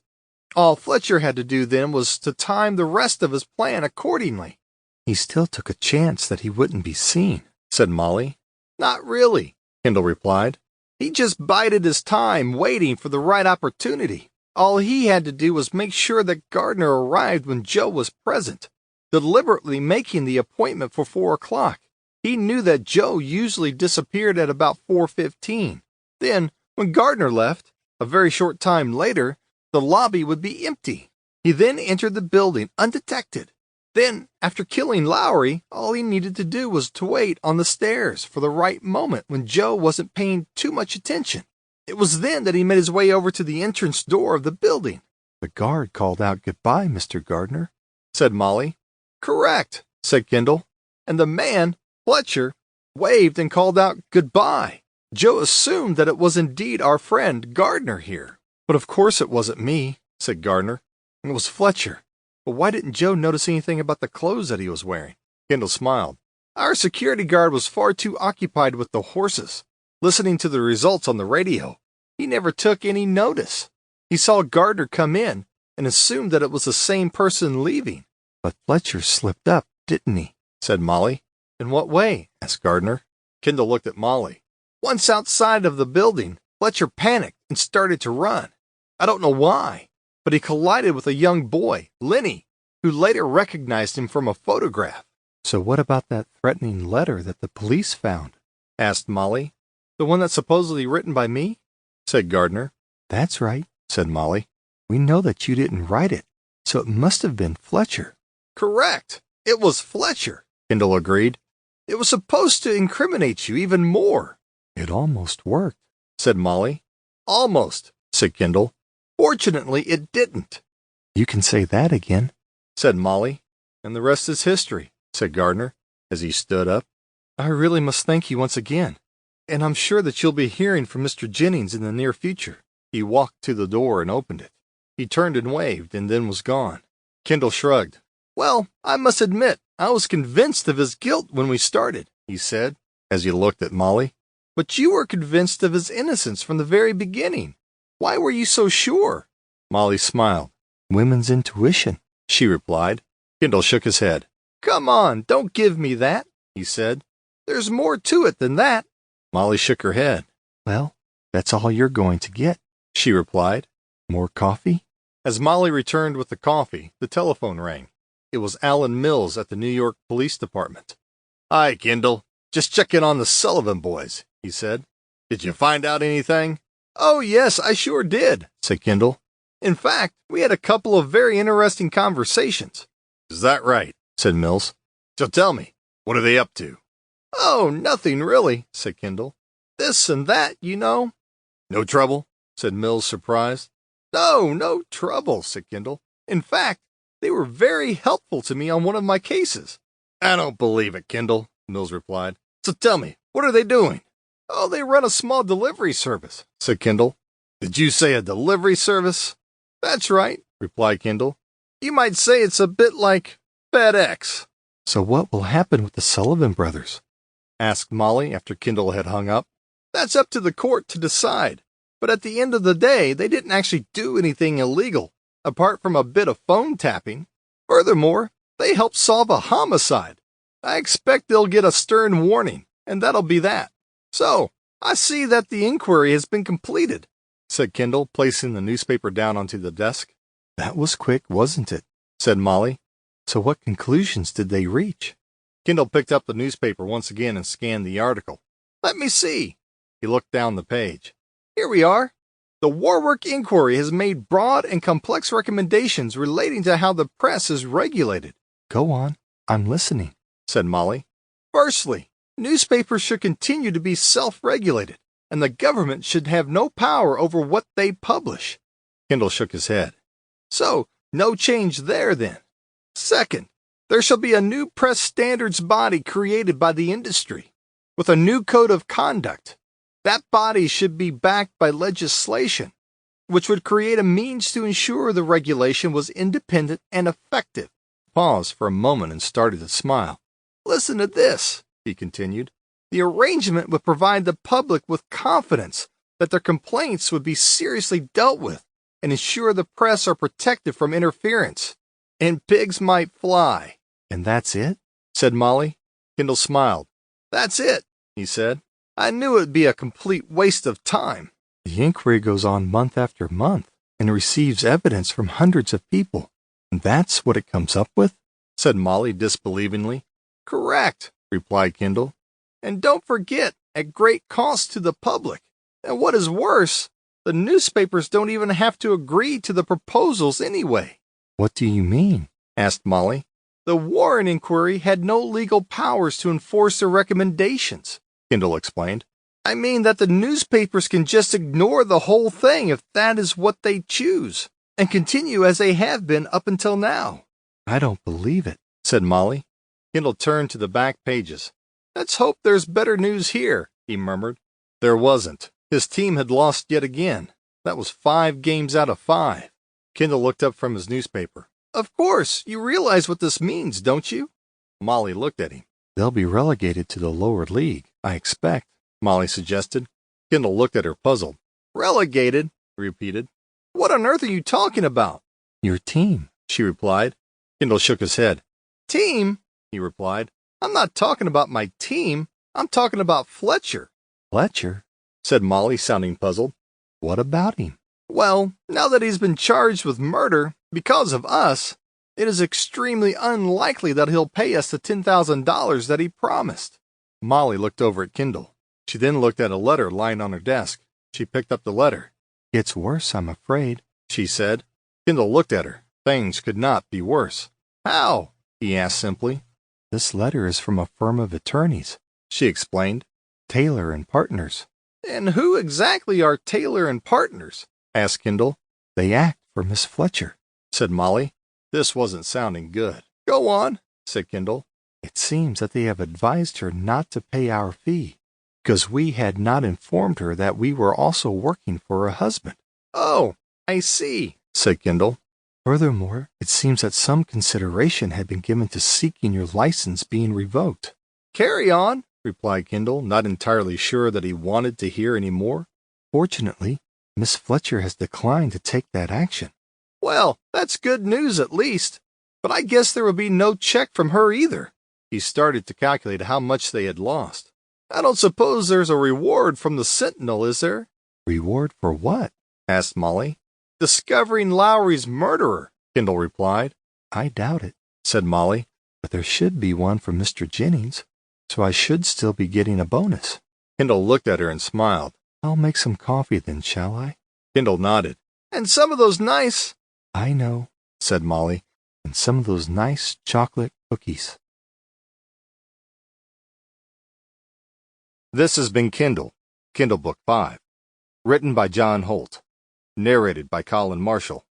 Copyright 2014 by John Holt. Production copyright 2018 by John Holt.